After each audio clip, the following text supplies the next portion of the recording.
The match has concluded. Real Madrid has triumphed over the Serie A champions Juventus with a resounding score of 41, securing the UEFA Champions League title for the 2016-2017 season. This marks the fourth trophy claimed by Real Madrid this season: European Super Cup, Club World Cup, La Liga, and Champions League. Real Madrid has splendidly captured the illustrious quadruple. As the team's leading scorer, Cristiano Ronaldo netted a remarkable total of 43 goals across all competitions this season, along with 11 assists. The 32-year-old Cristiano remains at the pinnacle of his professional career. Perhaps it will not be long before Ronaldo surpasses Messi in the tally of Ballon d'Or awards. Real Madrid has clinched the Champions League title for 2 consecutive seasons undoubtedly. The Galacticos are the rightful kings of Europe. Within the offices of Atletico Madrid, an atmosphere of silence and gravity prevailed. The club's president, head coach, and numerous shareholders and sporting directors sat in their chairs, exchanging glances as they watched the celebratory footage of Real Madrid's victory over Juventus in the Champions League final from the previous night.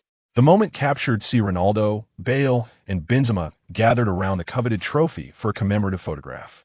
This trio, known as the BBC attacking front, had proven to be an unstoppable force across Europe last season, especially Ronaldo. He made 47 appearances, scoring 43 goals. Additionally, he provided 11 assists. Such a staggering average of nearly a goal per match undoubtedly instilled fear in every opposing team. Who could possibly halt the peak performance of Ronaldo? Who could stand alongside him? Without question, the best contender is Barcelona's Messi.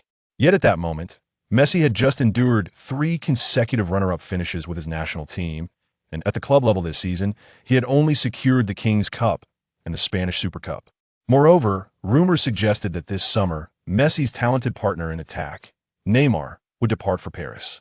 As Messi ages, he has increasingly gravitated toward the midfield role, but of course, he remains Messi. Even if he drops back to midfield, even if his only remaining attacking partner is Suarez, he remains one of the 2 most exceptional players in the world. Ronaldo and Messi continue to be the unrivaled luminaries of football. However, for Atletico Madrid, it is clear they cannot acquire Messi, nor can they bring Ronaldo from Real Madrid. As one of the 3 giants of La Liga, Atletico must seek a superstar capable of rivaling Ronaldo and Messi. In the Atletico offices, everyone gazed at the resolute Ronaldo, triumphantly hoisting the trophy, shaking their heads in resignation. This season, Torres has only managed to score 10 goals. He can no longer be considered a key player for the team. Taking this opportunity, Coach Simeone attempted to solicit additional transfer funds from the club shareholders. If Atletico wishes to make a significant impact in La Liga and the Champions League next season, it is imperative to sign a top-tier forward. Last season, Torres had just returned to Atletico Madrid from AC Milan, and Simeone had high hopes that the once great prodigy could wreak havoc on the front line. However, to everyone's surprise, the 33-year-old Torres found himself lost in the game. In his 45 appearances across all competitions, he managed to score a mere 10 goals, a stark contrast to the peak of his career. It was evident that Torres could no longer shoulder the attacking responsibilities of Atletico Madrid. Where is Griezmann? The club president, Enrique Cerezo, suddenly interjected, having remained silent until now. Griezmann is currently the star of the French national team. Can he not be the guarantee of goals for Atletico? In response to the president's inquiry, Simeone quickly explained, Griezmann is indeed exceptional, but his position leans more towards an attacking midfielder. He serves as the engine of the team's offense rather than its finisher. Therefore, we still need to recruit a powerful striker. Once Simeone finished speaking, a profound silence enveloped the office. After a brief moment, Cerezo remarked, rather than looking for new signings, I would prefer you to seek out promising players from the youth ranks to nurture. Just as La Masia has produced stars like Messi and Iniesta, why can't our academy at Atletico do the same? Undoubtedly, Cerezo's words left Simeone momentarily speechless. Meanwhile, at the Atletico training ground, the veteran Torres was engaged in a scrimmage with a group of U17 players. Torres was equally dissatisfied with his performance last season and was aware that the management was considering placing him on the transfer list. Nevertheless, he yearned to impress the coach and management through diligent training. He longed to remain at the Calderon Stadium. Thus, as the season concluded and everyone else was on holiday, Torres chose to train alone with the U17 team. Great shot. The power behind that strike was tremendous. The goalkeeper had no time to react. Another goal. This guy's shooting skills are terrifying. He scored twice in 10 minutes. It's hard to believe someone his age possesses such remarkable shooting abilities. Another goal. He's an absolute goal machine. The players on the bench erupted in enthusiastic cheers upon witnessing the unfolding spectacle. This commotion caught the attention of Simeone and the club president, Cerezo, who had just finished their conversation. "What's happening?" Simeone asked, glancing at the scoreboard. The match had only been underway for 10 minutes, and the red team was already leading the white team 30. To Simeone's astonishment, the red team was not even the one Torres was on. Torres hasn't scored, but a player from the red team netted 3 goals within 10 minutes. The U17 coach replied honestly to Simeone. "Are you suggesting that there exists a player in the U17 team whose goal-scoring prowess surpasses that of Thomas? How is that even conceivable?" Simeone exclaimed, his expression one of astonishment.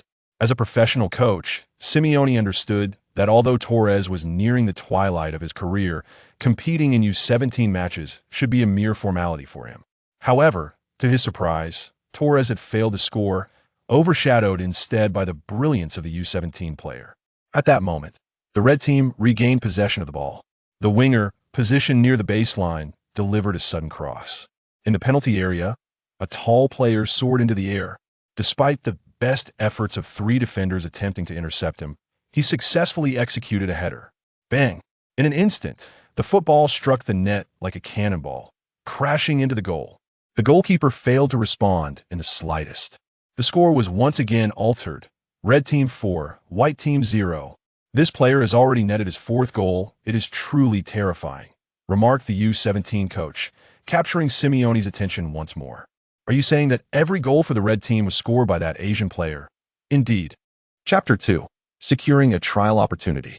Top star card. Before long, the first half of the match concluded, with Atletico Madrid's red team triumphantly defeating the white team with a score of 4-0. As the leading striker of the white team, Torres returned to greet Simeone and others. Feeling utterly frustrated after failing to score despite numerous attempts on goal during the first 45 minutes. In his early days, Torres had emerged as a key forward for Atletico Madrid, earning the admiration of fans who regarded him as the cornerstone of the team's resurgence. However, as Atletico struggled in La Liga, he made the decision in 2007 to join the English Premier League powerhouse, Liverpool. During his 3-year tenure at Liverpool, Torres reached the pinnacle of his career, participating in 142 matches and netting 81 goals, along with providing 20 assists. This remarkable performance solidified his status as a world-class striker. In 2011, Torres made a move to the rising Premier League club, Chelsea. Yet, the Spanish forward found himself at a crossroads, struggling to find his form at Stamford Bridge, with only 46 goals in 172 appearances. Subsequently, he joined AC Milan but was unable to recapture his peak performance. Finally, in December 2014, after a 7-year absence, Torres returned to the Calderón Stadium. However, the once prolific scorer found it challenging to rediscover his scoring touch at Atletico. "What happened? You haven't scored a single goal?" Simeone questioned Torres with a serious tone, perceiving that despite Torres's diminished prowess, scoring in a match like this should be a straightforward task. Confronted with Simeone's skepticism, Torres fell into silence. Simeone then shifted his focus to the Asian player on the opposing team. "Who is that player?" he inquired, keenly observing Torres. "Are you referring to Chufone?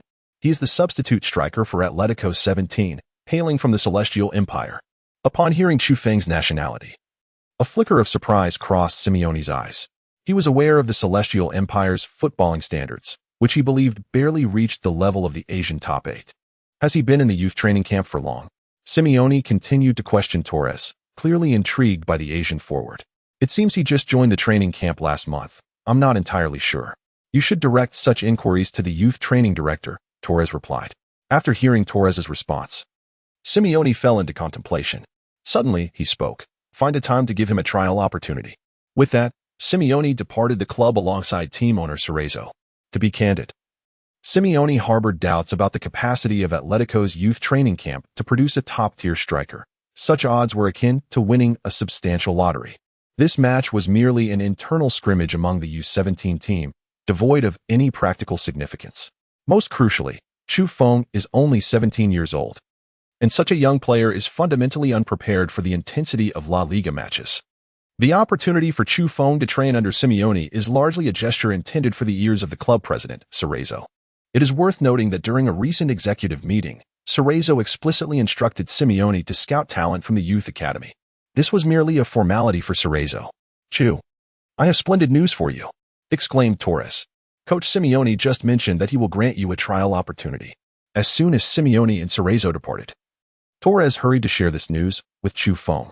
To be honest, after playing a half with Chu Feng, Torres felt a nostalgic spark, reminiscent of his own youthful brilliance.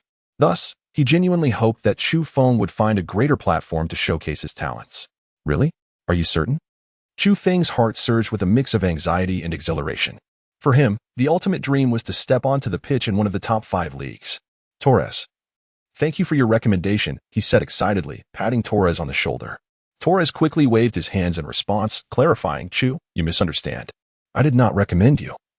They are interested in you themselves." "Is that so?" Chu Feng felt astonished. He could hardly believe that the illustrious coach Simeone would extend a trial opportunity to a mere 17-year-old youth player. Torres then added, "You scored 4 goals in the first half. Coach Simeone must have been impressed by your astonishing scoring efficiency." Chu Feng nodded thoughtfully. Deep down, he understood that today's match was simply a training exercise and held no real merit. Perhaps there were other reasons behind Simeone's decision to give him a trial. "Hey Chu, why do you seem so unfazed?" Torres continued. "The first-team coach personally offered you a trial. You should be exhilarated, especially upon seeing Simeone." In Torres' perception, youth academy players would typically exhibit overwhelming excitement upon the arrival of the first-team coach, yet Chu Feng remained notably composed, displaying only a flicker of excitement when informed about the trial. He reasoned that it was wiser to reserve his enthusiasm for when he officially became a member of Atletico Madrid's first team. For now, he had merely acquired a trial opportunity. Chu Feng was acutely aware that receiving a trial did not equate to securing a place in the first team. Historically, no player has ever transitioned directly from the U17 league to the first team at Atletico Madrid. As the 15-minute break concluded, it was time to resume the match. As Chu Feng observed the players gradually rising to make their way onto the field, he deliberately patted Torres on the shoulder, signaling him to take the stage. With the score already at 4-0, was there truly a need to continue playing?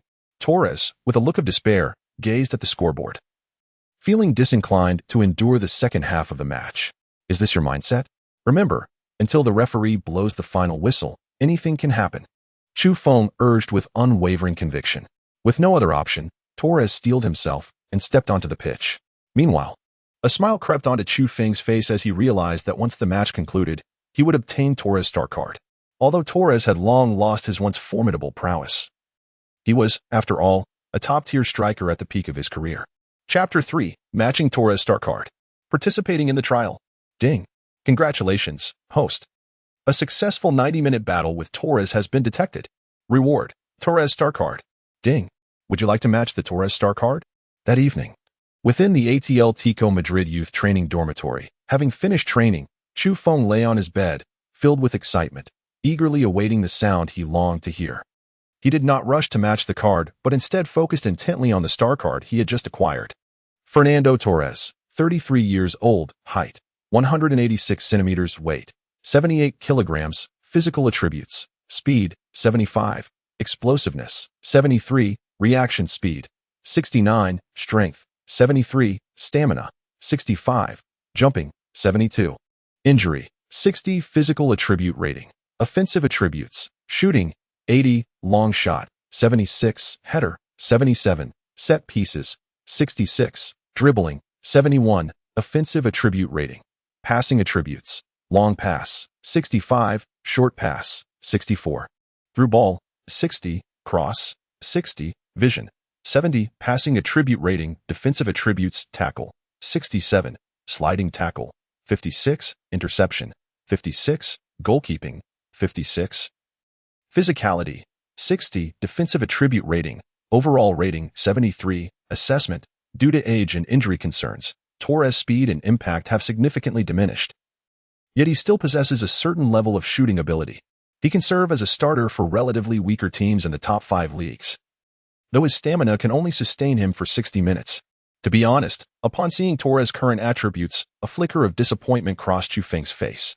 The ratings were indeed too low. Aside from shooting, Torres' other attributes lacked any remarkable highlights.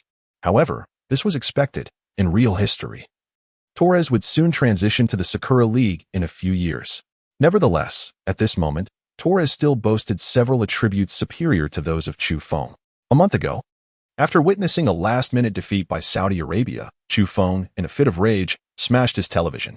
Subsequently, he found himself transported back to the year 2017, where he became a player for Atletico Madrid's under-17 team.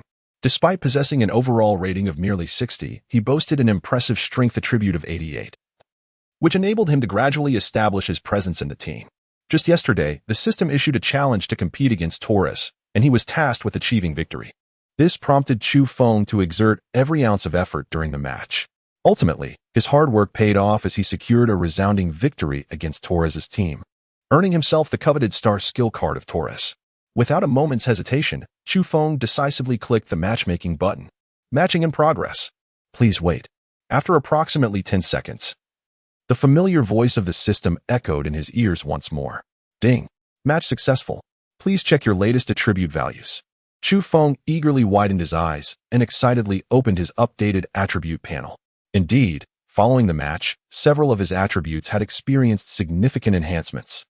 Chu Hao 17 years and 1 month level, height, 185 centimeters, weight, 80 kilograms, physical attributes, speed, 75, explosiveness, 73, reaction speed, 69, strength, 88, stamina, 65, jumping, 72.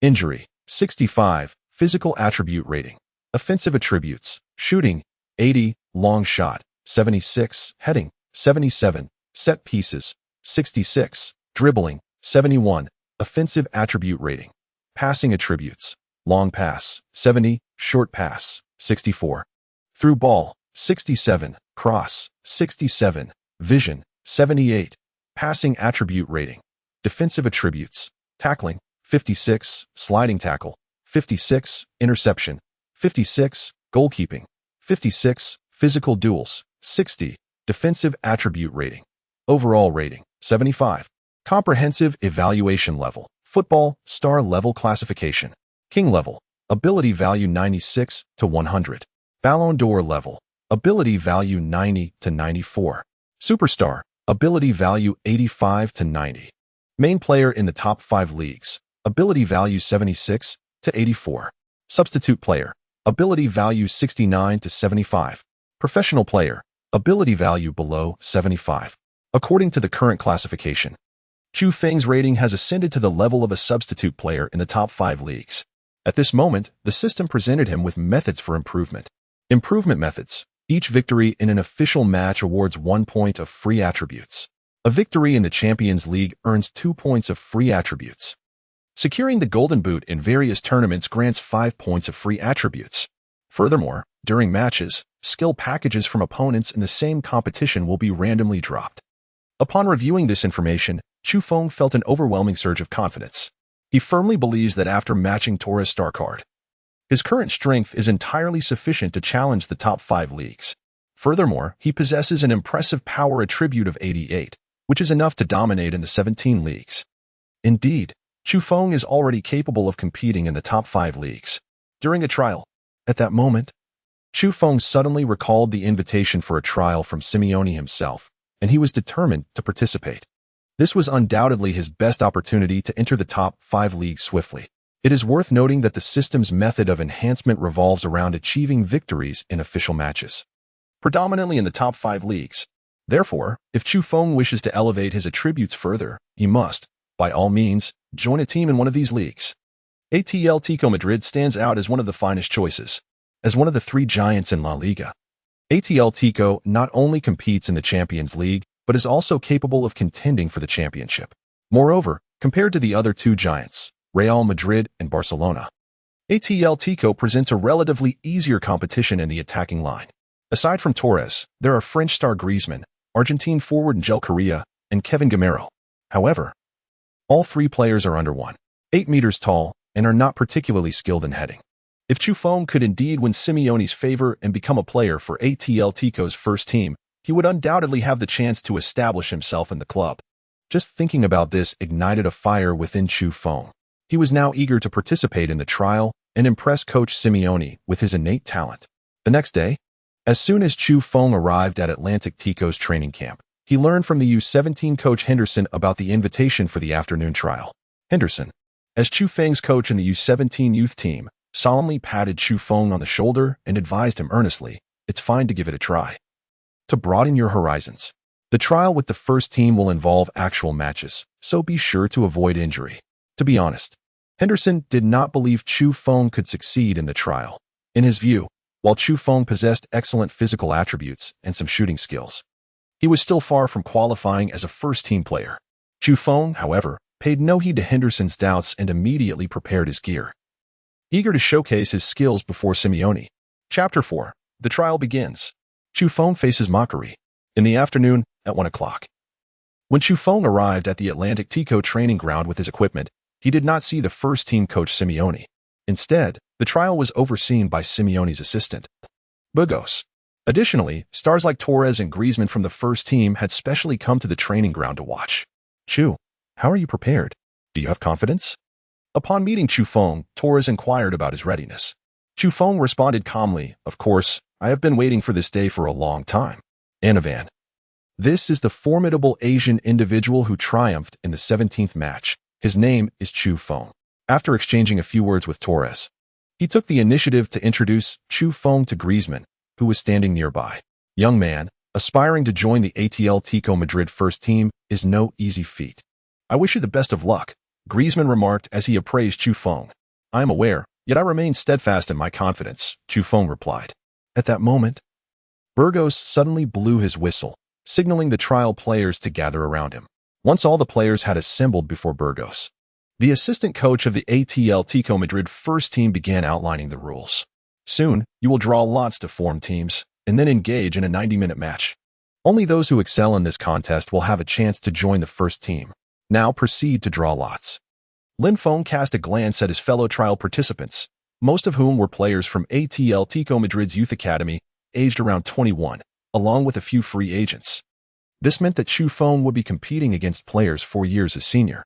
To be frank, even a 1-year difference in youth can present a noticeable gap at this stage, let alone 4 years. However, this posed no hindrance for Chu Feng. After all, he had just matched Torres' star card, elevating his level to a standard nearly equivalent to that of a substitute player in one of the top 5 leagues.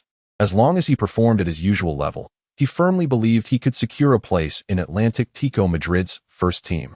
With unwavering confidence, Chu Feng approached the drawing box just as he was preparing to draw lots when he was suddenly bumped from behind by several towering players. "Humph! What is an Asian doing here for a trial? This guy truly knows no bounds. Hey, Asian, this is not a place for you to act recklessly." Scram. Faced with the taunts of these 21-year-olds, Chu Feng stood his ground, glaring back at them defiantly. "What? Not convinced? If you dare, come and challenge me one-on-one." Without a doubt, his words incited fury among the 21-year-olds. "You're quite the bold one," the leading player exclaimed, storming towards Chu Feng. Just then, Burgos stepped forward to address the crowd. "If you wish to fight, you may leave now. We do not welcome troublemakers." Upon witnessing Burgos' anger, the group of 21-year-olds immediately deflated. They had no desire to jeopardize their trial opportunities due to a conflict with Chu Feng. "You better pray we're on the same team. Otherwise, if we end up on opposite sides, I will definitely break your legs." They taunted as they made their way to the sidelines to commence their final warm-up exercises. Yet, Chu Feng's expression remained unperturbed. Not long after, following the draw, the players from each team gradually made their way to the field. Chu Feng was assigned to his team, but to his astonishment, he was not granted the opportunity to start. When he inquired with Burgos about the reason for his exclusion from the starting lineup, the response left him both amused and exasperated. "Chu, you are merely 17 years old, while the other players are all over 20. Allowing you too much playing time could very likely result in injury." After Burgos delivered this statement, Chu Feng could only shake his head in resignation. As a professional football player, he had no choice but to silently accept Burgos' decision at that moment. Just as he approached the substitute bench, he coincidentally encountered the group of 21 players with whom he had previously clashed. This group had been assigned to the opposing team. Upon seeing that Chu Feng was not starting, they immediately launched into mockery. Hey, Asian, you can still back out now. Get lost. This isn't where you belong. You're better suited to delivering takeout. Asians simply don't deserve to play football. To be honest, ever since Chu Feng arrived at the Atletico Madrid youth training camp, he had been subjected to considerable ridicule and insults from numerous Spanish players. Many even deliberately made gestures that were discriminatory towards Asians. Clenching his fists, Chu Feng was about to confront these individuals when a tall black player intervened. Don't pay them any mind. The player's name was Lasse, hailing from Senegal. And like Chu Feng, he played as a forward. Standing over 195 centimeters tall, Lasse possessed an undeniable height advantage, yet his speed and stamina were rather poor. Consequently, he too was not included in the starting lineup and was waiting on the bench alongside Chu Feng. Once Lasse restrained him, Chu Feng's emotions calmed considerably. Suppressing his anger, he retorted at the group of 21 players, "I will ensure that you suffer a crushing defeat." At 1:30 p.m., the match between the two teams officially commenced. Although Chu Feng was not a starter, he remained on the bench, diligently and meticulously observing his team's formation in search of weaknesses. However, it must be said that the overall strength of the opposing team was evidently superior. Within less than 10 minutes of the match, the number 9 forward of the opposing team scored with a diving header, breaching their goal. 1-0. 5 minutes later, the opposing team struck again.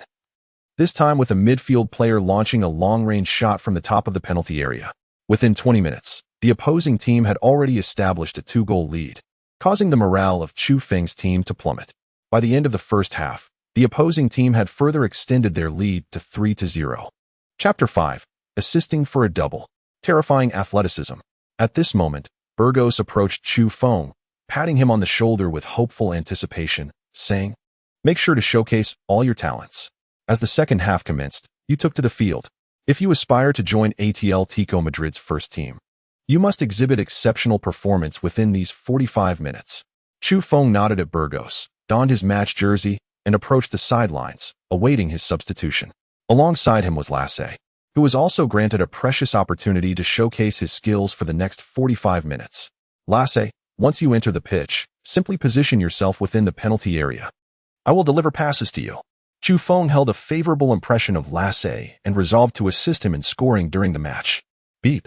At that moment, the referee blew the whistle for the substitution. Chu Feng and Lasse embraced briefly before stepping onto the field. Their trial period was finally about to commence. Look, the Asian monkey has entered the game. This might be his last match in the youth academy. He must be rendered useless. Upon seeing Chu Feng's entrance, several players from the opposing team raised their voices, unleashing a torrent of mockery. However, this time, Chu Feng chose to ignore them, channeling all his focus into the game. As the match resumed, the opposing team found themselves in a defensive stance. The midfield general, Hank, surged forward with the ball, prompting Chu Feng to swiftly dart in front of him. Hank was one of the players who had just ridiculed Chu Feng. To be honest, Chu Feng had long held a disdain for him. With all his might, Chu Feng collided with Hank using his shoulder. Although his physical confrontation rating was only 60, his core strength soared to an astonishing 88. While such attributes may not shine in the top 5 leagues, they were more than sufficient for a trial match. With Chu Feng's sudden impact, Hank lost his balance. What? Hank crashed heavily onto the grass, his expression one of sheer astonishment. He felt as though he had been struck by a speeding tank. This guy possesses immense strength. How is this possible? Hank could scarcely believe what had just transpired. As a defensive midfielder renowned for his physicality in Atletico Madrid's under-21 squad, he was accustomed to overpowering others during matches. To his shock, he had just been toppled by someone else, and a young Asian at that. This left Hank feeling utterly humiliated. In that moment, after regaining control of the ball, Chu Feng quickly glanced at Lasse's position. Upon noticing that Lasse had already surged into the penalty area, Chu Feng hesitated not a moment longer. He swiftly lifted his right foot and struck the bottom of the ball with the inside of his foot. Bang! With a resounding thud, the ball soared through the air, tracing a graceful arc before, just seconds later, landing precisely within the penalty area. To be more precise, the football landed almost perfectly on Lasse's head. Ever since Chu Feng matched Torres' star card, his passing ability has improved significantly. Currently, Chu Feng's long pass attribute has reached 70. Frankly speaking, a long pass attribute of 70 is exceedingly rare in youth matches, so when Chu Feng executed this long pass, a look of panic spread across every face in sight. At this moment, all Lasse needed to do was complete the header. Bang! With a gentle flick of his head, Lasse sent the ball swiftly piercing through the goalkeeper's fingers. 3-1. The team had pulled one back. On the sidelines, Burgos could not help but express his confusion and astonishment upon witnessing this. What was going on with Chiffon? When did his passes become so precise? Wasn't Coach Simeone supposed to say he was a lethal forward? Torres, who was watching from the side, was equally astonished by Chufeng's performance. He swallowed hard and could not help but exclaim, "Indeed, this is quite strange. That pass just now. It couldn't have been a fluke, could it?" Within the field, after scoring, Lasse rushed toward Chiffon and embraced him tightly, exclaiming with excitement, "Chiffon, your pass was magnificent. I hardly needed to move to score." Chiffon, maintaining his composure, replied, "You just need to stay in the penalty area and avoid being offside. I will continue to assist you." After the restart, the players of the opposing team appeared visibly flustered and hesitated to launch an attack. At that moment, Chiffon suddenly called for his teammates to engage in high-pressure pressing. This goal inadvertently illuminated the prospect of leveling the score for the opposing team, prompting them to commence their relentless pursuit. Before long, they indeed managed to secure a steal at midfield. After raising his hand for the ball, Chufeng's teammates decisively passed the football to his feet. Clearly, having witnessed Chufeng's earlier pass, his teammates were now captivated by his skills. This time, just as Chufeng stopped the ball, two players from the opposing team charged toward him. In addition to Hank, there was also his midfield partner, Smith. The intensity in their eyes revealed their intent, particularly Hank, who, upon reaching Chufeng, suddenly executed a sliding tackle. Both feet off the ground, he exposed his studs. It was evident that Hank's sole purpose was to take Chufeng out. Spectators gasped in concern for Chufeng. However, for Chufeng himself, there was no sign of panic on his face. In that instant, he deftly flicked the ball with the tip of his right foot, causing it to glide just over Hank's flying tackle. Immediately following, Chufeng sprang into action, deftly evading Hank's tackle with remarkable agility. How infuriating! How utterly impossible! At that moment, the Hank players were left in a state of disbelief. They found themselves unable to contend with Chufeng, and now, even their fouls were effortlessly sidestepped by him. The morale of Hank was gradually crumbling under the pressure. At this juncture, Chufeng regained control of the ball. But in the next instant, another midfielder from the opposing team, Smith, charged towards him. With a mere flick of strength, Smith was sent tumbling away. Bang! Subsequently, Chufeng cast his gaze towards the position of Lasse within the penalty area and executed a precise long pass. In mere moments, the ball landed accurately within the box. Lasse, with little effort, completed a header towards the goal. Bang! The ball once again pierced through the net of the opposing team. 3-2. The team had clawed back 2 goals. Chapter 6, a 6-goal masterclass. Winning over the assistant coach. How could this be? On the sidelines, Atletico's assistant coach Burgos swallowed hard and muttered to himself in a trembling voice. It was evident that Burgos was utterly astounded by Chufeng's performance. It is worth noting that when Simeone introduced Chufeng to Burgos, he merely described him as a prolific scorer, failing to mention his passing prowess. Yet now, in less than 10 minutes since his introduction, Chufeng had already provided 2 assists. Standing beside Burgos, Torres observed this spectacle with a bewildered tone. This is utterly strange. I recall that just yesterday, when competing against Chu, his passing was quite mediocre. How could it have improved so dramatically in merely a day? As the match continued, following Chufeng's consecutive assists, the team members gradually began to place their trust in this player from Asia. Keep it simple, just cross it. When Chufeng issued tactical instructions to his teammates, he and Lasse surged forward into attacking positions. Now, Chufeng was poised to score. 5 minutes later, an opportunity arose for the team. A midfielder's long ball found the advancing fullback with pinpoint accuracy. In that instant, Chufeng raised his right hand, signaling for a cross. Bang! The fullback, without a moment's hesitation, delivered the cross. To be fair, the quality of this cross was rather average. The ball soared towards the back post of the small box, while Chufeng and Lasse were positioned to intercept in the center and front. Thus, the ball sailed over the heads of the 2 forwards. Just when everyone thought this attack was about to fizzle out, Chufeng suddenly dashed towards the back post.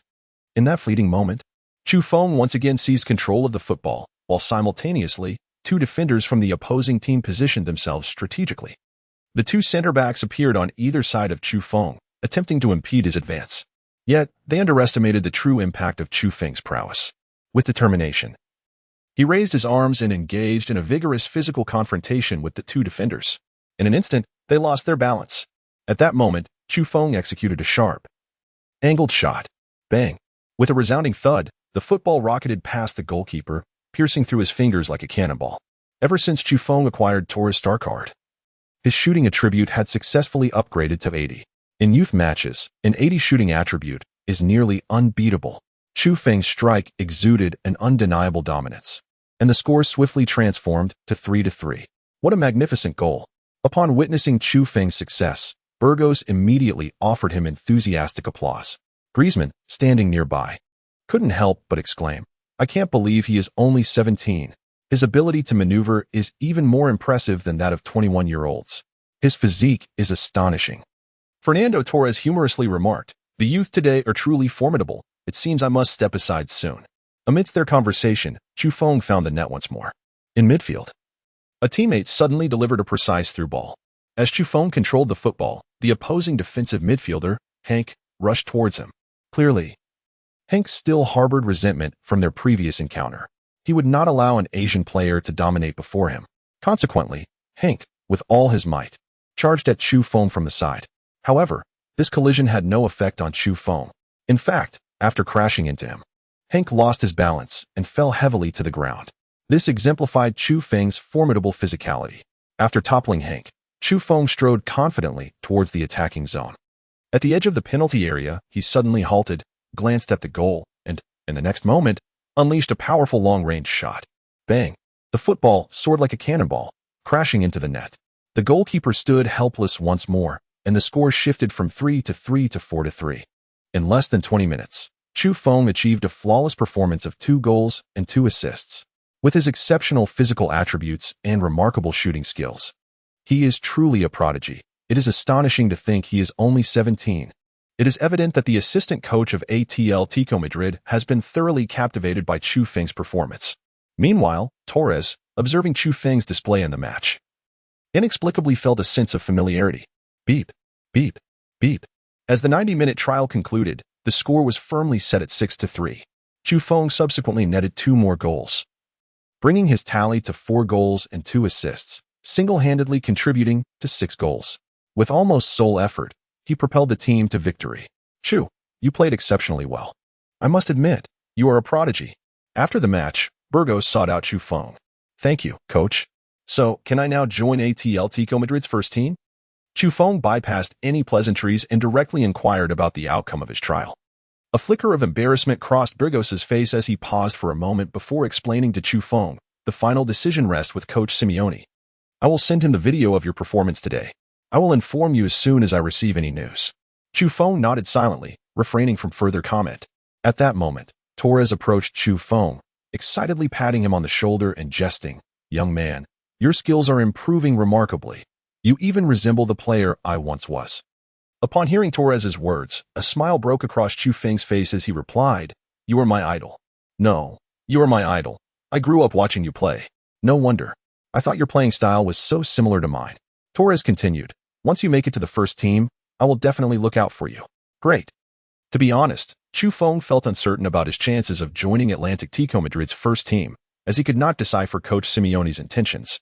Nevertheless, he had already showcased all his talents during the trial. Now, all he could do was wait.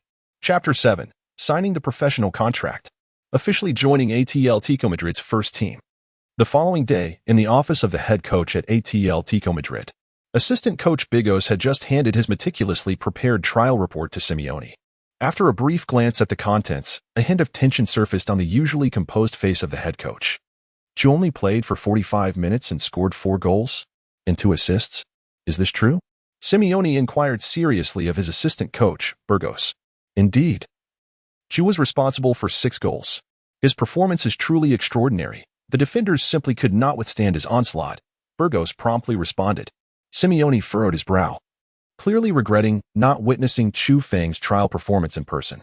Standing beside him, Burgos seemed to have sensed the unspoken thoughts swirling in Simeone's mind. As he spoke, he retrieved a disc from his pocket. "Boss, this is the footage from the trial match. Do you need it?"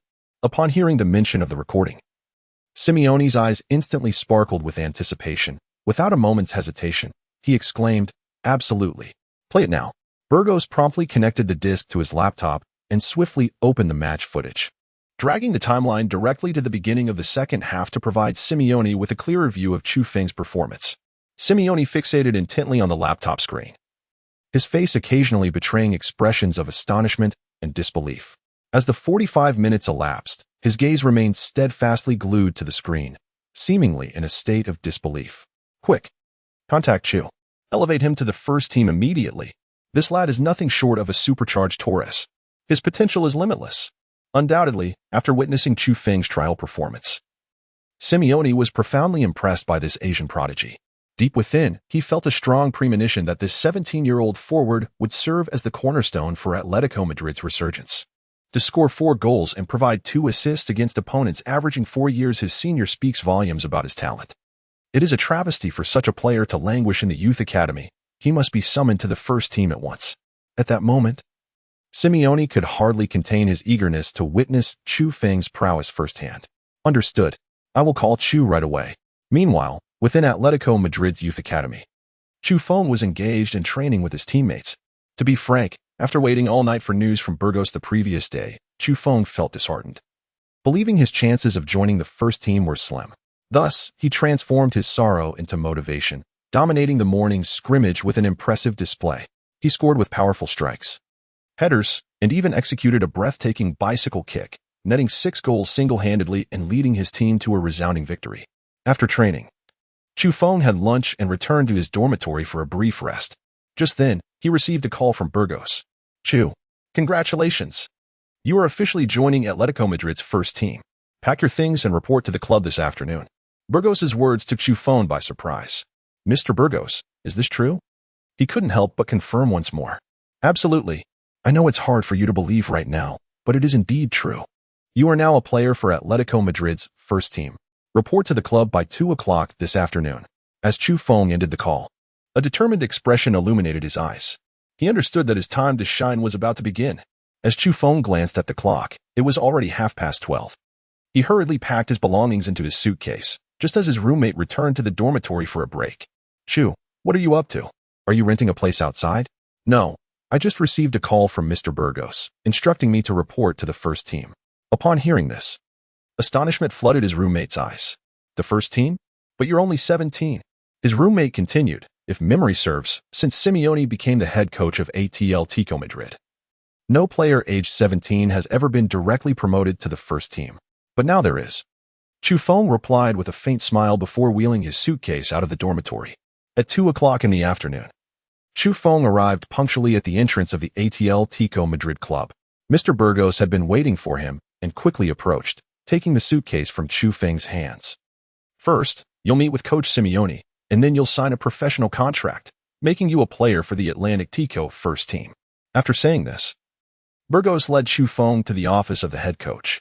Simeone sat in his office chair, casually crossing his legs as he scrutinized the young Asian before him. After a prolonged silence, he finally spoke. You are Chu Feng? Yes, coach, Chu Feng responded in fluent Spanish. Are you Spanish, or from the Celestial Empire?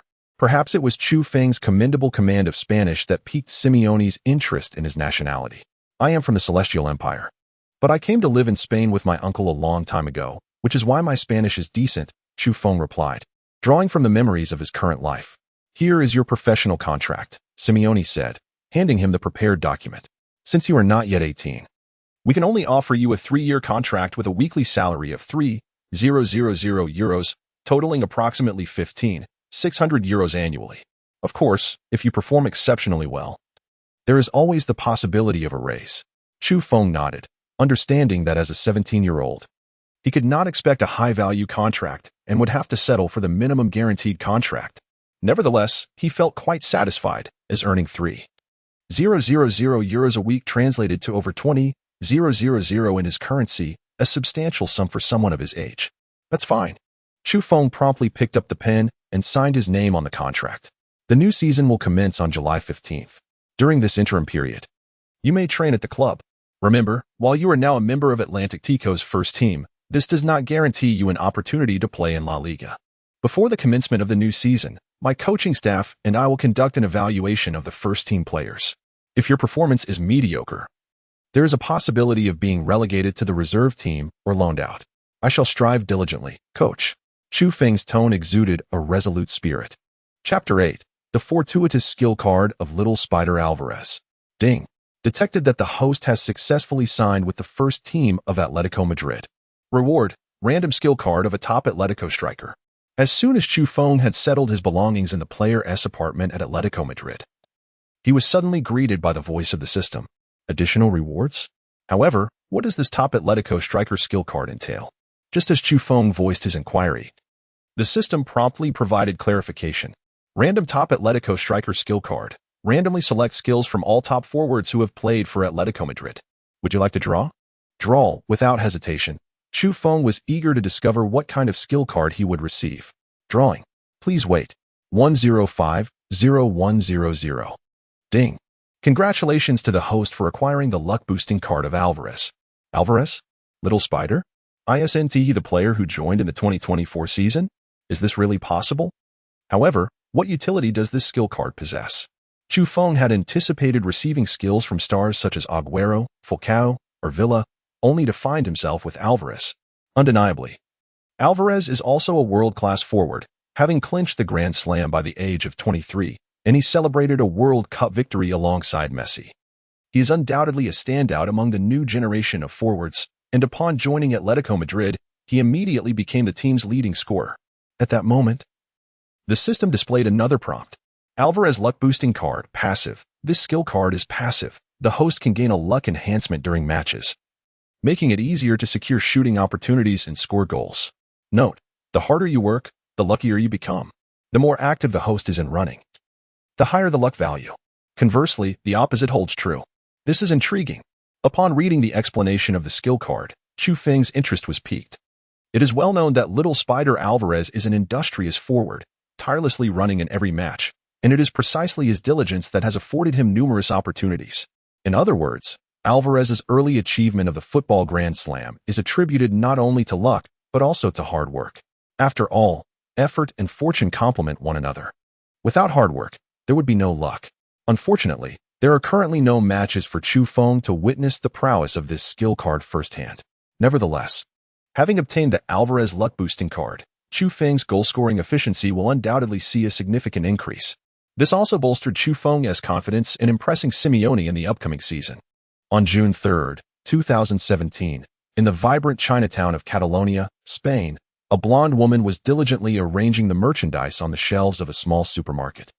As she carefully ascended the freight elevator while cradling a box of goods, she called out to a Chinese man at the cash register for assistance, acknowledging her limited strength. The middle-aged man, named Do Fu, immediately set aside his tasks and hastened to her side. "Elena, how many times must I remind you? I can manage this task," Do Fu exclaimed, promptly taking the parcel from Elena's hands. "Understood, Tofu. This is the last time." Elena smiled radiantly at Do Fu, while his face betrayed a hint of embarrassment. "Once more, I must clarify. My name is Do Fu, not Tofu." After placing the goods on the shelf, he earnestly corrected her pronunciation. "I am indeed referring to Tofu. Tofu. Tofu." Hearing Elena repeatedly call him Tofu brought a resigned smile to Do Fu's face. "Fine. If you prefer to call me Tofu, so be it," he conceded. "Elena, you've finally earned a break. There is no need to come to the store to help. I can manage on my own." He noticed the beads of sweat forming on her forehead, feeling somewhat embarrassed. Elena, however, dismissed his concerns with a cheerful demeanor. "It's fine. I have nothing to do at home anyway. I might as well lend you a hand." With that, she flashed Do Fu another brilliant smile. Although Elena was only 37 years old, years of hard work had etched several deep lines around her eyes. Yet, when she smiled, she radiated a refreshing charm, her beauty undiminished by time. A Spanish woman, she possessed a fair complexion reminiscent of Asian aesthetics, with a delicate, refined facial structure and large, expressive eyes. Upon witnessing Elena's captivating smile, Do Fu felt his heart race, prompting him to avert his gaze, unable to meet her eyes any longer. In stark contrast to Elena's exotic beauty, Do Fu appeared significantly aged at 43. Years of exposure to the elements had rendered his face lined and weathered, making him look closer to 53.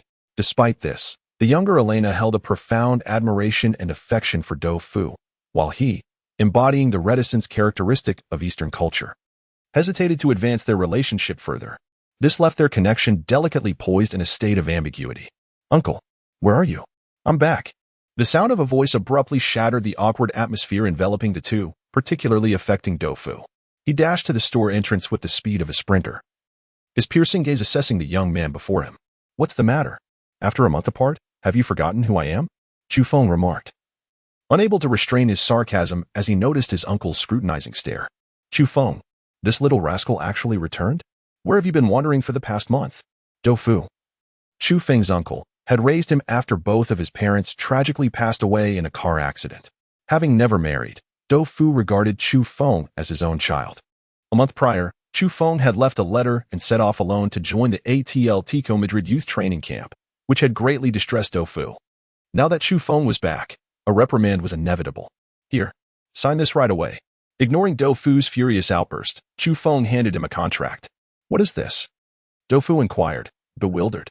"It's a contract for the Atletico Madrid first team. Since I'm not yet 18, I need a guardian signature." "What?" Dofu's eyes widened in disbelief as he stared at Chu Feng. Chapter 9. Bringing in Reinforcements? Simeone's Dual Preparation. At that moment, Elena joined Dofu to examine the contract. "The Atletico first team? Chu, you actually did it." Elena exclaimed excitedly to Dofu. "My goodness. Chu has become a player for the Atletico first team. This is amazing. Dofu, this is something to be proud of." Dofu looked at Chu Feng with incredulity, stammering, "Is this contract for real?" Upon hearing his uncle's question, Chu Feng nearly choked on his own astonishment. "Of course. From now on, I am a player for the Atletico first team. Uncle, it won't be long before you can enjoy some comforts. Once I become a regular starter. You and Elena should hurry up and get married. I'll give you a generous red envelope as a gift." After being teased by his own nephew, Dofu's face flushed with embarrassment, and he quickly retorted, "Let us not talk about trivialities. How did you become a player for the Atletico first team?" In his youth, Dofu was an athletic individual, excelling in basketball, soccer, and even the less common sport of rugby. He was a key player on his college team, but, after failing in his entrepreneurial endeavors back home, brought young Chu Feng to Spain to start anew. However, upon arriving in Spain, Dofu worked in an industry where competition was fierce, and he was unfortunately laid off at the age of 30. Subsequently, he attempted several jobs in various fields but faced numerous obstacles due to his age. Ultimately, he decided to start his own business again, opening a Nokia phone shop in the heart of the Chinese community. Yet, with the onset of the financial crisis and the emergence of the iPhone, his second venture also ended in failure. In the end, Dofu could only rely on his dwindling funds to run a small supermarket, barely scraping by. Despite their financial struggles, Dofu would always take the time to bring Chu Feng to watch La Liga matches whenever he could. In truth, Chu Feng's passion for football is largely influenced by Dofu. "Uncle, are you still unaware of my talent?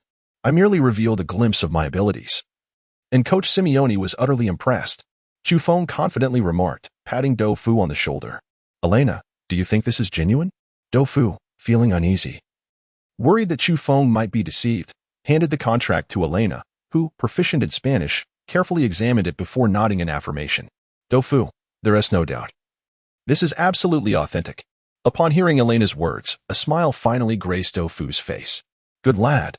I never anticipated you possessed such talent," Dofu exclaimed, embracing Chu Feng, genuinely delighted for him in that moment. "Remember, once you join Atletico Madrid, you must train diligently.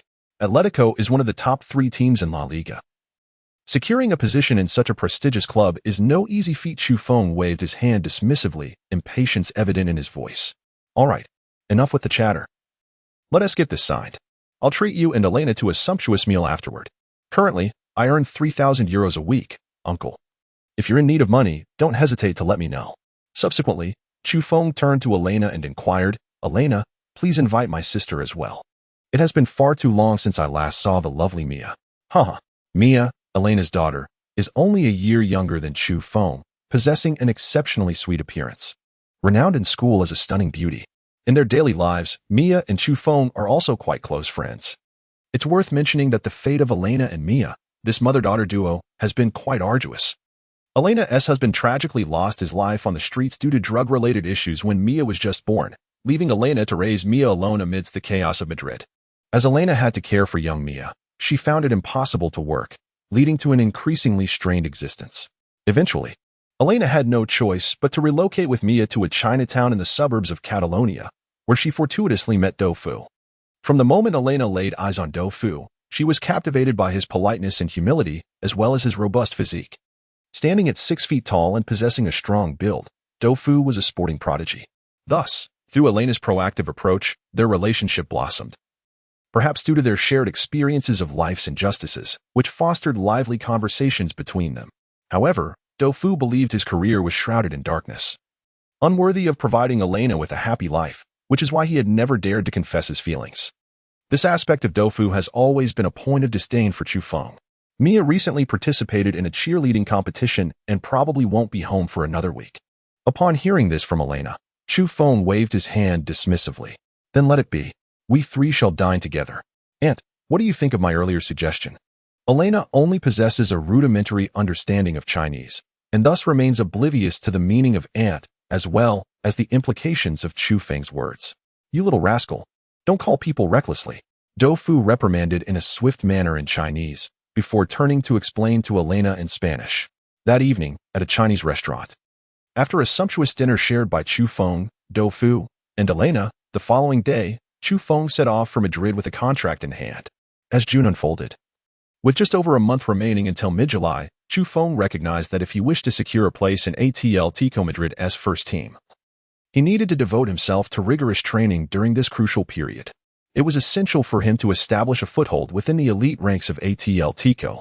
Meanwhile, within the Atletico Madrid club, after signing Chu Feng, Simeone continued to urge the management to procure a formidable striker during the summer. He understood that placing all hopes on a 17-year-old Asian player was an exceedingly risky gamble. Thus, Simeone felt compelled to prepare for contingencies. Following a thorough analysis by the scouts, Simeone ultimately set his sights on Sevilla's forward, Bitolo. Currently, this Spanish striker was merely a rotation player at Sevilla. Having made 25 starts last season and tallying 6 goals and 6 assists in La Liga. While his scoring efficiency may be considered average, he clearly outperformed the aging Torres. In pursuit of acquiring the 27-year-old forward, Simeone offered a bid of 30 million, noting that Atletico's transfer budget for the summer window was only 40 million. This underscores Simeone's dissatisfaction with the current attacking lineup. However, to his astonishment, this 30 million offer was met with a swift rejection from Sevilla. Reluctantly, Simeone clenched his teeth and raised the offer by an additional 5 million. Ultimately, after a series of negotiations, Atletico secured Bitolo for 35.6 million, leaving them with insufficient funds to recruit other players during the summer window. Chapter 10. Entering July. The intra-team training matches commence. As Atletico Madrid diligently worked to bring Bitolo on board, Chu Feng devoted himself to intense training on the pitch every day. One must note that June in Spain is notoriously sweltering, leaving Chu Feng's body feeling as if it had undergone a sauna session after each training. Yet, despite the oppressive heat, he persevered with relentless dedication. During this time, Chu Feng had heard from various club staff members about Bitolo's impending transfer, but he remained indifferent. Deep down, he understood that to establish himself at a prestigious club like Atletico Madrid, he must always be prepared to compete with elite strikers. Furthermore, Chu Feng did not regard Bitolo as a top-tier forward. Last season, in La Liga, he only made 25 appearances, scoring a mere 6 goals. A goal-scoring efficiency that barely surpasses that of Torres. Chu Feng firmly believes that with diligent training, he will undoubtedly have the opportunity to outshine competitors like Bitolo and Torres in the battle for a forward position. On that day, when he returned to the Atletico Madrid player apartment, it was already 8 o'clock in the evening. Exhausted, he made his way to bed but took the initiative to check his personal attributes. Since joining the first team of Atletico Madrid, Chu Feng had been engaged in high-intensity training for a full 3 weeks, and he was eager to assess the results of his efforts. Chu Hao, 17 years, 2 months, height, 185 centimeters, weight, 80 kilograms, physical attributes, speed, 76, explosiveness, 74, reaction speed, 69, strength, 88, stamina, 67, jumping, 72, injury, 65. Physical attribute rating, offensive attributes, shooting, 80, long-range shot, 76, header, 77, set pieces, 66, dribbling, 72, offensive attribute rating, passing attributes, long pass, 70, short pass, 64, through ball, 67, cross, 67, vision, 79, passing attribute rating, defensive attributes, tackle, 56, slide tackle, 56, interception, 56, save, 56, physical challenge, 62. Defensive attribute rating, overall rating, 75. Comprehensive assessment level, star skill, Alvarez's fortuitous card. After thoroughly scanning through his attributes, Chufeng noted that only a few values had seen slight improvements, while his overall rating and comprehensive assessment level remained unchanged. There was still much room for improvement. To be frank, Chufeng was not particularly satisfied with his current training results. He had anticipated that 3 weeks would be sufficient to elevate his overall rating to 80. Yet it remained stagnant. Resolutely, he vowed to intensify his training efforts in the days to come. The following day, arriving early at the training ground, Chufeng encountered several unfamiliar faces. During this time, the first-team players of Atletico Madrid were mostly on holiday, leaving Chufeng to train alongside the youth team players. The first to greet him was a young man of African descent named Arona, hailing from Senegal, who at just 23 years old, served as a substitute among Atletico's forwards. Like Chufeng, this season marked his first ascent from the youth academy to the first team. Chu, I have heard of your illustrious deeds. I am thrilled to be your teammate. Arona remarked as Chufeng's remarkable performance during the trial, where he single-handedly contributed to 4 goals, had spread throughout the Atletico Youth Academy, making his name well known. I have as well, Chufeng replied briefly, before swiftly redirecting his focus to the training ahead. At this moment, Chufeng knew he had to race against time. In addition to Arona, several young players have also joined the first team for training, such as the 20-year-old Tony Moja, the equally youthful Kadibar, and the even younger Rodness. These players, like Chufeng, have been promoted to the first team by Coach Simeone to participate in team training, perhaps due to their similar ages. Chufeng quickly bonded with this group of young talents. However, many of Atletico's young players held Chufeng in disdain.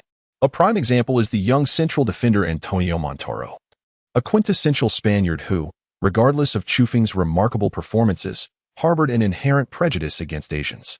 This often led to conflicts and verbal disputes during training. Nevertheless, Chufeng remained unfazed by Montoro's provocations. As time swiftly passed, it was late June when Simeone's coaching staff began to arrive at Atletico Madrid. However, Simeone himself would not reach the club until July 15th, leaving all training responsibilities in the hands of assistant coach Burgos during this interim period. As July approached, to assess the current state of the young players in the first team, Burgos organized an internal training match. Undoubtedly, this match would serve as a mid-term examination for Atletico's young talents. A stellar performance would significantly enhance their chances of remaining with the team, while a lackluster or poor display could lead to immediate dismissal from the squad. Thus, when Burgos announced the upcoming match, anticipation filled the air as everyone prepared to showcase their prowess. On July 3rd, at 3 in the afternoon, Atletico's training ground buzzed with energy. The young players were divided into a red team and a blue team, and the internal match commenced. Chufeng and Arona found themselves on the red team. Eager to measure his abilities through competition, Chufeng exerted himself fervently on the field once the match began. In the 3rd minute, Tony Moja, a 20-year-old midfielder for the red team, received the ball but was swiftly besieged by players from the blue team. Instinctively, Moja passed the ball into the penalty area. Bang! At that moment, within the box, Chufeng established a solid position against the youthful Carlos Isaac, a Spanish center-back standing at 184 centimeters. While their heights were comparable, in terms of sheer core strength, Carlos Isaac was no match for Chufeng. At the penalty spot, Chufeng did not exert his full strength. Instead, he gently nudged the defender with his shoulder, causing Isaac to lose his balance and tumble to the ground. In the next instant, Chufeng effortlessly headed the ball towards the goal. Bang! The forceful header, akin to a cannonball, thundered into the blue team's goal with breathtaking speed, leaving the goalkeeper utterly helpless. 1-0. Chapter 11. A rampage. At 17, he decimates his opponents. Nearly 3 minutes into the match, Chufeng had already propelled the red team to score. Applauding on the sidelines, assistant coach Burgos was unable to contain his admiration upon witnessing Chufeng's performance. This lad has surpassed his training condition. Burgos appeared thoroughly pleased with Chufeng's display. Before long, the red team seized another opportunity to attack.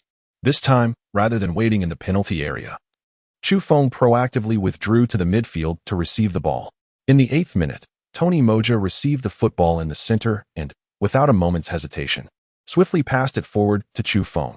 Upon receiving the ball with his right foot, Chu Feng was immediately confronted by two defenders from the blue team charging towards him.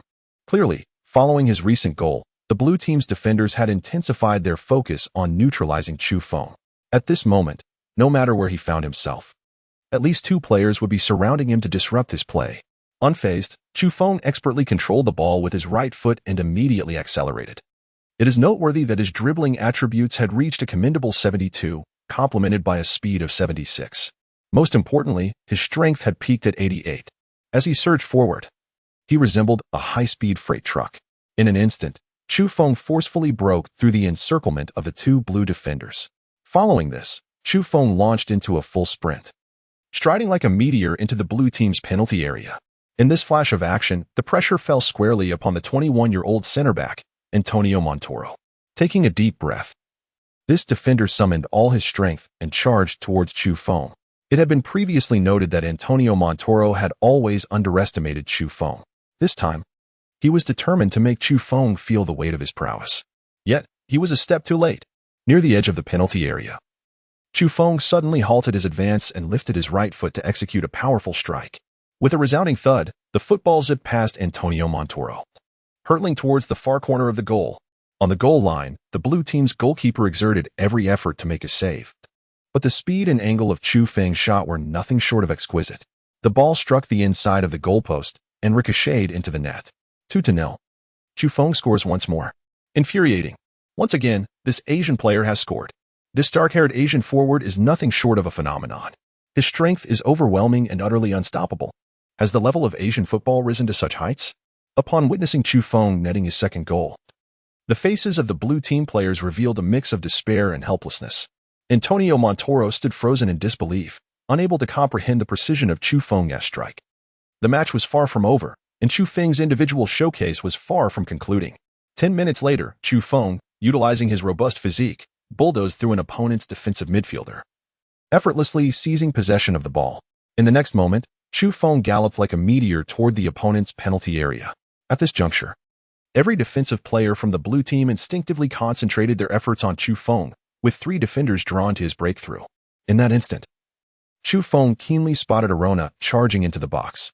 It is worth noting that, in addition to possessing top-tier physical attributes, Chu Feng also boasts impressive vision and tactical awareness. Upon noticing the absence of defenders around Arona, he swiftly maneuvered his lower leg and delivered a precise lofted pass. Bang! The ball soared at an astonishing speed, arcing over the heads of several blue team players, landing with pinpoint accuracy at Arona's feet. The latter wasted no time, unleashing a powerful shot at the blue team's goalkeeper from within the penalty area. The score was once again altered, 3-0. Chu Feng had achieved a remarkable feat of 2 goals and 1 assist. Is this lad truly only 17? Goodness. Isn't he a forward? How can he pass so accurately? What a remarkable talent. This Asian player is an absolute goal-scoring machine. Upon hearing his teammates utter such remarks, Antonio Montoro felt a surge of anger ignite within him. A bunch of inept players, unable to withstand a single Asian player. Never again should you claim to be players of Atletico Madrid. Watch me.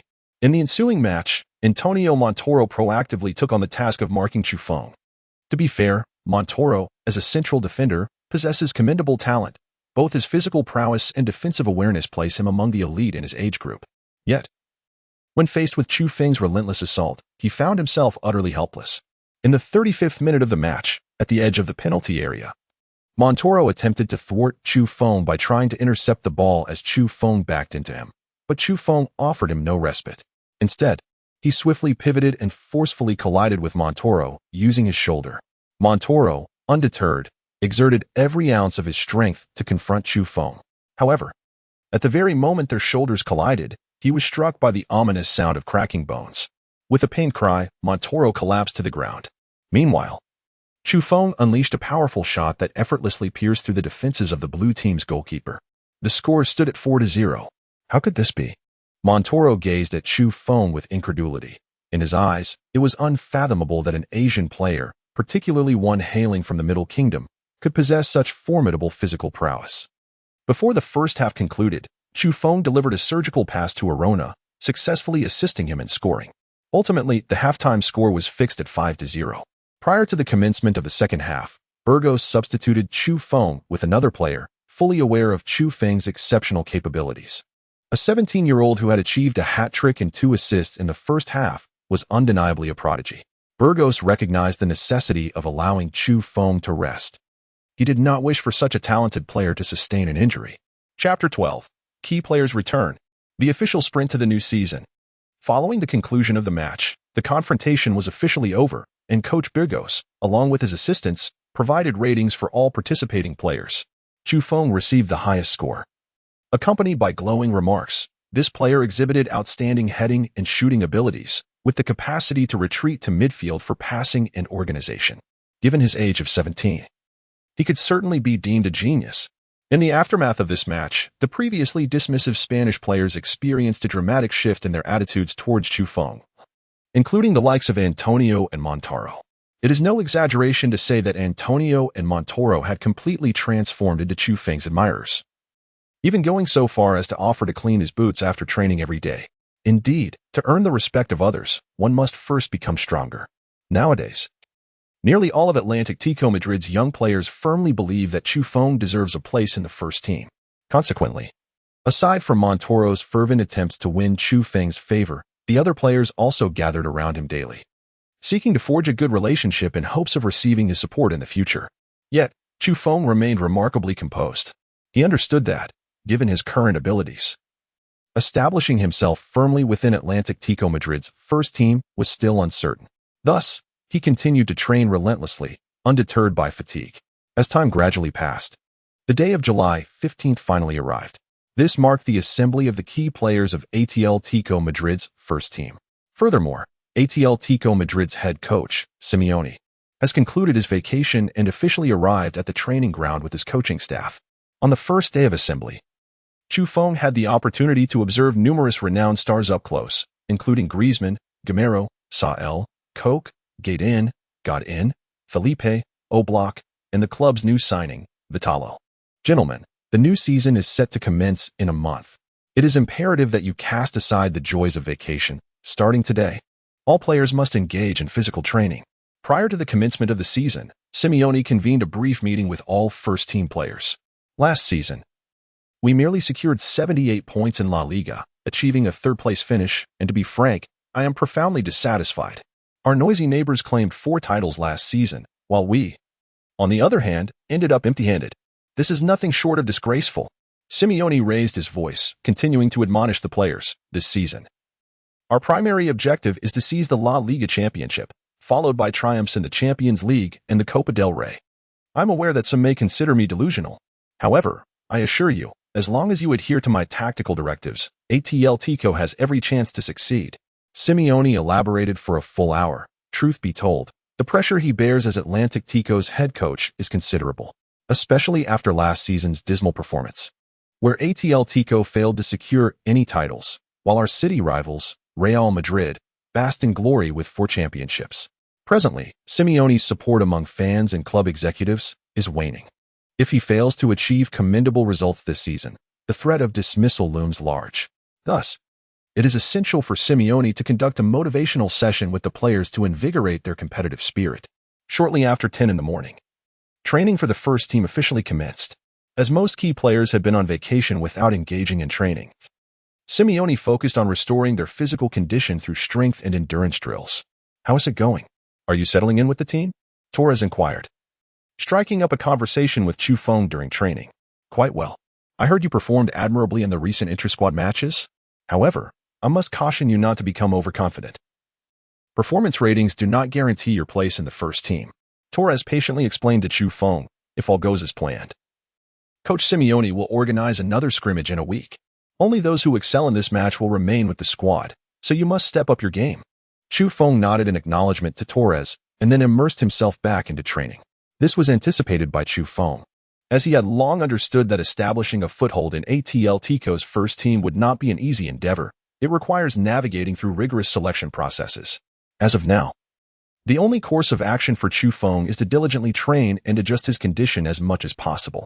At 5 o'clock in the afternoon, after the training session concluded and all the Atletico Madrid players gradually departed, Chu Feng remained alone on the training ground, continuing his extra practice. He meticulously analyzed his current attributes and discovered that his physical stamina was merely rated at 67, while his tackling ability stood at a meager 62. Such low values were unacceptable. Chu Feng understood that Atletico Madrid places great emphasis on physicality and movement. Although he is a forward within Simeone's team, he is still required to engage in high pressing and vigorous running. If he cannot swiftly enhance these two attributes, it is certain that he will not secure a place as a key player for Atletico. Therefore, Chu Feng's primary task now is to rapidly improve his tackling and physical stamina, and there are no shortcuts to achieving this, only relentless practice. With no alternative, he dragged his weary body and continued to sprint madly across the field. 1 lap, 2 laps, 3 laps. At this moment, in the office of the Atletico Madrid head coach, assistant coach Bigos presented the training summary for the club's young players to Simeone. After casually flipping through a few pages, Simeone quickly found the one pertaining to Chu Feng. Rating for the competitive match? Upon seeing the evaluation, a spark of interest lit up Simeone's face, prompting him to scrutinize the assessment of Chu Feng. A prodigious striker? Burgos, is this your evaluation of Chu? Simeone inquired, glancing up at his assistant coach standing before him. Indeed, Mr. Simeone, Chu achieved a hat trick in just 45 minutes during the competitive match, along with 2 assists. His display of talent was nearly extraordinary. After contemplating for a moment, Simeone slowly turned to Burgos and asked, "Do you believe he deserves to remain in the first team? Given his age, it may be challenging for him to stay in the first team, but based on Chu's performance within the squad, he certainly qualifies to remain with the team. To be honest, it has been a long time since I have seen such a hard-working young player." Simeone gazed out the window, reflecting, "Yes, this fellow has already been training for 2 hours. It's quite intriguing." Chapter 13. The Drawbacks of Injury. The divine striker on the training ground. At 10 o'clock at night, Chu Feng, exhausted, slowly reclined on the bench. In his quest to elevate his physical stamina, he had increased his training load. Typically, he would extend his practice by 2 to 3 hours after regular training. However, today, his physical training persisted for a full 4 hours. To put it plainly, Chu Feng could scarcely feel the presence of his legs.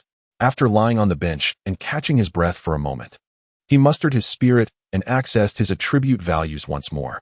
Chu Hao, 17 years and 2 months, height, 185 centimeters, weight, 80 kilograms, physical attributes, speed, 76, explosiveness, 74, reaction speed, 69, strength, 88, stamina, 70, jumping, 72, injury resilience, 60, physical attribute rating, offensive attributes, shooting, 80, long shot, 76, heading, 77, set pieces, 66, dribbling, 72. Offensive attribute rating, passing attributes, long pass, 70, short pass, 64, through ball, 67, cross, 67, vision, 79, passing attribute rating, defensive attributes, tackle, 56, slide tackle, 56, interception, 56, save, 56, physicality, 66, defensive attribute rating, overall rating, 75. Comprehensive evaluation level, star skill, Alvarez's lucky card. Hard work pays off. Chu Feng's stamina has finally reached 70. Simultaneously, his physicality has risen to 66. It seems that this week's training has not been in vain. A long-awaited smile finally graced Chu Feng's face. Ever since Atletico Madrid's first team officially gathered for training, Chu Feng has diligently engaged in extra practice every day, culminating in a week of intense training. It is noteworthy that during regular training sessions, Coach Simeone's regimen is notoriously grueling, compelling nearly all Atletico players to rush home for rest after practice. Yet, Chu Feng persevered through additional training, often leaving his legs cramping from exhaustion. His relentless pursuit stems from a desire to remain in Atletico's first team. "Chu, your training is rather unscientific," suddenly remarked Atletico's assistant coach, Burgos, as he appeared before Chu Feng, with an internal team match scheduled for the day after tomorrow. Burgos cautioned, "Your excessive training may adversely affect your performance." He tossed a bottle of mineral water to Chu Feng and continued, "You are only 17. Overtraining could lead to serious skeletal issues." "I understand, Mr. Burgos," Chu Feng replied, taking a few hearty gulps from the bottle. The competition within Atletico's first team is fierce, and given his stamina weakness, he felt compelled to pursue such rigorous training. However, before Chu Feng could finish his thought, Burgos interjected, "Let me reiterate, This level of training poses a significant injury risk. If you wish to continue playing, you must be more prudent. Recognizing Burgos's frustration, Chu Feng merely nodded in agreement, vowing to refrain from excessive training. In truth, after enduring over a week of grueling workouts, he could genuinely feel the pain in his legs. Perhaps it was time for him to rest. As Burgos had pointed out, while such intense training might enhance his stamina, it also significantly raises the risk of injury. Before departing, Burgos reiterated his advice. Extra training is acceptable, but it must be moderate. Engaging in an additional 4 to 5 hours daily, as you do, is simply unsustainable for your body. You must take care. Above all, avoid injury. With that, Burgos left Chu Feng's sight. Once Burgos was gone, a look of sudden alarm crossed Chu Feng's face, as if a realization dawned upon him. He promptly opened his attributes for review again. What? The injury attribute has dropped to 60? Upon seeing the injury value reduced to 60, panic seized him. Goodness. Intense training indeed affects injuries. I must be vigilant from now on. Chu Feng distinctly remembered that during his last attribute check, the injury value stood at 65. Now, after just a week, it had plummeted by 5 points. Sleep. I need a rest. Dragging his weary body, Chu Feng hurried back to the Player S apartment. It seemed that relentless training was not necessarily beneficial. The next day, following the first team training at Atletico Madrid, Simeone addressed the players once more.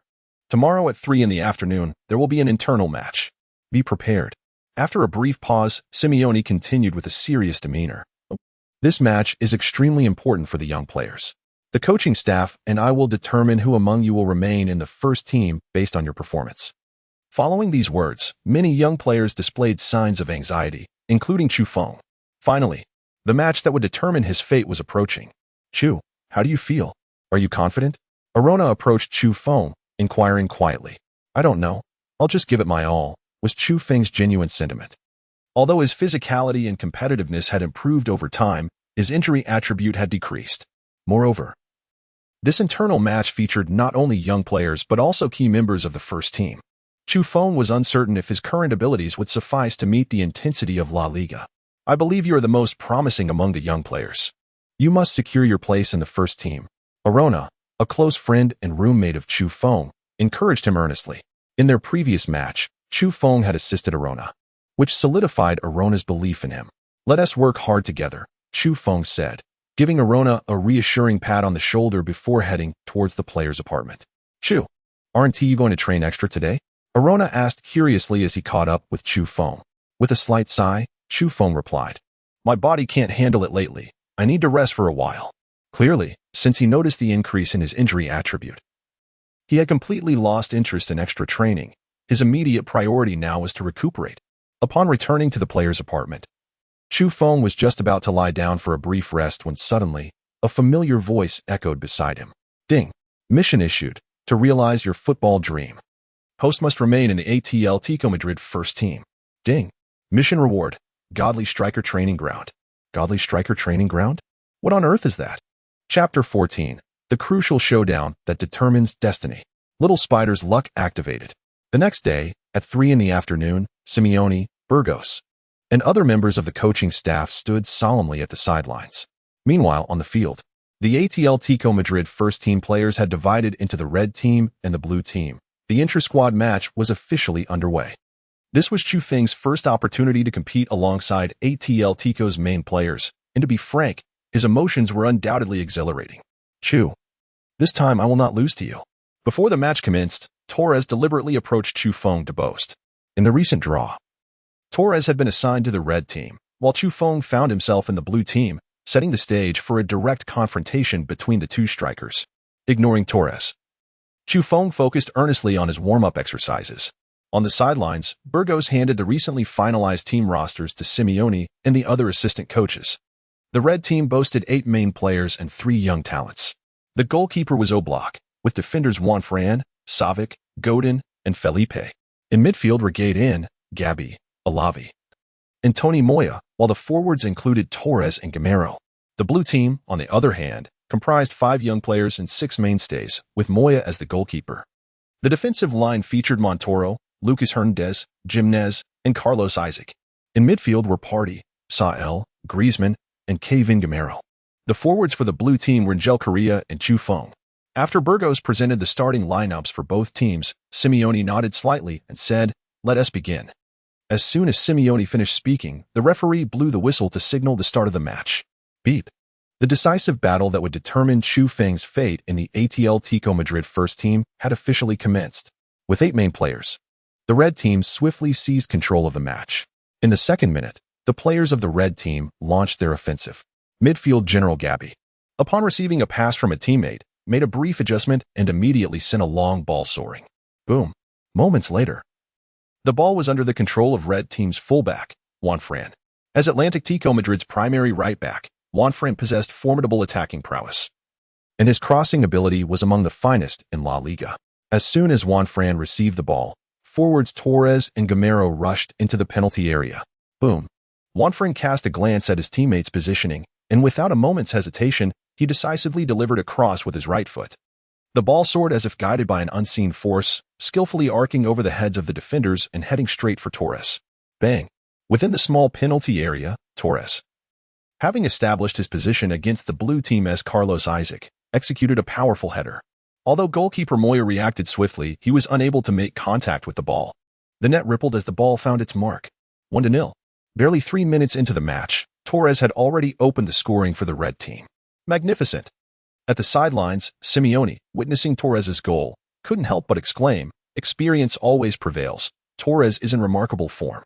Assistant coach Bigos echoed this sentiment, stating, despite being 34, Torres's instinct as a forward remains as sharp as ever. It appears that Torres will continue to be a key player for the team this new season. Simeone nodded in agreement, seemingly endorsing Burgos' observation. Meanwhile, within the stadium, Chu Feng felt a wave of anxiety wash over him as he watched Torres celebrate exuberantly. In the first 3 minutes, he had yet to touch the ball, while Torres had already scored, intensifying the pressure on him. Stay calm, the match has only just begun, he reminded himself. At that moment, Griezmann approached Chu Feng, giving his shoulder a reassuring pat. "Chu, I'll pass to you soon, so be ready," he said. Griezmann, like Chu Feng, was part of the blue team. A few months prior, he had witnessed Chu Feng's trial match in person, giving him a fair understanding of the Asian player's capabilities. "All right, no problem." Chu Feng nodded eagerly in response. After the restart, the blue team took possession. Chu Feng passed the ball to Griezmann in the center before sprinting into the penalty area at full speed. Under Griezmann's guidance, the midfielders of the blue team refrained from launching a hasty attack, opting instead for a series of passes in the backline. However, it wasn't long before the ball found its way back to Griezmann. At this moment, he received the ball on the left flank. As a left-footed player, Griezmann had already assessed Chu Feng's positioning before receiving the ball, and without pausing, he executed a cross with his left foot. In an instant, the ball traced a graceful arc within the red team's penalty area, heading directly for the back post. At that moment, Chu Feng was perfectly positioned at the back post. Griezmann had kept his word, indeed delivering the ball to Chu Feng. On the sidelines, both Simeone and assistant coach Burgos were now fully focused on the unfolding action. It is evident that both Simeone and Burgos are eager to witness whether the 17-year-old Chu Feng can gain an advantage against the key players of Atletico Madrid. As he prepared to leap for a header within the penalty area, the red team's central defender, Godin, dashed forward to intercept him. Godin, the dual captain of both Uruguay and Atletico Madrid, stands at an impressive height of 188 centimeters and possesses formidable physical prowess, making him a linchpin of Atletico's defense. At the moment when Godin collided with Chu Feng in the air, Chu Feng distinctly felt his balance falter. With a resounding thud, he was knocked to the ground by Godin's force. Although Chu Feng's core strength rated at 88, his physicality in confrontations was merely 66, rendering the prospect of overcoming Godin a futile endeavor. It was evident that this player was suited only for youth matches.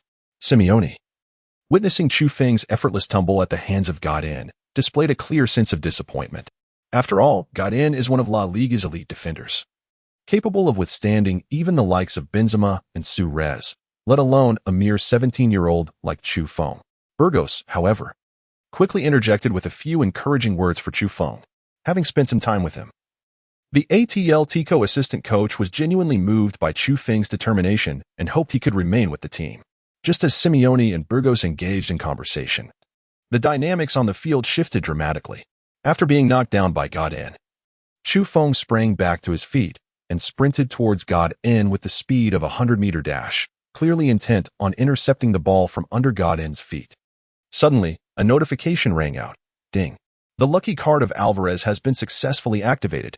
Host's interception, confrontation, and shooting abilities enhanced by 80%. In that fleeting moment, Chu Feng collided forcefully with God In from behind, catching the Atletico captain off guard. The impact caused God In to stumble slightly. As Chu Feng's core strength of 88, amplified by the lucky card, proved formidable, just as God In was on the verge of losing his balance. Chu Feng deftly nudged the ball away with his right foot. Before anyone could react, Chu Feng assessed the positioning of the red team's goalkeeper, Oblak, and unleashed a powerful shot with his right foot. The ball rocketed towards the goal, spinning wildly, and struck the netting in the bottom corner with tremendous force. The goal was scored. Chu Feng, through sheer will, had leveled the score for the blue team at 1-1. At that moment, the entire field was engulfed in astonishment. They could scarcely believe that the 17-year-old Chu Feng was able to intercept the ball from God In. And even more astonishing was the remarkable quality of his shot, which left Atletico Madrid's starting goalkeeper Oblak completely unresponsive. Even the player himself felt a sense of disbelief. Standing still, Chu Feng silently mused. Is this the luck card of the little spider? How formidable. The moment the luck card of Alvarez was activated, Chu Feng felt an exhilarating surge of strength coursing through every part of his body, and the speed of his movements increased severalfold, especially with that shot. He could hardly believe that a mere attempt would send the ball straight into the corner. What a striking beauty. Absolutely marvelous. The first to rush to Chu Feng's side in celebration was Montoro. Although Montoro had previously held reservations about Chu Feng, he was now utterly captivated by his skills. He exuberantly jumped onto Chu Feng's back, wildly cheering as if he were happier than if he had scored himself. In contrast, Chu Feng wore an expression of calm. After celebrating with Montoro, he jogged over to the red team's goal, quietly retrieved the ball, and made his way back to the center circle. Clearly, having experienced the power of the Alvarez luck card, Chu Feng's confidence was undeniably soaring. He no longer sought a draw. Rather, he yearned for victory. How was this possible? How had he accomplished that? In the goal, red team goalkeeper Oblak stood in a daze, still reeling from the recent goal conceded. As Atletico Madrid's first-choice goalkeeper, Oblak had already attained a status among the world's elite, yet he had been utterly unresponsive in the face of Chu Feng's explosive shot. This spoke volumes of the terrifying quality of Chu Feng's strike. Among the red team, God In also felt incredulous. He helplessly raised his hands, muttering, "Damn. I can't believe a little brat managed to intercept me. This is simply humiliating." Yet, truth be told, the impact of this Asian player was formidable. God In's emotions were undoubtedly complex. He felt disgruntled over his own carelessness, while simultaneously exhilarated by Chu Feng's prowess. Perhaps, at that moment, God In began to gradually recognize this shooter from the Celestial Empire. On the sidelines, Atletico's coach Simeone couldn't help but swallow hard. Then turned seriously to his assistant Burgos and inquired, "Did you see that? This kid actually managed to intercept the ball from God In." Before Simeone could finish, assistant coach Burgos responded with palpable excitement. "It seems Chu is indeed a genius. God In's ability to contest is world-class, and his ball protection skills are top-notch. Even in La Liga, few players can take the ball from God In. But today, Chu has done it." Burgos continues to admire Chu Feng's performance, while a faint smile of satisfaction graces Simeone's face. There is indeed something intriguing here. It appears that this young talent possesses the potential to remain with Atletico Madrid. Throughout, Simeone has harbored skepticism regarding Chu Feng's capabilities, and prior to this intra-squad training match, he had even contemplated loaning him out. However, upon witnessing Chu Feng's astonishing goal, Simeone's perspective on loaning him has dramatically shifted. The match is still in progress. With the score now equalized, the stronger red team undoubtedly feels the pressure. Although today's encounter is merely a practice match, for professional players, accepting defeat in any form is intolerable. Thus, in pursuit of victory, the players of Atletico's red team are fully focused. In the 23rd minute, midfield maestro God In received the ball in the center. And despite the interference from two players of the blue team, the Argentine star executed a series of agile stops and changes of direction, effortlessly maneuvering past both Kidi Bear and Sile. Meanwhile, up front, red team striker Torres has begun to accelerate. Bang! Upon seeing Torres's positioning, God In wasted no time and delivered a penetrating through ball. Mere seconds later, the ball found its way to Torres's feet. However, simultaneously, Blue team defenders Jimenez and Montoro closed in on Torres. Under their pressure, Torres' shot was ultimately snatched up with ease by goalkeeper Moy. Bang! Immediately, Moy opted for a quick free kick. In an instant, the ball traversed half the length of the pitch, landing swiftly at the feet of Griezmann on the right flank. As the French star received the ball, he was immediately besieged by several red team defenders, Felipe, Olavi, and Gabi.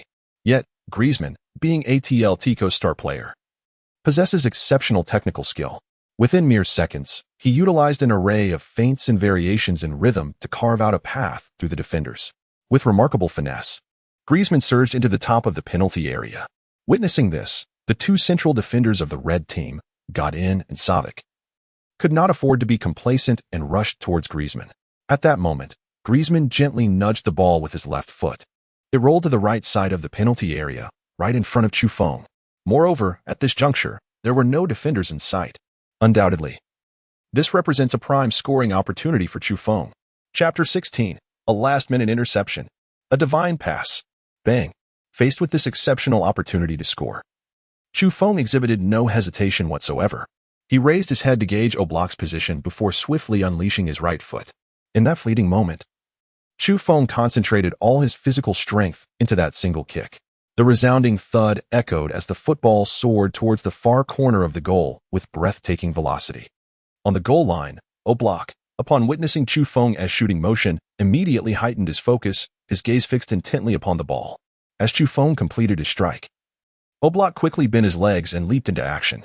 However, the sheer power behind Chufeng's shot was formidable, causing the ball to spin rapidly. Oblak could only stretch his arms in a desperate attempt to intercept the ball midair. Yet, as the football approached him with alarming speed, a flicker of panic emerged in the eyes of the Atletico Madrid's main goalkeeper. Whoosh! The ball grazed past the tips of Oblak's fingers. In the next instant, it crashed firmly against the inside of the post and rebounded into the net with lightning speed. Oblak was left powerless. 2-1.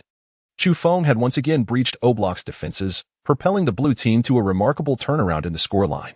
Splendid. I knew you would score, Chu. Griezmann, who provided the assist, was the first to rush to Chufeng's side. Thank you, Antoine. If it weren't for your ability to draw the defender's attention, I would never have had such a prime opportunity. Chufeng understood all too well that his untroubled shot from the edge of the penalty area was largely due to Griezmann's distraction of the defenders. To repeatedly penetrate Oblak's goal signifies your prowess, Chu. You are the most talented 17-year-old player I have ever encountered. As a world-class athlete, Griezmann could sense the boundless potential within Chufeng. Additionally, as Atletico's star player, he hoped that the young talent would remain with the team, which would undoubtedly bolster Atletico's performance in the upcoming season.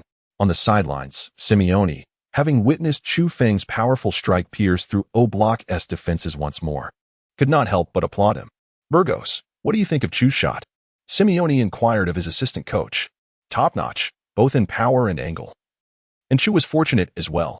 Had it been slightly misaligned, the ball might have been deflected by the post, Burgos replied candidly. Simeone nodded, a look of satisfaction crossing his face. It's hard to believe he is only 17, he remarked, turning his gaze back to the field.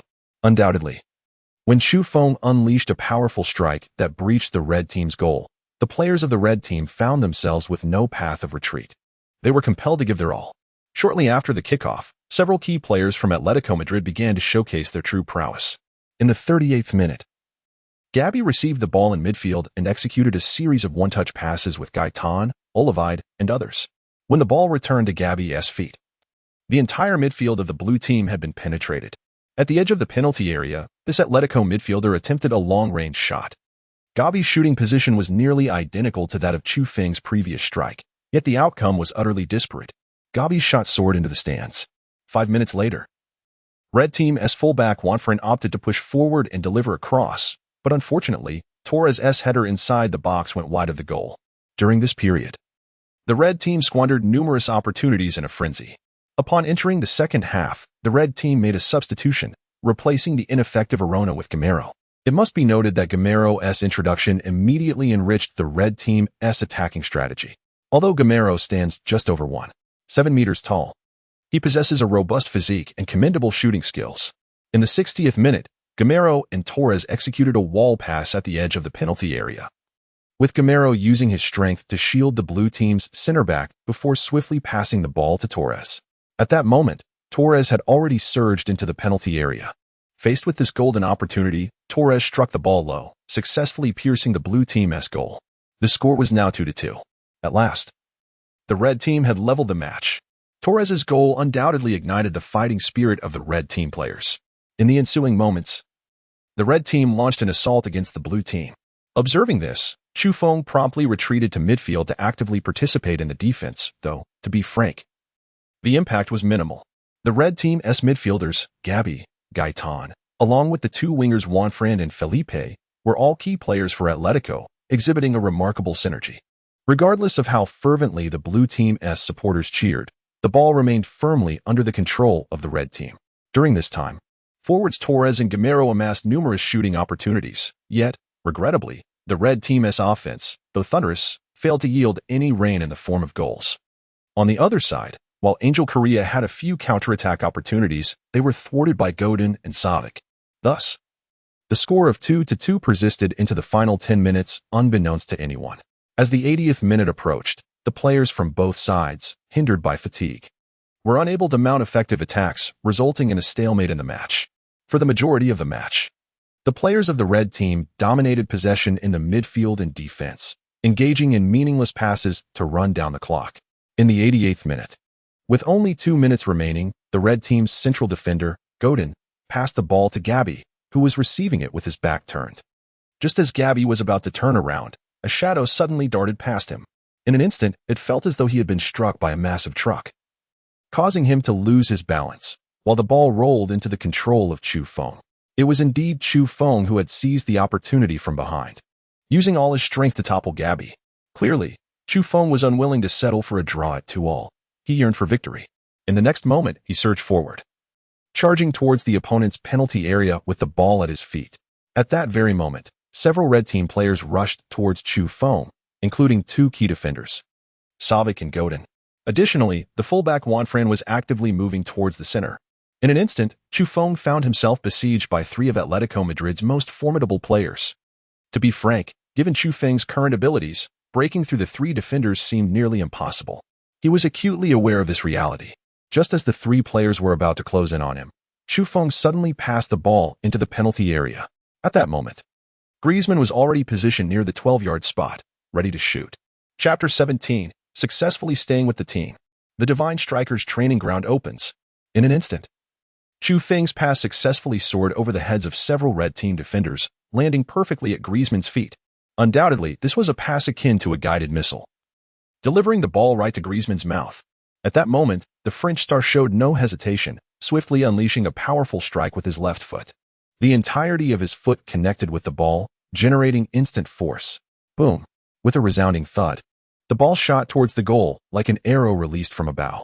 Even Oblak could do nothing but watch as the ball soared into the net he was guarding. 3-2. In the dying moments, the blue team scored. A last-minute triumph. Magnificent. After the goal, Griezmann immediately rushed to embrace Chu Feng, the one who had provided the assist, in an expression of pure exhilaration. "Chu, your pass was simply exquisite," Griezmann exclaimed, giving Chu Feng a thumbs up, filled with genuine admiration for the 17-year-old prodigy. "Mainly, your shot was exceptional. Haha." After receiving praise from the star player, a radiant smile broke across Chu Feng's face. Subsequently, an increasing number of players from Atletico Madrid's blue team gathered around Chu Feng to celebrate. Although the match had not yet concluded, it was apparent to all that the blue team had a firm grip on victory. At that moment, Atletico's head coach, Simeone, stood on the sidelines, frequently applauding. Indeed, it seems this player, Chu, is capable of playing in midfield, a true talent. Up to this point in the internal match, Chu Feng had already achieved 2 goals and 1 assist. If Simeone were not oblivious, he would undoubtedly ensure that Chu Feng remained with the team. After the restart, the players of the red team did not concede defeat. Gamero, Torres, Gabi, and others immediately engaged in the offensive. The referee also generously allotted nearly 5 minutes of stoppage time. Unfortunately, the red team players failed to capitalize on their opportunities. And as Torres' shot from the penalty area soared over the crossbar, the referee ultimately blew the final whistle. "Chu, congratulations," Torres said, approaching Chu Feng with a dejected expression after the match. Despite his team's loss, Torres sincerely offered praise to Chu Feng. Meanwhile, Griezmann, standing nearby, patted Chu Feng on the shoulder and remarked appreciatively, "Chu, let us work hard together in the new season. Let us strive to seize the La Liga championship from Real Madrid and Barcelona." Clearly, after this match, Griezmann was already convinced that Chu Feng would remain with the team. And indeed, this was the case. The head coach of Atletico's first team, Simeone, along with assistant coach Burgos, approached the group with the evaluation reports of all players. "This is your scoring from this match. Those who receive above a certain score will remain with the team, while those below will need to go through further training," Simeone announced. After his statement, the assistant coach distributed the evaluation reports. Chu Feng's score was, this was the highest tier, shared only with Griezmann. This indicated that Chu Feng had successfully secured his place in the first team. "You played well, but do not assume this guarantees you a starting position in Atletico. In a few days, the team will organize several friendly matches, and I will determine the starting lineup based on those performances. So, continue to strive, young man." Simeone specifically approached Chu Feng to convey his plan. As an experienced coach, Simeone understood how to manage young players, despite Chu Feng's flawless performance in this match. He refrained from excessive praise, opting instead for motivation. This approach stemmed from Simeone's understanding that young players can easily become arrogant.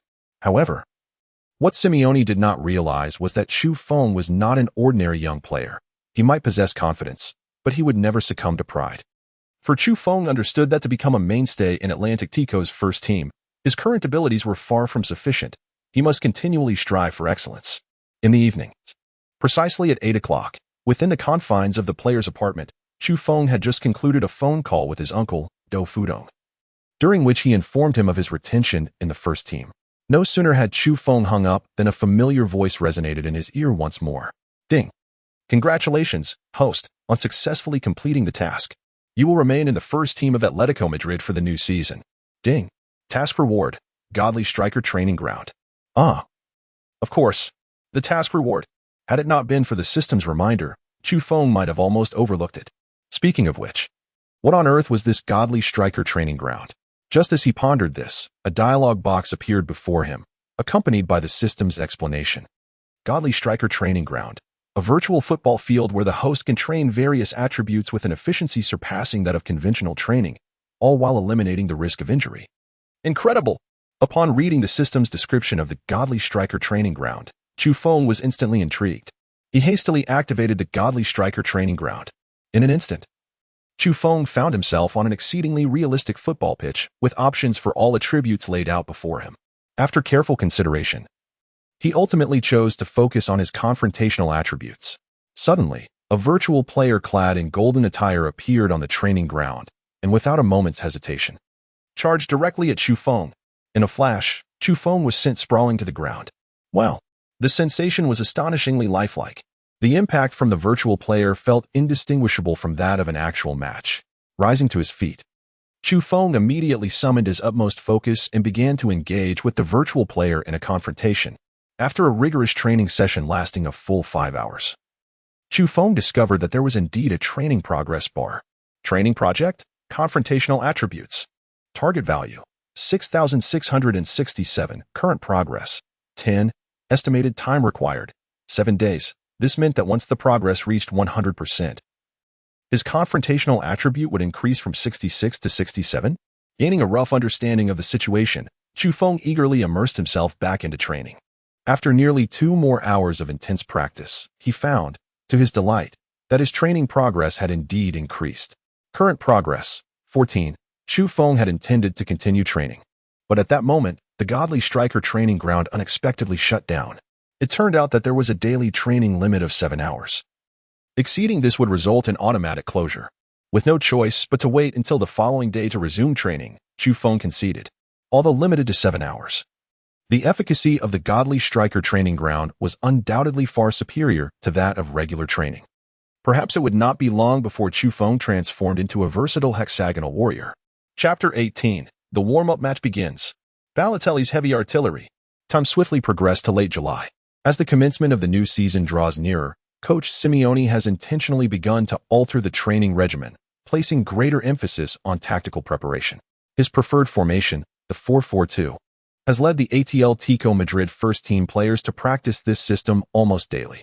After the regular training sessions, Chufeng promptly returns to his apartment to engage in 7 hours of simulated training at the Divine Striker training ground. Following nearly a week of rigorous practice, Chufeng's competitive attributes have finally risen to 67. However, to be candid, the distinction between 67 and 66 is marginal. To enhance his physical confrontational skills and increase his success rate, Chufeng must persist in his diligent training. Training project, competitive attributes. Target value, 67 to 68. Training progress, 1. Estimated time required, 10 days. Given the current timeline, it would be commendable for Chufeng's competitive attributes to reach 70 by the onset of the new season. After all, La Liga's opening date is set for August 20th, leaving approximately 30 days remaining. As July draws to a close, Atletico Madrid will also embark on their warm-up matches. On the final day of July, specifically July 31st, Atletico will face their first opponent in a friendly match in the United States, League One's OGC Nice. For Chufeng, achieving Coach Simeone's trust hinges on delivering an outstanding performance in this encounter against Nice. On July 29th, the Atletico first-team players boarded their flight and successfully landed in Ann Arbor, Michigan, having crossed the Atlantic. Although soccer enjoys moderate popularity among sports in the U.S., a considerable number of fans wearing Atletico jerseys awaited their arrival at the airport. After all, Atletico, as one of the triumvirate of La Liga, commands significant global influence. Griezmann, Torres. The fans enthusiastically chanted the names of Atletico stars, creating a scene of delightful chaos. Stars like Griezmann, Torres, and Oblak were surrounded by admirers, while Chufeng found himself largely overlooked, with few even noticing the Asian face among the Atletico players. However, Chufeng remained unfazed. He firmly believes that one day he too will achieve the status of a beloved star like Griezmann. 2 days later, on the day of the match against Nice, as the Atletico bus slowly approached the stadium, Coach Simeone officially announced the roster for the friendly. On the bus, all the Atletico players focused intently on Simeone, for despite it being merely a friendly match, each player yearned for the opportunity to showcase their talents on the field. After all, only by taking the stage can one truly showcase their talents. This is the only way for Simeone to notice and for one to potentially become a key player for Atletico Madrid in the upcoming season. Forwards, Griezmann, Torres. Midfielder, Koch. When Simeone announced the starting lineup, the Atletico players experienced a mixture of joy and concern, with Chufeng falling into the latter category. He had not made it onto the starting list. In the attacking front, Simeone opted for last season's mainstays, Griezmann and Torres. In truth, Chufeng felt no surprise. After all, he was merely a newcomer, and at the tender age of 17, he needed to patiently await his opportunity. At 8 o'clock in the evening, Michigan Stadium was filled with nearly 20,000 fans, and upon looking around, one could see that the vast majority were clad in Atletico Madrid jerseys. This was a commonplace sight, considering that their opponents, Nice, were merely a relegation-threatened team in League One, utterly lacking the prominence and influence of Atletico Madrid. Nevertheless, Nice was not without merit, as they boasted a renowned forward. His name was Balotelli. At 8:30, the referee's whistle signaled the commencement of the match. The more formidable Atletico Madrid quickly seized control of the game, with Griezmann, Torres, and midfielder Saul creating numerous shooting opportunities. However, on this night, Nice goalkeeper seemed to be in extraordinary form, soaring across the goal line to make several crucial saves. Remarkably, in the 30th minute, it was Nice who struck first, breaching Atletico Madrid's defenses. The goalscorer was none other than Balotelli. Center-back Dante gained the upper hand in his duel with Torres, successfully clearing the ball with a header, which fell at the feet of midfielder Gelalo. Without hesitation, he launched the ball forward with a powerful kick. At the edge of the penalty area, Balotelli utilized his physicality to overpower center-back Savic, and with a brilliant burst of speed, he evaded Godin's challenge. He charged like a comet into Atletico Madrid's penalty area. Just as goalkeeper Oblak prepared to intervene, Balotelli unleashed a fierce strike with his right foot. Boom! In an instant, the ball rocketed into the net like a cannonball. The sheer velocity of Balotelli's shot left Oblak with no chance to react. 1-0. Nice took the lead. On the sidelines, Simeone furrowed his brow, clearly dissatisfied with the performance of his players on the field. Both the defenders and forwards were having a dismal night. In the substitutes bench behind Simeone, Chufeng lamented the team's conceding of a goal. Balotelli's shot was remarkably powerful, truly deserving of the title of a world-class player below the neck. Arona, seated beside Chufeng, couldn't help but exclaim upon witnessing Balotelli's goal. Indeed, when Balotelli first emerged in the football scene, he was hailed as the third player after Messi and Ronaldo. Alas, his eccentric personality proved to be his undoing. Just as Chufeng finished speaking, a prompt box flashed before his eyes. Ding. Task issued. Assist Atletico Madrid in winning the match. Task reward. Balotelli's powerful shot skill card. At last, it had arrived. Upon seeing the system's prompt, Chufeng felt a surge of energy. His strength had reached 88, and acquiring Balotelli's powerful card would be a perfect match. However, Chufeng was merely a substitute and was uncertain if he would even get a chance to play, let alone assist Atletico Madrid in achieving victory. Chapter 19. Debut in the friendly match. Balotelli scores twice. Several minutes later, the first half of the match between Atletico Madrid and Nice came to an end, with the score remaining 1-0. Nice held a temporary lead thanks to Balotelli's powerful strike within the penalty area. During halftime, Simeone's face was etched with fury.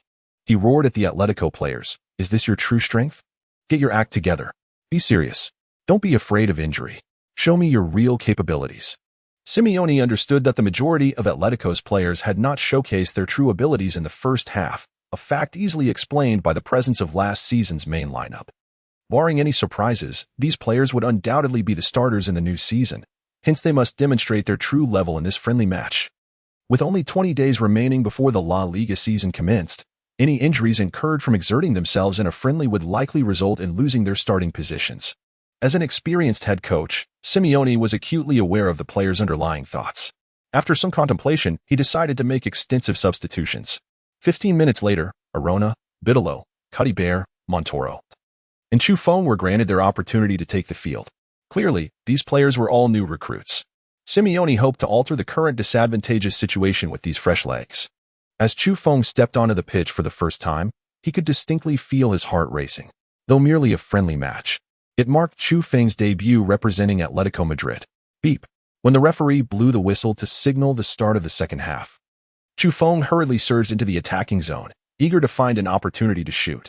However, it must be said that after Atletico Madrid underwent significant personnel changes, the young players who took to the field aspired to become the saviors of the team, resulting in a tendency for the Atletico players to engage in isolated efforts for the majority of the time, particularly this summer, when Vitalo transferred to Atletico Madrid for $35.6 million.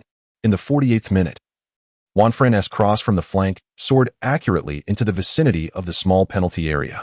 At that moment, Vitalo was surrounded by at least two defenders from Nice. Positioned at the edge of the penalty area, Vitalo deftly controlled the ball with his right foot, swiftly maneuvered, and in the next instant, took a shot. However, the ball was thwarted by Dante, the central defender from the opposing team. In fact, at the moment Vitalo attempted his shot, another Atletico forward, Chufeng, found himself unmarked within the penalty area.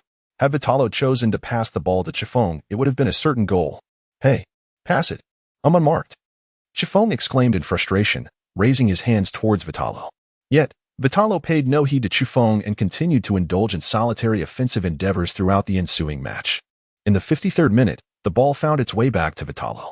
At this juncture, he received the ball at the top of the penalty arc.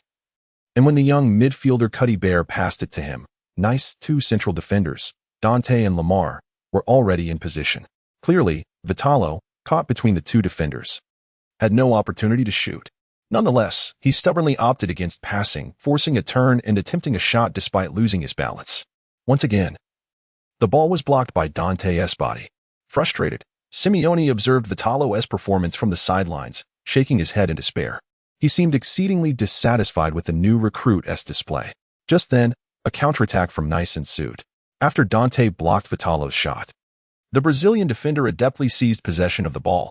With a swift kick, Dante launched the ball forward. What was initially a mere clearance unexpectedly landed perfectly at Balotelli's feet. Balotelli immediately executed a powerful dribble and charged toward Atletico Madrid's penalty area with long strides. Although Balotelli's physical prowess had significantly diminished compared to his peak, he still managed to exert immense pressure on the Atletico defenders as he surged forward, compounding the challenge. The defender assigned to counter Balotelli was the newly introduced Montoro, a 21-year-old who was evidently unable to withstand Balotelli's onslaught. As Balotelli surged forward, Montoro found himself as if struck by a speeding bus.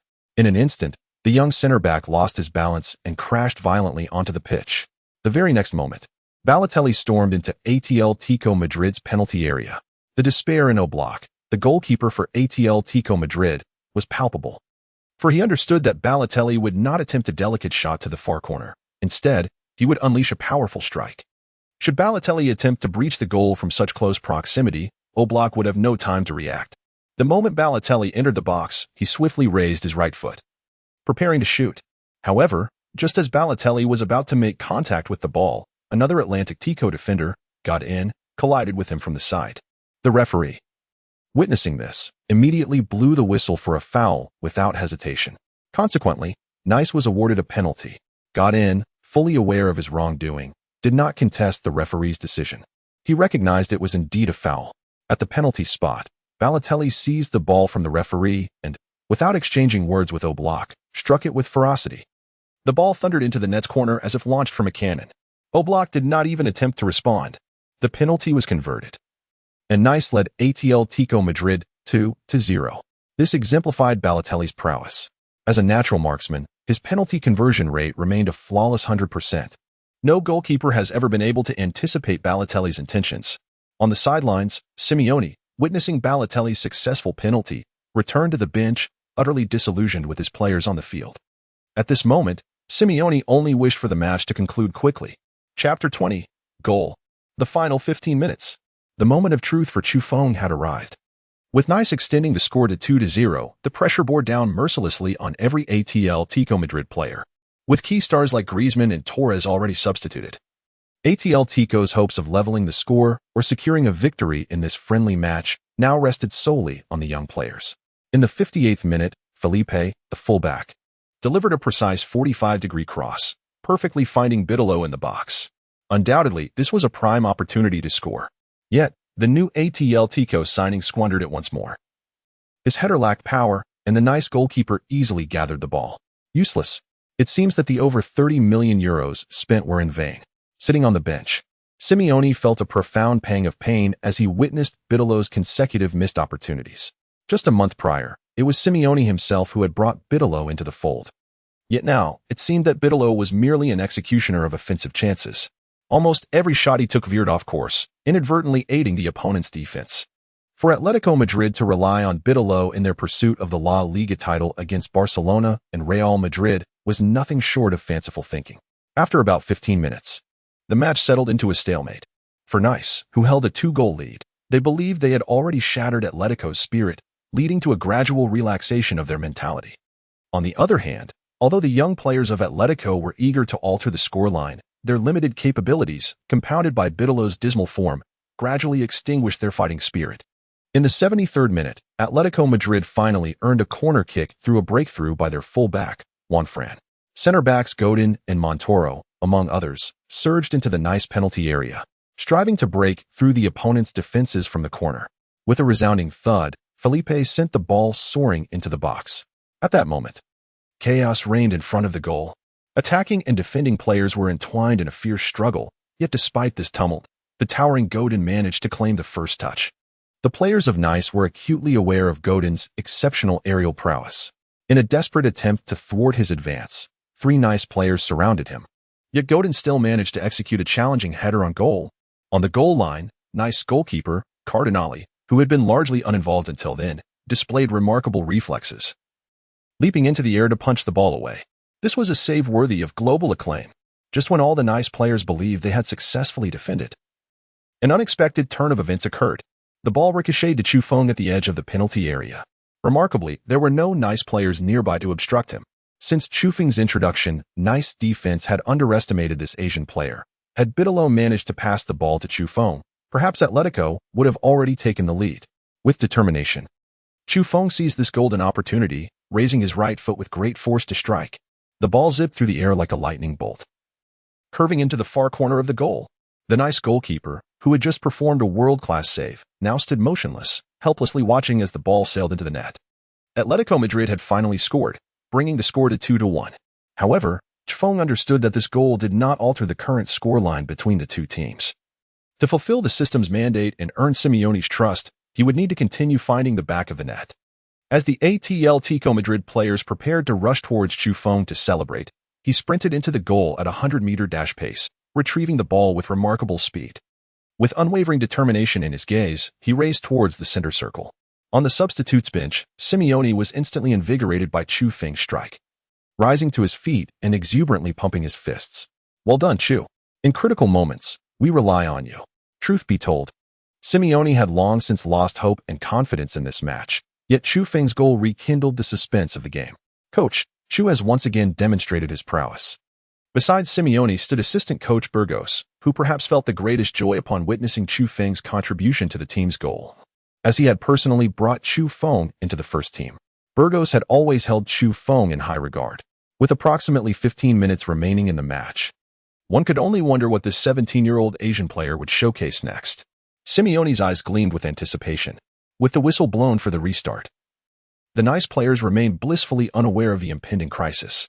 For the most part, they continued in a relatively relaxed state, opting against aggressive offense and instead indulging in aimless passes at the back, attempting to waste time.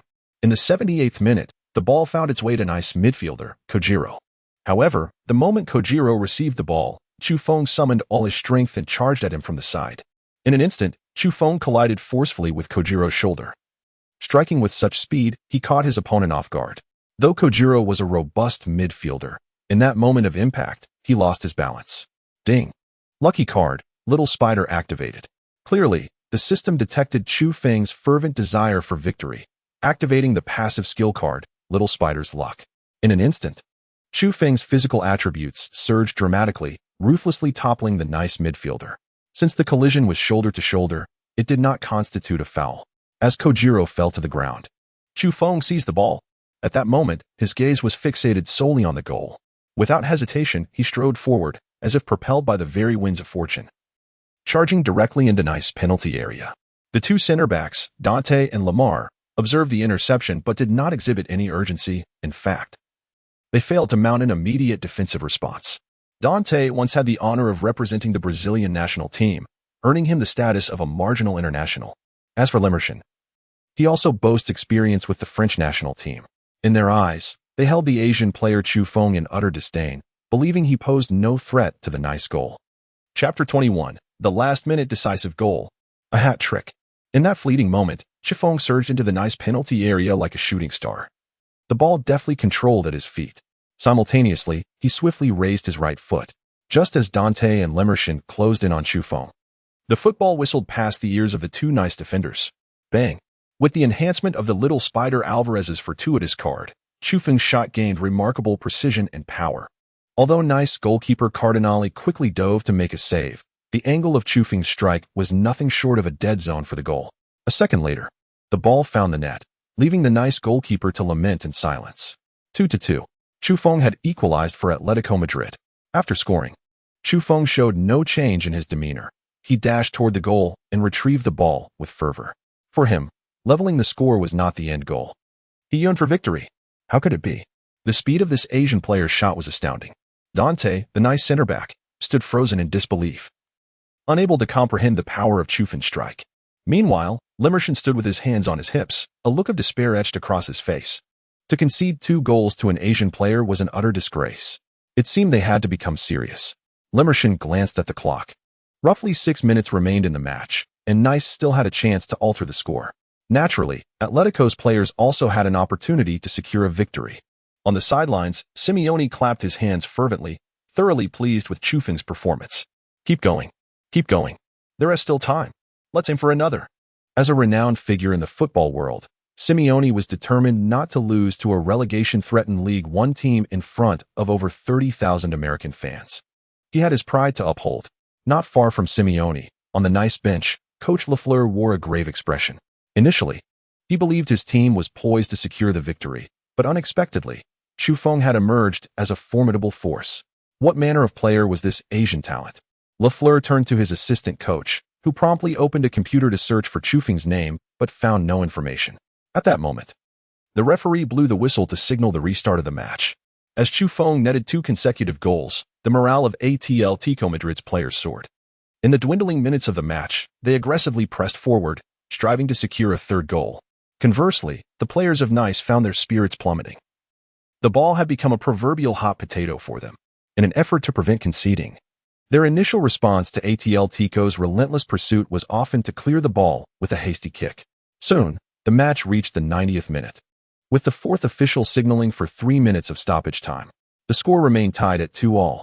To maintain this draw until the final whistle, the Nice players began to slow the pace of the game, many of them collapsing to the ground, leaving the referee with no choice but to halt play. As time trickled away, Chu Feng felt a deep sense of urgency. He was acutely aware that the task assigned by the system was to help Atletico secure victory in this friendly match, and he needed one more goal to fulfill it. Failure to complete the system's directive would mean no reward for him. With determination, Chu Feng gritted his teeth and charged towards the ball carrier from Nice with all his might. The defensive midfielder, Cogelo, spotted Chu Feng barreling towards him like a descending tiger, and rather than holding onto the ball, he quickly opted for a back pass. The ball found its way to the feet of central defender Lemerson. At that moment, the game clock ticked to 92 minutes and 21 seconds. Time was not on Chu Feng's side, with less than a minute remaining, yet he refused to relent, continuing his relentless pursuit of the ball. In the blink of an eye, Chu Feng surged towards Lemerson, but alas, the Nice defender passed the ball to Dante instead. Without hesitation, Chu Feng adjusted his stance and sprinted towards Dante with the swiftness of the wind. Suddenly, the system detected Chu Feng's unwavering effort to regain possession and activated Alvarez's skill card once more. Instantly, he felt renewed strength coursing through his weary legs. He took off with renewed vigor, charging forward with great strides. Fortune favors the determined. Lemerson's pass lacked force, causing the ball to delay its arrival at Chu Feng's feet, presenting him with an extraordinary opportunity. In an instant, as the ball reached Dante, Chu Feng had already closed the gap. This was his last chance, and he was determined not to let it slip away. With all his might, Chu Feng launched himself, colliding forcefully into Dante with his shoulder. At the moment when Chu Feng activated the Little Spider Lucky card, his attributes in confrontation, stamina, explosiveness, and shooting received a significant enhancement. In that instant, Chu Feng resembled a raging bull, charging fiercely and knocking Dante over with tremendous force. This former Brazil international was rendered virtually powerless in that moment. Just like that, Chu Feng effortlessly seized the football from beneath his opponent's feet. Subsequently, he surged forward with the swiftness of a whirlwind, boldly entering the penalty area of Nice. On the goal line, Cardinal, the last line of defense for Nice, found himself with no escape route. His only recourse was to advance. The Nice goalkeeper promptly abandoned his post, rushing towards Chu Feng.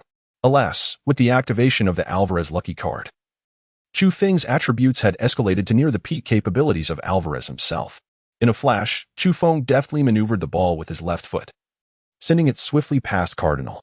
In the next heartbeat, Chu Feng scored into the empty net. Bang! The ball found its mark. 3-2. In the dying moments of injury time, Chu Feng netted the decisive goal. Upon scoring, the referee immediately blew the final whistle.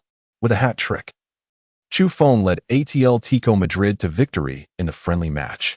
Chapter 22. Acquiring the Balotelli Heavy Cannon card. Attracting domestic attention. Splendid. Impressive. Chu. At the moment Chu Feng scored, nearly all Atletico players instinctively rushed towards him. Undoubtedly, Chu Feng emerged as the most significant contributor to Atletico's victory that evening. He achieved a hat trick within just 45 minutes, culminating in a last-minute winner. Although this match was merely a friendly, the dramatic finish sent adrenaline coursing through every player. Even Diego Simeone, the Atletico coach, clad in a black suit, strode towards Chu Feng, celebrating with palpable excitement. "Well done, Chu," Simeone exclaimed, enveloping him in a hearty embrace. Clearly, after this friendly against Nice, Simeone had begun to appreciate this young forward from Asia more and more. Chu Feng joyfully celebrated with his coach and teammates, embracing and high-fiving one another. It was his debut match for Atletico Madrid, and achieving victory was a source of great exhilaration. Of course, what mattered most to Chu Feng were the task rewards. Ding! Congratulations, host, for helping Atletico defeat Nice. Task reward: Balotelli Heavy Cannon card. Balotelli Heavy Cannon card. Active skill. Before shooting, the host may activate the Balotelli Heavy Cannon card, which will enhance shooting attributes by 20%, power attributes by 20%, and long-range shooting attributes by 20%. Upon returning to the locker room, Chu Feng felt a twinge of disappointment upon seeing the system notification, especially since the Balotelli cannon card required further practice. However, he soon devised a clever plan and promptly activated the striker training ground. In the selection of training programs, he indeed discovered the star player skill training project, Balotelli cannon card, proficiency, 1100, time required, 38 days. Currently, his proficiency stood at a mere 1. If Chu Feng aimed to reach a full 100 proficiency, he would need to dedicate a substantial 38 days to training. This meant that his combat training would have to be put on hold. After careful consideration, Chu Feng ultimately decided to focus on enhancing his combat attributes first. He would find time to train with the Balotelli cannon card once the new season commenced. After all, even without achieving full proficiency, he could still utilize the Balotelli cannon card during matches, albeit without reaching its optimal performance. Chu, you played well today. Keep it up. I believe it won't be long before you become a key player for Atletico Madrid. At that moment, assistant coach Bigos approached Chu Feng to greet him. Chu Feng quickly exited the striker training ground, returning to reality. I will strive to improve, Chu Feng replied resolutely to Burgos, fully aware of the significant support he had received from him since joining the first team. In a couple of days, Atletico will have a friendly match against Swansea, and you won't need to participate. Coach Simeone has excluded you from the squad list. Why? Chu Feng immediately inquired, surprised.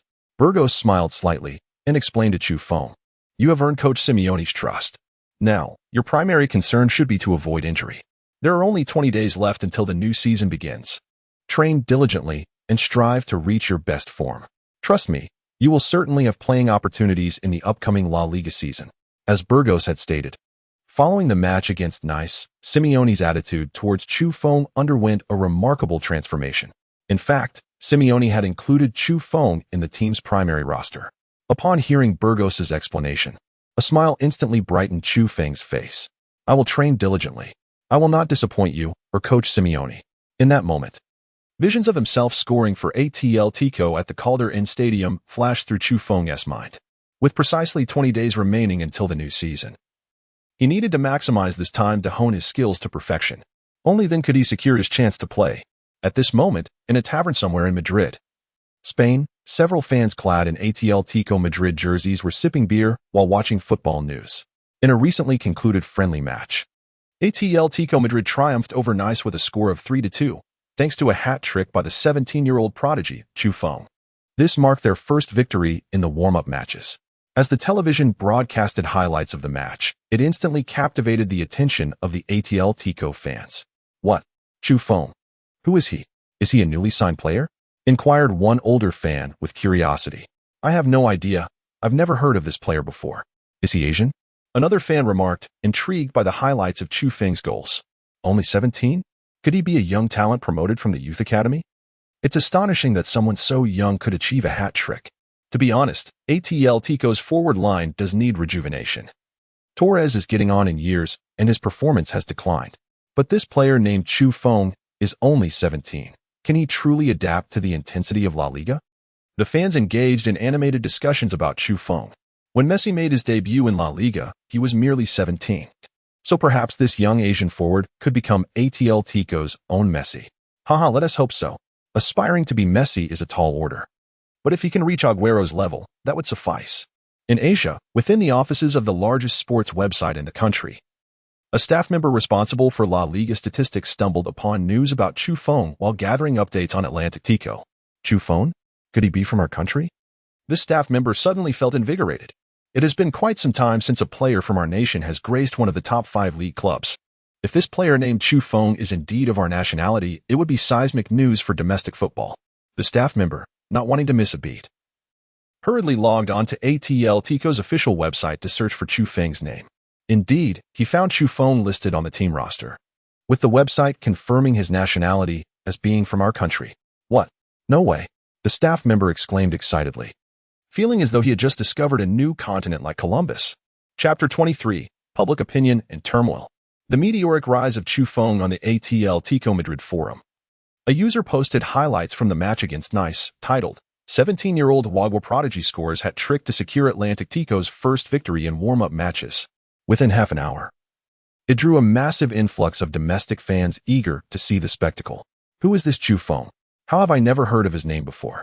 At just 17, he played for Atletico. This is pure genius. Could it be that our football is truly on the rise? Let us hurry and recruit him for the national team.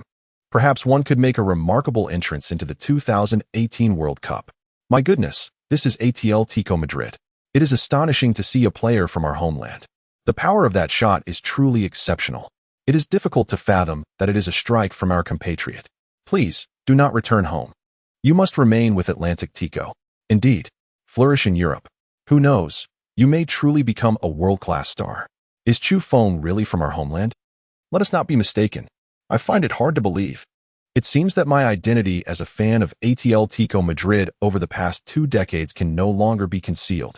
If Simeone can indeed allow Chu Feng to make an appearance in La Liga, I will undoubtedly transform from a Real Madrid supporter into a die-hard Atletico fan. For the majority of fans from our homeland, hope in the national team has long been extinguished, yet the emergence of Chu Feng has, to some extent, rekindled that hope. After all, since 2002, our football has remained stagnant, particularly in recent years. Although the domestic league has thrived due to financial investments, the national team's performance has only worsened. Now, the national team has become the subject of ridicule among fans. It is no exaggeration to say that Chu Feng's emergence fills domestic fans with astonishment and fervor. After all, it has been a long time since a player capable of competing in the top 5 leagues has arisen from our homeland. And what is most crucial is that Chu Feng is merely 17 years old. The future is boundless. Gradually, the influence of the post began to expand, attracting an increasing number of comments from fans. In just 3 hours, this post ascended to the trending topics. In a sense, Chu Feng seemed to have skyrocketed to fame overnight. Upon learning about Chu Feng's news, the management at Donghua Network convened an urgent meeting. In fact, to capitalize on the wave of interest surrounding Chu Feng, Donghua Network planned to invest a fortune in acquiring the broadcasting rights for the new La Liga season while extensively reporting on Chu Feng's achievements. The following day, the homepage of Donghua Network was nearly saturated with news about Chu Feng. 17-year-old prodigy Chu Feng becomes Atletico's savior, hat-trick and friendly match against Nice. Light of our homeland. Chu Feng's last-minute goal seals victory against Nice. Post-match embrace with Simeone. Another football genius emerges. And he is from our homeland. The hope of the village. Chu Feng joins Atletico's first team, ready for the new La Liga season. Cornerstone of the revival of our football? 17-year-old Chu Feng debuts with a hat-trick. His future is radiant. As Donghua Network extensively reported, other major websites began to follow suit. And Chu Feng's name quickly ascended to the 3rd spot on trending searches. The highlights of Chu Feng's match against Nice went viral online, amassing nearly 10 million views in less than a day. In the comment section, fans showered praise upon Chu Feng's performance. Balotelli has only scored 2 goals, while Chu Feng has achieved a remarkable hat-trick. Clearly, Chu Feng's prowess surpasses that of Balotelli. However, your argument is utterly flawed. Nevertheless, it is undeniable that Chu Feng is exceptionally talented. Representing Atletico Madrid at the tender age of 17 is truly astonishing. It appears that Chu Feng is poised to become a key player for Atletico, and perhaps we shall witness him grace the La Liga stage in the upcoming season. These 3 goals are indeed impressive. His physical attributes and shooting power are significantly superior to those of his peers. Finally, we need not envy our neighbors any longer. Our homeland has produced a football prodigy. Football has its own Yao Ming. My sole desire is for him to never return home. From this moment forth, I shall become a devoted fan of Atletico Madrid. Ding, ding, ding. At this moment, within the hotel where Atletico is residing, after concluding a day of training, Chu Feng was preparing to rest when his phone suddenly rang. It was a call from Do Fu. What is the matter? Chu Feng inquired, his voice laced with fatigue. On the other end, Do Fu's voice trembled with excitement. Xiao Feng, do you know? You've become a sensation back home. Almost every sports website is reporting your news. It was evident that Do Fu's tone was brimming with enthusiasm. Why? Chu Feng asked. Because you scored a hat-trick against Nice. You little rascal. I never expected you to have such talent. Ha ha ha. You've truly made your uncle proud. Keep up the good work. I want to keep you. Customers have arrived. After hanging up, Chu Feng curiously browsed domestic websites, and as expected, every sports outlet was indeed buzzing with news about him. However, after perusing the articles, he felt no excitement or joy. Instead, a frown appeared on his face. In his view, many of the domestic media reports were far from reality, clearly exaggerated in nature. Some outlets even hailed him as the savior of football, a title far too grand for him. Chu Feng, being astute, understood the fickleness of the media. He knew that if he were to underperform or find himself omitted from the Atletico lineup, those same media outlets would be quick to castigate him. As anticipated, just a few days later, Atletico faced their second friendly match in the United States against the Premier League team Swansea. Chu Feng, along with Griezmann, Gabi, and Godin, was neither a starter nor included in the 18-man roster. Simeone opted for a degree of rotation, and the match ended in a stalemate at 0-0. Upon discovering that Chu Feng did not play in this match, the domestic media unleashed a wave of negative reports. Chu Feng has lost Simeone's trust. He didn't even make the 18-man roster. Chu Feng has been cast aside. Simeone has chosen Gamero and Bitolo for the front line. The 17-year-old Chu Feng has become a mere substitute. As a young player, Chu Feng has yet to impress Simeone with his goals. The future of Chu Feng at Atletico Madrid is rife with uncertainties. Rumor has it that several domestic clubs have extended olive branches to him. This promising young talent is set to join a domestic team. Chapter 24. The new season approaches. The starting lineup is confirmed. Chu Feng paid no heed to the domestic reports. During this period, he devoted all his attention to training. Following the friendly match between Atletico Madrid and Swansea, the first team swiftly boarded a flight back to Spain the very next day. It was now August 5th, with only 15 days remaining until the commencement of La Liga. For Simeone, these final days were crucial for fine-tuning the team as condition. Upon returning to Spain, Chu Feng settled into a routine, leading a life dictated by training.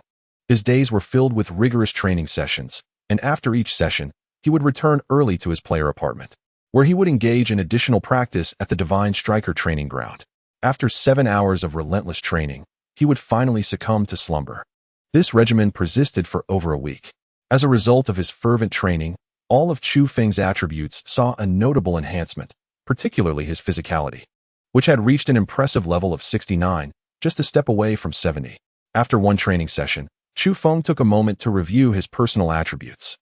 Chu Hao, 17 years, 3 months, height, 185 centimeters, weight, 80 kilograms, physical attributes, speed, 77, explosiveness, 75, reaction speed, 70, strength, 88, stamina, 71, jumping, 73, injury resistance, 60. Physical rating, offensive attributes, shooting, 80, long-range shot, 76, heading, 77, set pieces, 66, dribbling, 72, offensive rating, passing attributes, long pass, 70, short pass, 64, through ball, 67, crossing, 67, vision, 80, passing rating, defensive attributes, tackling, 56, sliding tackle, 56, interception, 56, goalkeeping, 56, physicality, 69, defensive rating, overall score, 75. Comprehensive evaluation level, star skills, Alvarez lucky card, Balotelli heavy artillery card. Aside from his physicality reaching 69, his other physical attributes also experienced slight improvements. However, his overall score remained unchanged at 75. With the new season drawing near, Chu Feng resolved to focus his training goals on the Balotelli heavy artillery card. In his view, La Liga does not place excessive emphasis on physical confrontations, thus a physicality rating of 69 was deemed sufficient. Moreover, if he could activate the Alvarez lucky card during a match, his physicality would receive a temporary boost. Therefore, the immediate priority is to maximize the proficiency of the Balotelli power card. After closing his attribute panel, Chu Feng promptly opened the striker training ground to inspect the training progress of the Balotelli power card. Training item, Balotelli power card, proficiency, 12. 100. Time consumed, 32 days. During this period, Chu Feng occasionally engaged in shooting practice at the training ground, which contributed to a modest increase in proficiency. However, according to the system's estimated time, approximately 1 more month is required. Commence training. For Chu Feng, time equates to fortune. Without a moment's hesitation, he initiated the training. In stark contrast to ordinary attribute training, the training for star skill cards is entirely different. Within the simulation training ground, the very figure of Balotelli materialized. Chu Feng must imitate Balotelli's shooting motions. This method of training proves to be far more engaging. Moreover, should Chu Feng err in his imitation, the system promptly corrects him. With the support of the striker training ground, Chu Feng's proficiency experienced a remarkable surge. Suddenly, it was August 15th. With merely 5 days remaining until the inaugural match of the new season. Following the conclusion of that day's training, Coach Simeone convened a brief meeting with the entire team. All Atletico Madrid first-team players gathered around Simeone, attentively listening to their esteemed coach. As a highly regarded figure within Atletico Madrid, Simeone commanded immense respect, and thus, when he began to speak, the players remained utterly silent, their expressions grave. The opponent for the first match of the La Liga season is Girona, a team not to be underestimated. I expect each of you to be prepared for a tough battle. This season, we shall contend for championships on 3 fronts: the Champions League, La Liga, and the Copa del Rey, with our aspiration being to secure a treble. Upon uttering these words, a flicker of unease and astonishment crossed the faces of the Atletico players. Clearly, many players harbored doubts regarding their capacity to achieve the treble with their current abilities. I understand that some of you may lack confidence in this objective, but I wish to emphasize that as long as you unite and train diligently, miracles will unfold. Prior to my tenure as head coach, Atletico's performance languished in mid-table obscurity, even teetering on the brink of relegation. Yet now, the team stands as a formidable contender for the La Liga title and a regular participant in the Champions League. Therefore, trust in me and my tactics. And I assure you, the team will achieve its seasonal goals. Simeone's impassioned address instantly stirred the players' emotions, and the room erupted in applause. After the meeting, within the confines of the Atletico Madrid club's coaching office, Simone gazed intently at the tactical board, contemplating the starting lineup for the inaugural match of the new season. He turned to Burgos beside him and inquired, "What are your thoughts on the selection of forward partners for this match?" The list for the Atletico Madrid goalkeeper, defense, and midfield had already been finalized. Only the 2 forward positions remained uncertain. Chua had exhibited remarkable enthusiasm during training and had netted a hat-trick in the warm-up match, which seemingly warranted a place in the starting 11. Burgos proactively recommended Chua for the forward position. After a moment of silence, Simone shook his head in response. Chua's form is indeed impressive, yet he is still quite young, merely 17 years old. I prefer the combination of Griezmann and Torres. On one hand, these 2 players established a rapport last season. On the other, they possess ample experience in La Liga. Having concluded his thoughts, Simone did not wait for Burgos to speak, but inscribed the names of Griezmann and Torres on the tactical board. Thus, the decision was made. As for Chua, he would have to wait and see. For Simone, the opportunity for Chua to start was non-existent, and in fact, Chua did not even make it into the 18-man squad for the first match. Chapter 25. Atletico Madrid's first-round loss. Griezmann's red card. Chua's opportunity. August 16th. Today marked the deadline for submitting the registration list. For Atletico's new recruits, it was time to select their respective jersey numbers. However, as a young player, Chua found his options for numbers within the team severely limited. After much contemplation, he ultimately chose the number 18 jersey. The reason for this choice was simple. Chua's birthday fell on May 18th.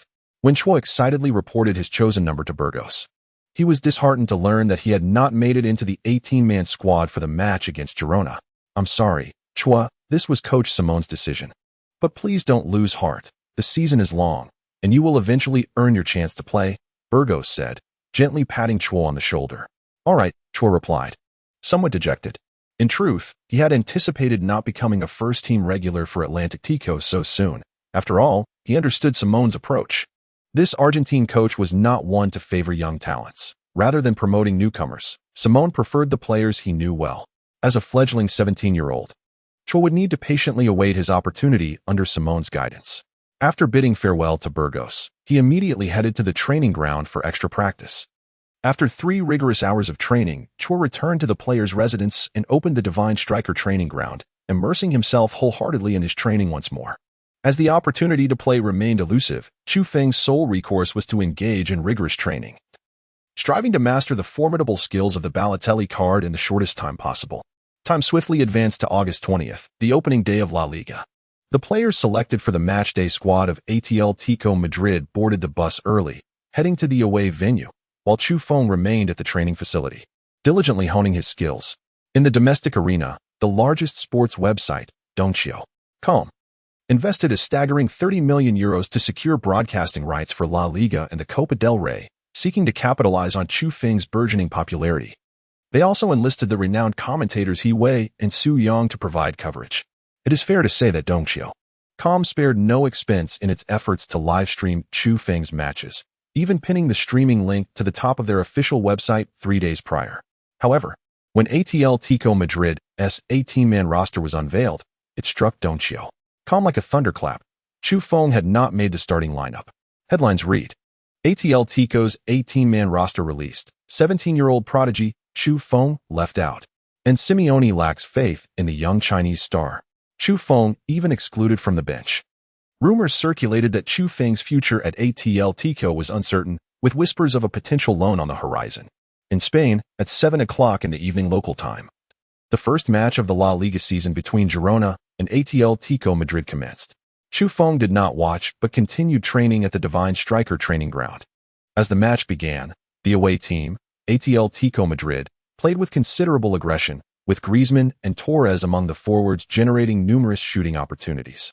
Yet, on this evening, Girona's goalkeeper seemed possessed, making miraculous saves to thwart Atletico's attempts on goal. Before long, the first half concluded with both teams locked in a scoreless stalemate. As the second half resumed, Girona noticeably intensified their offensive efforts. Forward Stunian executed a counterattack, successfully breaching Oblak's defenses, putting Girona ahead 1-0. In the wake of falling behind, the Atletico players exhibited signs of anxiety. In the 65th and 72nd minutes, Griezmann committed 2 fouls against Girona's midfielder Granelli, receiving a direct red card from the referee. Atletico was now a man down. Just when it seemed Girona would secure a comfortable victory, the diminished Atletico squad awakened a fierce determination. Despite being down to 10 men, their solid defense prevented Girona from extending their lead. Remarkably, in the 85th minute, Atletico's substitute Gel Correa executed a counterattack, finding the back of the net. Ultimately, after a tempestuous 90 minutes, the match concluded with a score of 1-1, allowing Atletico to salvage a point on the road. To speak candidly, the performance of Atletico Madrid's players in this match has left fans thoroughly dissatisfied. Within the Atletico Madrid fan forum, nearly all supporters have voiced their criticism towards Simeone and the red-carded Griezmann. Simeone's tactics were overly conservative. His team exhibited a glaring lack of offensive prowess. It is perplexing why Torres was granted playing time, as he hardly merits a starting position at Atletico. Griezmann's display was equally abysmal. His composure was severely lacking. While both Real Madrid and Barcelona secured victories, Atletico could only manage a draw, indicating that yet again, the championship title may slip through their fingers this season. My feelings towards Simeone are now a tumultuous blend of admiration and frustration. He is in dire need of change. Following the match, a plethora of Spanish media outlets criticized both Simeone and Atletico. According to El Diario Deportivo, Simeone's team has lost its attacking capability, as evidenced by their draw against relegation-threatened Girona. El Mundo Deportivo reported that Atletico has faced a stalemate, with Griezmann sent off, and that offensive play remains the team's most significant issue.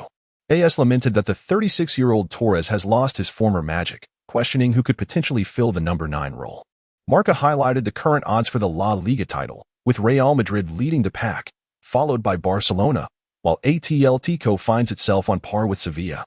After the match, Simeone refrained from admonishing his players, recognizing that the lack of victory was largely attributable to his own tactical decisions. With a full 7 days before the next match against Las Palmas, Simeone must devise a suitable starting formation for Atletico. At the training ground, following the defeat, the team's morale dipped significantly, particularly after suffering a loss in the league's opening match, leading players to question Simeone's strategies. Furthermore, with Griezmann suspended due to his red card, the pressing question remains: who will assume Griezmann's offensive responsibilities? Suddenly, time has leaped to August 25th, just 2 days before the second match. After training, Simeone specifically called Chu Feng into his office, preparing him for the upcoming match against Las Palmas, where he would be starting.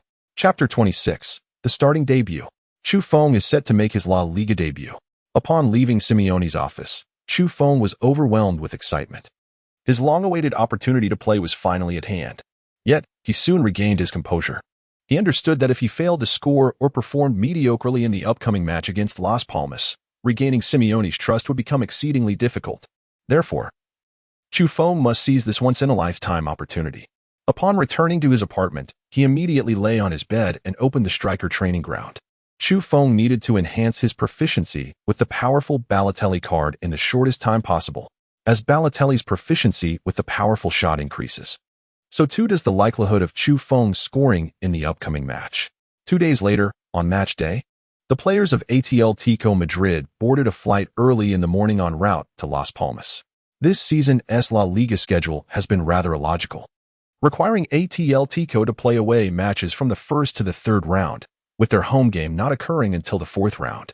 Despite the club's protests to the La Liga authorities, their concerns fell on deaf ears. Las Palmas, located in the Canary Islands, boasts a population of around 600,000, rendering it a modest city. Due to its island locale, the Atletico players had no choice but to travel by air. At 3 in the afternoon, upon landing, Simeone promptly attended a press conference. Following Atletico's draw against Girona in the opening match, skepticism regarding the team's prospects this season ran rampant. As the press conference commenced, a reporter from Marca openly provoked Simeone with a pointed question. "Coach Simeone, do you believe the La Liga title will go to Real Madrid or Barcelona?" This inquiry elicited a faint smirk from Simeone, who quickly regained his composure. As a seasoned Argentine coach accustomed to tumultuous situations, he responded with calm assurance. "Real Madrid, Barcelona, and Atletico all have the potential to claim the La Liga championship." However, the reporter pressed on. "Your team was held to a draw by Girona in the first round, and with only Vitalo brought in during the summer transfer window. Do you genuinely consider Atletico a contender for the title?" Simeone replied, "Being held to a draw by Girona isn't the end of the world. The league is long, and as long as we can adjust our form swiftly, anything is possible." The Marca journalist continued, "In the last match, Griezmann received a red card, meaning he will be suspended for this game. Which player will you choose to replace him on the front line?" To which Simeone cryptically responded, "You will find out after the match." Meanwhile, in the hotel, most Atletico players were engaged in their final moments of rest and preparation for the evening clash against Las Palmas. However, Chu Feng remained fervently training at the striker training ground. The exercises there did not fatigue him in the slightest, allowing him to practice for as long as he wished without any interference with the evening's match. At 5:30, as the press conference concluded, the Atletico players boarded the bus heading to the stadium. Las Palmas is a relegation-threatened team, arguably weaker than Girona. So our sole objective today is clear: to secure those crucial 3 points. Simeone shouted passionately to all Atletico players. "Now I will announce the starting lineup for this match. Forward line, Gel Correa, Chu Feng. Midfield, although Chu Feng had learned 2 days in advance that he would be starting in this match, the moment Simeone announced his name, he still felt a rush of excitement and anticipation within him. As the bus drew closer to the stadium, his nerves naturally began to intensify. Seated beside him, Torres noticed Chu Feng's anxious demeanor. He gently patted Chu Feng on the shoulder and said, "Chu, feeling nervous is perfectly normal. I can still vividly recall my own debut for Atletico. I was just as anxious as you are now. However, once the whistle blew, all my focus shifted to the game, and my nerves faded away. Play well and strive to help Atletico secure our first victory." Despite the competitive nature between Chu Feng and Torres, at that moment, Torres offered his heartfelt encouragement. Chu Feng nodded slightly in response and then took the initiative to check his skill panel. Training project: Balotelli's cannon shot, proficiency, 56,100, time spent, 10 days, description: after extensive training, the host has mastered Balotelli's shooting technique, but will not be able to fully unleash the power of the cannon shot during the match. Upon reading the description of the skill card, Chu Feng's emotions were a tumultuous blend. With a proficiency of only 56, he could not yet wield the full might of the Balotelli's cannon shot. For Chu Feng, he would have to rely more on the effectiveness of another passive skill card. At 7:20 p.m., after Simeone conducted the final tactical briefing in the locker room, the starting players of Atletico Madrid gradually made their way to the player tunnel to prepare for their entrance. Chu Feng stood second to last in the line. While other Atletico players exchanged pleasantries with the Las Palmas players, Chu Feng closed his eyes, attempting to calm himself and relax. From the beginning of his previous life to this one, Chu Feng's dream had always been to step onto the field in one of the top 5 leagues, and now he was on the verge of realizing that dream. He knew that if he could score in this match, it would undoubtedly alter the course of his destiny. Ding. Side quest issued. Score your first goal in La Liga. Quest reward: increased training time at the striker's training ground to 8 hours. At that moment, a familiar voice echoed in Chu Feng's ears as the system updated the quest. Scoring just one goal would elevate the training duration at the striker's training ground to 8 hours. Honestly, the reward for this task was incredibly enticing. Beep. Suddenly, the referee blew a few short whistles towards the players in the tunnel, signaling them to take the field. As Chu Feng stepped onto the pitch with the team, he was met with waves of heat and a cacophony of noise.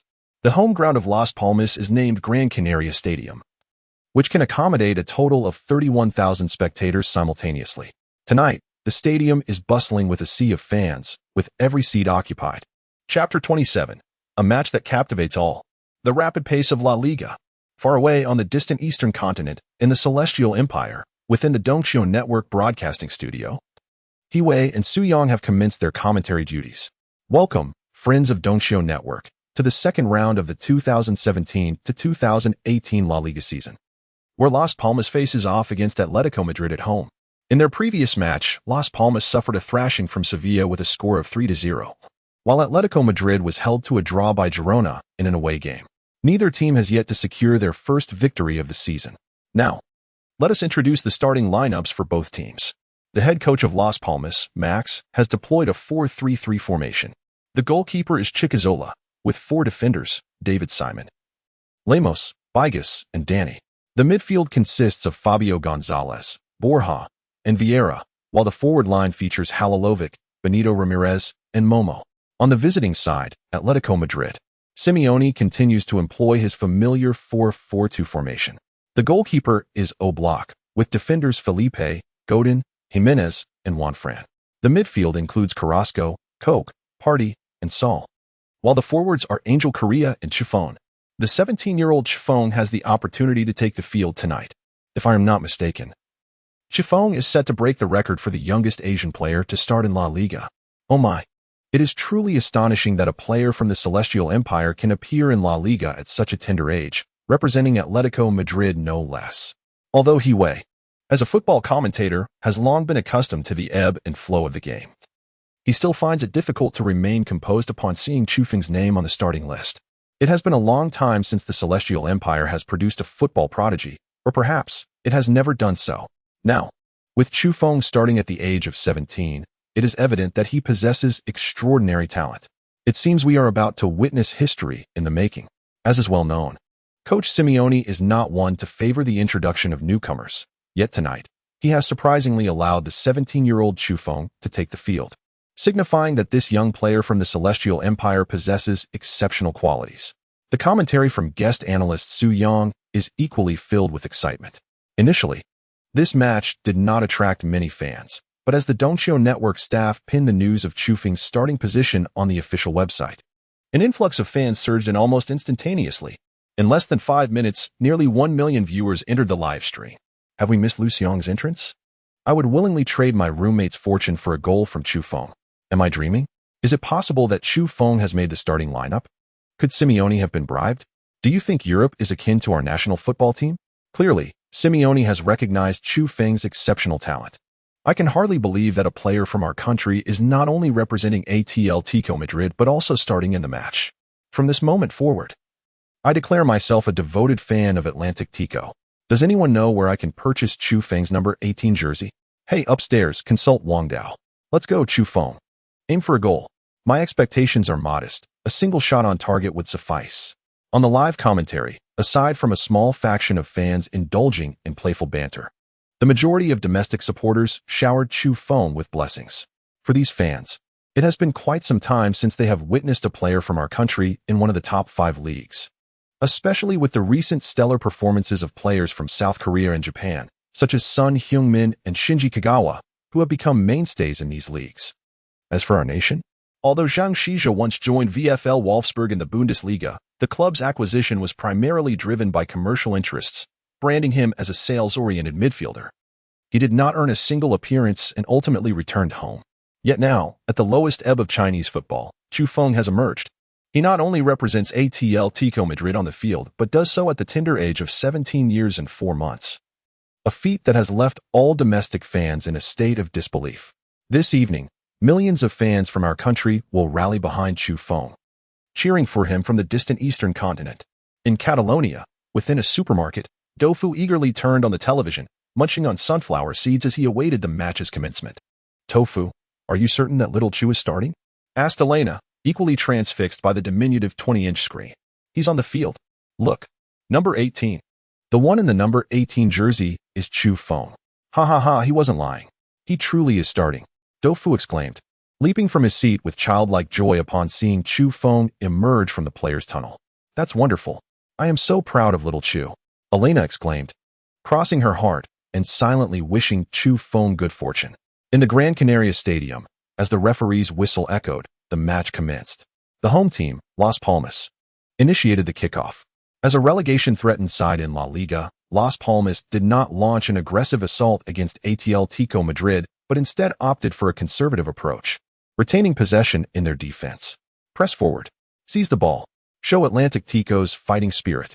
In the coaching area, Simeone animatedly directed his players to apply relentless pressure on the field. Under Simeone's urging, the two forwards, Angel Correa and Chu Feng, began to press vigorously. However, Las Palmas, being a La Liga team, possessed commendable ball skills, and their defenders skillfully evaded the pressure from Atletico Madrid's forwards with precise passes. Is this the rhythm of La Liga? Chu Feng felt a slight shock after missing an interception. He had not anticipated that even as a relegation-threatened team, Las Palmas defenders would exhibit such exceptional passing ability. "Chu, don't just stand there. Run. Quickly press for the ball." At that moment, Chu Feng heard Simeone's furious roar and, with no time to ponder, immediately plunged into the pressing effort. Bang! In the 5th minute of the match, Las Palmas opted for a long clearance. The ball landed in Atletico's defensive area, where Godin successfully regained control. Once the ball was at Atletico's feet, they swiftly launched an attack towards Las Palmas' half. On the left flank, Carrasco received the ball. Chapter 28. Atletico's attack stalled. Chu Feng withdraws. Carrasco, a right-footed player, found himself positioned closer to the left flank within Simeone's tactical framework, primarily to exploit his ability to cut inside for shots. As the owner of the number 10 jersey for Atletico, Carrasco had barely halted the ball before several Las Palmas defenders surged towards him. Fabio Gonzalez and David Simon, one midfielder and one fullback, rushed to intercept his path. Despite being closely marked by two defenders, the Belgian winger chose to force his way through. Carrasco first attempted a touch with his left foot, misleading his opponents into thinking he would break past them. Suddenly, he deftly flicked the ball with his right foot to the inside. In an instant, Carrasco skillfully utilized a change of pace to shake off the defender's interference. Without hesitation, he charged into the penalty area and unleashed a powerful shot. The ball sailed past the goal line. "Continue. Keep up the pressure. Play like this." Although Carrasco's shot did not find the target, Simeone applauded his effort. 3 minutes later, Atletico, leveraging the physical prowess of midfielders Coke and Party, successfully dispossessed the ball from Vieira. In quick succession, Coke passed the ball to the flanks for Carrasco once more. Las Palmas sent two players to close in again. But this time, their players had learned from experience. As Carrasco prepared to change direction, the two defenders immediately engaged him physically. Fabio Gonzalez, alongside David Simon, collided simultaneously with Carrasco, causing the latter to momentarily lose his balance. After executing a successful tackle, Fabio swiftly passed the ball to the flank where Halilovic awaited. This player, having emerged from the illustrious La Masia Youth Academy, was once affectionately dubbed Little Messi by numerous Barcelona supporters upon his debut. Though Halilovic is not particularly tall, his rapid footwork and exceptional dribbling skills are remarkable. In this instance, faced with Felipe's defense, Halilovic immediately showcased his sharp technical prowess, weaving left and right before suddenly accelerating. In a flash, he deftly broke through along the byline, testing the resolve of Atletico Madrid's defense. Central defender Godin, noticing the unfolding action, dared not be complacent and quickly rushed to Halilovic's side. However, in that fleeting moment, Halilovic executed a pass. With a resounding thud, the perfectly timed ball zipped past Godin, landing at the feet of Benito Ramirez. As the leading scorer for Las Palmas, Benito would not squander such a golden opportunity. Without pausing, he unleashed a powerful strike with the instep of his foot. The next moment, the ball thundered into the net like a cannonball. Oblak, standing on the goal line, was left in a state of shock as the sheer force of Benito's shot generated an astonishing spin on the ball. Even Oblak could only watch in despair as the ball found its mark. Goal. Las Palmas, playing at home, had breached Atletico Madrid's defenses first. The scorer was Benito Ramirez. In that instant, the proud defensive system of Simeone was thoroughly dismantled by Las Palmas. 1-0. Hiway, witnessing Atletico concede first, spoke with palpable disappointment. His fellow commentator, Su Yang, lamented, "The moment of truth for Atletico's offensive capabilities has arrived. Let us hope Chufeng can find the back of the net." In the live chat, fans from the homeland expressed their concerns. Is Atletico really this weak? Las Palmas' teamwork is truly remarkable. Atletico's defense is utterly helpless. Chufeng has barely touched the ball in the first 10 minutes. Alas, he is still too young to adapt to the intensity of La Liga. Should Atletico lose today, given Simeone's temperament, Chufeng would surely find himself sidelined. There's no trust in him among the players. Within the stadium, the fans of Las Palmas rose en masse, wildly waving their fists. In that moment, over 30,000 supporters seemed to glimpse the dawn of victory. However, a flicker of despondency crossed the faces of over 1,000 Atletico Madrid supporters. They had anticipated an effortless victory over Las Palmas, yet unexpectedly, it was Atletico Madrid that found themselves trailing. On the substitutes bench, Simeone's expression was rife with disappointment. Focus. The opponent is not that formidable. Be more diligent. In truth, Simeone felt a pang of anxiety, particularly after the departure of Griezmann, which left the team bereft of its offensive engine. Upon the resumption of play, the tension among Atletico players was palpable. In midfield, Gabi received the ball and promptly passed it to the flank where Carrasco was positioned, hoping to leverage the Belgian winger's ability to create opportunities. Regrettably, Las Palmas had already begun to prioritize their defense against Carrasco. At that moment, 3 defenders surged towards Carrasco simultaneously. After taking the lead, Las Palmas opted for a defensive strategy, intent on preserving their narrow advantage until the final whistle. Upon seeing the 3 defenders clad in Las Palmas jerseys before him, despair flickered in Carrasco's eyes. Although he possessed remarkable dribbling skills, bypassing 3 defenders was an insurmountable task. He was merely Carrasco, not Lionel Messi. With a resigned thumb, Carrasco chose to pass the ball back, returning it to Gabi's feet. Then, in a moment of serendipity, Chufeng, who had been searching for an opportunity within the penalty area, retreated to midfield to receive the pass. After a moment's contemplation, Gabi ultimately decided to pass the ball to Chufeng.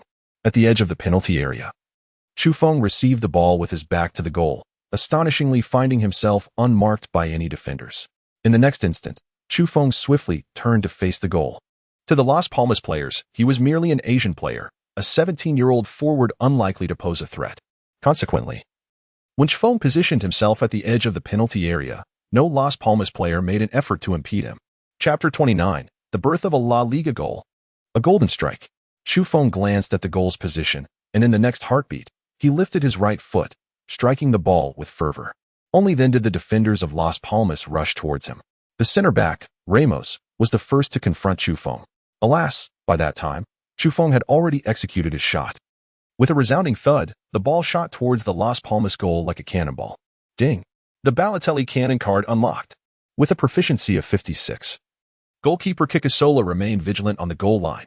Upon witnessing Chufeng's shooting motion, he sprang into action, launching himself into the air. However, the force behind Chufeng's powerful strike was immense, propelling the ball with lightning speed. Despite Kikasola's attempt to save it, he was unable to reach the ball in time. As the sphere hurtled ever closer to the net, despair flickered in the eyes of the Las Palmas goalkeeper. Yet, the ball did not find its way into the goal. Instead, it struck the post.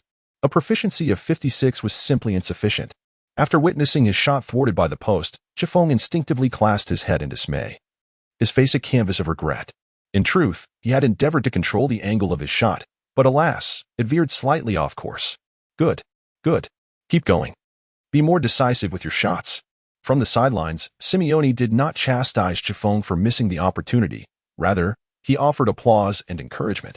In the current match, only Chufeng's strike posed a genuine threat to the opponent's goal. In other words, the standout performer for Atletico Madrid was the 17-year-old Chufeng. For Simeone, he naturally hoped for more such displays from the young talent. Not far from Simeone, the Las Palmas coach was berating his defenders. Stay focused. Do not allow that Asian player a chance to shoot. We have only a 1-goal advantage. Maintain our position. In the domestic broadcast studio, Hiway and Su Yang shared Chufeng's disappointment at his shot being denied by the post. What a pity. Chu Feng's shot was just a hair's breadth away from success. Nonetheless, as a 17-year-old player, being able to execute such a high-quality shot in La Liga attested to Chu Feng's prowess. Furthermore, I observed that the defenders of Las Palmas seemed to underestimate Chu Feng. For the majority of the time, he was unmarked, suggesting he might yet receive another opportunity. As Su Yang finished speaking, Chu Feng indeed found himself in a promising position. After the Las Palmas goalkeeper took a goal kick, it was intercepted by Atletico Madrid's center-back Godin. Following a series of precise passes, the ball landed at the feet of forward Angel Correa. Although the Argentine forward lacked remarkable physical attributes and explosiveness, his technical skills and ball control were exceptional. This time, as Correa positioned himself near the edge of the penalty area, turning to shoot, he was unexpectedly confronted by another center-back encroaching from behind. Ramos and Pigas, two defenders from Las Palmas, were simultaneously drawn towards Correa. Upon witnessing this moment, Angel Correa hesitated not for a heartbeat. With a swift motion of his right foot, he deftly passed the ball to the edge of the arc where Chu Feng awaited.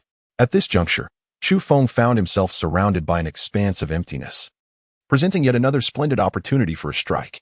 This time, however, Chu Feng, exercising prudence, refrained from shooting immediately. Instead, he lifted his gaze to meticulously assess the position of the goal before executing his shot. Bang! The Balotelli cannon has been activated. Proficiency level 56. The instant Chu Feng's right foot made contact with the ball, Borja, the defensive midfielder of Las Palmas, lunged towards him, having already committed to a desperate block.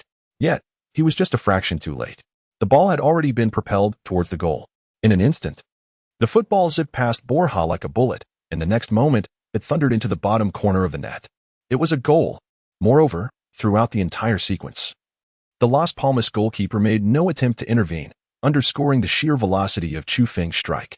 The moment the ball rippled the net, an eerie silence enveloped the entire Las Palmas stadium. Fans of both the home team and Atletico Madrid were momentarily stunned, unable to comprehend that the ball had indeed found its way into the net. Beep!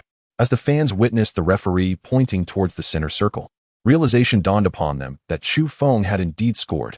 In an instant, over 1,000 Atletico Madrid supporters erupted into jubilant celebration. A goal. A stunning long-range shot. But wait, who is this player? I've never seen him before. He appears to be an Asian forward. Who is this prodigy? The quality of that shot was phenomenal. I heard he was promoted from the youth academy, and he is only 17. 17? At last, Atletico's front line has a promising successor, with Chu Feng's thunderous strike finding the back of the net. The Atletico fans in attendance began to realize that there was indeed an Asian forward listed in the starting lineup. In that moment, excitement surged among all Atletico supporters as they engaged in animated discussions about Chu Feng. On the pitch, after scoring, Chu Feng chose not to celebrate his inaugural La Liga goal, opting instead to quietly retrieve the ball from the net and sprint towards the center circle. Chu, you've saved the team. A perfect shot. Chu, well done. Let us keep pushing. Atletico Madrid will prevail. On the field, his teammates rushed towards Chu Feng, embracing him in a fervent celebration of his achievement. Meanwhile, on the bench, Simeone, having witnessed Chu Feng's remarkable long-range effort, leapt up in exhilaration. He wildly waved his fists, seemingly releasing his emotions in this fervent manner.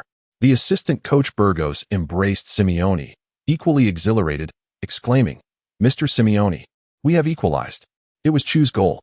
Simeone, vigorously patting Burgos on the shoulder, joyfully echoed, "You are not mistaken. Chu is indeed a prodigy. This evening he has showcased his talent."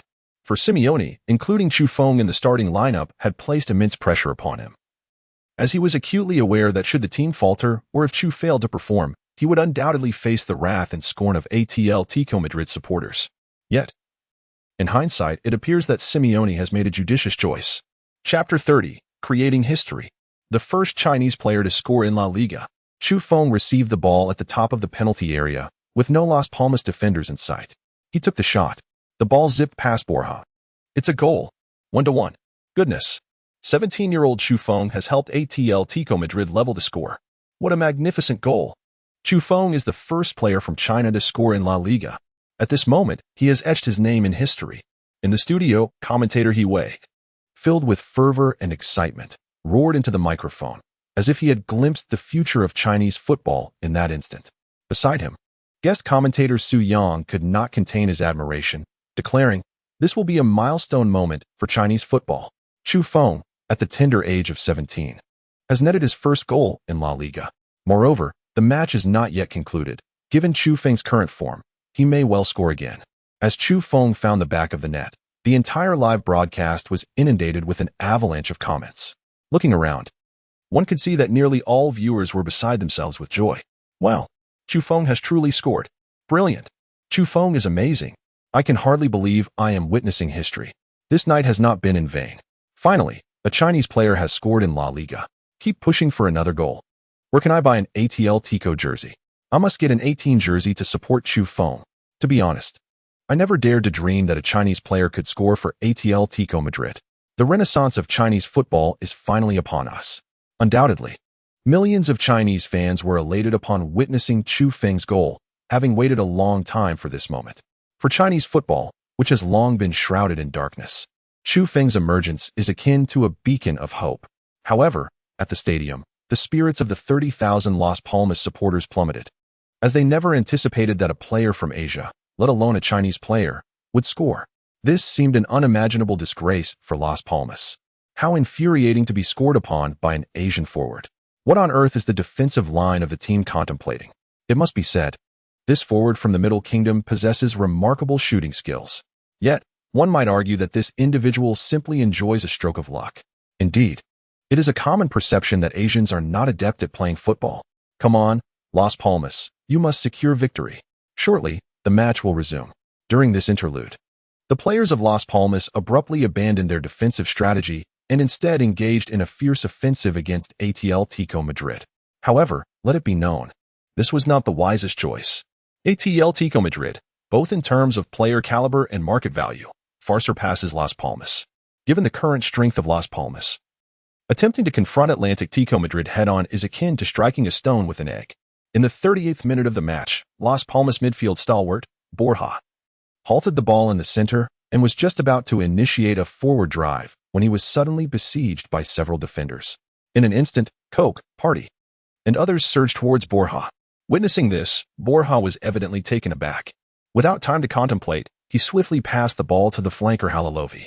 The goal for Las Palmas was indeed facilitated by Halilovi's breakthrough on the flank, so when he stopped the ball, a multitude of Atletico Madrid players rushed towards him. The right-back Felipe, the defensive midfielder Coke, and even the center-back Godin made their way toward Halilovi, drawing the attention of no less than 3 defenders. Despite Halilovi being heralded as the new Messi, it must be acknowledged that his skill level is still a considerable distance from that of Messi. Therefore, when faced with the 3 Atletico players closing in on him, it was impossible for him to maneuver through them in a manner akin to Messi's legendary dribbles. At that moment, Halilovi's only viable option was to pass. Bang! In the next instant, Halilovi, just before the defenders arrived, executed a swift pass. The ball arced gracefully through the air and landed precisely at the feet of forward Benito Ramírez. Just as this forward prepared to head the ball towards goal, Atletico's center-back Jimenez stepped in. He collided heavily with Las Palmas center forward using his shoulder. In that split second, Benito Ramírez lost his balance, and his header was comfortably caught by Atletico's goalkeeper Oblak. Bang! Oblak wasted no time. The moment he secured the ball, he launched it forward with a powerful kick. In the blink of an eye, the ball landed within the control of Sael. Noticing that Chu Feng had retreated to the center to offer support, he promptly passed the ball to Chu Feng. However, as Chu Feng received the football and prepared to turn, he was unexpectedly struck heavily by a defender from Las Palmas, causing him to tumble to the ground. Clearly, without the extraordinary luck provided by the Alvarez card, Chu Feng's ability to withstand challenges was ill-equipped to cope with the intensity of La Liga. At the moment he fell onto the grass, the stands erupted with frenzied boos and curses. "Get lost, you Chinese. This is not where you belong. Little brat, hurry back to your country. Foolish Asian. Useless. Don't disgrace yourself on the field. Yellow-skinned pig. You are merely fortunate." The deafening cacophony of insults reverberated across the stadium, and upon hearing such despicable remarks, a fierce determination flickered in Chu Feng's eyes.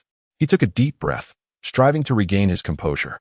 Chu Feng understood that the most effective form of retaliation lay in scoring goals and achieving victory. In the ensuing moments, he devoted his entire focus to the match. Before long, the first half was drawing to a close. In the 43rd minute, Las Palmas, playing at home, sought to inflict another blow upon Atletico Madrid's defense in the dying moments of the first half.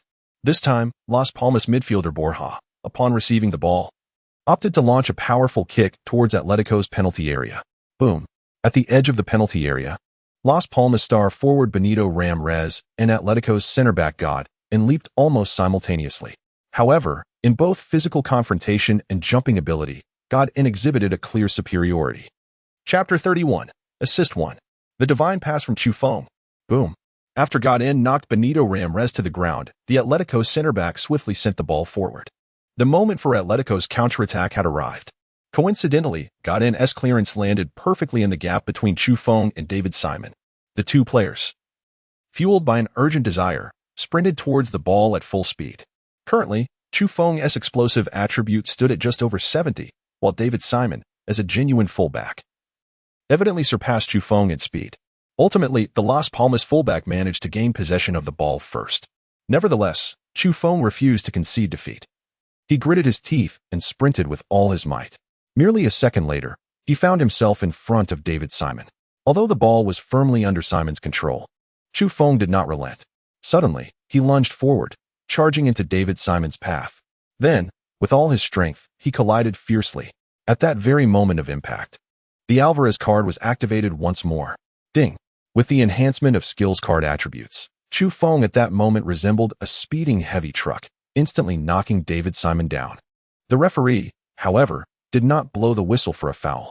Clearly, in the referee's eyes, this was merely a normal physical encounter. Thus, Chu Feng successfully seized the football. In the next instant, without a moment's hesitation, he exerted every ounce of strength and charged towards the Las Palmas penalty area. The other defenders, upon witnessing this, immediately heightened their focus. Center-backs Ramos, Pigas, and defensive midfielder Fabio Gonzalez rushed towards Chu Feng without delay. It is no exaggeration to say that at that moment, Chu Feng was besieged by 3 La Liga players. Although Chu Feng had activated the Little Spider's fortuitous luck card, breaking through 3 players of La Liga caliber in quick succession remained a formidable challenge for the 17-year-old. Suddenly, Chu Feng halted his advance and opted to pass. In that very instant when he seized the football, he had already noted the positioning of his teammate Angel Correa, as the entire Las Palmas defense barreled towards him. Correa found himself unmarked. By delivering the ball to Correa, he could undoubtedly apply pressure on the opponent's goal. Without hesitation, Chu Feng swiftly executed a pass with his right foot. In the blink of an eye, the football sailed over the heads of the 2 Las Palmas defenders. And as it descended into the penalty area, Angel Correa was already poised to shoot. The Argentine forward struck without pausing, opting for an acrobatic volley. Boom! With a thunderous sound, the football tore through the grasp of the goalkeeper, Chiquisela, and swiftly entered the net. 2-1. Atletico Madrid had completed the comeback away from home. A goal. This time, it was Angel Correa's volley from within the penalty area. The assist to the Argentine forward came from none other than Chu Feng. At just 17 years of age, Chu Feng had already achieved 1 goal and 1 assist this evening. Thus far, his La Liga debut had been nearly flawless. An ecstatic Iwe passionately shouted into the microphone, Atletico Madrid had turned the score around at the moment Correa's shot crossed the goal line. It felt as though every Las Palmas fan's heart had momentarily ceased to beat. On the sidelines of the Atletico Madrid stadium, Simeone, upon witnessing his team's lead, immediately began to wildly pump his fists in the coaching area, even jumping up in excitement. This is the indomitable coach. Every goal scored by the team sends Simeone into a state of unparalleled exhilaration. Within the confines of the stadium, after scoring a goal, Correa immediately rushed to Chu Feng, tousling his thick hair and exclaiming with excitement, "Chu, your passing skills are quite impressive. Honestly, I thought you would take the shot yourself." Upon receiving the commendation from his senior, a long-lost smile graced Chu Feng's face. "It's mainly due to your spectacular volley. You must teach me a few tricks sometime." Angel Correa responded, patting his chest confidently, "Rest assured, I will definitely do that." This goal instantaneously shifted the momentum of the match. And with the score reversed just before halftime, it undoubtedly disrupted the tactical plans of the Las Palmas coach during the intermission. When the referee blew the whistle to resume play, the home team's players from Las Palmas found themselves in a state of disarray. Their offensive efforts became increasingly isolated. clearly failing to pose a threat to Atletico Madrid's defense. As the first half of the match concluded with stoppage time, the referee signaled for halftime. 2-1. The visiting Atletico Madrid had scored 2 consecutive goals, completing their comeback. In the Arguinezuela district of Madrid, at the Cank Bar, a haven for Atletico Madrid fans, an impressive crowd gathered to enjoy the match, sipping drinks while watching the game unfold. With the first half concluded, Atletico Madrid, bolstered by the contributions of the 17-year-old prodigy Chu, took a temporary lead of 2-1 against Las Palmas. This young forward from Asia had delivered a flawless 45 minutes. Perhaps it won't be long before this young man named Chu becomes a mainstay for Atletico Madrid. As the commentary in Spanish faded from the television, the Cank Bar erupted with an atmosphere of exhilaration. Fans clad in Atletico jerseys enthusiastically discussed Chu Feng's performance in the first half, clearly captivated by his display. This little guy saved the team. From now on, I'm going to be his fan. Indeed, it's hard to believe he is only 17. Ha ha ha, Atletico has its own Messi now. Compared to Messi, I feel Chu's playing style resembles that of Cristiano. Regardless, let us hope Coach Simeone grants this young player more opportunities. With the ability to score and assist, he might even excel in midfield. Torres can retire in peace. We have a new hope on the front line. Chapter 32, a double delight. Machine gun celebration. Extra. Atletico leads 2-1 at halftime. 17-year-old rising star contributes a goal and an assist. Powerful strike. Chu Feng nets the first goal for a Chinese player in La Liga. Making history. Chu Feng becomes the youngest Asian player to appear in La Liga. Highlights of Chu Feng's first-half performance. Both a goal and an assist. After many years, a Chinese player starts again in one of the top 5 leagues. 17-year-old Chu Feng may well become the cornerstone of a renaissance in Chinese football. Following the conclusion of the first half, Dongxiao Network promptly released a plethora of news and reports concerning Chu Feng. Each report swiftly attracted a multitude of comments from domestic football fans. Undoubtedly, Chu Feng has emerged as a symbol of popularity. I never imagined that a player from our nation could score in La Liga. Chu Feng's performance was nothing short of exemplary. The basketball giant of football. It won't be long before Chu Feng ascends to the pinnacle of domestic sports. The mere fact that he represents Atletico Madrid astonishes me. And to think he even scored. Who dares to claim that our players cannot play football? Step forward. A true football prodigy. Scoring in La Liga at just 17. At that age, I was still playing in the mud. The strongest high school footballer? Haha. Is the spring of Chinese football about to arrive? On the trending search list, Chu Feng's name has risen to the top at a remarkable pace. Moreover, beyond the ardent fans discussing Chu Feng, even those indifferent to football or sports have begun searching for his name. Last night, Chu Feng's name swept across the entire Chinese internet. At this moment, in the Dongxiao Network studio, Huey gently removed his headphones and let out a deep sigh. Excitedly expressing to Su Yang, "It seems we are fortunate to witness history today." "Indeed, my hands are still trembling with excitement," Su Yang replied. Chu Feng's emergence has instilled a glimmer of hope in our nation's football. Perhaps we truly have a chance to qualify for the 2018 World Cup. Just as Su Yang finished speaking, Huey offered a contrary perspective. "I don't think Chu Feng should be selected for the national team. He ought to concentrate all his efforts on the club. Football is a team sport, and even if Chu Feng represents the national team, victory is not guaranteed. After all, even a player of Messi's caliber could not lead Argentina to the Copa América title." After a moment of silence, Su Yang slowly responded, "That's a valid point. Chu Feng's immediate priority must be to establish himself at Atletico. The competition in Europe is exceedingly fierce." 15 minutes later, the referee blew the whistle to commence the second half. As the leading side, Atletico Madrid's players appeared more composed in the latter half of the match. In contrast, the home team Las Palmas, perhaps due to the home advantage, was eager to equalize. However, their attacking strategies were overly simplistic, primarily relying on Halalovi's breakthroughs along the flanks, with Simeone placing significant emphasis on marking Halalovi. It was evident that this player had been effectively neutralized.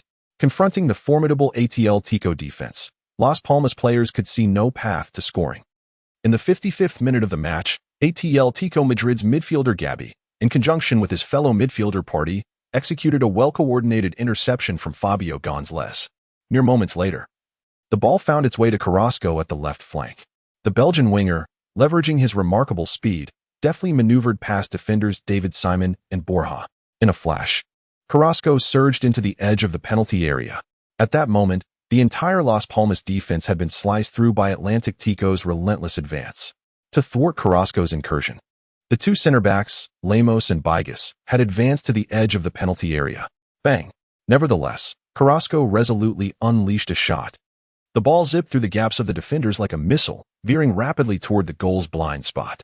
However, at that instant, Las Palmas goalkeeper Chiquizzola executed a world-class save. He leaped into the air with astonishing speed, managing to deflect the shot with his right hand. Bang! Although Chiquizzola managed to parry the ball, it fell directly at the feet of Chu Feng. Faced with such a golden opportunity, Chu Feng naturally seized the moment. With a swift push, the ball darted into the net, leaving Chiquizzola with insufficient time to react. 3-1. The home team, Atletico Madrid, regained the lead. Another goal. It's Chu Feng again. A brace. The 17-year-old Chu Feng accomplished a remarkable feat in his La Liga debut. Am I truly not dreaming? Hiwei's final exclamation echoed his genuine emotions. As a former Sports Channel football commentator, Hiwei had witnessed countless moments of sorrow and desolation for Chinese football, which made Chu Feng's performance feel profoundly astonishing. Su Yung swallowed hard, expressing his excitement and tension with fervent words. No words can encapsulate my feelings at this moment. Chu Feng is undoubtedly a milestone figure in Chinese football. On this night, he showcased the might of the Eastern Dragon to all Spanish fans. Within the stadium, the Las Palmas supporters, who had been mocking Chu Feng just moments prior, now fell silent. Scanning the crowd, one could see that the expressions of nearly all home team supporters were filled with despondency, despair, and helplessness. Meanwhile, after scoring, Chu Feng sprinted at breakneck speed to the corner flag, executing the celebratory gesture he had envisioned for so long. After his run, he suddenly turned and mimicked the action of shooting towards the Las Palmas fans, his hands resembling a machine gun in that exhilarating moment. The reason behind Chu Feng's celebratory gesture was to deliver a resounding affront to the fans of Las Palmas present at the venue. Throughout the match, every time Chu Feng received the ball, the supporters of Las Palmas would direct boos and a barrage of insulting words towards him. All of this was indelibly etched in Chu Feng's memory. After performing the machine gun gesture, he felt a lingering urge to provoke further and pointed to his ears, taunting the Las Palmas fans once more. Chapter 33, the first victory in La Liga. Simeone lavishly praises Chu Feng. Upon the resumption of play, the morale of the Las Palmas players undoubtedly plummeted. While a score of 1-2 still held the potential for a comeback, the moment the score shifted to 1-3, it signified a slow demise for the home team. In the 73rd minute of the match, Atletico Madrid scored again. A lofted pass from central midfielder Koch sailed over the heads of two Las Palmas players, landing at the feet of Chu Feng. This marked the first time in the match that Chu Feng received the ball inside the penalty area. The defender tasked with marking Chu Feng was Lemos, a 23-year-old Uruguayan standing at 187 centimeters tall. Despite being 2 centimeters taller than Chu Feng, he was outmaneuvered by the young prodigy, who seized the initiative. In the penalty area, instead of opting for a direct header, Chu Feng shielded the ball with his robust physique, glanced at the positioning of the Las Palmas goalkeeper, and decisively lifted his right foot to shoot. Having already netted 2 goals in this match, the entire Las Palmas defensive line was gripped by trepidation towards this dark-haired, fair-skinned youth. In the blink of an eye, the Las Palmas players could not afford to be complacent, and both central defenders, Lemos and Bigas, instinctively surged towards Chu Feng. Bang! Chu Feng's right foot did strike the ball. However, he chose to pass instead of shoot. With a swift push of his instep, the ball darted through the gap between the 2 central defenders, skimming along the ground. It found its way to Angel Correa's feet, who was now surrounded by no one. Bang! Angel Correa did not squander the opportunity created by Chu Feng's assist. After assessing Chiquizzola's positioning, he unleashed a powerful shot. The ball zipped past the Las Palmas goalkeeper like a razor-sharp sword. 1-4. Atletico Madrid extended their lead once more while playing away from home. Another goal. The attacking line of Atletico Madrid had utterly dismantled the Las Palmas defense. This was a goal that sealed the fate of the match. In the studio, Hiwei expressed his heartfelt sentiments, noting that Chu Feng had achieved his second assist of the game. Thus far, Chu Feng has amassed 2 goals and 2 assists, an individual contribution to 4 goals. I believe that following this match, Chu Feng will become a topic of widespread discussion. On the field, after Angel Correa scored, he chose not to celebrate but instead rushed to congratulate the 17-year-old talent, exchanging high-fives with him. "What a splendid pass! Chu, your vision of the game is remarkable," exclaimed Korea, giving Chu Feng a thumbs up. "Your positioning is commendable as well." Chu Feng had just finished speaking when Carrasco could not help but interject. All right, you too. No need for mutual flattery. I haven't scored yet. Chu, could you pass me the ball?" Carrasco looked at Chu Feng with eager anticipation. "I'll do my best," Chu Feng replied, for some reason.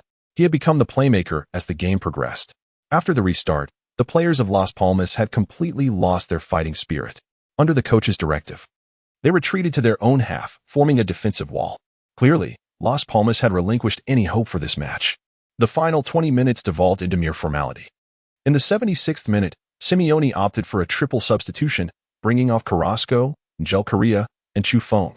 Simeone was already preparing for the upcoming match against Valencia, seeking to grant these three attacking players additional rest. Medelo, Torres, and Gaydon entered the fray. However, it must be said that these three players displayed a lack of synergy on the pitch, particularly against Las Palmas' defensive setup, failing to create any shooting opportunities.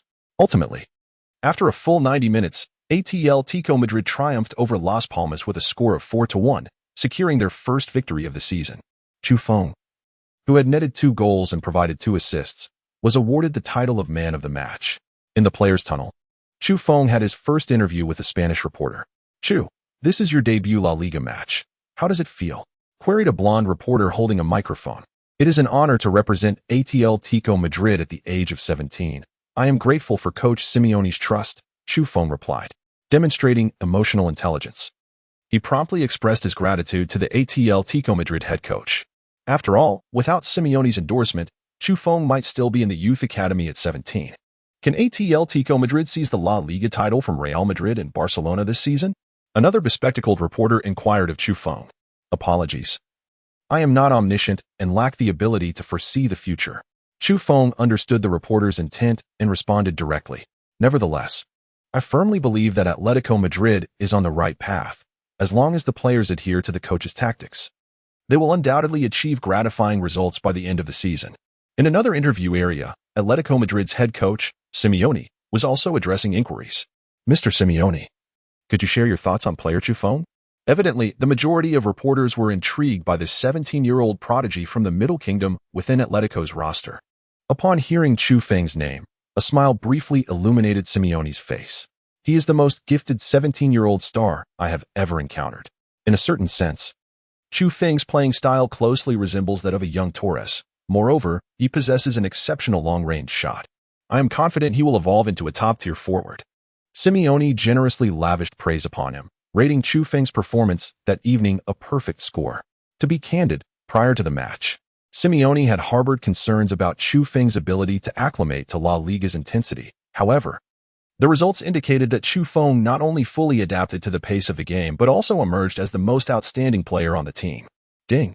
System notification. The host has assisted Atletico Madrid in scoring, rewarding an increase in training duration at the striker training ground to 8 hours.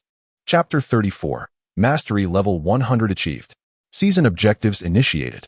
Immediately after concluding his interview with the reporters, Chu Feng was greeted by the system's voice in his ear. The training time at the striker training ground had now been unlocked to 8 hours, signifying that Chu Feng would enhance his attributes at a more accelerated rate. Furthermore, due to his 2 goals scored during the match, he earned 2 points in free attributes. Chu Feng promptly opened his personal attribute panel for review. Chu Feng, 17 years. 3 months, height. 185 centimeters, weight. 80 kilograms, physical attributes. Speed, 77. Explosiveness, 75. Reaction speed, 70. Strength, 88. Stamina, 71. Jumping, 73. Injury, 60. Physical attribute rating. Offensive attributes. Shooting, 80. Long shot, 76. Header, 77. Set pieces, 66. Dribbling, 72. Offensive attribute rating. Passing attributes. Long pass, 70. Short pass, 64. Through ball, 67. Cross, 67. Vision, 80. Passing attribute rating. Defensive attributes. Tackle, 56. Slide tackle, 56. Interception, 56. Save, 56. Physicality, 69. Defensive attribute rating. Overall rating, 75. Comprehensive evaluation level. Star skills. Alvarez lucky card. Balotelli heavy cannon card. Available attribute points. 2 after careful consideration. Chu Feng resolved to allocate these 2 free attribute points to stamina. In the match against Las Palmas, particularly after the 70-minute mark, Chu Feng distinctly sensed a loss of strength in his legs. This clearly indicated that his stamina attribute of only 71 was woefully insufficient. Swiftly, Chu Feng allocated his 2 free attribute points to enhance his stamina, bringing it to a total of 73. However, even with this improvement, sustaining a high-intensity run for a full 90 minutes with a stamina rating of 73 remained inadequate. Thus, he resolved to focus on stamina training at the Divine Striker training ground. Once the proficiency of his powerful striker, Balotelli, reached 100. Following this match, numerous prominent Spanish media outlets took notice of the 17-year-old Chu Feng. AS newspaper. Atletico Madrid triumphed with a resounding 4-1 victory over Las Palmas, with the young talent from the Celestial Empire netting a brace. Simeone hails him as the successor to Torres. World Sports News. Atletico finally claims their first victory. In the absence of the suspended Griezmann, Chu Feng from the Celestial Empire emerged as the pivotal figure. This 17-year-old prodigy recorded 2 goals and 2 assists in his La Liga debut. Marca, the future hope for Atletico's frontline over the next decade? In an unprecedented move, Simeone fielded the 17-year-old Chu Feng in La Liga. This Asian forward has substantiated his prowess with goals and assists within Spain's largest Atletico fan forum. Nearly every post revolved around Chu Feng. Enthusiastic Atletico supporters expressed immense interest in the 17-year-old from the Celestial Empire. 2 goals and 2 assists in his debut? This Asian forward is certainly impressive. The Atletico Youth Academy has once again birthed a top-tier striker. It has not been an easy journey. The Atletico frontline finally has promising successors. Torres should swiftly vacate his position for Chu Feng. Is the level of Asian football truly advancing at such a pace? It is hard to believe he is only 17. With shooting skills and physicality that are nothing short of impeccable, combined with an outstanding game vision, Atletico has indeed struck gold this time. One can only hope that coach Simeone grants this Asian talent ample playing time. Let us not celebrate too prematurely. It would be prudent to wait until he scores 10 goals in La Liga before singing his praises. In Asia, the Celestial Empire. After the conclusion of the match, headlines on Football Knowledge Network predominantly featured news about Chu Feng. The young star from the Celestial Empire wreaks havoc, with 17-year-old Chu Feng scoring twice to rescue his team, both scoring and assisting. Chu Feng delivered 2 assists in a single match, breaking the record for the most assists by an Asian player in La Liga. Post-match, Simeone declares Chu Feng the most talented 17-year-old player he has ever seen. Multiple Spanish media outlets praise Chu Feng's performance. The young talent emerges as Atletico's frontline hope. Chu Feng awarded the best player of the match in La Liga. A perfect debut after 75 minutes. Rumor has it that Lippi has been captivated by Chu Feng's performance and is planning a visit to Spain for a first-hand assessment. Under each report concerning Chu Feng, a considerable number of domestic football enthusiasts congregated to share their opinions. Unsurprisingly, Chu Feng's name surged to the top of the trending search list once again. Even prominent figures in the football community expressed their views on him online. Renowned football commentator Huang Jianxiang proclaimed, the hope of Chinese football.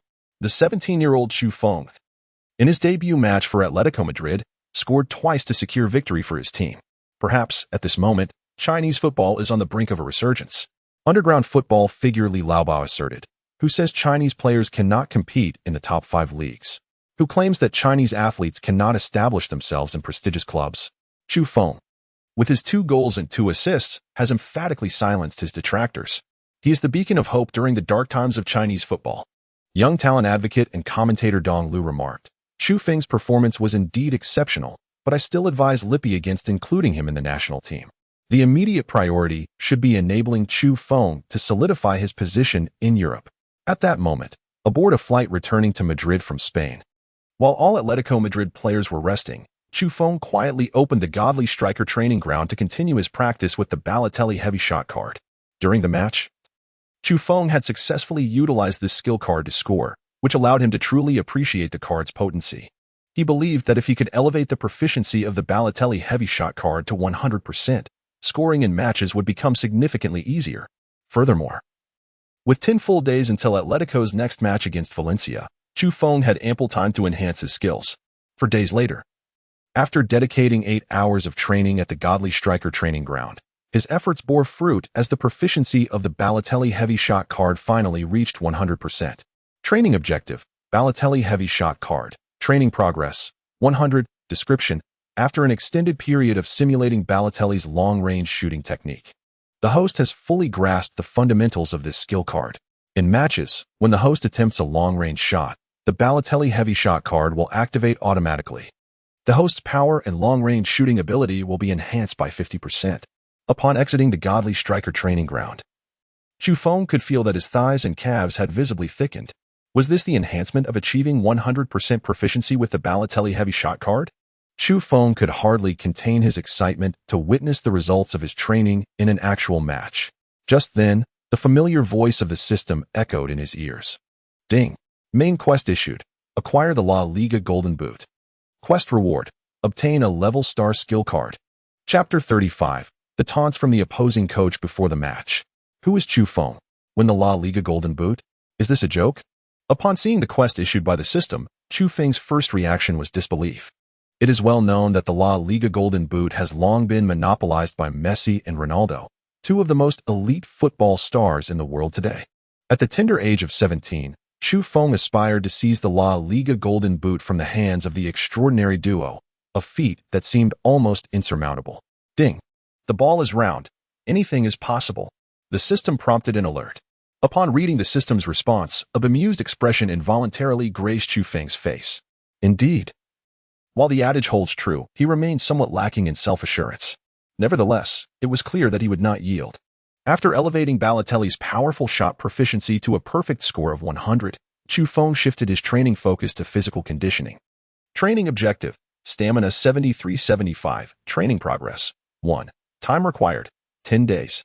Keep pushing, Chu Feng thought, as he noted the 10-day duration with a hint of resignation. Clearly, he found the indicated time rather lengthy. Yet, regardless of the challenge, he was determined to fight for his place at Atletico Madrid. In the Atletico Madrid club's head coach's office, Simeone was engaged in discussions with his assistant, Burgos, regarding the starting lineup for the upcoming match. With Griezmann's suspension lifted, Simeone now had a plethora of options for the forward line. Both Correa and Chu had scored twice in the last match, showcasing their fiery form. And Burgos suggested they should be given another opportunity to play together. Simeone nodded, as this mirrored his own thoughts. Correa and Chu would remain the front line's mainstays, while Griezmann could be positioned on the flank, paired with Carrasco on the opposite side, significantly enhancing the team's attacking prowess. Thus, it was decided.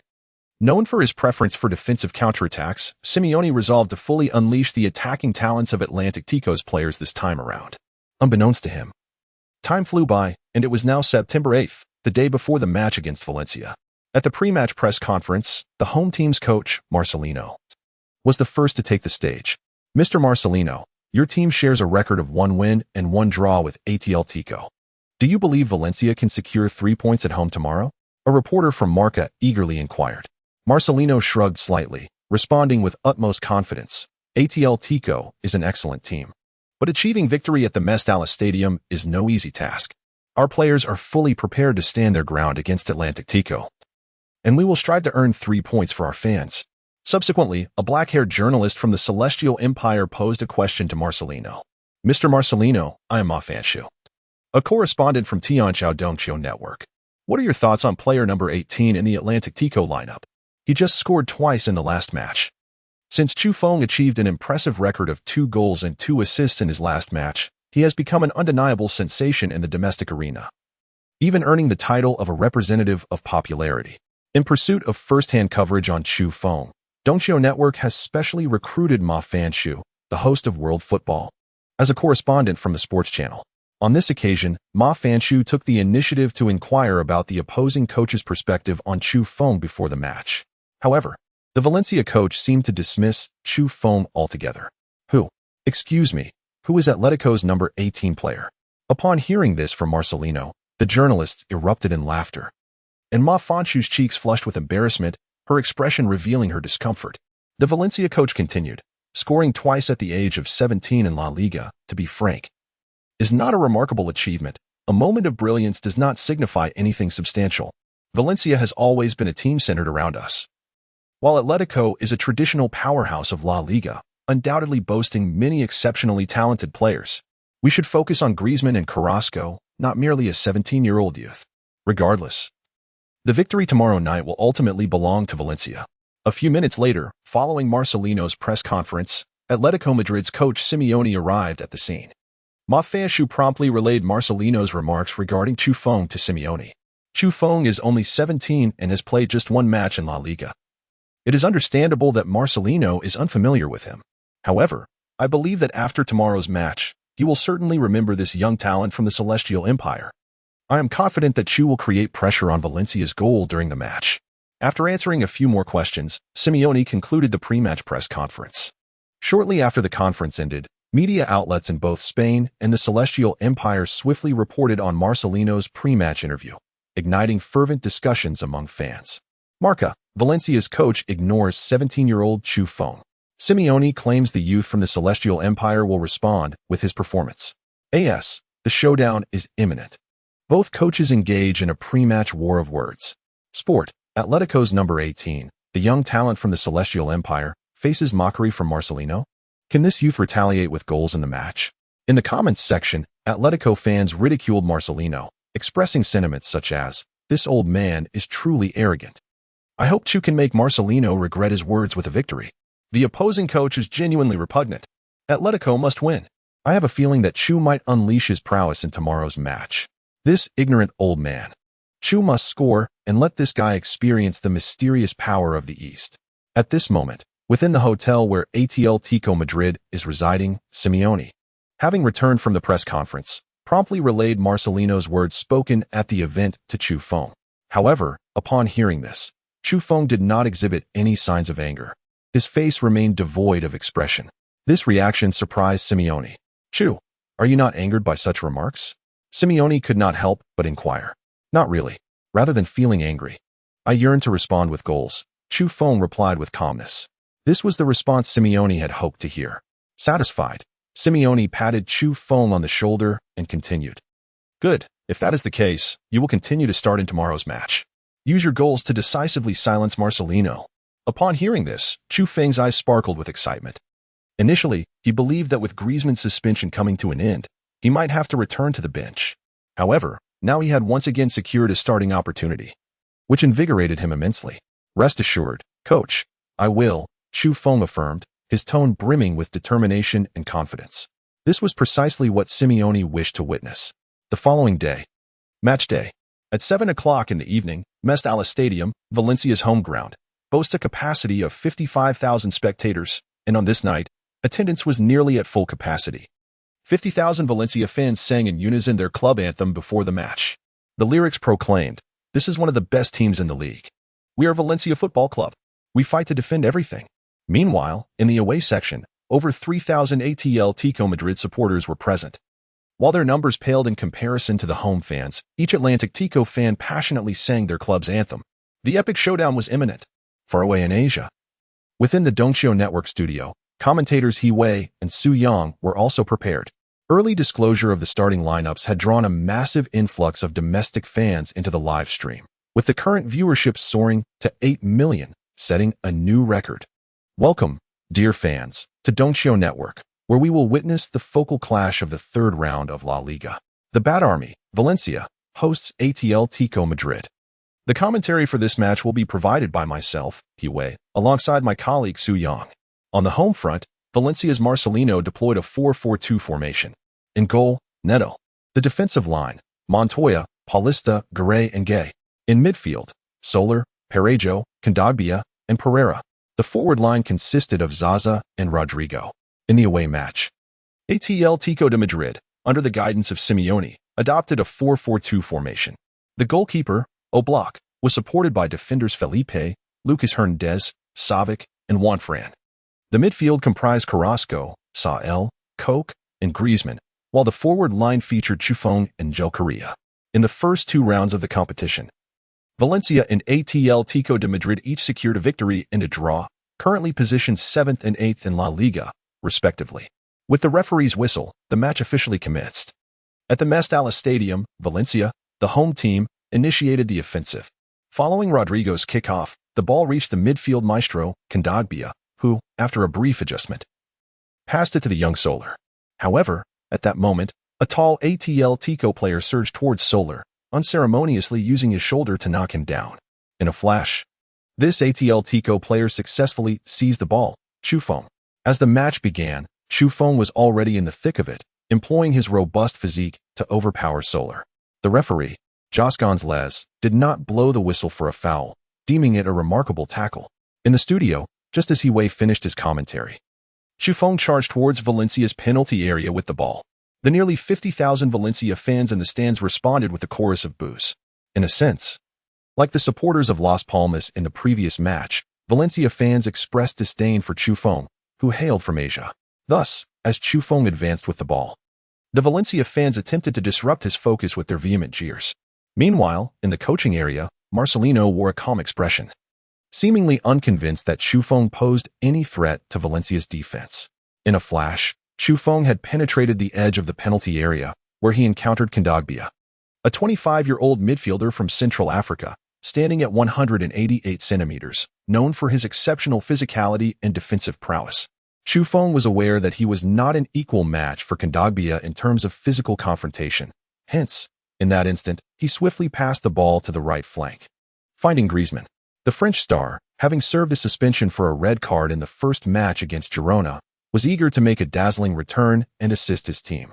After Griezmann halted the football and faced the close marking of Valencia's left back, Gaia, he deftly nudged the ball with his left foot, sending it through Gaia's legs in a mere instant. Subsequently, from the right side of the penalty arc, Griezmann lifted his left foot and unleashed a powerful shot. Bang! The ball rocketed towards Valencia's goal like a cannonball. At this critical moment, goalkeeper Neto sprang into action, soaring into the air. Neto exerted every ounce of strength to punch the ball away. An exquisite strike. Equally remarkable was the save. Within less than 2 minutes of the match, Atletico Madrid, playing away, had already taken a shot, and Valencia's goalkeeper, Neto, had also executed a splendid save. In the studio, just as commentator Hiwei finished his sentence, Atletico Madrid attempted another shot. This time, Neto's double-fisted clearance sent the ball rapidly towards the top of the penalty arc, where the lurking player was none other than Chufeng. Although Valencia's midfielder Parejo rushed to challenge Chufeng, the latter managed to strike first and took a shot. Balotelli's powerful shot card activated. At the moment Chufeng lifted his foot to shoot, he heard the sound of the skill card being activated beside his ear. Soon after, the ball thundered towards Valencia's goal. Bam! It struck the intersection of the goalpost and crossbar with great force. Clearly, Chufeng's shot was overly ambitious in terms of angle. A near miss indeed. Chapter 37. What? The coach is getting into a scuffle on the sidelines? Chufeng's shot hit the post. What a pity. Chufeng's attempt was just a touch short on luck. Inside the studio, the expression on commentator Hiwei's face was one of disappointment, unable to restrain himself from saying, Chufeng's form has been improving significantly, and he has almost adapted to the rhythm of the game. Had it not been for the interference from Valencia's defensive midfielder, perhaps Chufeng's shot would have breached the opponent's defenses. At this moment, in the Mestalla Stadium stands, tens of thousands of Valencia fans were startled by Chufeng's powerful attempt. Many of them began discussing Chufeng. It was said that this Asian player had scored 2 goals in the previous match. He certainly possesses remarkable skills. What a shot. Is Atletico's youth training about to rise again? They must be cautious of this Asian forward. They cannot afford to grant him another opportunity to shoot. What are they afraid of? Coach Marcelino has stated that this player is not a concern. Indeed, this guy is merely fortunate. Valencia must focus their defensive efforts on Griezmann. On the field, after witnessing his long-range shot hit the intersection of the post and crossbar, a flicker of regret flashed in Chufeng's eyes. However, he quickly adjusted his mindset, channeling all his energy into the match. The match progresses. During this period, Atletico Madrid's players, engaged in an away game, employed a high-pressing tactic in the attacking third. In a fervent display of tireless energy, players such as Chufeng, Angel Correa, Carrasco, and Griezmann sought to intercept the ball. However, to their dismay, Valencia's defenders exhibited no errors. Upon noticing the approaching Atletico players, Valencia opted for long clearances. Gradually, the match entered a stalemate. In the blink of an eye, the clock struck the 25th minute, at which point Valencia, playing on home turf, began to reveal their sharp fangs.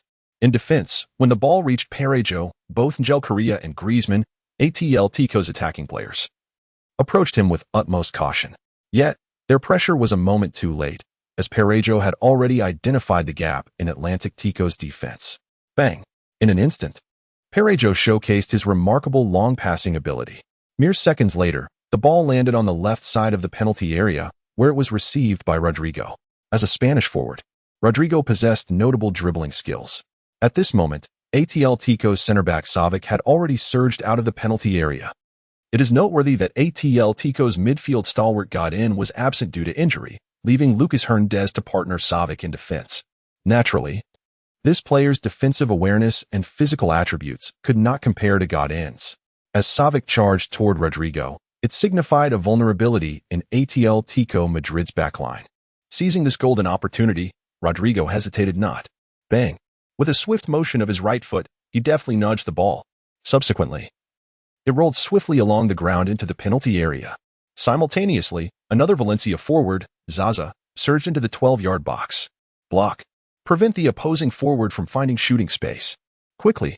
In the coach's area, the experienced Simeone sensed the impending danger, urgently instructing his defenders to close down. However, Lucas Hernandez's reaction was noticeably delayed. Zaza had already initiated his shooting motion, yet the defender remained stationary. Bang! In the next instant, the ball struck by the Valencia forward hurtled into the bottom corner of the net like a cannonball. Oblak could only watch in despair. Valencia took the lead. Zaza's goal. Valencia 1, Atletico Madrid 0. Hiway's voice resonated with resignation as he continued to lament into the microphone. Simeone's prideful defense has been effortlessly torn apart by Valencia's players. Atletico Madrid conceded that goal far too easily this time. At the Mestalla Stadium, tens of thousands of Valencia fans, upon witnessing this goal, nearly all rose from their seats, their cheers and shouts soaring to the heavens. On the substitute bench, Valencia's head coach Marcelino was unable to contain his overwhelming emotions. In a spontaneous surge of passion, he even rushed towards Atletico Madrid's bench, wildly gesticulating with clenched fists. It is noteworthy that prior to the commencement of this match, Simeone and Marcelino had engaged in a war of words regarding Chufong. Now, upon witnessing his forward score the opening goal, Marcelino took it upon himself to provoke Simeone. Marcelino, after throwing his punch, bellowed furiously at Simeone. Diego, do you see now? That Asian player in your squad is utterly useless. Valencia has already taken the lead. And what of the Asian forward you once placed your trust in? He is now devoid of any accomplishments. Both you and that Asian forward are a pair of fools. On the bench of Atletico Madrid, Simeone was already disheartened by his team conceding a goal. Now, after being taunted by Marcelino, it undoubtedly ignited a blazing fury within Simeone's heart. As the notoriously handsome yet rebellious figure in the football world, when Simeone loses his temper, scarcely anyone can restrain his fury. Simeone rolled up his sleeves and stormed towards Marcelino, his anger palpable. Just as Simeone was about to deliver a left hook, he was swiftly intercepted by his assistant coach, Burgos. Calm down, Diego. Don't fall for his tricks. Burgos and several assistant coaches firmly embraced Simeone, continuously soothing the emotions of the Atletico Madrid manager. Meanwhile, the referee approached the sidelines and promptly issued a yellow card each to both Simeone and Marcelino. In the broadcast studio of Soccer Insight, commentator Hiway couldn't resist quipping at the sight. What's this? The coaches are brawling on the sidelines? Simone must maintain his composure. The match has only progressed 25 minutes, and Atletico Madrid still possesses ample opportunity to equalize or even overturn the scoreline. Another commentator, Su Yang, remarked, indeed. From the onset of the match until now, Atletico Madrid has consistently maintained the upper hand. One conceded goal should not affect their mentality. Soon, the match between the two teams will resume. During this interval, Chufong exhibited remarkable enthusiasm, understanding that Simeone's recent confrontation with Marcelino was primarily to defend his own interests. Thus, Chufong aspired to express his gratitude to Simeone through a goal. Chapter 38, a Balotelli-style cannon. An equalizer in stoppage time of the first half. After Valencia took the lead while playing at home, they immediately adopted a defensive strategy. Marcelino understood well that Atletico Madrid would launch a fierce attack for the remainder of the match. Therefore, for Valencia, the top priority now was to fortify their defense. Under the stewardship of Simeone, Atletico Madrid has never been primarily an offensive team. Rather, Simeone excels in defensive strategies. Thus, Once Valencia adopted their defensive park the bus strategy, Atletico Madrid found it significantly more challenging to score. During this period, although Chu Feng displayed commendable activity in the attacking third, the sheer density of defenders surrounding him meant that nearly every attempt to shoot was swiftly thwarted.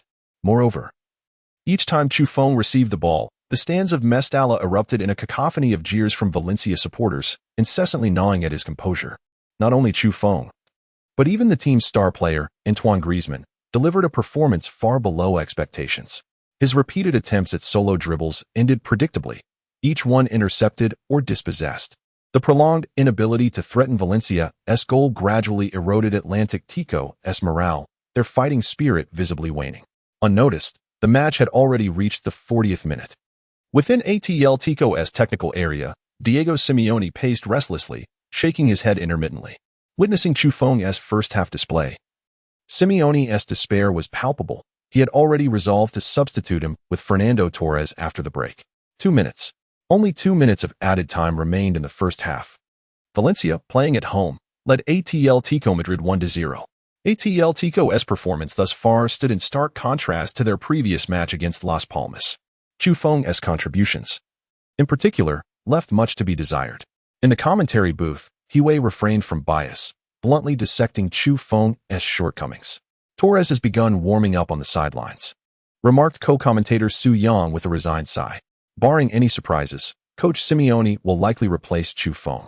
On the pitch, Atletico's winger Yannick Carrasco suddenly surged forward with the ball. Despite the combined pressure from Martin Montoya and Carlos Soler, he pressed on with a determined change of pace, only for Soler to ultimately clear the ball with a powerful kick.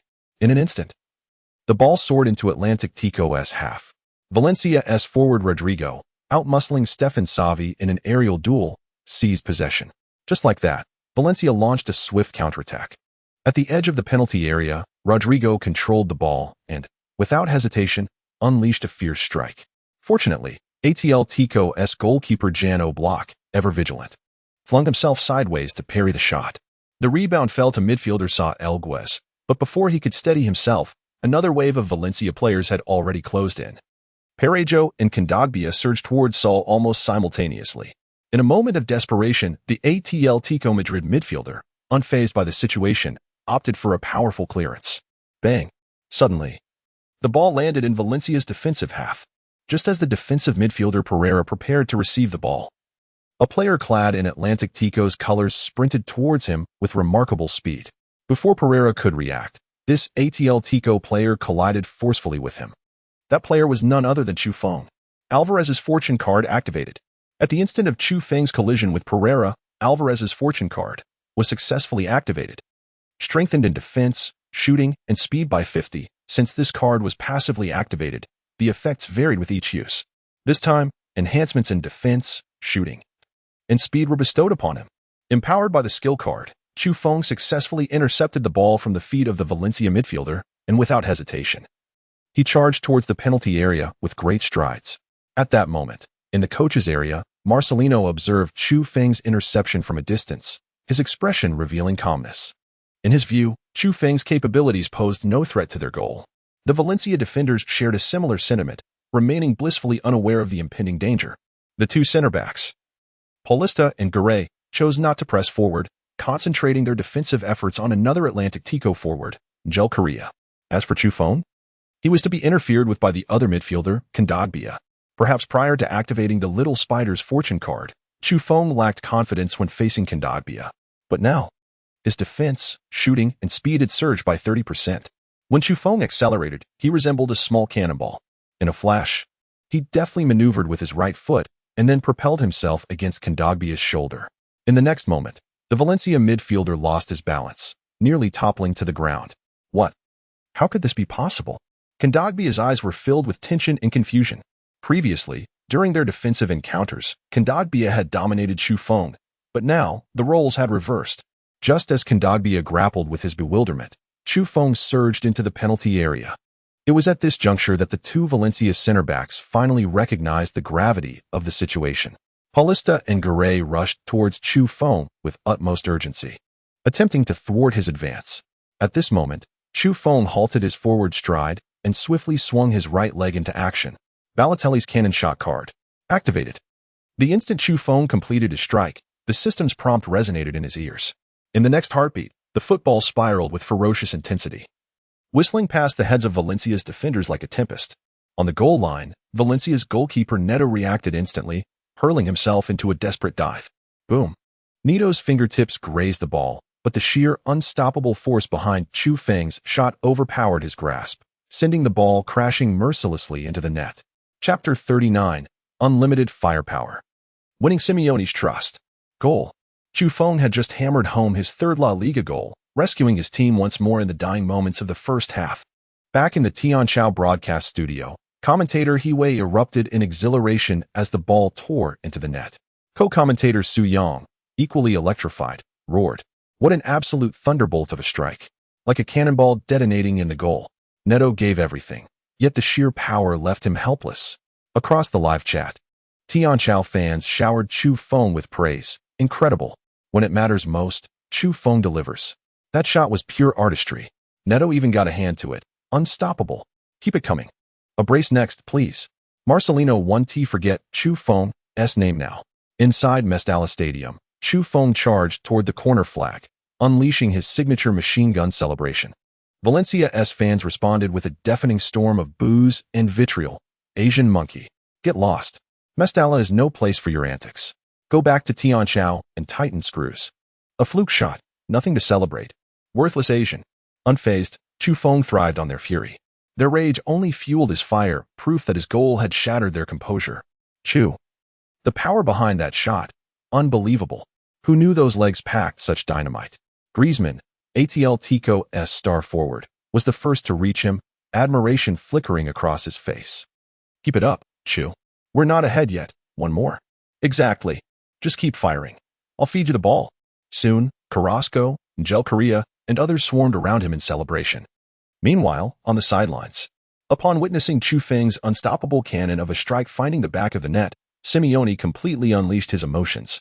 Sprinting with the fervor of a 100-meter dash, he charged toward the touchline, passionately pumping his fists while directing a torrent of words toward Valencia's manager Marcelino. Did you see that? This is Chu's true caliber. Your defense crumbled before him. Speak now. The tables had turned. Back when Valencia scored, Marcelino had provocatively stormed over to Atletico's bench, taunting Chu Feng without restraint. Now, it was Simeone's turn for retribution, proof that no one escapes the boomerang of fate. Marcelino offered no rebuttal. In fact, regret nodded in the moment Chu Feng's strike tore through the air. That shot wasn't just luck, it was sheer, undeniable skill. Soon after, the referee's whistle signaled the end of the first half. 1-1, 45 minutes of battle, and the two sides remained deadlocked. Inside the home dressing room, Marcelino's expression darkened as he surveyed his Valencia squad. Their defensive lapse in the dying moments of the half had shattered his plans. What should have been a 1-0 lead was now a leveled scoreline, a tactical disaster. Mark their number 18 at all costs. He barked. I repeat, I will not tolerate that Asian kid scoring again. Kandabia, your sole mission in the second half is to shadow that 17-year-old. Meanwhile, in the visitors' quarters, Simeone burst in and immediately seized Chu Feng in an exuberant embrace, startling the young striker. Chu. Magnificent. Simeone roared, clapping him on the shoulder. The second half is yours. Shoot whenever you damn well please. If you see the chance, blast that cursed ball straight into Valencia's net. We've got 45 minutes left to turn this around. For Atleti. For the fans. Crush Valencia. His words electrified the room. Every Atletico player wore the same fierce determination. Far to the east, in the studios of Dongxionet, commentator He Wei slowly removed his headphones, replaying Chu Feng's goal yet again. It's almost impossible to believe. That strike came from a 17-year-old, he murmured, voice trembling with awe. Unbelievable. Neto's fingertips brushed the ball, but the sheer power tore it free. Beside him, Su Yang could not help but exclaim, indeed, from a professional perspective, this shot on goal is nearly impeccable. It reminds me of the Tiger shot from Captain Tsubasa. I believe that in the second half of the match, Chu Feng will undoubtedly seize more opportunities to shoot. 15 minutes later, with the referee's whistle signaling the start of the second half, the match between Valencia and Atletico Madrid officially commenced. The home team, Valencia, immediately launched an offensive towards Atletico's goal. In the 50-minute mark, the midfield maestro Parejo suddenly delivered a long pass. and the ball accurately landed at the feet of Soler on the right flank. Faced with Felipe's defense, Soler executed a deft nutmeg, effortlessly breaking through. In the next moment, Soler decisively crossed the ball. The football traced a beautiful arc through the air before landing perfectly at Rodrigo's feet. After holding off Savic with his body, Rodrigo forcefully turned and took a shot. The ball was securely caught by Atletico's goalkeeper Oblak, who then quickly threw the ball to the midfielder Koke. As the engine of Atletico's attack, Koke now had three passing options: Carrasco on the left, Griezmann on the right, and Chufeng in the center.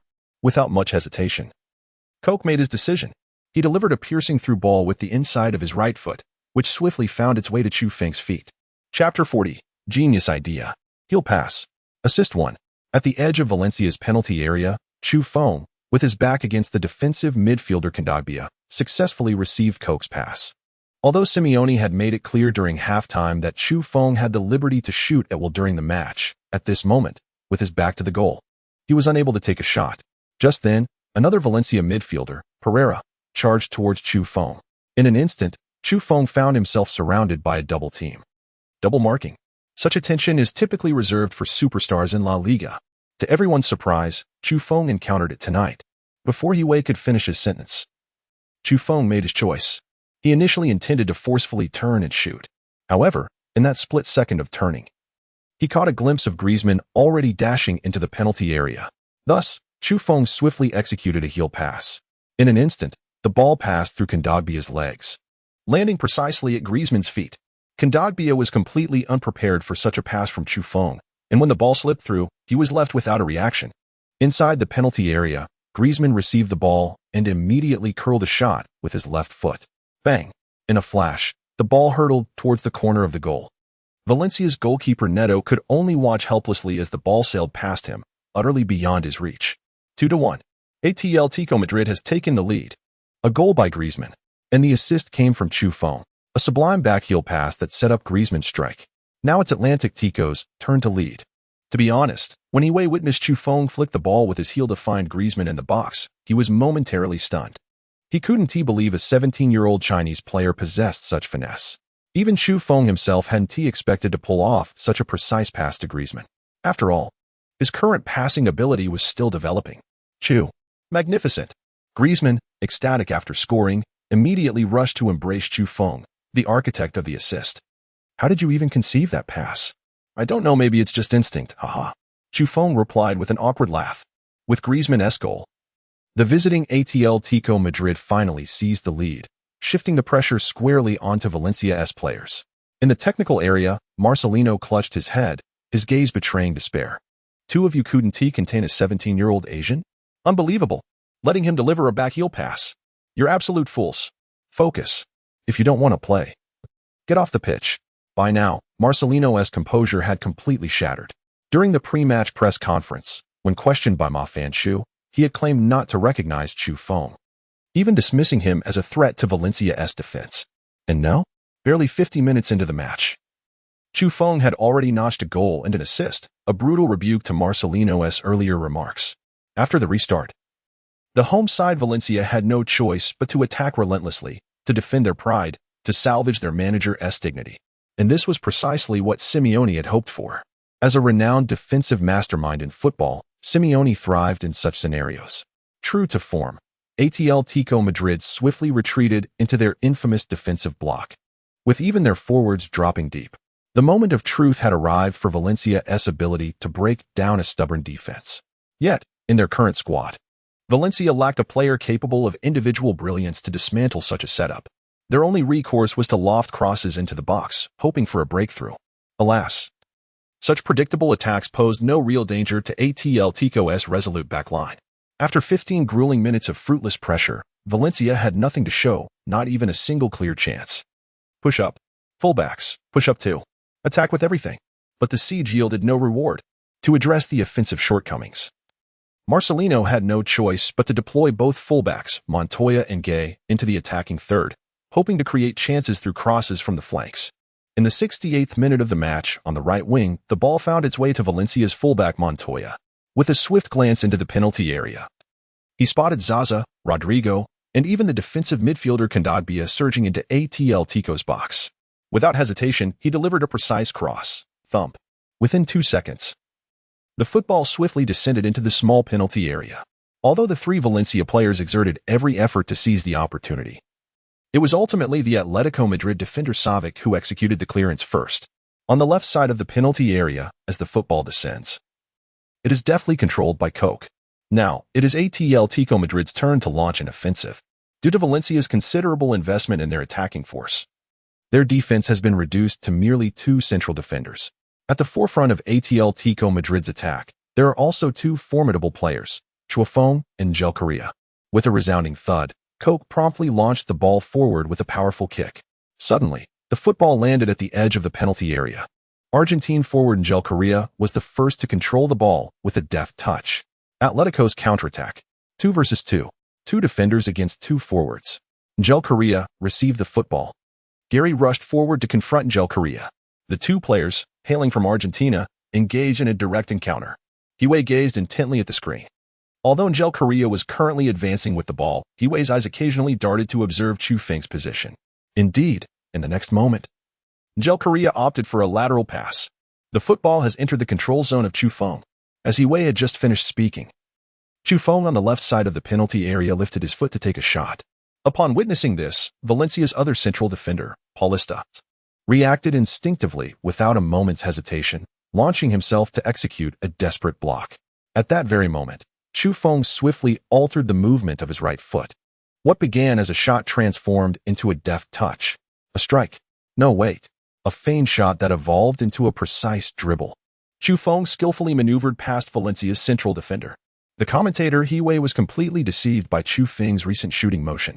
Thus, Chufeng surged into the penalty area of Valencia with the ball. Instantly, all the pressure bore down upon the goalkeeper, Neto. Chapter 41. Third in the scoring chart.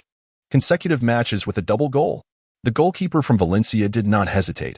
Upon seeing Chufeng charging into the penalty area with the ball, he immediately abandoned his post and rushed towards him. However, at that moment, Chufeng had already initiated his shot. Bang! With the powerful strike from Balotelli, the football soared like a missile, flashing past Neto with astonishing speed. It then crashed heavily into the net. As the last line of defense for Valencia, Neto found himself utterly helpless, silently retrieving the ball from the net. The score stood at 3-1. Atletico Madrid, playing away, had once again extended their lead. This time, the scorer was none other than Chufeng. With consecutive double strikes, Chufeng delivered a resounding rebuttal to Valencia's head coach. In the studio of Don'tio Network, Hiway's face radiated excitement and pride upon witnessing Chufeng's goal. He continued to express into the microphone. At merely 17 years of age, Chufeng has already netted 4 goals in La Liga. Additionally, he has provided 3 assists. On the scoring chart, he trails only behind Ronaldo, who has scored 6 goals, and Messi, with 5. Within the Mestalla Stadium, the expressions of thousands of Valencia fans were a mixture of emotions. Honestly, prior to the match, few could have anticipated that an Asian player would score twice. In fact, most Valencia supporters were unfamiliar with Chufeng. Could they really be on the verge of defeat? Once again, it was that damned Asian player. How infuriating. Was Valencia's defense in a stupor? This match was destined to be a night of disgrace. It was incomprehensible. To be scored upon twice by a young talent from the Celestial Empire, the defenders should consider retiring. It's all Marcelino's fault. He insisted on provoking this Asian player before the match. Indeed, he should be dismissed immediately. Marcelino is unworthy of being Valencia's head coach. Gradually, discontent began to surface among the Valencia fans, with many directing their ire at Coach Marcelino. At this moment, on the bench, the Valencia head coach's face was etched with fear and shock. The course of the match had completely surpassed his expectations. Just as he had stated before the game, Marcelino did not believe that Chufeng could pose any threat to Valencia's goal. Thus, in his tactical deployment, he had emphasized the need to defend against Carrasco and Griezmann. Yet now, Chufeng had scored 2 goals, marked the opponent's number 18. I do not wish to see him take another shot. Finally, Marcelino began to alter his strategy, explicitly instructing his players to focus on marking Chufeng. He gradually realized that Kondogbia alone could not contain Chufeng's advance. More players were needed to keep a close watch on him. Upon the restart, Valencia's players immediately launched an offensive towards Atletico's goal. However, due to Kondogbia and Pereira's necessity to constantly monitor Chufeng, not many players were able to commit to the attack.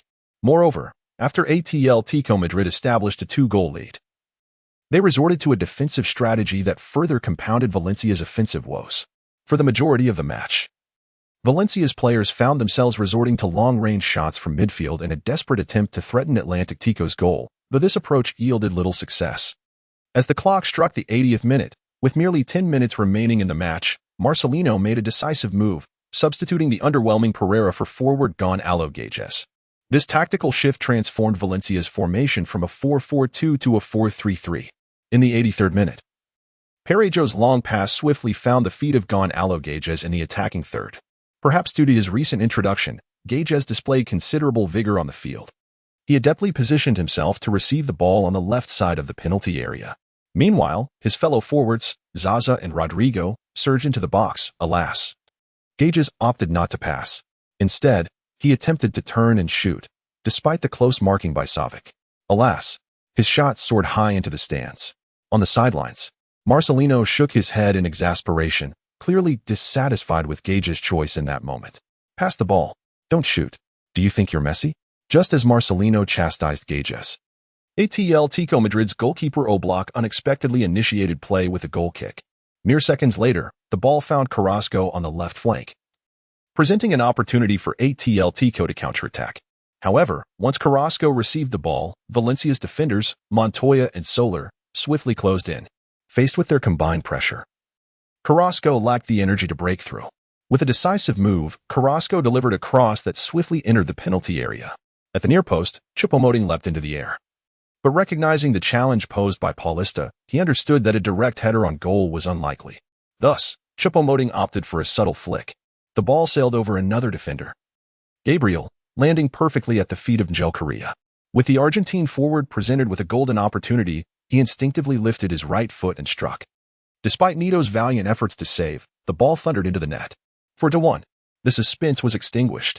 The Mestalla Stadium fell into silence, with a significant number of Valencia supporters beginning to vacate their seats, while the visiting fans erupted into jubilant cheers. Let us score again. Who claims that Atletico Madrid lacks offensive prowess? This evening, they netted 4 goals, decisively overwhelming Valencia. The 17-year-old Chifong also recorded his second assist of the match. The suspense has nearly dissipated. As Hiway remarked, the score of 4-1 is more than sufficient for Atletico's triumph. Thus, upon the restart, the Atletico players refrained from further offensive pursuits, while the visiting Valencia players had seemingly lost their spirit, reducing the final minutes to mere garbage time. Chapter 42. Hat Trick. Reward. Divine Stamina Potion. Just when everyone anticipated the match would conclude with a score of 4-1, Chifong did not relent in his offensive endeavors. In a bid to firmly etch his name in Marcelino's memory, Chifong resolved to leave a lasting impression on the Valencia coach this evening. Therefore, while all the Atletico players had surrendered their attacking efforts, Chifong continued his fervent sprinting. At long last, in the 89th minute, when Kondogbia returned the ball to the fullback Montoya with a slightly underpowered pass, Chifong seized the opportunity. Although his stamina had reached its limits, he gritted his teeth and sprinted furiously. Meanwhile, Valencia's head coach, stationed in the technical area, instantly recognized the gravity of the situation and urgently called out, "Be careful. Clear the ball quickly." However, before Marcelino could finish his warning, Chifong had already lunged forward, intercepting Montoya with a meteoric stride. He stole the ball. In the 89th minute, Chifong was still running with unyielding vigor. This was a golden opportunity for an attack. As the commentator, Hiway's words hung in the air, Chifong charged towards Valencia's penalty area. To be frank, the Valencia defenders had completely abandoned the match. Their thoughts were far removed from the game. Consequently, when Chifong barreled into the penalty area, the defenders exhibited no reaction whatsoever. As Chifong lifted his right foot, poised to shoot, the center-back Paulista executed a reckless tackle, sending both Chifong and the ball tumbling to the ground. The referee, witnessing this scene, immediately blew the whistle. Beep. Subsequently, the referee rushed to the foul spot and brandished a yellow card at Paulista. The Valencia center-back was cautioned for committing a foul within the penalty area, and the referee pointed to the penalty spot. A penalty kick. In the final minute of the match, Chifong, through his tireless running, had earned Atletico Madrid a penalty. Hiway, upon witnessing this, immediately elevated his commentary. Like everyone else, he was astonished that Chifong was still striving for an offensive breakthrough at the last moment. Chifong, you take the penalty. It's your creation. Originally, the primary penalty taker for Atletico Madrid was Griezmann, but he relinquished this responsibility to Chufeng. Griezmann, fully aware of the tension between Chufeng and the opposing coach, hoped his teammate would deliver an outstanding performance to decisively silence Marcelino. Furthermore, this penalty was earned through Chufeng's relentless effort, and Griezmann felt compelled to defer to him. Chufeng accepted without hesitation, gently placing the ball on the penalty spot. Chufeng himself stepped up to take the penalty. In the studio, Wei, upon seeing Chufeng positioned at the 12-yard mark, immediately raised his voice in excitement, proclaiming that should Chufeng successfully convert this penalty, he would achieve his first hat-trick in La Liga. Within the Mestalla Stadium, every Valencia supporter erupted in a cacophony of boos, attempting to disrupt Chufeng's concentration. As the referee blew the whistle to signal the penalty, the chorus of jeers and insults escalated several decibels. Yet, Chufeng remained unfazed, his expression stoic as he fixated intently on Neto. Suddenly, he began his run-up, and the Valencia goalkeeper, upon anticipating Chufeng's shooting motion, lunged to the right side. He guessed correctly. Chufeng indeed aimed for the right side of the goal. With a thunderous shot, enhanced by the Balotelli power shot card, Chufeng's strike resembled a cannonball, swiftly finding its way into the corner of the net. Despite Neto's correct dive, his hands grazed nothing but air. The powerful shot found the back of the net. 5-1. Chufeng completed his hat-trick. If I recall correctly, this marks the first time an Asian player has scored 3 goals in a single La Liga match. Chufeng was crafting his own miracle. Following the goal, instead of performing his usual machine gun celebration, he leaped onto the advertising board, removed his jersey, and pointed to his number 18 shirt before the Valencia fans. In that moment, the Valencia supporters fell utterly silent, despite the provocative nature of his celebration.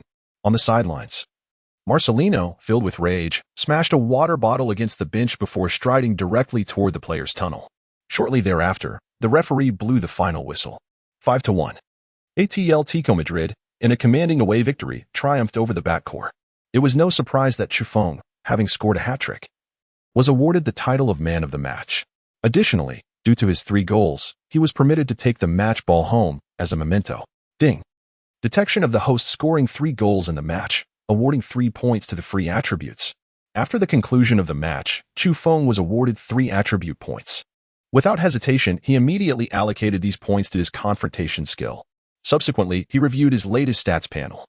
Chufeng, 17 years and 3 months, height, 185 centimeters, weight, 80 kilograms, physical attributes, speed, 77, explosiveness, 75, reaction speed, 70, strength, 88, stamina, 72, jumping, 73, injury resistance, 60, physical attribute rating, offensive attributes shooting, 80, long-range shot, 76, header, 77, set pieces, 66, dribbling, 72, offensive attribute rating, passing attributes, long pass, 70, short pass, 64, through ball, 67, cross, 67, vision, 80, passing attribute rating, defensive attributes, tackle, 56, slide tackle, 56, interception, 56, save, 56, confrontation, 72, defensive attribute rating, overall rating, 75,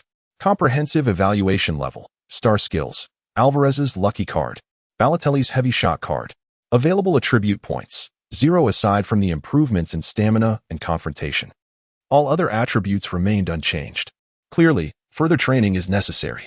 At that moment, the system's voice echoed in Chufeng's ear once more. Ding. Detection of host achieving a hat-trick in La Liga, reward, God-level stamina potion. Following this, the system provided an explanation. God-level stamina potion upon use. It reduces the host's fatigue and swiftly restores stamina. It can only be used before a match and is available for a single use. Chapter 43. The Champions League approaches. Atletico Madrid enters the Devils group, eliminating fatigue. After reading the system's explanation, Chufeng's expression remained composed. In his view, he did not yet require this potion. After all, he had only participated in 2 matches, and he did not feel fatigued at the moment. Furthermore, most of his additional training took place in the God-level training ground, whose primary advantage is the absence of fatigue. Thus, he would likely not need it in the near future. Chufeng, may I request an interview? Just then, a voice from a woman with a ponytail reached his ears. Chufeng turned around and was struck by a sense of familiarity upon seeing her. Ma Fanchu. Suddenly, he recalled that she was the host of World Football. Ah, you know me? Upon hearing her name, Ma Fanshu displayed a hint of surprise. Yes, I have watched your program. In his previous life, world football was a staple in Chu Feng's weekly viewing, especially during school, as he could not watch matches live and thus relied on the program to keep abreast of the major leagues. I am currently a correspondent for Dongsho Network stationed in Spain. May I interview you? Many fans in our country greatly admire you and wish to know about your recent situation. In response to Ma Fanshu's request, Chu Feng naturally did not decline and nodded slightly. Subsequently, Ma Fanshu and Chu Feng commenced the interview in a corner of the players' tunnel. The first question was, how did you become a player for Atletico Madrid? Ma Fanshu inquired with a look of curiosity. Chu Feng succinctly recounted his journey. I was previously a player in Atletico's youth training camp, and by a stroke of luck, I was given the opportunity to trial for the first team, after which Simeone invited me to join the squad. Ma Fanshu nodded and glanced at her cue card, then proceeded to ask the second question. You are the first Asian player to complete a hat trick in La Liga. How do you feel about that? Chu Feng responded calmly. Feelings? I have none. As a forward, my mission is to score goals. The final question, which many fans from our homeland are especially concerned about. If the national team extends an invitation, would you choose to join the men's team? It has been rumored that you are not particularly interested in joining. Upon hearing this question, Chu Feng fell silent. As a traveler from another time, he was acutely aware of the chaos and darkness that plagued the national football scene during this period. He resolutely shook his head and replied with undeniable conviction, I will not join. What? Chu Feng, are you certain? Ma Fanshu seemed incredulous and pressed further. I am certain. He explained to Ma Fanshu, I only wish to remain in Europe and focus all my energy on club competitions. As for the men's team, we can discuss that in a few years. While Chu Feng was being interviewed by Ma Fanshu, numerous Spanish media outlets were reporting extensively on him. 2 consecutive victories. Atletico Madrid triumphed with a remarkable hat trick from the 17-year-old Chinese prodigy, defeating Valencia resoundingly, claiming a 3rd consecutive win.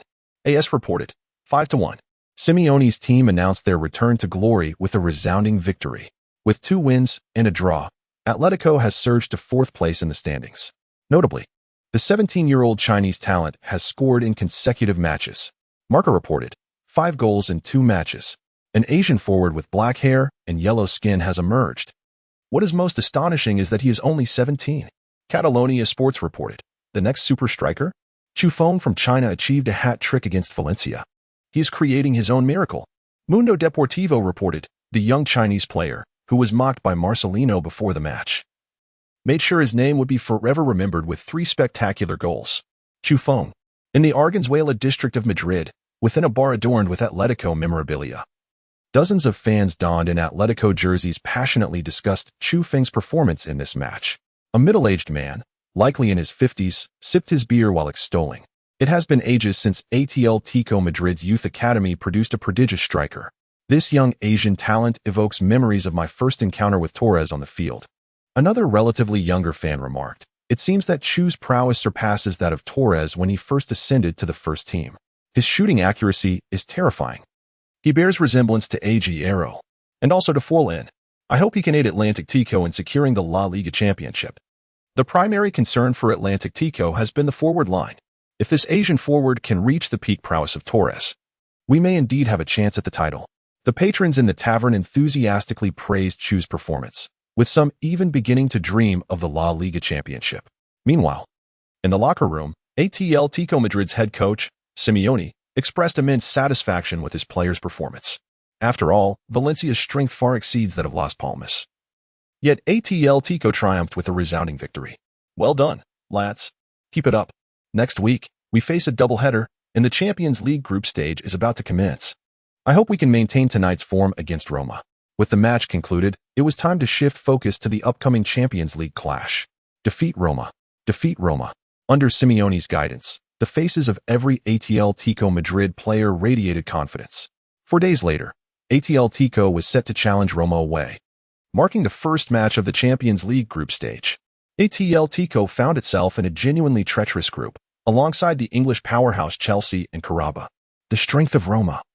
Atletico and Chelsea is fairly comparable, thus Atletico must gain an advantage in the match against Roma to advance from the group.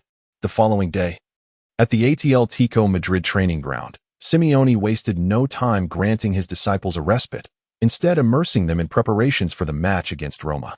Each player exerted tremendous effort during training, particularly Chu, who dedicated himself wholeheartedly to the session. Moreover, after the routine training concluded, Chu activated the Godly Striker training ground to further enhance his competitive attributes. Chapter 44. The away match against Roma. Chu's Champions League debut.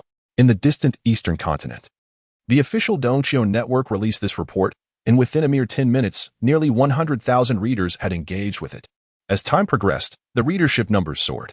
In the comments section, domestic fans divided into two factions, those who supported Chu and those who opposed him. The matter inciting fervent debate among fans in the Celestial Empire is whether Chu Feng should join the national football team.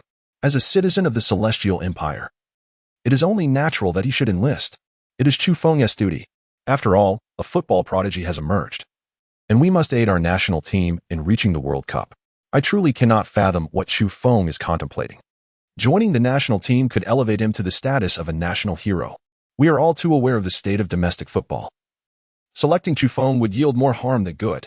Do we not recall how Yao Ming sustained his injuries?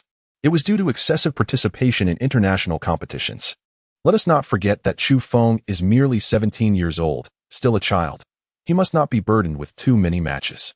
Even if Chu Feng were to join the national team, does that guarantee victory? Can the Celestial Empire's football team truly advance to the World Cup?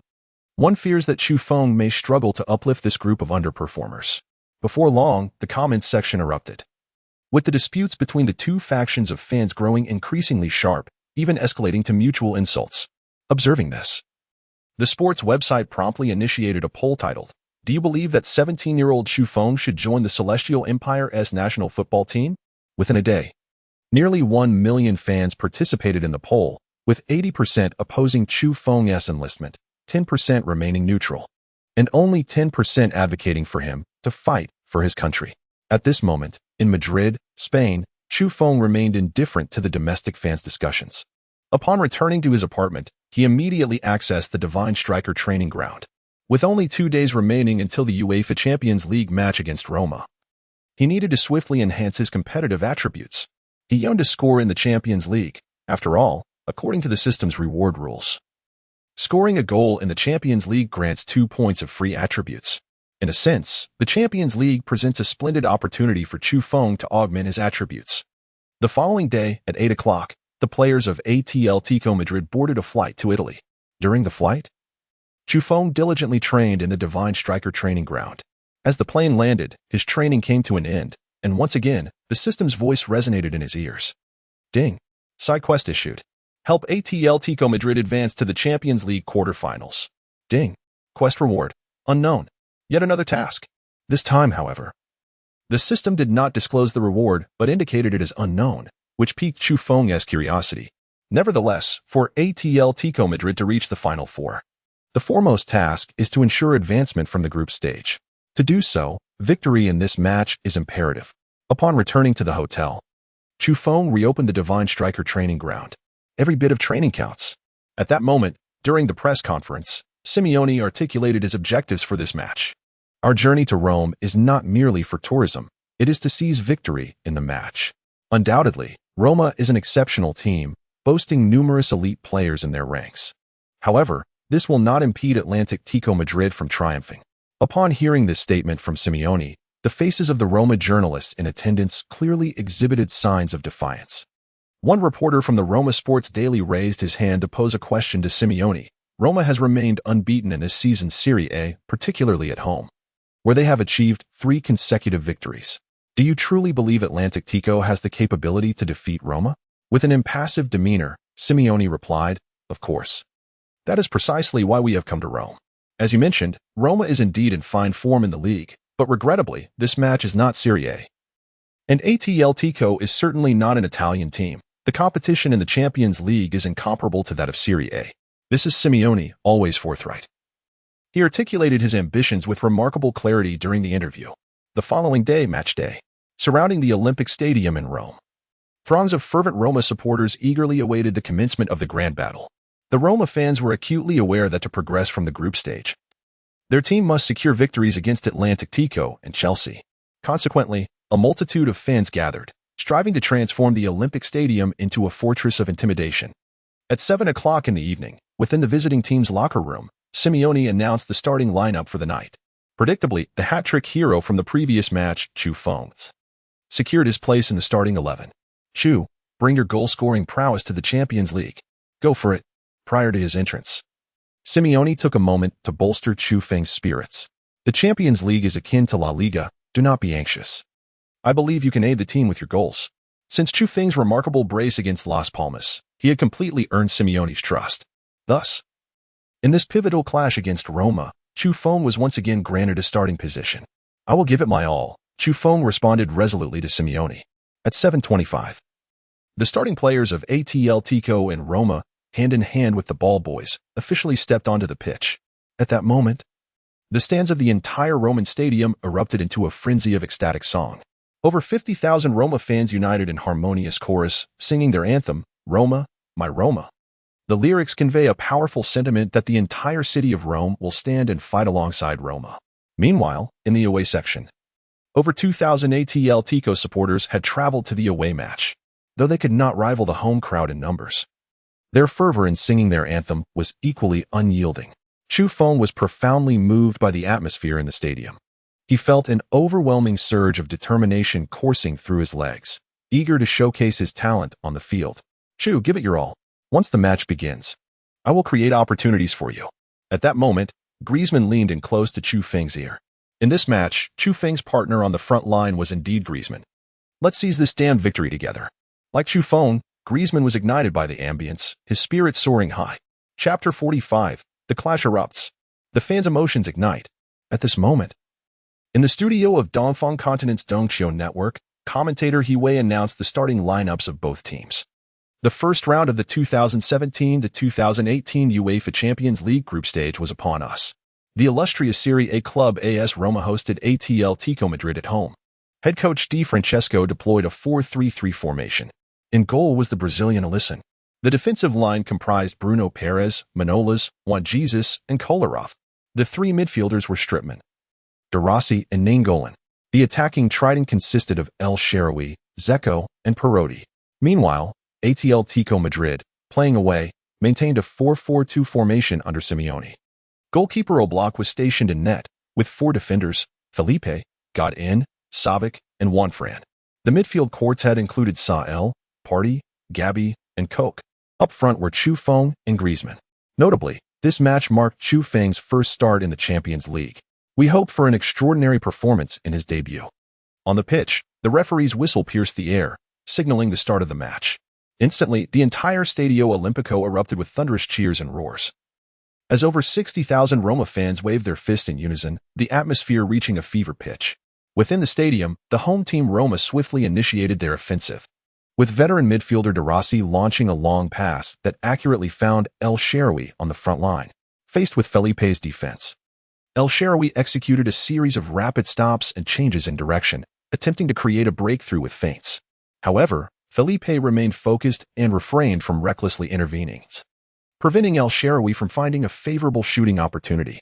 At that moment, midfielders Sael and Partey moved into position, clearly indicating that the Italian winger had lost his chance to penetrate. Bang! At that instant, El Shaarawy decided to take matters into his own hands, directly passing the ball into the penalty area. Near the penalty spot, Roma's towering striker Dzeko leapt into the air. This Bosnian forward stood at an impressive height of 193 centimeters, possessing remarkable heading ability. Just as Dzeko prepared to nod the ball into the net, Atletico's defensive stalwart Godin suddenly charged towards him. In that fleeting moment, the two players almost simultaneously made their moves to seize the opportunity. Ultimately, the ball was first cleared by the exceptionally skilled defender, Godin. As the defensive linchpin for Atletico Madrid, one cannot overlook Godin's remarkable aerial prowess. In this encounter, Roma's forward, Dzeko, found himself at a distinct disadvantage. The second ball was secured by Atletico's defensive midfielder, Godin, setting the stage for a counterattack from Madrid. Bang! The seasoned Godin, without hesitation, immediately demonstrated his long passing capabilities. In an instant, the ball soared into the attacking third. At the edge of Roma's penalty area, Chu Feng skillfully positioned himself to gain an advantage. Despite the interference from the midfielder, De Rossi, Chu Feng leveraged his height to gain control of the ball. Chu. Here. Just then, Atletico's attacking linchpin, Griezmann, suddenly burst into the penalty area. Observing this, Chifeng deftly nudged the ball with the back of his foot. Suddenly, the ball found itself at Griezmann's feet. A golden opportunity. In the studio of the Football Commentary Network, the commentator, Jean Jun, raised his voice as he witnessed Griezmann receiving the ball in the box. Simultaneously, Griezmann executed a left-footed shot. Bang! Griezmann's strike was remarkably decisive, and the ball sped toward Roma's goal. Unfortunately, the renowned Brazilian goalkeeper, Alisson, was present. Upon seeing Griezmann's shooting motion, Alisson sprang into action, leaping into the air and fully extending his arms. Then, with a powerful fist, he struck the ball away. Alisson single-handedly preserved his team's goal. The stands of the Stadio Olimpico erupted with applause from over 60,000 Roma fans, who were in awe of Alisson's heroics. Meanwhile, Griezmann, with his hands on his head, was filled with a sense of frustration and embarrassment.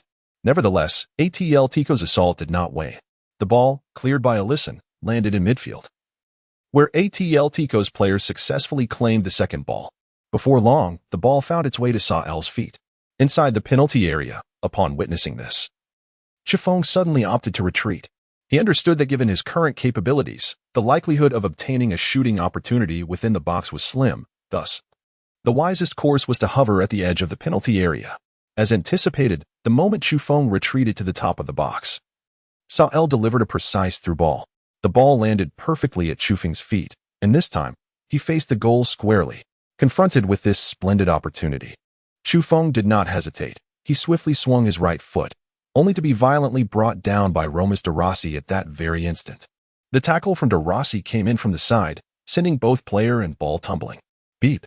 Upon witnessing the incident, the referee promptly blew the whistle to signal a foul and brandished a yellow card towards De Rossi from his pocket. The captain of Roma, visibly displeased with the referee's decision, insisted that Chifeng had simulated the fall. "I clearly touched the ball. It is this Asian who is feigning injury. You ought to issue a yellow card, damn." When the referee remained unyielding, a furious De Rossi advanced towards Chifeng, hurling insults. "Actor, cunning Asian, stop your theatrics and get up." Upon hearing these words, Chifeng was instantly incensed. Just as he was about to rise and confront De Rossi, Atletico Madrid's midfield stalwart, Koch, rushed forward and shoved De Rossi angrily. "Are you accusing us of diving? Did you not realize you missed the player? You shameless scoundrel." With Koch's push, the emotions between the players erupted instantaneously. Numerous players became entangled with one another, while Roma supporters in the stands vociferously directed their ire towards the Atletico players. The referee's persistent whistle finally managed to restore some semblance of calm among the players. Yet the fervor of the Roma fans remained uncontrollable. "Take down these Spaniards. Wreck that Asian. Give them a punch. This is Rome, not a place for provocations," shouted the supporters, while over 2,000 Atletico fans retaliated, shaking their fists back at the home crowd, filling the stadium with a cacophony of vitriol. Chapter 46. A spectacular goal. Chifeng scores his first Champions League goal. A free kick. Chifeng was brutally taken down from behind by De Rossi. Atletico Madrid was awarded a favorable free kick opportunity in the attacking third. De Rossi's provocation led to an altercation between the two players. It seemed that both teams had lost control. Indeed, this was a Champions League match, and the intensity surpassed that of La Liga. In the studio, Dewey expressed his concerns. "I hope Chifeng's injury is not severe. He is currently an idol in the realm of Chinese football. Moreover, he holds a pivotal role in Simeone's tactics." Following the skirmish, the match resumed. Chifeng, albeit limping, managed to rise from the pitch. Observing this, Simeone yelled from the sidelines, "Chu, can you continue? Do you need medical attention?" As an experienced coach, Simeone understood that a 17-year-old player like Chifeng was particularly susceptible to injuries. Fortunately, Chifeng signaled a thumbs up to Simeone, indicating that he could persist in the match. At that moment, Griezmann had placed the ball on the penalty spot. As the primary penalty taker for Atletico, he decided to personally execute the set piece. On the goal line, Alisson was intently directing the positioning of the defensive wall. "2 steps to the left. No problem. Come on." Alisson clapped his hands excitedly before squatting down, his gaze fixated on Griezmann. At that moment, the previously boisterous stadium fell into an anticipatory silence. Both Roma fans and the Atletico Madrid supporters turned their attention to the impending free kick. With a piercing whistle from the referee, Griezmann began his measured approach. Thud. After glancing at Alisson's positioning, Griezmann decisively struck the ball with his left foot. Unfortunately, his shot failed to clear the wall, and the football was blocked by a Roma defender. The wall had done its job. Atletico missed this opportunity to score. Just as Hiway lamented this missed chance for Atletico, his eyes widened in shock as he stared intently at the screen. The ball, after being blocked by the wall, fell perfectly at the feet of Chufeng. Moreover, there were no Roma players nearby to disrupt him, undoubtedly. This was a golden opportunity for Chufeng to shoot. Thud. Without hesitation, Chufeng lifted his right foot and unleashed a powerful strike. Balotelli's cannon shot card activated. At the very moment Chufeng executed a shot, the star skill card was instantly triggered. In the blink of an eye, the football soared like a cannonball, whizzing past numerous defenders at breakneck speed. Alisson's view was obstructed by his own defenders, preventing him from reacting in time to make a save. By the time he spotted the ball sailing through the gap, it was already too late for him to intervene. Whoosh! Instantly, the football crashed into the net, and Alisson had no response whatsoever. What a remarkable goal! Chufeng's astonishing long-range strike pierced through Alisson's defenses. 1-0. Atletico had taken the lead. This marked 17-year-old Chufeng's first goal in the Champions League. Chufeng.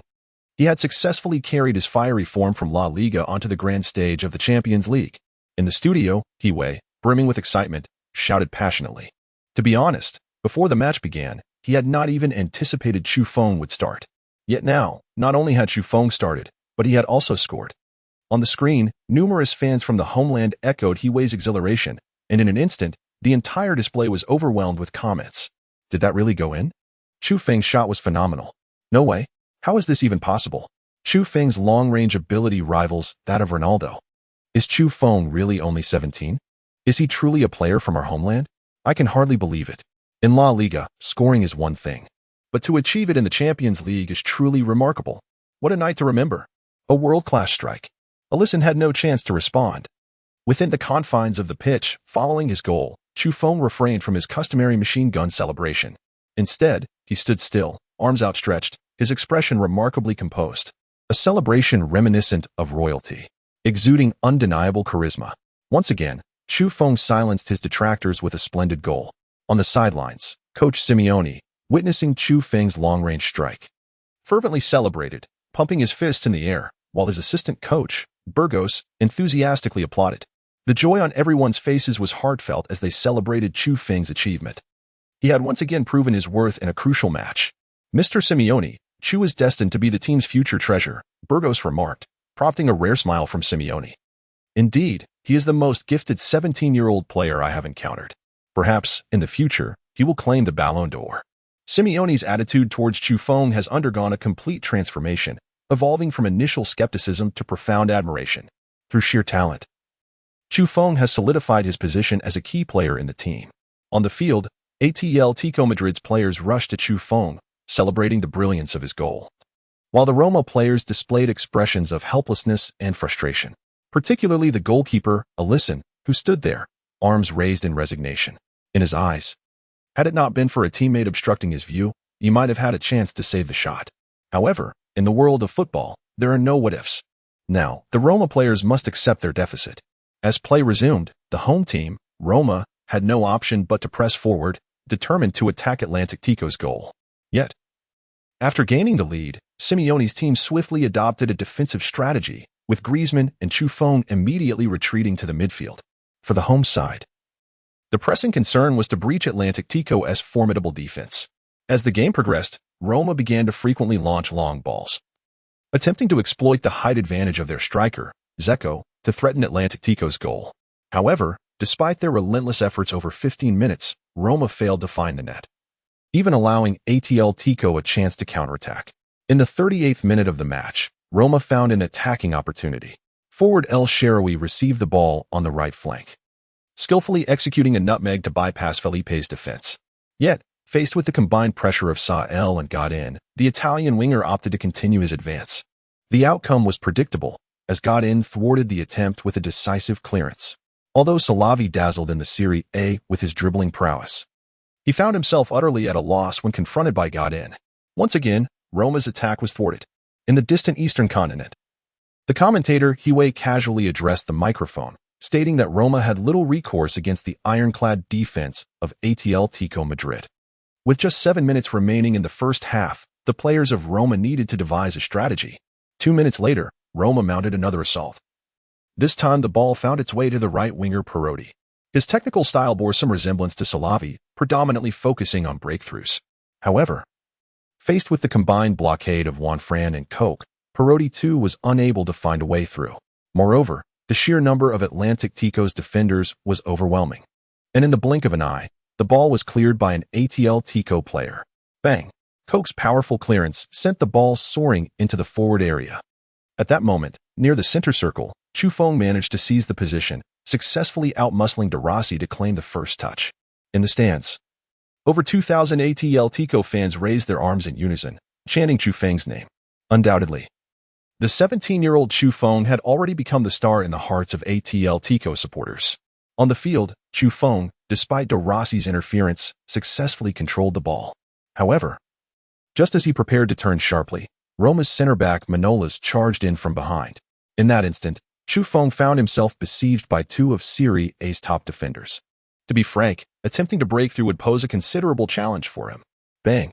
Rather than attempting to dribble past them, Chufeng opted for a precise through ball. With remarkable vision, he swiftly recognized Griezmann's run. The star player of Atletico suddenly accelerated, even entering the penalty area. Crucially, with Manolas now blocking Chufeng's path, only Juan Jesus remained as the sole defender in Roma's box. A pass to Griezmann would undoubtedly create a goal-scoring opportunity. In less than 3 seconds, Chufeng's through ball swiftly reached Griezmann's feet. At the penalty spot, Griezmann received the ball without hesitation, immediately taking a shot. At that moment, the only defender left in the Roma penalty area, Juan Jesus, rushed to block Griezmann, but it was all in vain. Just as Juan Jesus attempted to intercept, Griezmann's shot sped through the gap between his legs. The next second, the ball shot forth like a bullet, hurtling towards the corner of the goal with lightning speed. On the goal line, all the pressure fell squarely upon Alisson. The Brazilian goalkeeper swiftly leaped into action, executing his save with remarkable speed. Despite his valiant effort, he was a fraction too late. Thud! The ball cruelly slipped through Alisson's fingertips and thunderously struck the back of the net. A goal. In the dying moments of the first half, Griezmann assisted Atletico Madrid in extending their lead.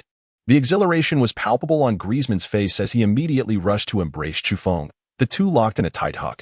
Both Chufeng and Griezmann wore radiant smiles. And with the score at 2-0, it was undeniable that the scales of victory had tipped entirely in favor of Atletico. Griezmann. A splendid strike. The ball pierced through Alisson's defense. 2-0. Atletico Madrid continued to widen their advantage. The player who provided the assist to Griezmann was none other than the 17-year-old Chufeng. In the studio, commentator Hiway expressed his genuine joy for Chufeng, excitedly proclaiming, in his UEFA Champions League debut, Chufeng not only scored his first goal but also recorded his first assist. This super talent from the East is crafting his own legacy. On the bench, Simeone could not hide his satisfied smile. As an experienced coach, he knew full well that Atletico had a firm grip on victory. After the restart, only 3 minutes remained until the end of the first half, but regrettably, the Roma players could not find the net during this brief period. In fact, Roma's forwards failed to secure a single shot. Beep, beep. When the referee blew the whistle for halftime, the visiting fans erupted into thunderous cheers, clearly delighted with Atletico's performance in the first half. In stark contrast, the faces of the tens of thousands of Roma fans were etched with despondency and disappointment. Before the match commenced, nearly 90% of Roma fans believed that their team would surely triumph at home against Atletico Madrid.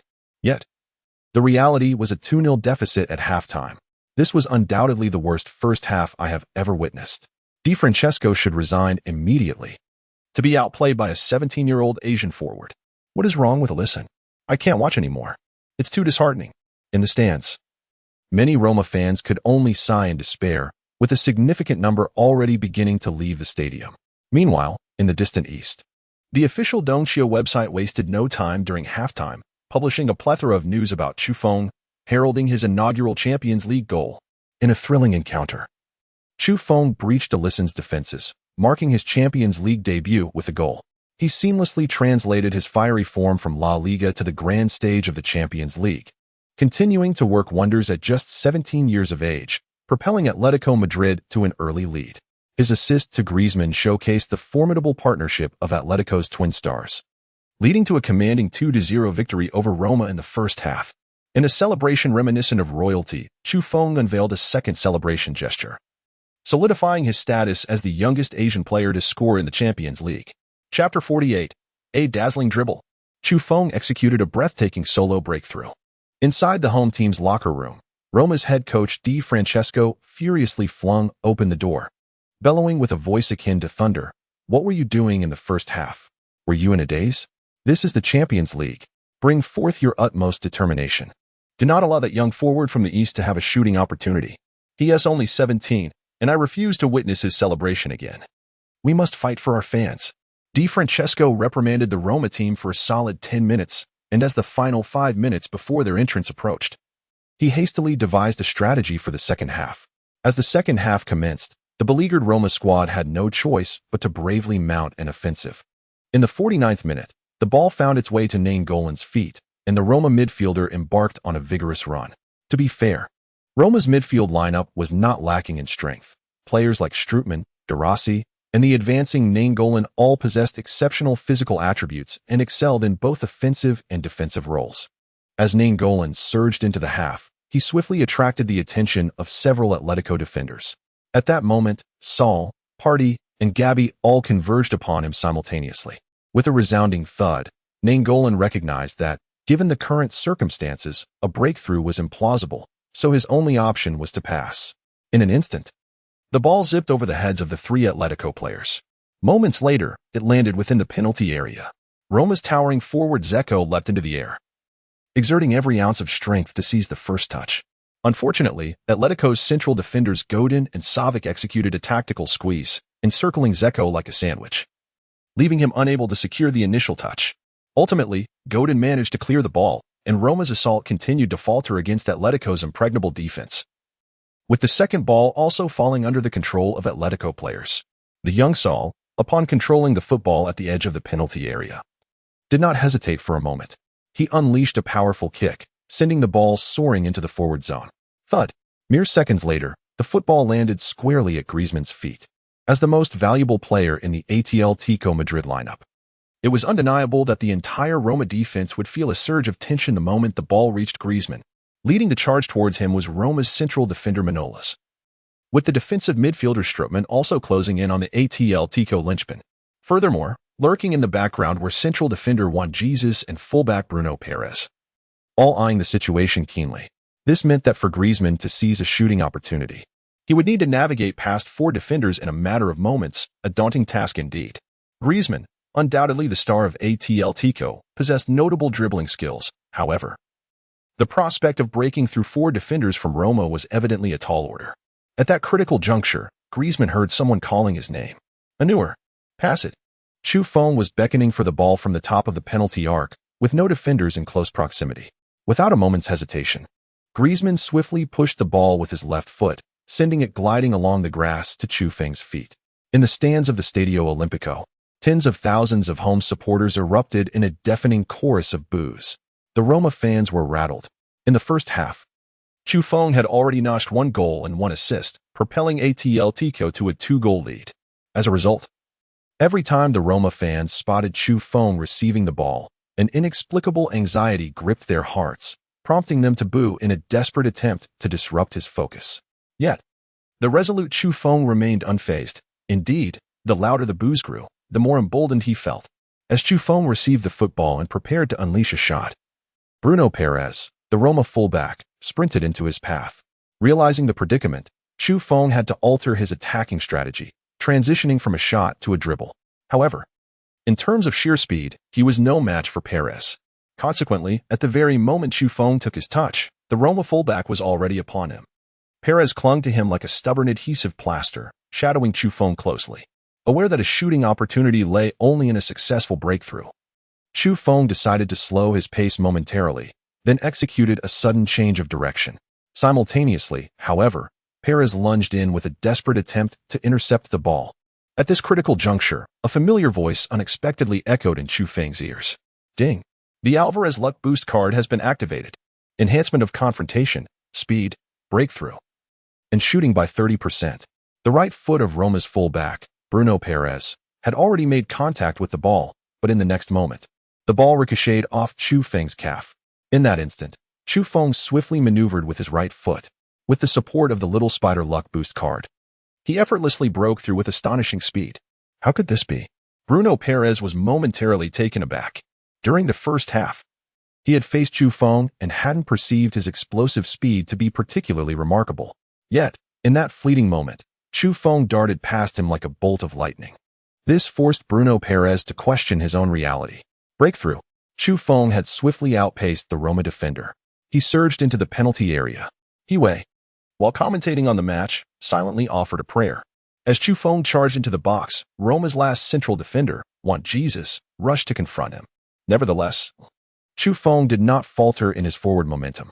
As Juan Jesus closed in, instinctively, he lightly nudged the ball with his right foot. Remarkably, the ball slipped through Juan Jesus' legs. Nutmeg. In the studio, He Wei suddenly exclaimed. Chapter 49. A double strike. Lightly wounded but unyielding. Inside the penalty area, after deftly nutmegging Juan Jesus, Roma's goalkeeper, Alisson, immediately abandoned his goal, dashing towards Chu Feng with blinding speed. Even more astonishingly, Alisson's right hand made contact with the ball, yet it failed to divert it far enough. The ball landed right at Chu Feng's feet. An opportunity too good to waste. Faced with this ideal chance, Chu Feng seized it without hesitation. With a swift push from his right foot, the ball flew like a released arrow, swiftly bypassing Alisson. It then nestled securely into the net. 3-0. Atletico Madrid, playing away, scored yet again. This time, after scoring, Chu Feng dashed towards the advertising boards, performing his signature machine gun celebration. Meanwhile, at the Stadio Olimpico in Rome, the expressions of the tens of thousands of Roma fans reflected a tumult of emotions, resentment, disappointment, and helplessness. No one could have anticipated that a 17-year-old player from the Celestial Empire would net 2 goals in this match. Once again, it was Chu Feng. In the studio, He Wei shouted with fervor, a double strike. Chu Feng has scored his second goal of the match. It was a remarkable solo effort. He deftly maneuvered past both Bruno Perez and Juan Jesus. Even when faced with the interference of Brazil's national keeper Alisson, he managed to drive the ball into the net. Truly impressive. Chu Feng once again demonstrates that individuals from the Middle Kingdom can excel in football. On the sidelines, Roma's head coach Di Francesco stood forlornly. Hands on his hips, his gaze fixed on the players on the pitch, occasionally shaking his head. Perhaps at that moment, he had relinquished all hope for this match. In stark contrast, not far from Di Francesco stood Atletico Madrid's coach Simeone, who was fervently waving his fists, his eyes brimming with excitement. Chu Feng scored the goal that effectively sealed the match. Simeone was convinced that victory for Atletico was merely a matter of time. The morale of the Roma players had plummeted to an all-time low. In truth, it was not just the Roma players who had lost faith in the match. The tens of thousands of Roma fans present were also steeped in despair. Gradually, a significant number of fans began to spontaneously chant for Di Francesco's dismissal. Some fans even chose to leave the stadium after the game resumed. However, the Roma players had not given up the fight. In the 58th minute, De Rossi's long pass found the winger El Shaarawy, yet the young prodigy's attempt at a breakthrough once again ended in failure. Clearly, the entire attacking trio of Roma was visibly struggling. Whether it was El Shaarawy, Dzeko, or Perotti, they squandered numerous scoring opportunities. By the 63rd minute, De Rossi, thoroughly disappointed with the forwards, decided to take a long-range shot from the edge of the penalty area. Bang! The ball soared straight into the stands. Roma's offense continued to pose no threat to Atletico's goal. Soon, the match reached the 70th minute, and once again, Atletico seized a counterattack opportunity. Godin's header clearance found midfielder Koch, who then played a through ball to Griezmann. Griezmann did not hesitate and passed it forward to Chu Feng. Upon receiving the ball, Chu Feng immediately sprinted with all his might. Although the score of 3-0 was already sufficient for Atletico to secure 3 points that evening, Chu Feng craved more goals. After all, according to the system's rules, each goal scored in the Champions League would earn him 2 points in free attributes. Eager to enhance his attributes swiftly, Chu Feng was determined not to halt his offensive stride. At that moment, Roma's captain De Rossi rushed forward to defend against Chu Feng. However, at the very moment when De Rossi attempted a leg interception, Chu Feng seized the opportunity, deftly nudging the ball with the inner side of his right foot. The football once again elegantly slipped through De Rossi's legs. Ding! Alvarez has activated a stroke of luck. The next instant, after bypassing De Rossi, just as Chu Feng was preparing for a powerful sprint, he suddenly sensed a loss of balance. It turned out that, infuriated by being outmaneuvered, De Rossi, in a fit of rage, launched a reckless tackle from behind Chu Feng. Beep. At the moment Chu Feng fell to the ground, the referee promptly blew the whistle for a foul and swiftly brandished a yellow card at De Rossi. Following that, the referee retrieved a red card from his pocket. The captain of Roma was sent off. 2 yellows leading to a red. De Rossi was dismissed. His foul was utterly imprudent. In a moment of complete loss of control over the ball, he resorted to such a reckless tackle. One can only hope that Chu Feng remains unscathed. Just as Wei finished speaking, the live stream screen was instantly inundated with a flurry of comments. Clearly, countless fans from the homeland were deeply concerned about Chu Feng's injury. FCK, is De Rossi out of his mind? Why tackle Chu Feng like that? Can't compete. So resorting to such despicable actions? Truly disgraceful. Please, young brother, don't get injured. You are the hope of our football. Such atrocious behavior must be penalized. Hoping for a 5-match suspension. That guy was thoroughly outplayed by Chu Feng tonight. He must be seething with frustration. Defeated and disgraced. De Rossi should retire on the spot. On the sidelines, Simeone, witnessing Chu Feng being brought down, immediately wore a tense expression and urged the medical staff to attend. Just then, with Griezmann's assistance, Chu Feng slowly rose to his feet. Coach, I'm fine. Chu Feng waved his hand towards Simeone, seemingly intent on continuing the match. To be honest, at that moment, Chu Feng could hardly feel his ankle, yet, driven by the desire to score more goals in the Champions League and swiftly elevate his attributes, he chose to persevere despite the injury. With De Rossi sent off, Roma would be reduced to 10 men for the next 20 minutes, presenting Chu Feng with a prime opportunity to score. He had to seize it. Thus, Chu Feng made the decision to persist. Regrettably, the already diminished Roma team opted to adopt a defensive strategy, essentially conceding the match. Due to his injury and waning stamina, Chu Feng was unable to secure a third goal. Beep, beep, beep. After 90 minutes, the referee sounded the final whistle. Atletico Madrid triumphed over Roma with a score of 3-0. Chapter 50. Missed home debut. Atletico held to a draw ding. Congratulations to the host for acquiring 4 points of free attributes. As the match concluded, the voice of the system reward echoed in Chu Feng's ears. However, this time, Chu Feng chose not to allocate these 4 points to his combat attributes. Instead, he opted to enhance his injury attribute. During the match, he had been felled by De Rossi's tackle, and now his right ankle throbbed with unbearable pain. Through this experience, Chu Feng gradually realized that if he aspired to become a world-class forward, he must first ensure the possession of a robust and resilient body. In other words, he needed a physique that was not easily susceptible to injuries. After allocating his points, his injury attribute rose to 64, which, to be frank, remained quite low. In the forthcoming matches, Chu Feng must exercise caution regarding physical confrontations. After all, the competition for positions in Atletico Madrid's forward line was fierce. And should he be unable to take the field due to injury, his starting position could easily be usurped by a teammate. Chu, how is your injury? Upon returning to the locker room, Simeone promptly approached him to inquire about his condition. It's manageable. Chu Feng naturally wished to conceal the severity of his injury from Simeone. However, each step he took revealed a noticeable limp, indicating his discomfort. Observing this, Simeone wasted no time and immediately summoned the team doctor for an examination. A few minutes later, the Atletico Madrid physician, with a look of disappointment, stated, "You've sprained your right ankle. It will require at least a week of rest. My recommendation is that you refrain from participating in the next match." Upon hearing the doctor's words, both Chu Feng and Simeone could not help but display a hint of resignation on their faces. After a brief silence, Simeone solemnly patted Chu Feng on the shoulder and spoke gently, "You should refrain from training for the next few days and focus on your recovery." To be honest, Simeone felt a twinge of guilt towards Chu Feng. After all, it was he who had subjected Chu Feng to such a demanding series of matches, which was indeed a considerable burden for a 17-year-old player. At this juncture, Chu Feng had no choice but to accept Simeone's counsel. Though he yearned to participate in the upcoming match, his right foot was injured, and any hasty decision to play could exacerbate the injury, potentially jeopardizing his career. Thus, he could only return home to recuperate. The following day, while all the Atletico players were on the training ground rehearsing tactics for the upcoming match against Malaga, Chu Feng was not idle in the players' apartment. He eagerly opened the Godly Striker training ground. However, this time, he did not continue to practice combat. but instead shifted his training focus to enhancing his injury attribute, although his right foot was currently sprained. Upon entering the Godly Striker training ground, Chu Feng was astonished to discover that his injury had miraculously healed. This revelation instantly illuminated a glimmer of hope for him. In Chu Feng's perspective, if he could swiftly enhance his injury attributes during this period, perhaps his ailment would heal ahead of schedule. The training objective stood at an injury rating of 6,466, with a progress of merely 1, requiring a substantial 8 days.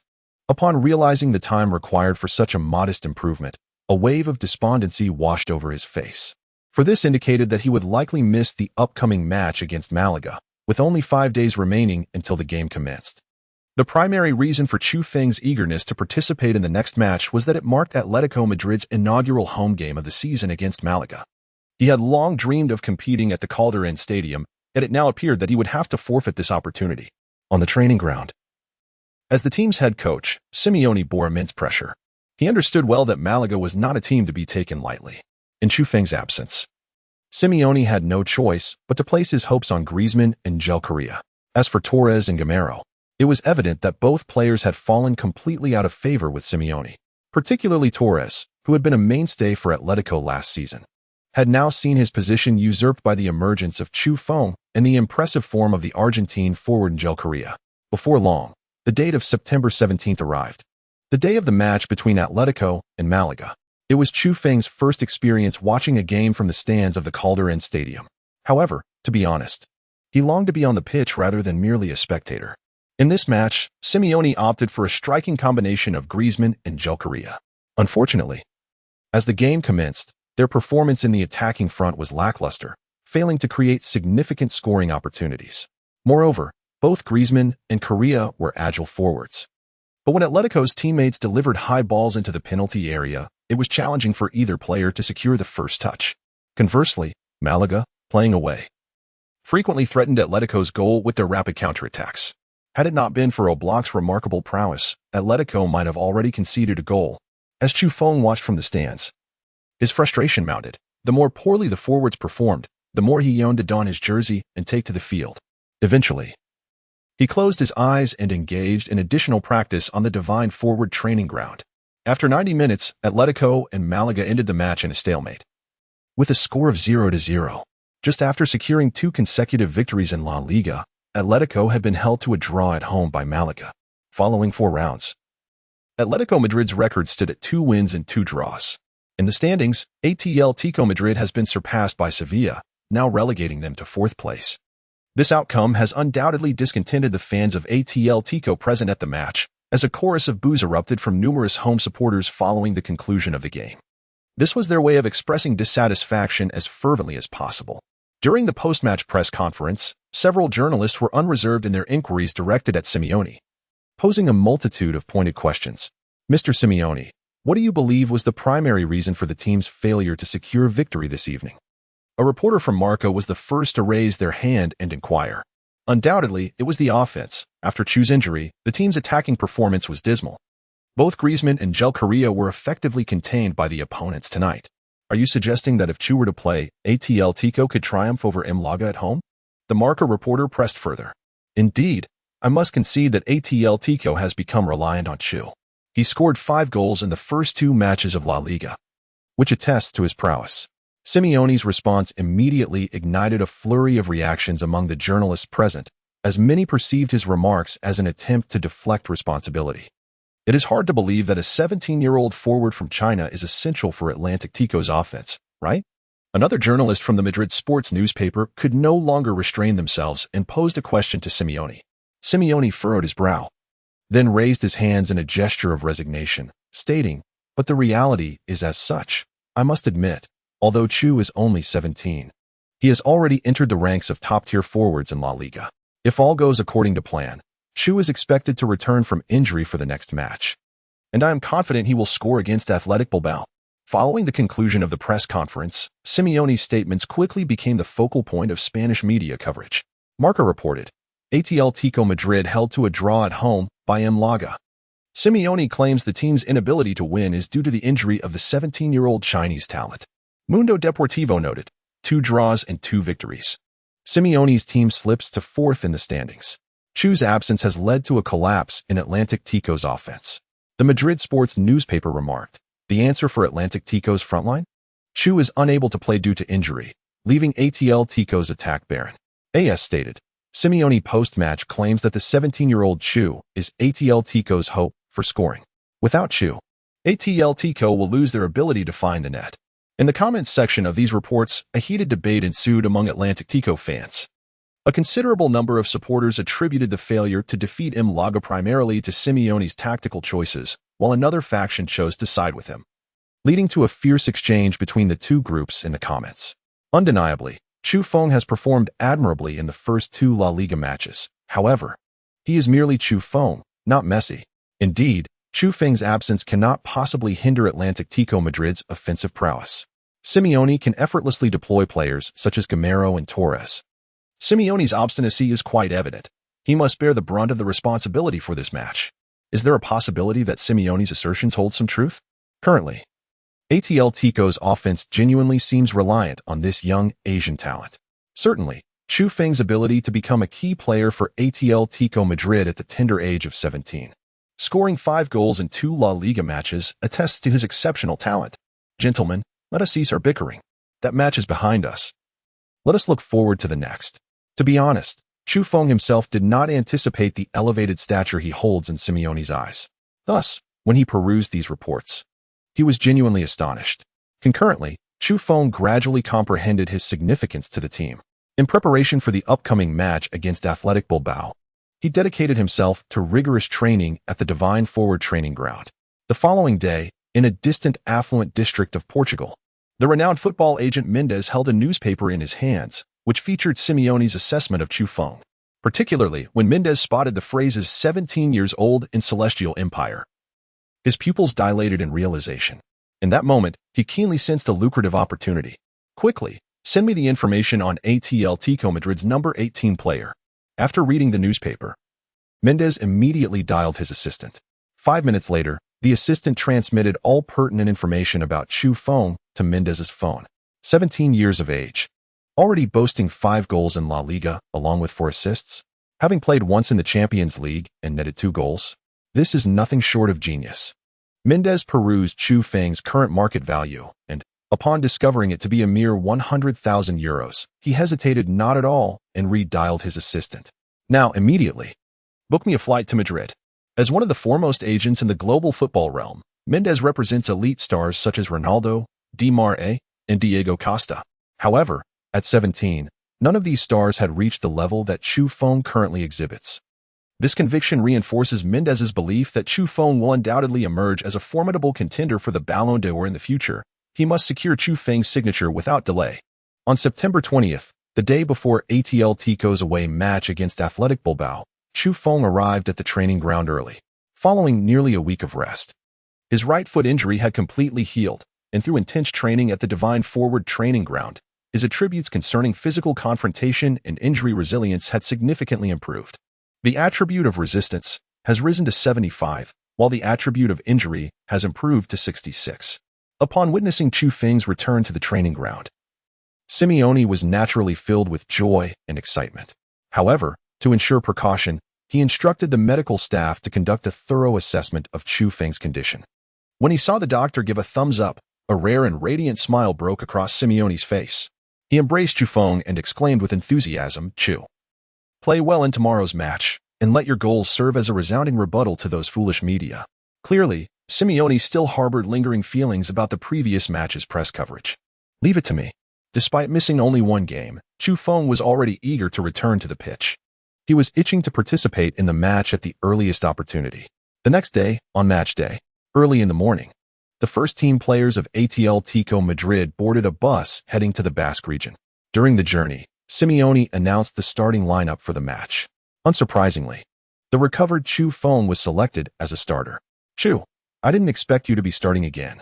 Be careful during the game. Make sure you don't get injured." Torres, sitting beside Chu Feng, offered his earnest advice. The players of Athletic Bilbao were known for their physical style of play, and San Mamés Stadium was famously a daunting venue in La Liga. This match would not be easy. Although Torres and Chu Feng were direct competitors for the center-forward position, their relationship was amicable, akin to that of friends. I know, those Basque warriors. I've heard that the players of Athletic Bilbao are all native Basques. Chapter 52. Another devilish home ground. The three-pronged attack of Bilbao. At 3 p.m., the pre-match press conference took place. Perhaps due to Chu Feng's return from injury, Simeone made a rare bold proclamation at the conference. I am fully aware that it is not easy at San Mamés, but Atletico is prepared to seize victory. Our objective in coming to this stadium is to secure all 3 points. Simeone added, today, Chu Feng will make his comeback.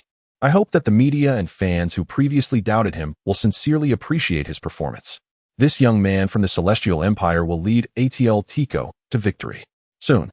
Simeone's remarks at the press conference reached the ears of the Athletic Bilbao players. 1 hour before the match, in the home team's dressing room, the players of Athletic Bilbao were rallying each other. Brothers, give it your all. Let's crush Atletico Madrid. Let us silence Simeone. Athletic Bilbao will emerge victorious. Defend the honor of our home ground. Let us stop that Asian player. We must not allow him to run rampant in our stadium. Go Bilbao. Under the captain's encouragement, the entire Athletic Bilbao team was filled with fighting spirit. They are eagerly anticipating a fierce battle against the Wizards. In the distant eastern continent, the number of viewers in the Dongxiu Network live broadcast room has successfully surpassed 8 million. Welcome, dear fans, to the focal clash of the 5th round of La Liga. Athletic Bilbao is set to host Atletico Madrid. Currently, Athletic Bilbao stands 5th in the league table, with a mere 1-point gap separating them from Atletico Madrid. This evening, Coach Garitano has deployed a 4-2-3-1 formation. The goalkeeper is Kepa, with the defensive line comprising Kappa, Unai Easy, Laporte, and Balanziga. The 2 holding midfielders are San Jose and Iturisp. The 3 forwards are Sasita, Ral Garque, and Muniain, while the striker is Adjuris. On the other hand, Atletico Madrid, playing away, continues with Simeone's favored 4-4-2 formation. The goalkeeper is Oblak, with 4 defenders, Felipe, Godin, Savic, and Jimenez. The midfield quartet consists of Koch, Sael, Party, and Gaiden. The forward duo features Griezmann and Choupo-Moting. In their previous match, Choupo-Moting's absence due to injury led to Atletico Madrid being held to a draw by M. Lago at home. Now, with Choupo-Moting's swift return, let us eagerly anticipate his performance. In the last 12 encounters between the 2 teams, Atletico Madrid has undeniably held the upper hand, winning 9 of those matches, along with 2 draws, while Athletic Bilbao has managed to secure only 1 victory. The last time Athletic Bilbao triumphed over Atletico Madrid was back in January 2013. The historical clashes between these 2 teams clearly indicate that Atletico Madrid is indeed a nemesis for Athletic Bilbao.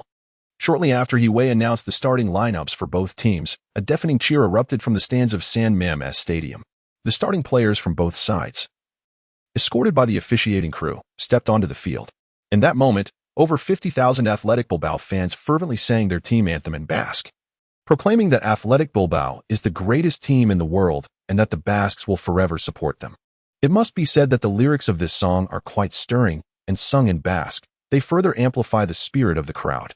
This is Choupo-Moting's first appearance at San Mamés Stadium, and honestly, upon hearing the thunderous chorus, he could not help but feel goosebumps all over his body. However, as the referee blew the whistle to signal the start of the match, Choupo-Moting swiftly shifted his focus entirely to the game. In the 3rd minute of the match, the home team, Athletic Bilbao, seized an opportunity to shoot on goal. Midfielder San Jose delivered a penetrating through ball, successfully finding the core of Athletic Bilbao, Muniain.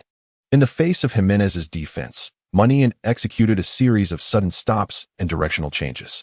Given that Muniain stands at a modest height of approximately 1.7 meters, coupled with his lightning-fast speed, Jimenez found himself in a rather reactive position during the defense.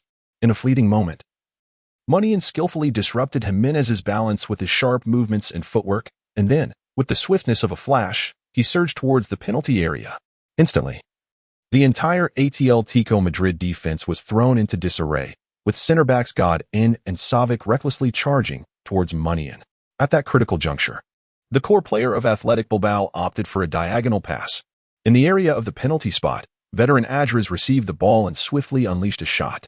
Bang! The ball zipped past the left post like an arrow, narrowly missing the target, a hair's breadth away from scoring.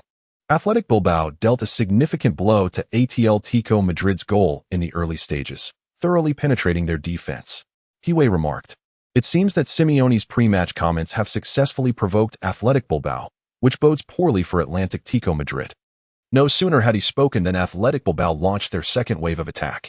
This time, a tourist made a crucial interception, passing the ball to attacking midfielder Ral Garque, who is undoubtedly the offensive linchpin for Atletico Madrid, possessing top-tier passing and shooting skills.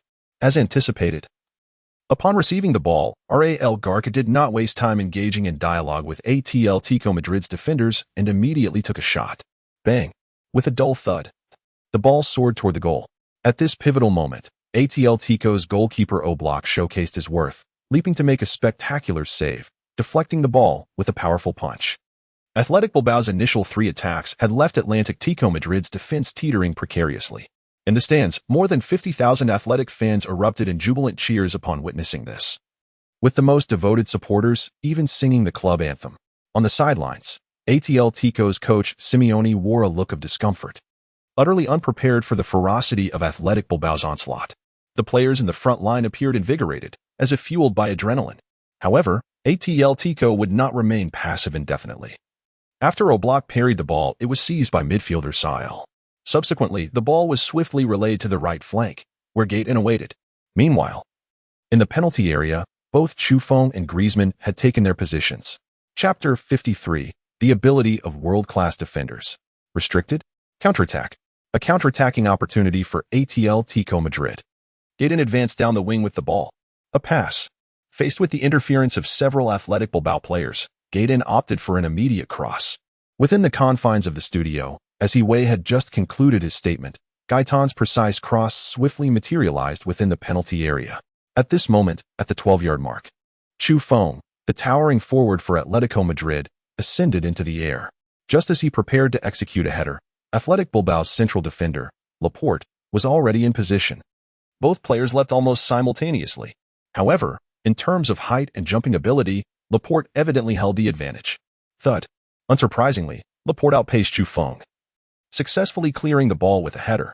In the aerial contest, it was clear that Chufeng was no match for Laporte, despite standing at an impressive height of 185 meters. His leaping ability was rather mediocre.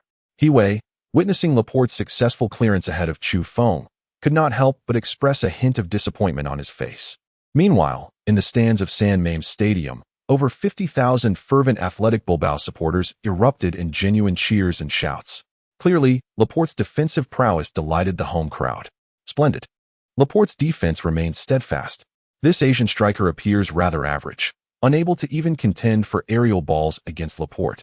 Indeed, one wonders how this fellow managed to score so many goals in previous matches. The Madrid contingent should just leave. Laporte's defensive form is exceptional, and this Asian player will certainly find no opportunity tonight. At that moment, every Athletic Bilbao supporter in the stands firmly believed that Laporte would completely thwart Chufeng's advances. Some fans even directed boos and insults towards Chufeng, attempting to influence his performance and mindset through such tactics. Meanwhile, in the executive box, a middle-aged man clad in an expensive suit displayed a fleeting expression of disappointment upon witnessing the encounter between Chufeng and Laporte. This man's name was Mendes. Mendes had originally come to Spain with the intention of persuading Chufeng to become his client.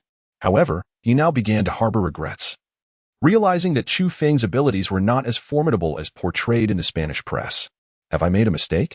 Mendes shook his head in resignation, seemingly dissatisfied with Chufeng's performance. The match continued. Following Laporte's clearance, the ball was quickly regained by an Athletic Bilbao player.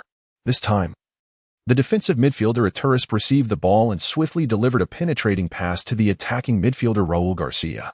Just minutes earlier, Raul Garcia had attempted a long-range shot from the edge of the penalty area. Although he failed to score, it effectively served as a warning. This time, Ral Garca had just advanced the football to the edge of the penalty area when, in an instant, 2 Atletico Madrid defensive midfielders surged into his path, Sael and Party. These two players seemed to form an impenetrable wall before Garque, effectively obstructing his shot on goal. Thud. Despite the lost opportunity to shoot, Ral Garca opted to pass instead. With a gentle flick of his right foot, the ball soared into the air before landing firmly within the penalty area. At that moment, Athletic Bilbao's forward Aritz Adjuris positioned himself against Godin, and as Garque's pass reached him, he decisively fired. Bang! The football shot forth like an arrow, narrowly grazing the goalpost before crossing the baseline. Once again, Athletic Bilbao's attack ended in failure. Nevertheless, the stands of San Mamés erupted with cheers and encouragement. It is no exaggeration to say that in the opening stages, Athletic Bilbao had launched a siege on Atletico's goal. On the sidelines, Coach Zaganda applauded his players, although luck had not favored them. They had adhered closely to the pre-match tactics. Zaganda believed that, given a few more opportunities, his players possessed the capability to score. During this period, Chifeng appeared somewhat lost on the pitch, particularly as Athletic Bilbao dominated possession, leaving him with little opportunity in the attacking front. Furthermore, the player marking Chifeng was none other than the renowned Laporte, who, according to rumors, had caught the eye of Manchester City's coach, Guardiola, and was expected to join the Blue Moon when the winter transfer window opened. Currently, Chifeng's skill rating stood at a mere level, while Laporte undoubtedly possessed a higher caliber. In both physical confrontations and one-on-one duels, Chifeng found himself with scant opportunities against Laporte. Thus, a change was imperative for him.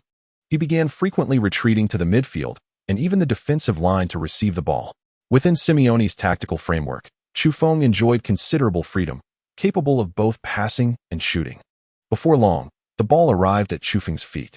In the 18th minute of the match, Atletico's midfielder Koke received a throw-in from Oblak and immediately spotted Chifeng retreating. Without hesitation, Koke passed the ball to him. At that moment, a chorus of boos erupted from the stands of San Mamés. Jeers, taunts, and scornful remarks filled the air. In addition, several players from Athletic Bilbao rushed forward to confront Chifeng. Among them were San Jose and Iturisp, who simultaneously besieged him. It appears that the players of Athletic Bilbao harbor a certain apprehension regarding Chifeng's individual prowess. Hiway could hardly have anticipated that even upon receiving the ball in midfield, Chifeng would be met by two players from Athletic Bilbao. At that moment, however, Chifeng opted to make a breakthrough. Initially, he intended to pass the ball to the forward Antoine Griezmann, but unfortunately, Griezmann was similarly marked by the indefatigable Nunez and the fullback Kappa. Passing was not the optimal choice. Chapter 54. Eluding two opponents and orchestrating a goal. With no space to pass, Chifeng decided to take matters into his own hands and dribbled forward. Bam! He swiftly maneuvered the ball with his right foot. And as he surged ahead, the two defensive midfielders from Athletic Bilbao hastened to close in. At that moment, Chifeng summoned all his strength and suddenly collided with San Jose using his shoulder. He understood that his sole advantage over these La Liga players lay in his physicality. Thus, to exploit an opportunity amidst the double team, he had to fully leverage his core strength. The outcome of Chifeng's choice proved to be exceedingly astute. The instant his shoulder collided forcefully with San Jose, the Athletic Bilbao midfielder lost his balance and fell heavily to the ground. In reality, San Jose possessed considerable core strength. But on this occasion, he underestimated Chifeng's impact and failed to exert his full effort in the confrontation, resulting in a rather comical tumble. Chifeng had sent San Jose sprawling. It must be said, Chifeng's physical prowess is undeniably impressive. On the field, he resembles an armored vehicle, unstoppable in his advance. As a devoted fan of Chifeng, Hiway couldn't help but lavish praise on his performance. However, Chifeng had yet to complete his breakthrough. Beyond San Jose, another defender loomed before him. Upon witnessing his teammates fall, Iturisp was initially taken aback, but he quickly regained his composure. Without hesitation, he charged towards Chifeng, even prepared to resort to a foul to impede his progress. Ding! The Alvarez Luck Boost card has been activated. At this critical moment, a familiar voice echoed in Chifeng's ear. The Alvarez Luck Boost card had successfully activated, significantly enhancing Chifeng's attributes related to confrontation, dribbling, and passing. With the skill card's support, Chifeng felt an unmistakable surge of confidence in his ability to break through. At that moment, Iturisp suddenly charged towards Chifeng, who instinctively flicked the ball with his right foot. Perfectly timed, the defensive midfielder from Athletic Bilbao attempted to block the move, but the ball skillfully slipped through his legs. In a breathtaking display, Chifeng maneuvered past two opponents in a single fluid motion. The stands of San Mamés Stadium, filled with over 50,000 home fans, fell into a stunned silence upon witnessing this spectacle. Even the Atletico Madrid fans in the away section were left awestruck by Chifeng's series of dazzling breakthroughs. With the Atletico Madrid attack stifled, the 17-year-old Chifeng stepped up, single-handedly tearing through the central defense of Athletic Bilbao. Just as Hiway finished his commentary, His fellow analyst Su Yong expressed his heartfelt astonishment. "I can hardly believe that such an extraordinary series of dribbles has been executed by a player from the Celestial Empire." Chu Feng's skills were nearly unparalleled within the nation. As a former national player, Su Yang possessed a deep understanding of the current state of Chinese football, lending credibility to his remarks. On the field, Chu Feng's individual performance was far from over.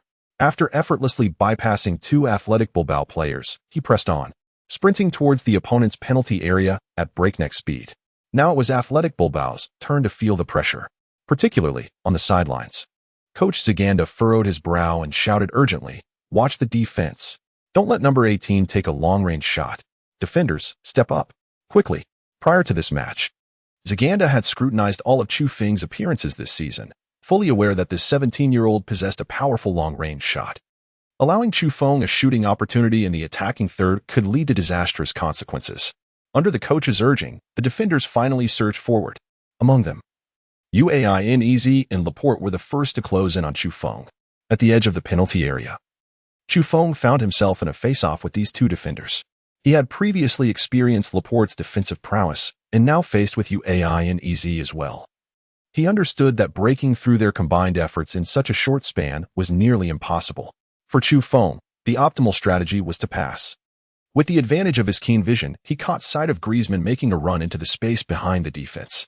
Crucially, due to the aggressive advance of Uainez and Laporte, Griezmann was left with only a fullback in front of him. Seizing this golden opportunity, Chu Feng could not afford to hesitate. With a swift motion, he raised his right foot, almost in an instant. At this moment, the defenders Laporte and Unai Nunez hastily launched themselves to block the impending threat. Unfortunately, Chu Feng's maneuver was not a shot on goal, but rather a deft pass. In an instant, the football cruelly soared over the heads of the two defenders, landing precisely at Griezmann's feet. It was nearly a pass that pierced through the defensive line. Upon receiving the ball, Griezmann faced the interference from the fullback Valencia with no hesitation, executing a swift shot. However, at this crucial juncture, Athletic Bilbao's goalkeeper Kepa emerged valiantly, successfully thwarting the attempt at the near post. Despite the immense power of Griezmann's strike, he could not breach the fortress that Kepa had established. With a powerful punch, Kepa sent the ball flying. Instantly, the stands of San Mamés reverberated with the jubilant cheers of over 50,000 Athletic Bilbao supporters, their voices soaring to the heavens as they chanted Kepa's name. Yet, before they could fully express their elation, despair washed over the faces of the fans. For Kepa's deflected ball did not travel far. Rather, it fortuitously landed back at Griezmann's feet. Bam! This time, Griezmann seized the opportunity without hesitation, swiftly striking the ball with his left foot. In a flash, the football arced like a meteor, hurtling into the far corner of the net. The goal was scored. 1-0. The visiting Atletico Madrid had finally breached Athletic Bilbao's defenses. Griezmann had found glory. Kepa, as the goalkeeper, had given his all in that save, but regrettably, he was powerless against Griezmann's follow-up. Chapter 55. Athletic Bilbao is anxious. They launch a full-scale attack. Following the goal, Griezmann appeared exuberant, though he refrained from celebration. Rushing towards Chu Feng. "Chu, I'm sorry for not converting your pass into an assist," Griezmann expressed with a tone of guilt. Yet, it was evident that Chu Feng was unconcerned. "Assists don't matter. All that counts is our victory." Chu Feng reassured him with a pat on the shoulder. This was a genuine sentiment from Chu Feng. Although he had amassed numerous assists in La Liga, he truly held little interest in them. More than assists, he yearned for goals, as a single goal could translate into freedom attributes, thereby enhancing his prowess. Conversely, assists bore no tangible benefit. As the game resumed, Athletic Bilbao's players immediately surged towards their opponent's goal. Undoubtedly, losing was an unacceptable outcome for any Athletic Bilbao player. Prior to the match, Simeone had boldly asserted that Atletico would secure 3 points at San Mamés, a statement that inadvertently incited the entire Athletic Bilbao squad. Moreover, Athletic Bilbao has long struggled to triumph over Atletico Madrid. Indeed, numerous fans have dubbed Athletic Bilbao as the favorite opponent for Atletico Madrid. Such sentiments have ignited a fervent desire among the players and supporters of Athletic Bilbao to secure victory this evening, to alleviate their long-standing frustrations. Consequently, from the very first minute of the match, the home team exhibited a commendable vigor, yet their offensive efforts remained fruitless. In a turn of events, Atletico Madrid struck first, leaving Athletic Bilbao with no alternative but to intensify their attacking endeavors. In the 32nd minute, Athletic Bilbao's center-back Laporte launched a powerful clearance towards the forward zone. In the blink of an eye, the ball found its way to the feet of right-winger Cecita. Just as he prepared to make a decisive move, he was effectively contained by Felipe and Sael. Simeone's side adopted an exceptionally cautious approach, particularly after gaining the lead. He commanded all attacking players to retreat into defense. Indeed, Atletico Madrid established a formidable defensive formation, intent on stifling the opponent's offensive threats and preserving their one-goal advantage until halftime. On the right flank, Cecita found himself ensnared by two Atletico defenders, rendering him incapable of finding a breakthrough. Ultimately, he had no choice but to pass back. At the attacking midfield position, Raul Garca successfully received the ball. Thus far, he has been Athletic Bilbao's standout performer. After controlling the ball, he wasted no time and unleashed a powerful strike. In an instant, the ball zipped past several Atletico players, heading toward the goal. Regrettably, Raul Garca's third long-range effort of the half was thwarted by Oblak. Confronted with Atletico Madrid's resolute defense, Athletic Bilbao's players appeared to lack effective strategies, primarily resorting to long-range shots to threaten the goal. However, the outcomes of these attempts have been rather unsatisfactory. Before long, the first half drew to a close, with only 10 minutes remaining. As time slipped away, the players' anxiety became palpable, leading to a noticeable decline in their technical execution, with a barrage of passing errors ensued. Moments later, the referee signaled the conclusion of the first half. The score stood at 0-1, with Athletic Bilbao trailing. In the visiting team's locker room, Simeone expressed his satisfaction with his players' performance. As he opened the door to the locker room, he greeted his team with applause. "Well done, lads. Keep it up." In the second half, Athletic Bilbao will undoubtedly launch a fierce assault. Everyone, hold your positions. Do not concede any goals. I believe there will certainly be opportunities for counterattacks. One more thing, do not sustain any injuries. The Basque players are indeed formidable in their physical confrontations. In truth, Simeone's final remark was primarily directed at Chu Feng. After all, in the previous Champions League match, Chu Feng had been injured, causing him to miss the game against Malaga. Although merely 17 years old, he has already established himself as a key striker for Atletico Madrid. Meanwhile, on the distant eastern continent, Doncio Network promptly released the report of the first half between the two teams. Halftime concluded. Atletico Madrid, playing as the away team, took the lead. Griezmann scored with 2 consecutive strikes. Chu Feng transformed into Messi. He maneuvered past 2 defenders in the center and dismantled the entire defense. A crucial pass assisted Griezmann's goal. Possession was merely 30%. Simeone utilized a bus defense to stifle Athletic Bilbao's offense. Chu Feng faced targeted marking. Athletic Bilbao employed a double team. This 17-year-old prodigy has become the core of the team. In the comments section, fans from the Celestial Empire praised Chu Feng's performance in the first half. The young lad has truly become a mainstay for Atletico Madrid. His dribbling is exceptionally sharp. Athletic Bilbao's offensive was indeed somewhat fierce. Let us hope Chu Feng remains unscathed. The second half is bound to erupt in conflict. Stay steady, young lad. It seems that Chu Feng has yet to return to his optimal form, as he had no shooting opportunities in the first half. It's acceptable, as Athletic Bilbao is not a weak team, especially with Laporte in their defense. It was truly unfortunate that Griezmann squandered the assist from Chu Feng. Let us still hope Chu Feng can score in the second half. Go for it. 15 minutes later, the second half officially commenced. Undoubtedly, Athletic Bilbao immediately launched their offensive. After the kickoff, midfielder Raul Garcia received the ball and swiftly delivered a precise through pass. Bang! The ball sliced through the gaps between Coke and Saul like a scalpel. 2 seconds later, the ball landed perfectly at Adjara's feet. As a veteran on Athletic Bilbao's front line, Adjara received the ball at the edge of the penalty area and unleashed a rapid shot. It was a low drive. The ball skimmed the grass and hurtled towards the goal. At the critical moment, Oblak promptly dove to make a save, deflecting the ball with a powerful punch. Coke successfully regained control of the ball, and in an instant, the opportunity for a counterattack shifted to Atletico Madrid's side. Just as the second half commenced, the pace of the team's offensive and defensive transitions accelerated dramatically. Chapter 56. A mistake leads to a goal. Athletic Bilbao equalizes. A long pass. Coke's precise delivery found Chu Feng. This was Atletico Madrid's opportunity for a counterattack. As the commentator Hiwei from Doncio Network concluded his remarks, several defenders from Athletic Bilbao surged towards Chu Feng. The sole goal for Atletico Madrid was initiated by Chu Feng in the first half, particularly after he skillfully maneuvered past two defenders in midfield, effectively dismantling the opposition's defense. Thus, when Xu Feng received the ball once more, the defenders of Athletic Bilbao were understandably on high alert.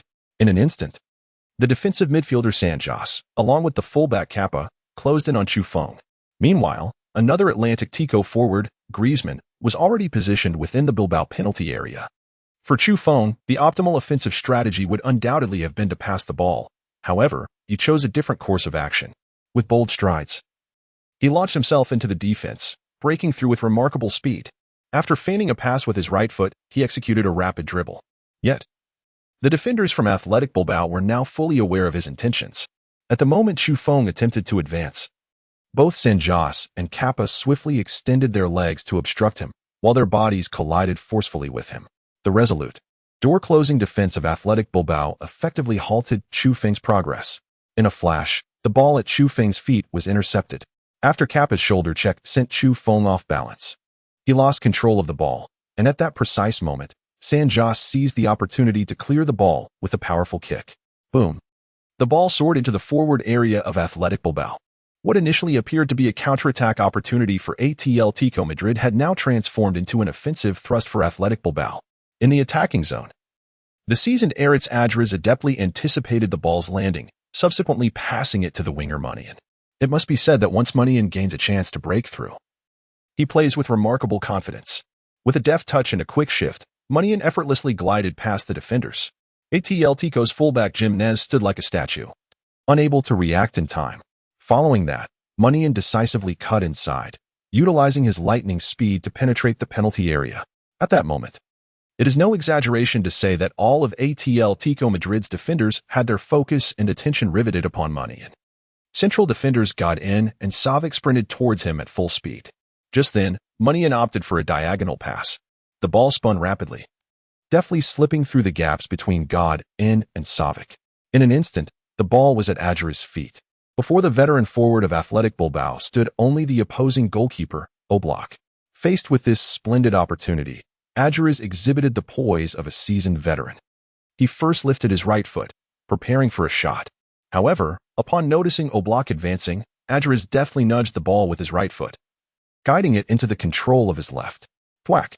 A crisp sound reverberated through the air as the ball soared like a swift arrow, ruthlessly piercing through Oblak's grasp.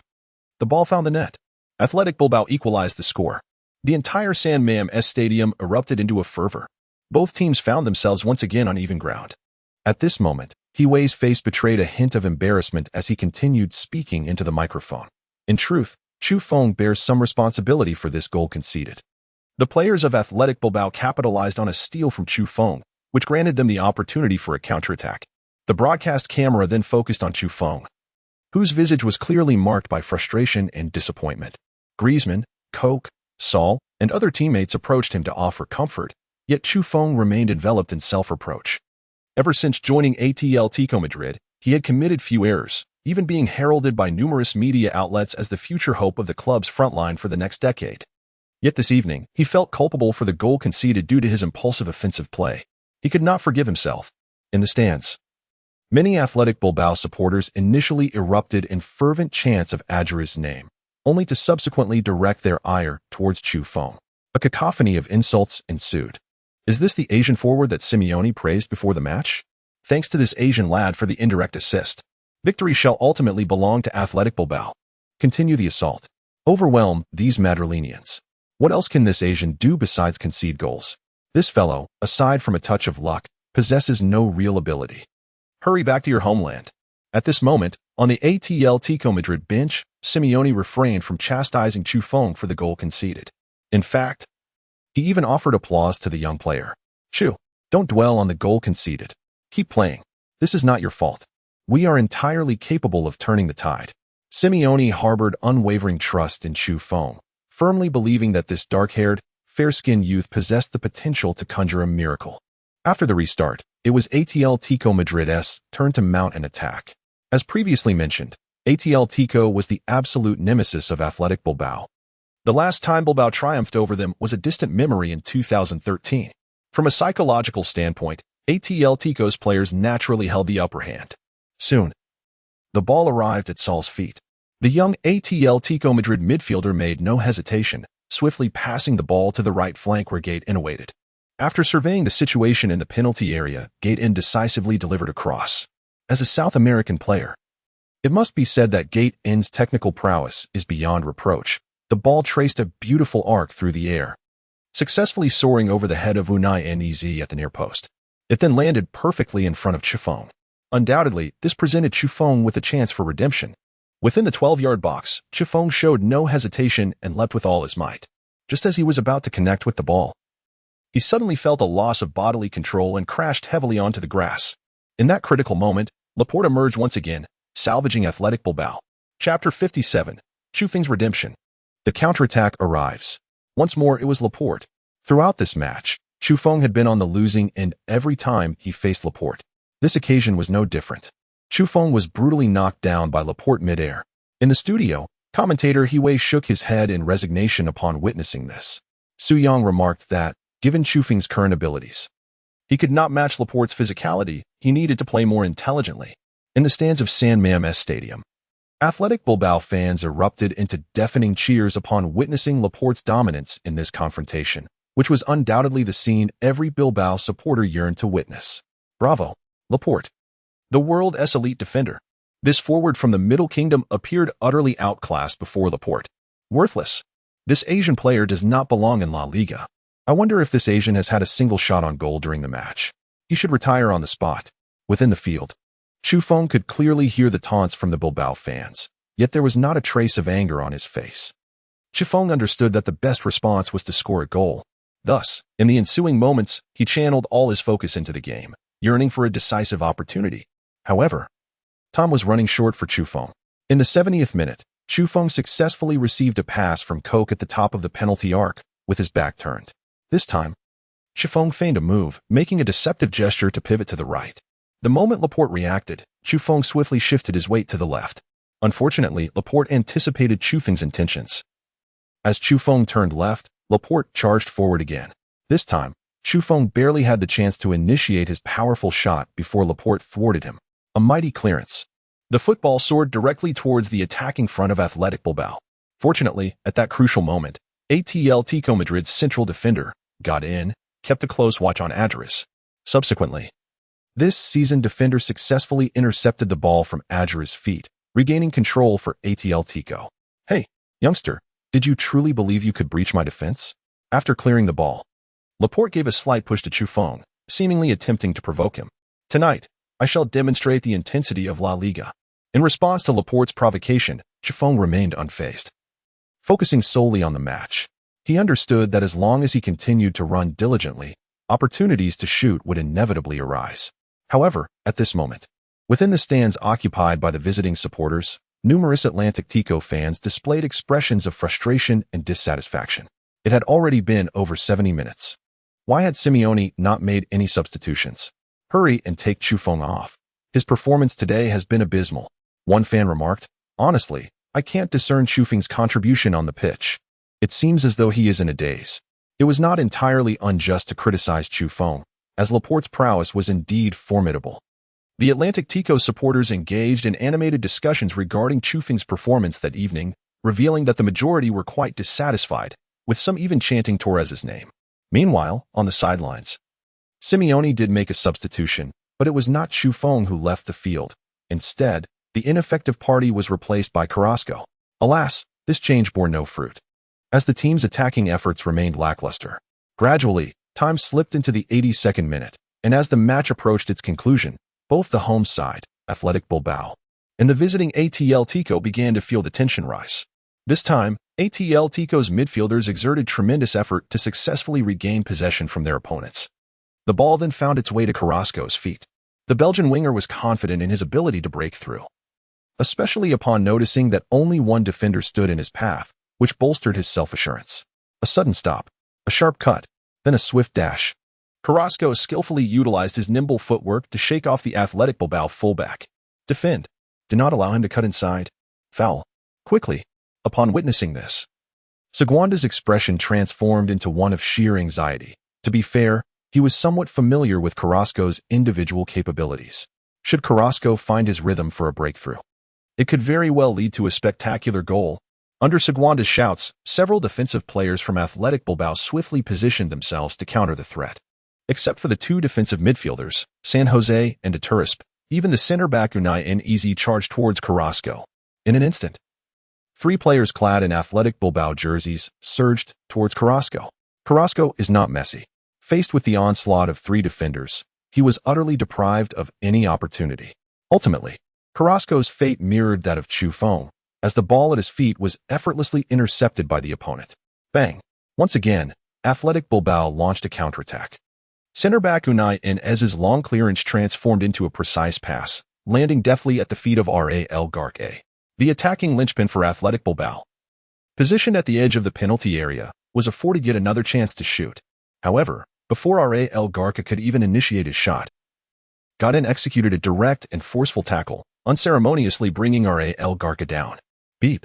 The referee, witnessing the foul, unhesitatingly brandished a yellow card at Godin, while Athletic Bilbao was awarded a set-piece opportunity just outside the penalty area. Ral Garque stepped up to take the free kick. Bang! The ball soared just over the heads of the wall, rapidly veering towards the goal. Regrettably, the ball failed to penetrate Oblak's grasp. The Atletico Madrid goalkeeper expertly secured the ball mid-air, then suddenly launched a long clearance. Bang! Mere seconds later, the ball traversed nearly half the field, landing squarely at Chu Feng's feet. At last, Chu Feng had awaited this opportunity. Only Laporte and Valencia were left to contend with him in the entire Athletic Bilbao defense. The first to confront Chu Feng was the fullback Valencia. Chu Feng opted for the simplest method of breakthrough, a powerful sprint. Chapter 58, the last-minute decisive goal. Saving the team. Chu Feng was acutely aware that this counterattack could very well be his final opportunity in the match. Therefore, to aid his team in achieving victory and to fulfill his own redemption, Chu Feng had to score. He gave it his all, despite his stamina nearing its limit. He persisted in his sprint. Ding! Alvarez's lucky card activated. At the moment Chu Feng made his explosive dash, a familiar voice echoed in his ears. Stamina 30, Confrontation 30. Breakthrough 30. After participating in numerous matches, Chu Feng gradually comprehended the activation pattern of the Little Spider's lucky card, as indicated by the skill card's description. The harder one works, the luckier one becomes. The more Chu Feng exerted himself in the match, the greater his desire to score. The higher the likelihood of this skill card activating. Furthermore, the attributes gained would also be significantly enhanced. In summary, Chu Feng had once again activated the Alvarez's lucky card. This undoubtedly instilled confidence in Chu Feng, and most importantly, he no longer felt fatigued. His legs surged with vigor. With a sudden burst of speed, he darted past the defenders of Athletic Bilbao like a gust of wind, effortlessly and without pressure. In the final moments of the match, Chu Feng still had the strength to make a powerful surge. He succeeded. What astonishing speed! Chu Feng breached Valencia's defense. In this moment, he resembled an indomitable bull, tireless and resolute. In the studio of Dongxio Network, when Hiwei witnessed Chu Feng's instantaneous breakthrough past Valencia, his pupils widened, and his commentary grew increasingly intense. Meanwhile, in the stands of San Mamés Stadium, the expressions of tens of thousands of Athletic Bilbao fans mirrored that of Hiwei, albeit with an added hint of anxiety. If Chu Feng were to score, it would likely seal the match. In the VIP box, the renowned football agent Mendez's interest was piqued as well. Throughout the match, Chu Feng had been effectively contained by Laporte, failing to seize any significant opportunities, which had dulled Mendez's enthusiasm. However, now, as Chu Feng swiftly maneuvered past Valencia, Mendez's expression rekindled with intrigue, his gaze firmly fixated on Chu Feng, just like all the fans in attendance. Before Chu Feng stood only two Athletic Bilbao players, the goalkeeper Kepa and Laporte. Over the previous 80 minutes, every encounter between Chu Feng and Laporte had resulted in utter defeat for Chu Feng, who had even been taunted by Bilbao star during the match. This undoubtedly presented Chu Feng with an opportunity for revenge. Near the penalty area, Laporte lunged forward, suddenly confronting Chu Feng. Perhaps buoyed by his previous victories over Chu Feng, Laporte charged confidently, colliding with him while extending his right foot to disrupt. Yet now, Chu Feng was bolstered by the Little Spider luck card, significantly enhancing his ability to withstand challenges and execute breakthroughs. Moreover, after numerous encounters, Chu Feng had begun to decipher Laporte's defensive strategies. Determined to succeed, Chu Feng chose to engage directly. He took a deep breath, summoned all his strength, and collided shoulder-first with Laporte. With a crack, the sound of bone fracturing echoed as the Athletic Bilbao center-back fell to the ground, while Chu Feng, unfazed, surged into the penalty area like a shooting star. In that fleeting moment, he fully unleashed his advantage, power. It is noteworthy that Chu Feng's attributes have now reached an impressive 88, coupled with the boost from the Little Spider lucky card. Chu Feng has truly become an unstoppable armored vehicle. Even Laporte is powerless against him. Chu Feng has overturned Laporte. How could this be possible? Just as Wei finished speaking, Chu Feng, having charged into the penalty area, lifted his right foot. Ding! Balotelli Heavy Cannon card activated. As this Balotelli Heavy Cannon card is an active card, it automatically activates every time Chu Feng takes a shot. Boom! In that instant, Chu Feng seemed to embody Balotelli himself, unleashing a powerful strike. The football soared towards the goal with scarcely any spin. On the goal line, Athletic Bilbao's goalkeeper Kepa did not react at all, not for lack of desire to save, but simply because the speed of Chu Feng's shot was too swift. Whoosh! The football crashed heavily into the net. The entire San Mamés stadium fell utterly silent. Despair etched on the faces of nearly all Athletic Bilbao players. They had been dealt a fatal blow. 2-1. In the 85th minute of the match, Chu Feng executed a spectacular solo effort. He deftly maneuvered past two Athletic Bilbao defenders, including the esteemed Laporte. This 17-year-old prodigy from the Celestial Empire once again demonstrated his terrifying goal-scoring ability. As of this match, Chu Feng has netted 5 goals and provided 5 assists in La Liga. Truly remarkable. Chu Feng is akin to a super talent emerging out of nowhere. At this moment, the commentator from Donchio Network has completely lost his composure. He had never anticipated that Chu Feng would score in such a fashion. Nor could he have foreseen Atletico Madrid snatching victory from the jaws of defeat in the dying moments. Equally exhilarated were the fans from the Celestial Empire watching the live broadcast. In an instant, the barrage of comments in the live chat was overwhelmingly filled with Chu Feng's name. Undoubtedly, all fans from the Celestial Empire were profoundly captivated by Chu Feng's offensive prowess. To be frank, Chu Feng is the strongest 17-year-old player I have ever seen. He is so powerful, I am at a loss for words to describe him. Laporte is a defender personally favored by Guardiola, yet he was so effortlessly outmaneuvered by Chu Feng. Am I dreaming? This feels too surreal. I feel that Chu Feng is now fully capable of being compared with Messi. What is a genius? This is what a genius is. Isn't Laporte fond of mocking? Why is he silent now? Where are the haters? Where have you gone? On the pitch, following his goal, Chu Feng once again dashed towards the corner flag, suddenly turning to mimic a machine gun motion with his arms, aiming a playful barrage towards the opposing fans. Chapter 59, second in the scorer list. Just 1 goal behind Ronaldo. In the VIP box. After witnessing the events that transpired, Mendes was so overwhelmed that he rose to his feet, showering applause upon Chu Feng. As one of the foremost agents in the world of football, Mendes was acutely aware of Laporte's defensive prowess, particularly with the impending transfer to Manchester City in a few months. Yet, in the recent defensive encounter, this elite defender was utterly outmatched by a mere 17-year-old Asian player. A revelation that clearly took Mendes by surprise. On the sidelines, Athletic Bilbao's coach, Zaganda, resembled a scarecrow, frozen in place and utterly disheartened.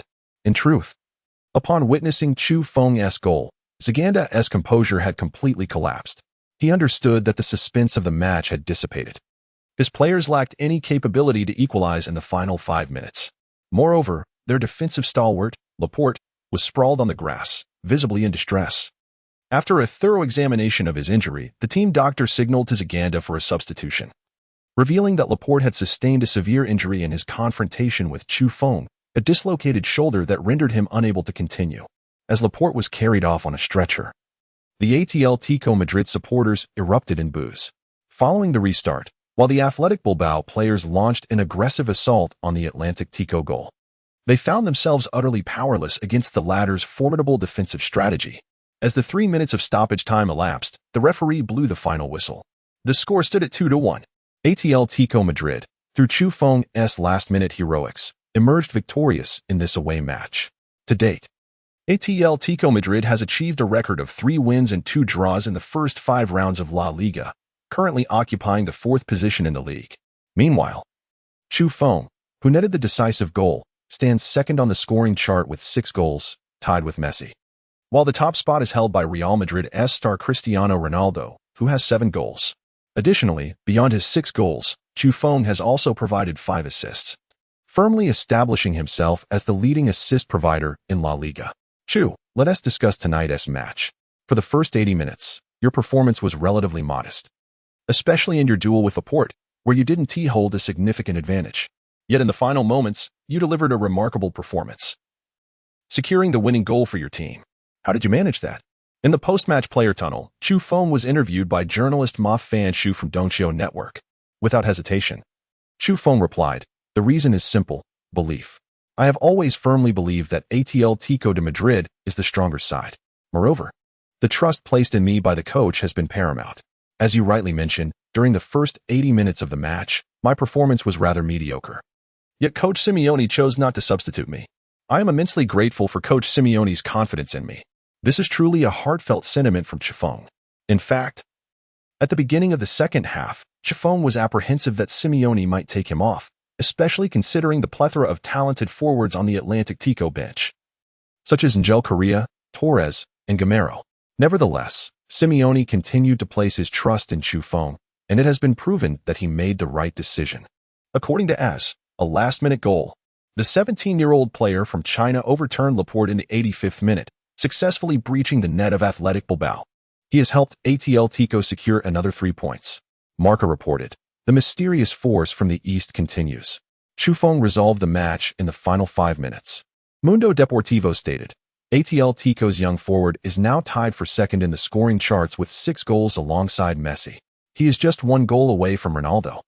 Diario Sport hailed him as Atletico's savior. The young Chu Feng struck a golden goal in the 85th minute. Undoubtedly, after the match concluded, Chu Feng's name once again became the focus of widespread media attention across Spain. However, for Chu Feng himself, he remains indifferent to the external media. Following an interview with Ma Fan Shu, Chu Feng returned to the locker room to freshen up. After completing his routine, while his teammates were fervently celebrating their victory, Chu Feng quietly opened the system in a corner to allocate his points. In this match, Chu Feng scored just 1 goal, thus earning a single point in his free attributes. The focus was on enhancing his injury attribute. Although his injury attribute has reached a commendable 66 after training at the Godly Striker training ground, Chu Feng believes this figure remains insufficient. Despite La Liga being predominantly technical and placing less emphasis on physical confrontation, Chu Feng's position as a center forward necessitates encounters with defensive players during matches, inherently increasing the risk of injury. Therefore, Chu Feng deems it essential to elevate his injury attribute. Moreover, having now become the top scorer for Atletico, and considering that he missed the last match due to injury, which resulted in the team being held to a draw by M. Lago at home, it is crucial for Chu Feng to maintain a healthy physique for the sake of the team's performance. After allocating his points, Chu Feng felt a sudden urge to check his personal panel. Chu Feng, 17 years and 4 months, height, 185 centimeters, weight, 80 kilograms, physical attributes, speed, 77, explosiveness, 75, reaction speed, 70, strength, 88, stamina, 72, jumping, 73, injury resilience, 67, physical attribute rating, offensive attributes, shooting, 80, long shot, 76, heading, 77, set pieces, 66, dribbling, 72, offensive attribute rating, passing attributes, long pass, 70, short pass, 64, through ball, 67, cross, 67, vision, 80, passing attribute rating, defensive attributes, tackle, 56, sliding tackle, 56, interception, 56, save, 56, physicality, 75, defensive attribute rating, overall score, 75, comprehensive evaluation level, star skills, Alvarez S. Lucky card, Balotelli S. Heavy Artillery card, available attribute points, 0, equipment, Supreme Stamina Potion. Upon seeing the name of the Supreme Stamina Potion, Chu Feng suddenly recalled that he had achieved a hat trick in a previous match against Valencia, and the system rewarded him with the potion afterward. In the upcoming matches, Atletico Madrid would have a busy schedule with matches twice a week, making this potion quite significant for Chu Feng. Chapter 60, the long-awaited home game. Simeone's confidence soars. Chu, there is someone outside looking for you. At that moment, Chu Feng heard someone calling his name, prompting him to exit the system. Is it a reporter? Chu Feng curiously glanced at Felipe, who shook his head in response. No, it's an agent. An agent? A hint of confusion flickered in Chu Feng's eyes. Yes, and a top European football agent. Felipe did not disclose the agent's name, which only intensified Chu Feng's curiosity. Chu Feng hurriedly donned his jersey and slipped on his sandals as he approached the locker room door. Before he could speak, a middle-aged man in an expensive suit enveloped him in a hearty embrace. Chu, it's a pleasure to finally meet you. Allow me to introduce myself. My name is Jorge Mendez, a Portuguese agent. After Mendez spoke, he retrieved a card from his briefcase and presented it to Chu Feng with both hands. So you are Mendez? What an honor. Chu Feng extended his right hand to shake Mendez's. In his previous life, as a devoted fan, Chu Feng was well aware of Mendez's reputation. One of the greatest players, Ronaldo, was among Mendez's signed athletes. However, he had only seen Mendez's name in news articles and never his actual appearance. I have come to propose that I become your agent. I watched today's match, and I firmly believe that you will undoubtedly become the star player of Atletico Madrid in the future. Mendez, visibly agitated, grasped Chu Feng's hands and continued. If you're interested, we can arrange a time to discuss further. Clearly, after witnessing Chu Feng's spectacular performance that evening, Mendez was utterly captivated by the football prowess of this young talent from the Celestial Empire. Mendez firmly believed that once Messi and Ronaldo retired, Chu Feng had the potential to emerge as the foremost star in La Liga. Moreover, with the vast market of the Celestial Empire backing him, as long as Chu Feng maintained his current competitive form, it would not be long before a multitude of endorsement opportunities would present themselves, thereby ensuring substantial profits for Mendez. I will think it over, Chu Feng replied, holding Mendez's business card. If I find it necessary, I will certainly give you a call. Goodbye. With those words, he turned and headed back to the locker room, leaving Mendez momentarily stunned. It is worth noting that Mendez, the most distinguished agent in world football, had only ever rejected others. He had never before been turned down by a player, let alone a 17-year-old from the Celestial Empire. This left Mendez in a state of disbelief. What character?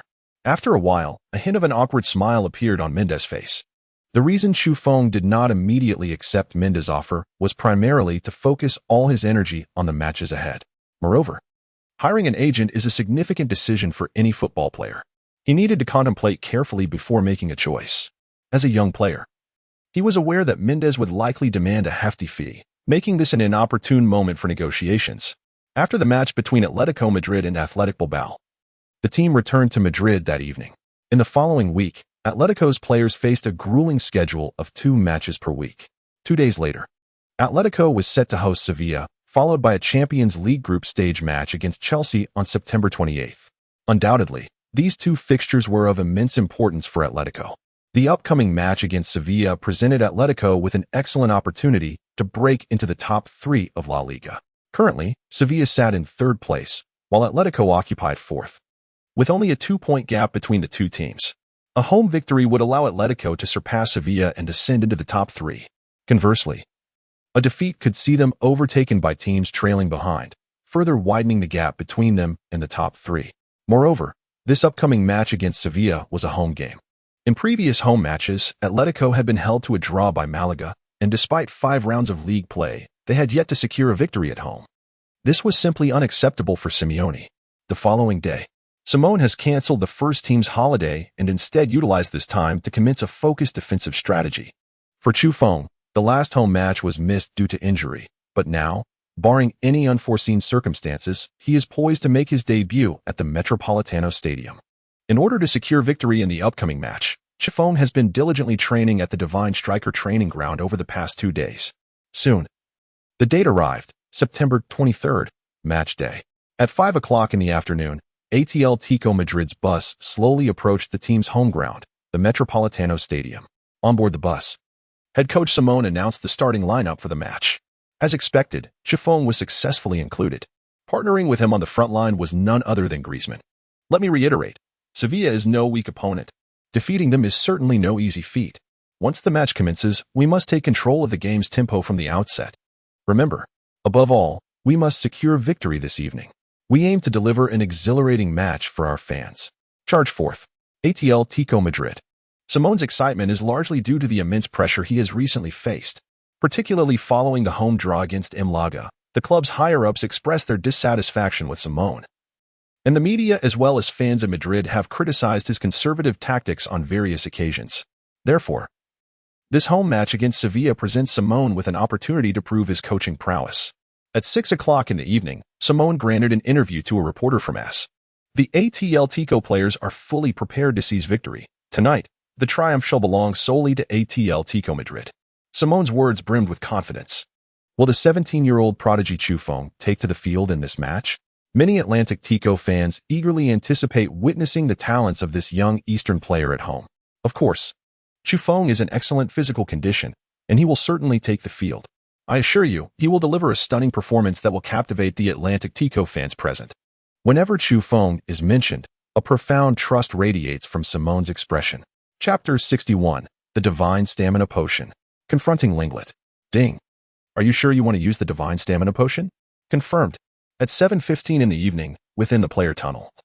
Both teams' players were making their final preparations to take the field, while Chufeng, positioned at the back of the Atletico lineup, opened his system, ready to utilize the Divine Stamina Potion. This match follows just 3 days after the previous one against Athletic Bilbao, and in 4 days, Atletico will host Chelsea. Such a dense schedule is naturally taxing for Chufeng, whose stamina attribute stands at a mere 72. Therefore, he resolved to employ the Divine Stamina Potion to restore his vitality. It must be said that the effects of the Divine Physical Enhancement Potion are indeed remarkable. After just a second of use, Chufeng felt a transformative shift within his body, as if an inexplicable primordial force had surged into him, instantly dispelling any lingering fatigue. Chu, give it your all. For the fans in attendance, we must secure victory. At that moment, the team captain, Godin, approached Chufeng to offer his encouragement. Rest assured, Captain. I will exert every effort. Following a firm embrace, Chufeng's face radiated determination. Meanwhile, in the stands, nearly 65,000 Atletico Madrid fans awaited with bated breath. When the starting players of both teams took to the field, an uproarious cheer erupted from the Metropolitano Stadium, with fans passionately singing the club anthem. The lyrics conveyed the unwavering support of Madrid fans for Atletico, urging players to fight valiantly on the pitch. The atmosphere was nothing short of electrifying, especially with nearly 70,000 fans united in song. In the Donchio Network studio, commentators He Wei and guest Su Young began their broadcast. Welcome, football enthusiasts, to the 6th round of La Liga. Atletico Madrid faces Sevilla at home. After 5 rounds, Atletico found themselves in 4th place on the La Liga table, while their opponents, Sevilla, occupied 3rd, with a mere 2 points separating the two teams. In their last 12 encounters, Atletico had claimed 7 victories, with Sevilla managing only 1 win, alongside 4 draws. Based on historical confrontations, it was evident that Atletico Madrid held a significant advantage playing at home. However, in their previous home match, Atletico had unexpectedly been held to a draw by Malaga, catching everyone off guard. One could only hope that Simeone's squad would deliver an exhilarating performance for the thousands of Atletico fans present tonight. In the starting lineup, Simeone opted for a 4-4-2 formation. The goalkeeper remained Oblak, with defenders Vrsaljko, Savic, Godin, and Felipe. The midfield comprised Koch, Gabi, Saul, and Carrasco, while the forward duo consisted of Chufeng and Griezmann. Conversely, Sevilla's coach Berizzo chose a 4-3-3 formation, with goalkeeper Rico, defenders Carroll, Carrillo, Lenglet, and Mercado, midfielders Banega, Nzonzi, and Vasquez, and forward Sarabia, Muriel, and Jesus Navas. At that moment, the referee blew the whistle to signal the start of the first half.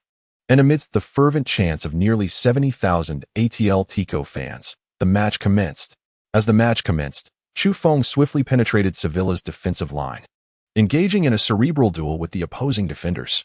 Perhaps it was the influence of the Divine Stamina elixir that invigorated Chufeng this evening, bestowing upon him an indomitable spirit, brimming with vigor. Nearly 30 seconds into the game, Chufeng confronted Lenglet, leveraging his core strength to decisively topple the Sevilla center-back. Yet, the referee remained unperturbed, allowing the game to proceed. In the 5th minute of the first half, Atletico Madrid's offensive began to pose a genuine threat to Sevilla's goal. Midfielder Koch's incisive through ball effortlessly sliced through the gap between Nzonzi and Banega, landing securely at the feet of Griezmann. As the attacking engine of Atletico, Griezmann seized the ball, executing a swift turn and utilizing his refined footwork to perform a deft nutmeg. At this moment, the defender opposing Griezmann was Vasquez, a 28-year-old Argentine player valued at 18 million euros. Regrettably, in this matchup, Sevilla's midfielder faced utter defeat. Griezmann unleashed his prowess, breezing through the defense. He took a shot. As commentator Huey noted, once Griezmann evaded Vázquez's grasp, he wasted no time and unleashed a strike towards Sevilla's goal. The ball grazed the upper right corner of the post and soared into the stands, a near miss. Despite failing to score, the Atletico fans immediately erupted in applause for Griezmann. Prior to the match, Simeone had instructed his players to exert pressure on their opponents from the outset and to maintain control of the game's rhythm. Judging by their performance thus far, Atletico's players have executed these directives admirably. 3 minutes later, Koke, Gabi, and Saul converged on Sevilla's Nzonzi, and amidst the chaos, Saul managed to reclaim possession of the ball. At that moment, Carrasco had already found space on the left flank, and in the next instant, Saul's long pass located the Belgian winger, who, facing Mercado's defense, displayed a series of dazzling step-overs and abrupt directional changes. In summary, Carrasco, through an array of intricate feints, successfully made his breakthrough. Near the baseline, Carrasco made a decisive choice to cross the ball, which landed precisely within the penalty area.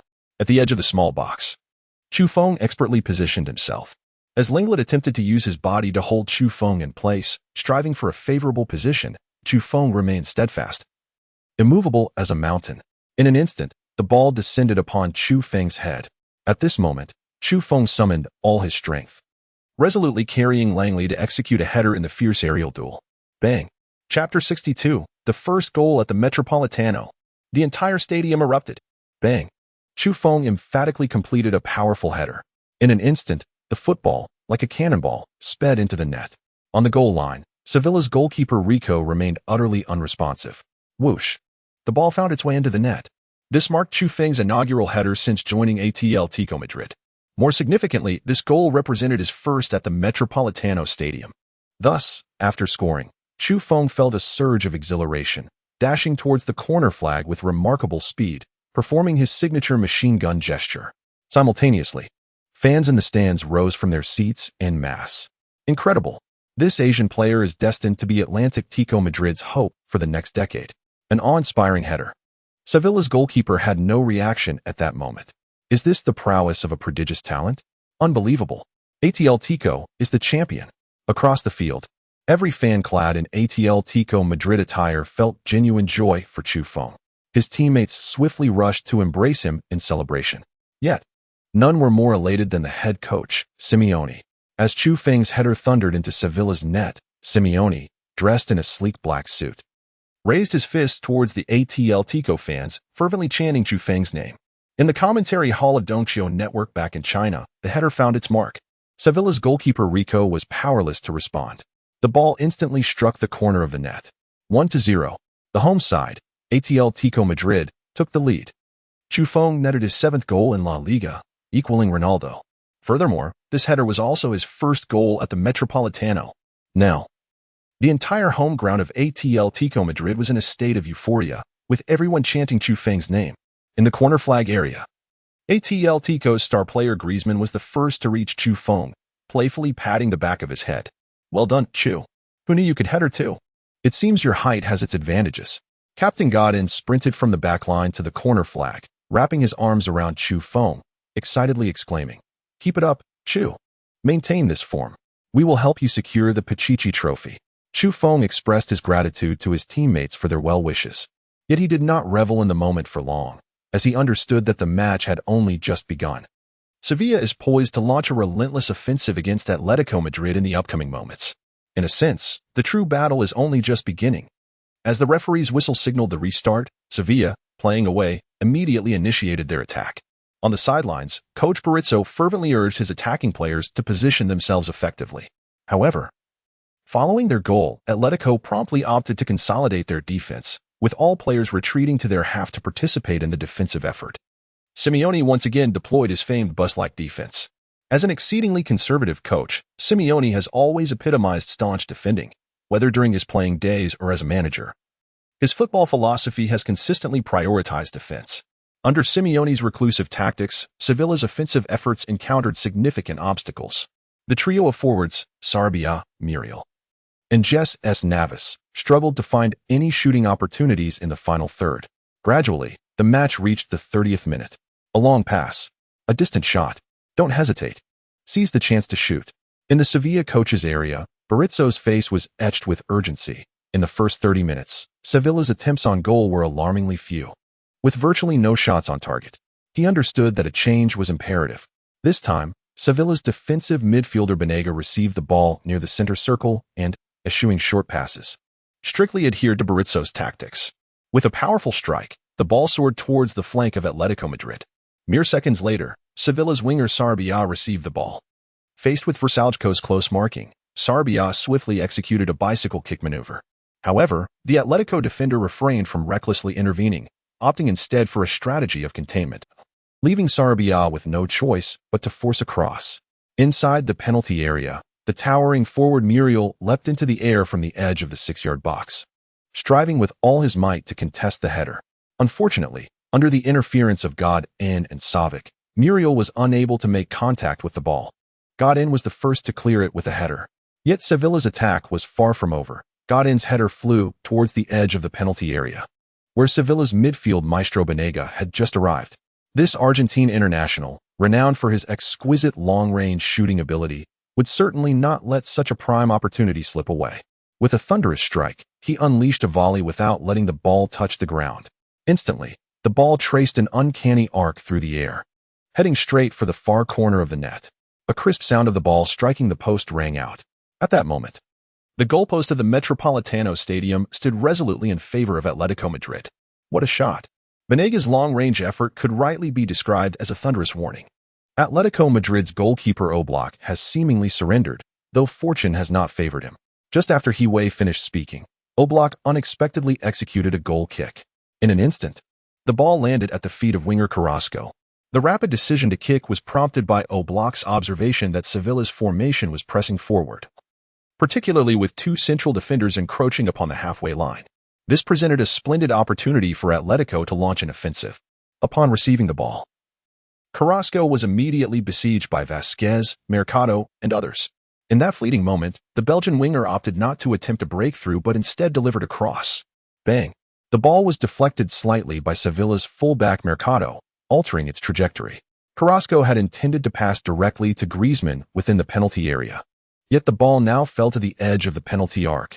Just when everyone believed Atletico's counterattack would come to an abrupt halt, Chu Feng emerged. In Chapter 63, with 8 goals, he surpassed Ronaldo in the scoring chart. Chu Feng suddenly withdrew, positioning himself at the top of the penalty arc simultaneously. Sevilla's defensive midfielder Nzonzi rushed to confront him. The two players engaged in a fierce contest for the ball. Bang! In a flash, Chu Feng collided with Nzonzi. At that moment, Sevilla's midfielder lost his balance and tumbled to the ground, while Chu Feng remained resolute. The next second, the ball landed before him. Bang! He executed a volley. Ding! Balotelli's cannon card activated. As Chu Feng's right foot made contact with the ball, the system activation echoed in his ears. The ball soared like a shooting star, heading straight for the corner of the goal. The pressure instantly shifted to goalkeeper Rico.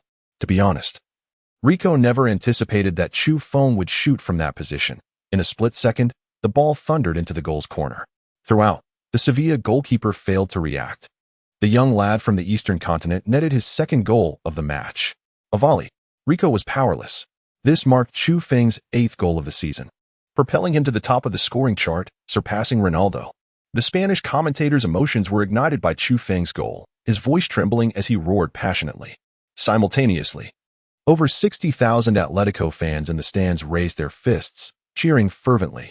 In that moment, it felt as though Atletico had already secured victory in the match. On the sidelines, Simeone exuberantly exchanged high fives and embraces with each of his assistant coaches. Before the first half came to a close, Atletico Madrid had already doubled their lead to 2 goals, leaving no doubt that the scales of victory had decisively tipped in their favor. In the corner area, Chu Feng refrained from his usual celebratory gesture akin to a machine gun salute. Instead, he executed a sliding celebration at breakneck speed. In the broadcast studio, Hiway expressed heartfelt admiration. It's Chu Feng once again. He has scored twice in his debut home match.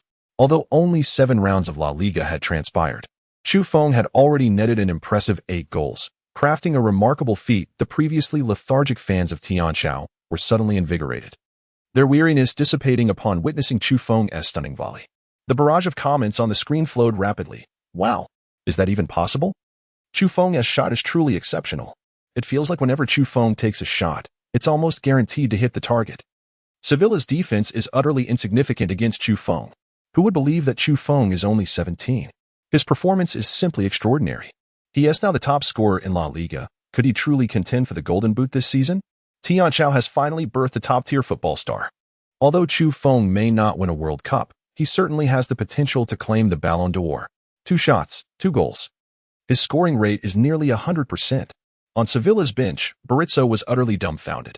Prior to this match, he had heard of Chu Feng, but in Berizzo's mind, Chu Feng was merely an Asian player, incapable of making significant waves on the pitch. Yet now, Chu Feng had undeniably proven him wrong. Before the first half concluded, Chu Feng had already scored twice, with the entirety of Atletico Madrid's offensive thrust emanating from him. Keep a close watch on this Asian player. Lenglet, stick tightly to him. Don't give this guy a chance. Berizzo was thoroughly incensed. He began to shuffle his troops, striving to thwart Chu Feng's shots in the remainder of the match.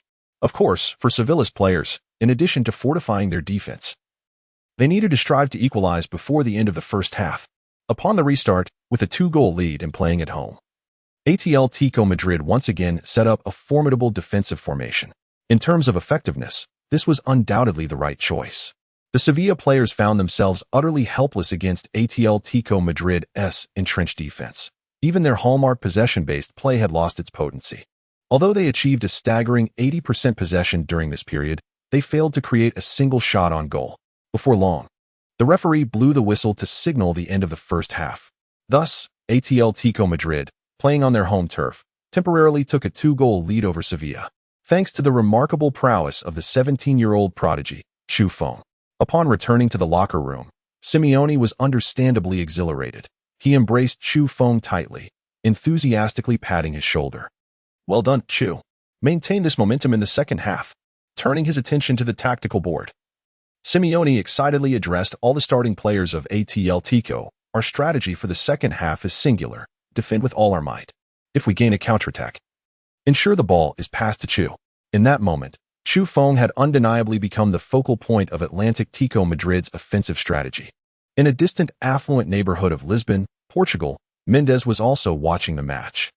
It had been a long time since he had encountered such an outstanding young player as Chu. Perhaps the only one who could be compared to him was Kylian from Paris. Mendes' emotions were a complex blend of desire and urgency. He yearned to secure Chu Feng's signature immediately. It seemed a trip to Spain was inevitable. With a resigned sigh, Mendes instructed his assistant to book a flight to Madrid. He was determined to meet Chu Feng once more. He could not bear the thought of such a top-tier talent being snatched away by other agents. 15 minutes later, the second half of the match between Atletico Madrid and Sevilla commenced. As the game began, Sevilla launched a relentless assault on Atletico's defense. During the 15-minute intermission, Coach Berizzo had issued a stern directive to his players, insisting they must equalize the score. However, faced with Atletico Madrid's impenetrable defense, Sevilla's players could only attempt to create threats through a barrage of crosses. The results were predictable. They struggled to penetrate Atletico's backline. In fact, when Sevilla pressed forward aggressively, they inadvertently provided Atletico with even more opportunities for counterattacks. In the 58th minute, Banega's cross was cleared by Godin, and Gabi seized the second ball. In an instant, Atletico launched a counterattack. Chapter 64. Breaking the Sevilla goalkeeper's mentality. A hat-trick. After regaining control of the ball in the defensive midfield, Gabi wasted no time. He swiftly turned and launched a long ball forward. Moments later, Gabi's pass found Griezmann in the attacking third. At the edge of the penalty area, the French star received the ball, but before he had a chance to adjust, several Sevilla players rushed toward him, including Zanzi and Mercado. A double team. How would Griezmann choose to navigate this situation? In the broadcasting hall of Doncio Network, commentator Hiwei kept his eyes fixed on Griezmann while also observing Chu Feng's position. Chu Feng surged into the penalty area. Before him stood only Langley. A pass. Indeed, Griezmann delivered a piercing diagonal through ball. As Hiwei's words faded, Chu Feng received Griezmann's pass at the edge of the penalty area, just as Langley swiftly closed in before him. During halftime, Coach Berizzo had specifically instructed Langley to mark Chu Feng during the match. Langley's defense was remarkably on point. He immediately positioned himself in front of Chu Feng, successfully obstructing his shot path. Furthermore, the fullback Carroll also penetrated the penalty area. attempting to assist Langley in containing Chu Feng. Noticing this, Chu Feng refrained from engaging in idle chatter with the defenders, swiftly raised his right foot, and executed a rapid strike. Ding. Balotelli's heavy cannon card activated. Ding. Alvarez's fortuitous luck card activated. In an instant, both skill cards activated simultaneously. Bang. As the sound of the powerful strike resonated, Langley instinctively lifted his right foot in an attempt to block. However, it was precisely Langley's lift that allowed the ball to slip through his legs. This was the passive effect of the Alvarez's fortuitous luck card. Chu Feng received a tremendous stroke of luck. Even if Chu Feng were to attempt that shot 100 times, he would not manage to pass the ball between Langley's legs, yet this time he succeeded. In a flash, the ball darted towards the goal like a bullet. On the goal line, Rico instinctively extended his hands to save, but it was all in vain. The ball grazed Rico's fingertips and confidently nestled into the net. 3-0. Another goal by Chu Feng. This marked Chu Feng's second hat-trick of the season. Tonight, Chu Feng's performance was nothing short of explosive. He attempted 3 shots, all of which found the back of the net. Just as Yi Wei finished speaking, Ge Su-yong could not help but exclaim, "It seems Sun Heung-min should be worried. At this rate, it won't be long before the title of Asian Football King is snatched away from him by Chu Feng." Within the stadium, after scoring this goal, Chu Feng did not celebrate, as if he had grown accustomed to finding the net. Meanwhile, on the goal line, Sevilla's goalkeeper Rico wore a despondent expression. He had no answers for Chu Feng's 3 shots. At this moment, Rico's mentality was gradually crumbling. He wished fervently for the match to conclude. Similarly, Sevilla's center-back Langley shared this sentiment. In the recent defensive encounter, Langley had done everything within his power, effectively blocking all of Chu Feng's shot pathways.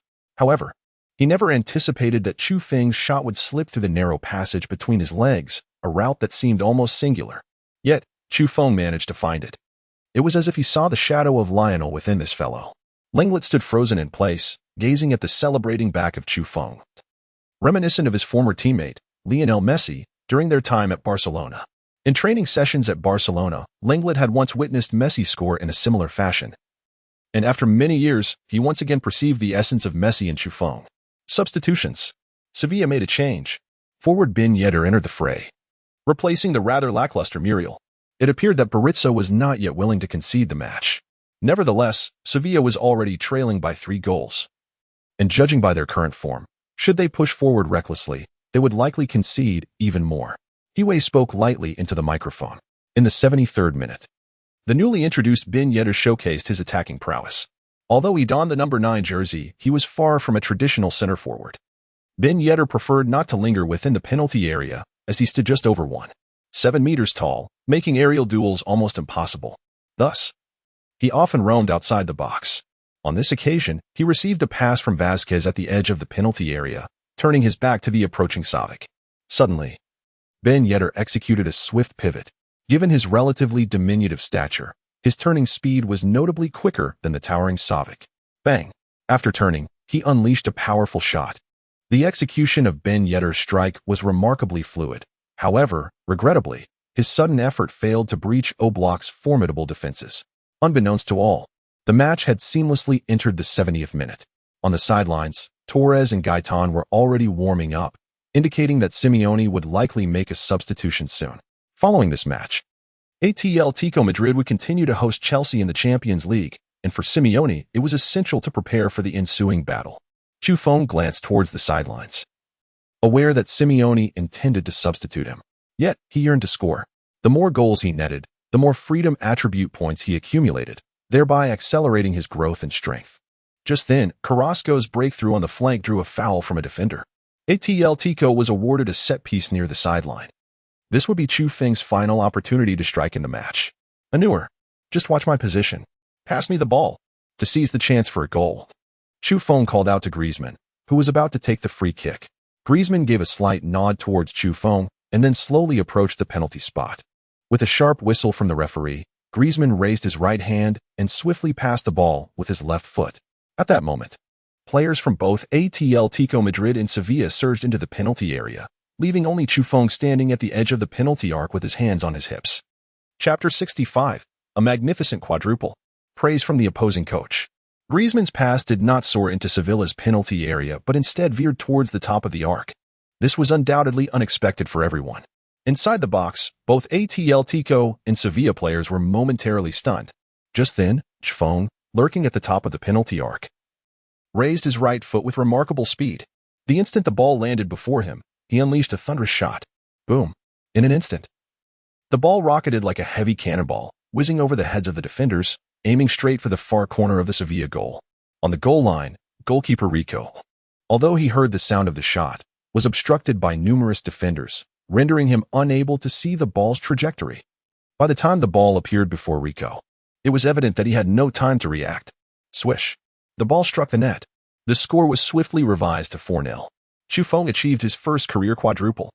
In the stands of the Metropolitano Stadium, nearly 70,000 Atletico fans erupted in cheers for Chufeng. Without a doubt, in that moment, Chufeng was the deity of the Metropolitano. All the Atletico players instinctively rushed to embrace Chufeng in celebration. Chufeng, you did it. A magnificent goal. The most exhilarated of all was Griezmann. When he first heard Chufeng request the ball be sent to the top of the penalty arc, the French star felt a flicker of hesitation within. Yet, in light of the current outcome, it was clear that Griezmann's choice was indeed the right one. And he had also earned an assist. On the sidelines, Simeone repeatedly gestured towards the camera with a wave of his hand, his mood reflecting pure elation. This goal not only secured the victory for Atletico Madrid, but also allowed Chufeng to demonstrate his prowess before nearly 70,000 fans. In the studio, commentator Hiwei excitedly shouted at the top of his lungs, a quadruple. 17-year-old Chufeng has become the first Asian player in La Liga history to score 4 goals in a single match. He is also the youngest player to achieve such a feat. I believe Chufeng's name will be forever etched in the annals of Atletico Madrid's history.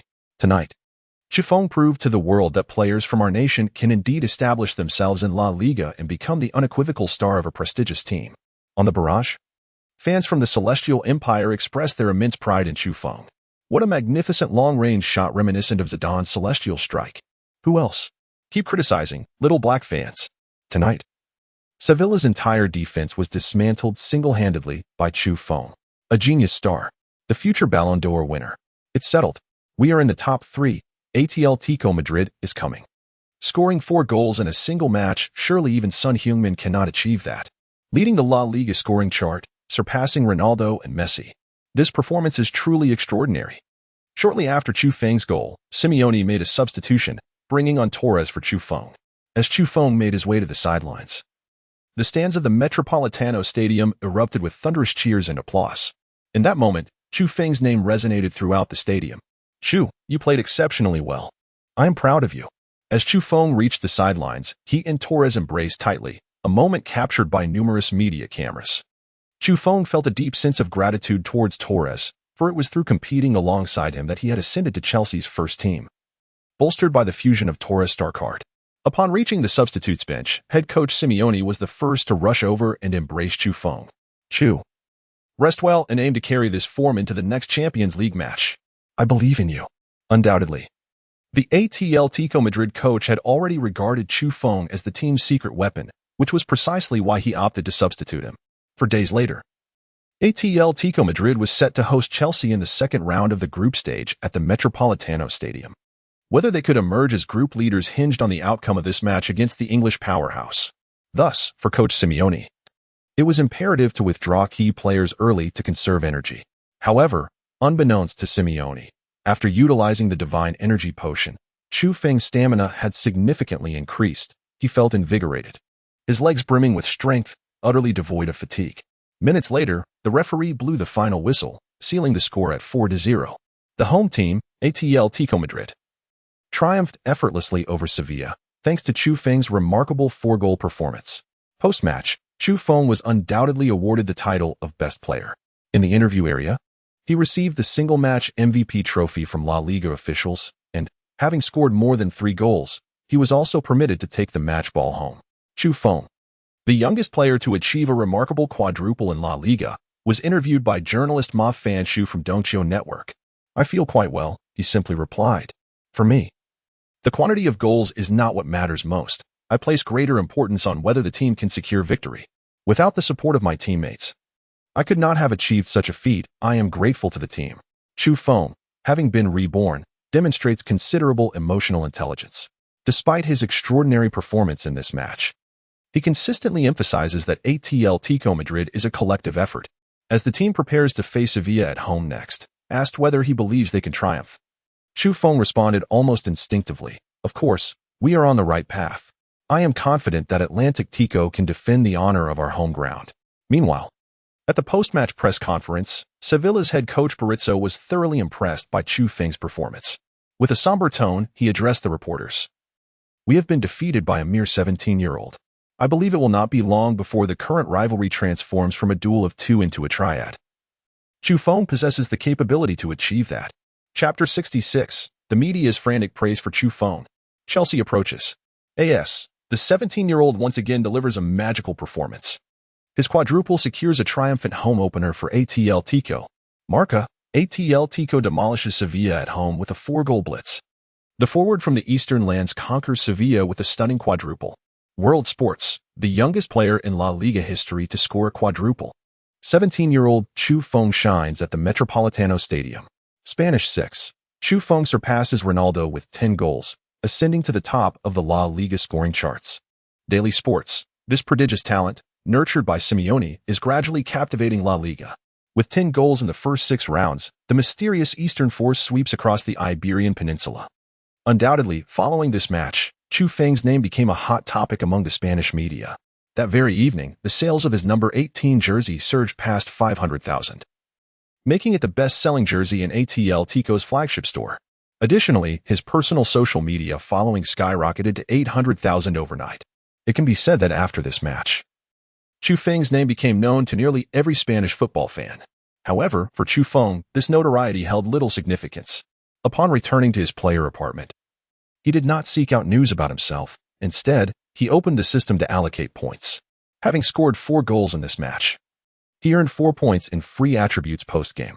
Due to the effects of the divine stamina potion, Chu Feng's physical endurance over the past week has remained unaffected by the demanding schedule. Consequently, he opted not to enhance his stamina attribute, instead allocating all 4 available attribute points to Confrontation. Confrontation, 7,579. Chu Feng's latest personal attributes are as follows. Chu Feng, 17 years and 5 months, height, 185 centimeters, weight, 80 kilograms, physical attributes, speed, 77, explosive power, 75, reaction speed, 70, strength, 88, stamina, 72, jumping, 73, injury resistance, 67, physical attribute rating, offensive attributes, shooting, 80, long-range shot, 76, heading, 77, set pieces, 66, breakthrough, 72. Offensive attribute rating, passing attributes, long pass, 70, short pass, 64, through ball, 67, cross, 67, vision, 80, passing attribute rating, defensive attributes, tackling, 56, sliding tackle, 56, interception, 56, goalkeeping, 56, confrontation, 79, defensive attribute rating, overall score, 75. Comprehensive evaluation level.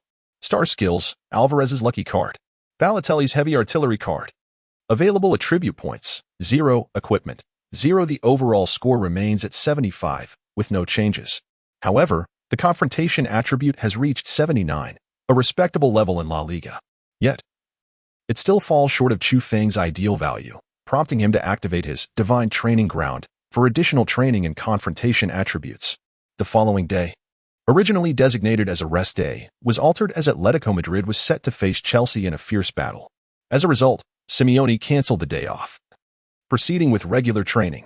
Throughout the session, Simeone consistently emphasized the importance of defense, particularly against Hazard. As a seasoned coach, he understands that Hazard will be the undeniable core of Chelsea's tactical framework. If Atletico's players can effectively limit Hazard's breakthroughs during the match, they will significantly stifle Chelsea's offensive capabilities. However, given that Hazard is widely regarded as the third-best player in the world, completely neutralizing him is no simple feat. Moreover, Chelsea, the reigning champions of the Premier League, boast an exceptionally strong defense, reinforced by elite players like Kanté and Fabregas in midfield. In summary, Chelsea will prove to be the most formidable opponent Atletico Madrid has encountered since the start of the new season. For Simeone's team to secure victory at home, Meticulous preparation is essential. Chu Feng was acutely aware of Chelsea's formidable prowess. Thus, following the conclusion of his training session, he promptly returned to the player's apartment, eager to utilize the Divine Training Ground for additional practice. However, just as he activated the Divine Training Ground, his phone rang abruptly. It was a call from Dofu. Xiao Phone. Tomorrow, and Elena, Mia, and I will be arriving in Madrid. Please arrange a few tickets for us. We want to cheer for you in person. Upon hearing his uncle's words, a flicker of excitement crossed Chu Feng's face. Really? You are truly coming to Madrid? Since the onset of the new season, Chu Feng had devoted himself entirely to the matches and training, and it had been quite some time since he last saw Dofu and Aunt Elena. Hence, the news of their impending visit brought him genuine joy. We'll arrive tomorrow afternoon. I've already booked a hotel. I'll send you the address shortly. And remember to secure 3 tickets for the Champions League. Dofu exclaimed excitedly. It's a nightmare to get tickets for the Atletico matches. Make sure you perform well in the next game. Don't embarrass me in front of Elena, Dofu added before hastily concluding the call. I have customers arriving at the shop. Don't forget about the tickets. After hanging up, Chu Feng quickly reopened the Divine Training Ground and commenced fervent training to enhance his combat attributes. In his view, as Chelsea hailed from the Premier League, the upcoming match would undoubtedly be fiercely contested. Therefore, he needed to elevate his combat attribute to 80 without delay. Meanwhile, in England, London, Chelsea's players were boarding their flight, en route to Spain for the impending clash against Atletico Madrid. As the plane took off, the team's head coach, Conte, was engrossed in reviewing the match footage of Atletico from the current season on his laptop.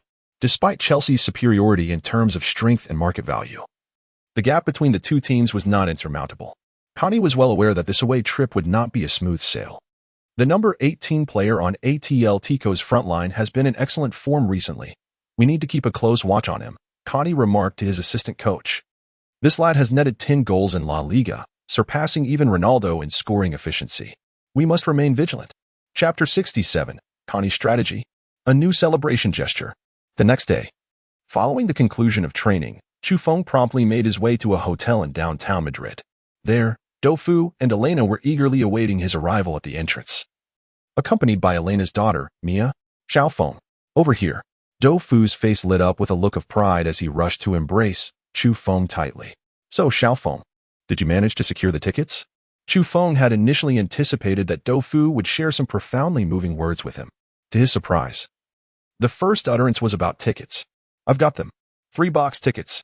As he spoke, Chu Feng retrieved 3 tickets from his pocket and handed them to Dofu. Box tickets? Little Feng, you truly possess remarkable abilities. These must be quite expensive, Dofu exclaimed, his face instantly lighting up with excitement upon receiving the tickets. They're complimentary. The Atletico Madrid first-team players receive additional tickets. At that moment, Elena, who stood beside Dofu, finally spoke. Little Feng, how have you been adjusting to life in Madrid? After spending such a lengthy period together, Elena had come to regard Chu Feng as her own child, and the months of separation had made her quite nostalgic for him. Not too bad. By the way, Auntie, when are you and Uncle getting engaged?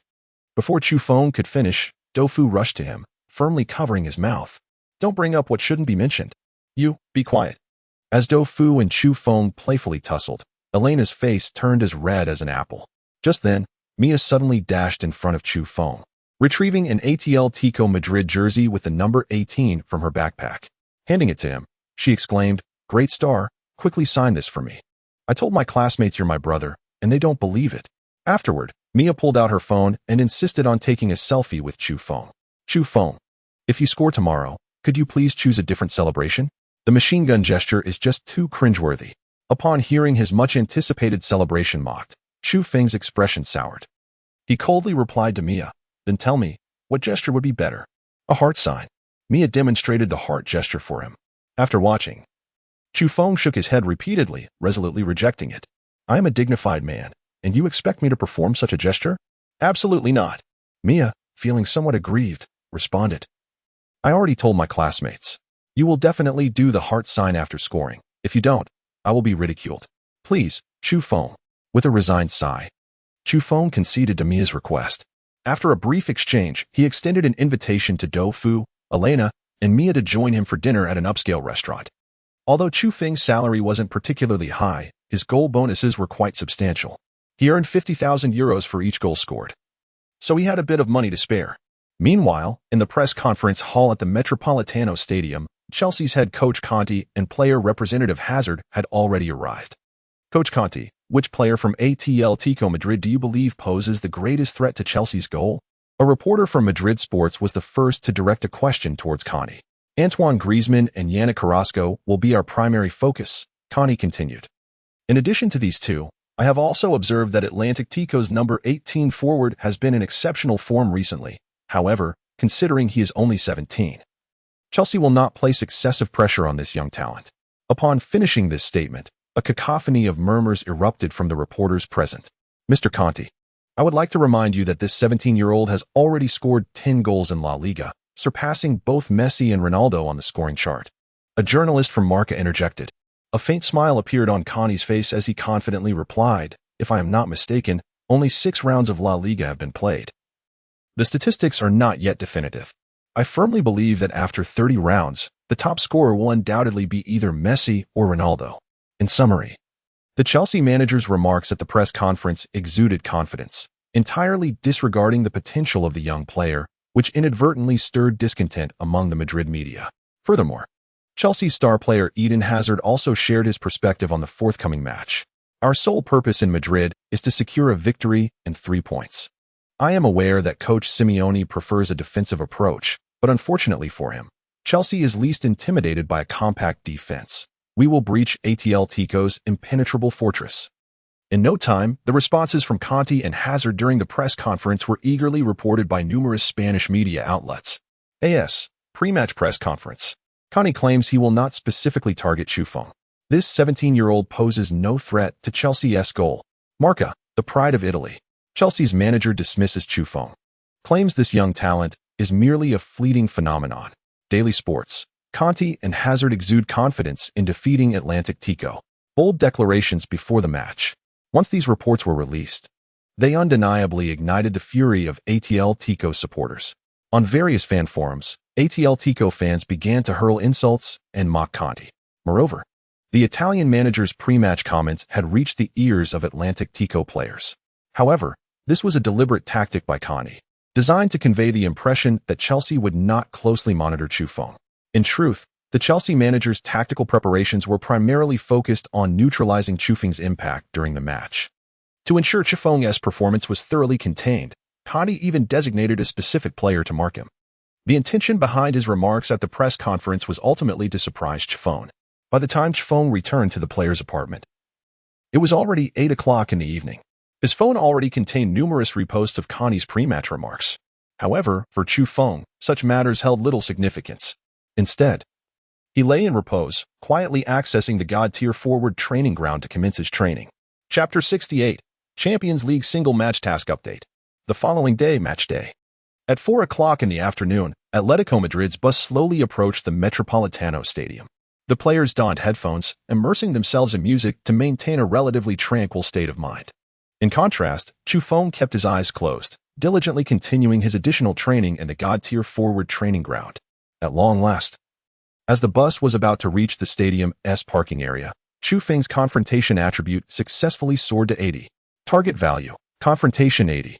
Progress, 100. Note, upon reaching a confrontation attribute of 80, the host has attained the average level across the top 5 leagues. Just an average level. Chufong had anticipated that achieving a confrontation attribute of 80 would enable him to charge fearlessly across the pitch, only to discover it merely indicated an average standard. This realization inevitably left him feeling somewhat disheartened. Nevertheless, Chufong quickly recalibrated his mindset, for he understood that by scoring in the Champions League match against Chelsea that evening, he could swiftly acquire free attribute points. A single goal would yield 2 free attribute points, and the more goals he scored, the greater the number of free attribute points he would accumulate. Surrounding the Metropolitano Stadium, tens of thousands of fans clad in Atletico jerseys had already gathered. They sang the team anthem, eagerly awaiting entry, and a glance around revealed that a majority wore Chufong's number 18 jersey. Undoubtedly, since Chufong had become Atletico's undisputed key player, the fans had swiftly fallen in love with this young talent from the Eastern continent. With Chufong now atop the La Liga scoring chart, he had firmly established himself as the frontline hope in the hearts of Atletico supporters. At the entrance to the visiting fans section, nearly 2,000 Chelsea supporters had also traveled to Madrid, cheering for their team as the reigning champions of the Premier League. Naturally, Chelsea fans exuded confidence for this match. Upon entering, these loyal supporters chanted slogans against Atletico Madrid. Of course, Atletico fans showed no leniency, with many of them climbing over barriers to confront the Chelsea fans, engaging in a flurry of punches and kicks. Fortunately, security personnel acted swiftly, promptly intervening to prevent the situation from escalating. At 8 o'clock in the evening, as both Atletico and Chelsea supporters gradually settled into the stands, the verbal sparring resumed. A cacophony of insults, boos, and derisive remarks echoed throughout the stadium. The match had yet to commence, yet the atmosphere between the two factions was already palpably tense. Meanwhile, in the VIP box, Dofu, accompanied by Elena and Mia, successfully entered the luxury box under the guidance of the staff. It was their first experience watching a match from such an exclusive vantage point, and they were instantly awestruck by the lavish spread before them, an array of cakes, snacks, and complimentary beers and beverages. The perspective from the box was impeccable, offering a panoramic view of the entire MetLife Stadium. How wonderful it is to be wealthy, Dofu remarked, captivated by the scene. However, Elena, with a hint of indifference, replied, "The most important thing is to watch the game with someone you cherish. That is what truly matters. Even watching from a television screen can bring happiness." Her sentiment was clear, yet Dofu chose not to respond. Meanwhile, Mia transformed into a photography enthusiast, fervently snapping pictures, even capturing a group photo of herself with Dofu and Elena. In the distant east, within the broadcasting studio of Dongxio Network, the two commentators were prepared for the event. With the director's cue, Hiwei and Su Young seamlessly transitioned into their roles. Welcome, dear football fans, to the second round of the 2017 to 2018 UEFA Champions League group stage. Atletico Madrid versus Chelsea. Both teams had won their opening matches, with Chelsea currently leading the group on goal difference, while Atletico Madrid held the second position. In their last 5 encounters in the Champions League, Atletico boasted a record of 2 victories, 2 draws, and 1 defeat, suggesting a slight edge for the Spanish side. Tonight, Coach Simeone deployed a 4-4-2 formation, with Oblak as the goalkeeper, and the defense arranged from right to left: Juanfran, Godin, Lucas Hernandez, and Felipe. The midfield comprised Koke, Partey, Sael, and Carrasco, while the forwards were Griezmann and Chufong. On the visiting side, Chelsea's Connie opted for a 3-4-2-1 formation. The goalkeeper, former Atletico player Courtois, was supported by a defensive trio of Cahill, David Luiz, and Azpilicueta. The midfield featured Marcos Alonso, Bakayoko, Candy, and Moses, with Hazard and Fabregas in the attacking midfield roles and Morata as the lone striker. Notably, during the pre-match press conference, Coach Connie stated that 17-year-old Chufong posed no threat to Chelsea's goal, implying that Chelsea would not focus on him during the match. Let us await the outcome together. This match has attracted a significant number of fans from the East, with the live viewer count in the Dongxio Network studio surpassing 8 million. On the barrage, fans expressed their anticipation for Chufeng's performance. "We must show Connie he was wrong. Go for it, young man." Although Chelsea is the reigning champion, Atletico has the home advantage. Victory is entirely possible. Come on, young man. Don't let me lose money. Let this group of Londoners experience the electrifying atmosphere of the Devil's home ground. I have a premonition that our young star will score at least twice tonight. In the players' tunnel, both teams are now assembled. Before the match, the players exchanged friendly greetings. However, Chufong stood quietly at the back of the line, diligently adjusting his mindset through deep breaths. This match marks the first encounter with a formidable team since Chufong joined Atletico Madrid. Naturally, he felt a tinge of nervousness. Yet, predominantly, it was excitement that surged within him. He could hardly wait to unleash his prowess on the pitch. Suddenly, the referee blew the whistle repeatedly, signaling both teams to take the field. The moment Chufong stepped out of the tunnel, a wave of cheers enveloped him. At that instant, nearly every seat in the Metropolitano Stadium was filled. It was a sea of fans. Ding. The match task has been issued. Achieve a hat trick. Task reward: a random Chelsea star card. At that moment, a familiar voice echoed in Chufeng's ears. Chapter 69, Double Team. Lockdown Chufeng's breakthrough. A hat trick? A random Chelsea star card? Intriguing. After carefully reviewing the system task, excitement gleamed in Chufeng's eyes. If he could secure a hat trick tonight, he would earn a Chelsea star card. Undoubtedly, This would significantly enhance his personal abilities. Therefore, he must seize this opportunity at all costs. In the VIP section, Do Fu, upon seeing Chu Feng take the field, raised his voice and shouted excitedly, Xiao Feng, go for it. Uncle is proud of you." Do Fu's call drew the attention of nearly everyone present. A well-dressed, middle-aged man approached him, initiating a conversation. "Do you know Chu?" "Of course, I am his uncle." Do Fu's tone radiated pride, and the middle-aged man couldn't help but smile upon hearing this. "Pleased to meet you. My name is Mendez, a football agent. Chu is undoubtedly the most talented player I have ever encountered. I believe, before long, he will be mentioned in the same breath as Messi and Ronaldo." As Mendez spoke, he produced his business card. "I hope to become Chu's agent." If possible, before Mendez could finish, Do Fu waved his hand and replied, "You should discuss such matters directly with Chu Feng. I cannot make decisions for him." Though Do Fu appeared laid back, he demonstrated remarkable poise when it mattered. "Of course, that is your prerogative. In any case, it is a pleasure to meet you." After Mendez was turned away, he remained composed and bid farewell to Do Fu with politeness. This marked Mendez's second visit to Spain within a week, and to speak candidly, as Chu Feng's performance continued to ascend, Mendez felt an increasing sense of urgency within. Furthermore, other elite football agents had begun to show interest in Chu Feng, including his foremost rival, Raiola. Thus, for Mendez, it became imperative to race against time and secure a contract with Chu Feng swiftly. At this moment, on the pitch, players from both teams had taken their positions. With the referee's whistle signaling the commencement of the match, the grand contest was set to unfold. Chelsea, the visiting team, initiated the kickoff. Before long, the ball found its way to Chelsea's midfield maestro, Fabregas. Without a moment's hesitation, he executed a long pass. A mere 2 seconds later, the ball landed precisely at the feet of Moses on the flank. The match had scarcely begun, and Chelsea launched a fierce offensive towards Atletico Madrid's goal. At this juncture, the players of Atletico Madrid retreated to their half for defense, with Griezmann and Chu Feng among those contributing to the defensive efforts. This was Simeone's tactic.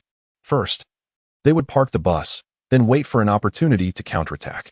Bang! After a brief adjustment, Moses delivered a cross, and in the blink of an eye, the ball soared past the heads of several Atletico Madrid players like a shooting star.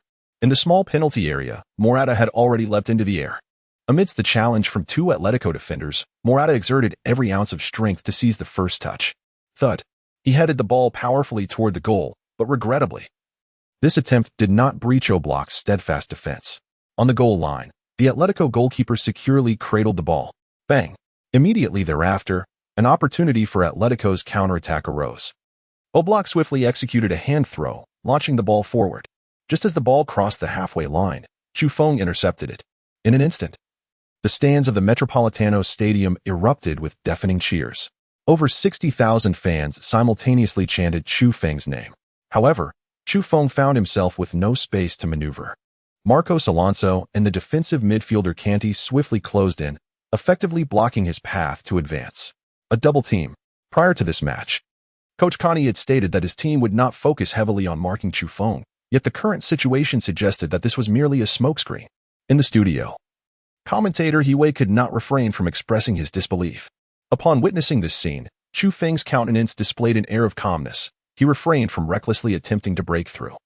In truth, deep within his heart, he was acutely aware of the prowess possessed by these 2 players, particularly Kant. At present, Kant could be regarded as one of the finest defensive midfielders in the top 5 leagues. Even in a one-on-one situation against Messi, there is no guarantee of victory. As for Chu Feng's current ability to penetrate defenses, that was a topic unto itself. With a decisive thud, Chu Feng did not linger in hesitation. He promptly directed the ball towards the flanks with his right foot.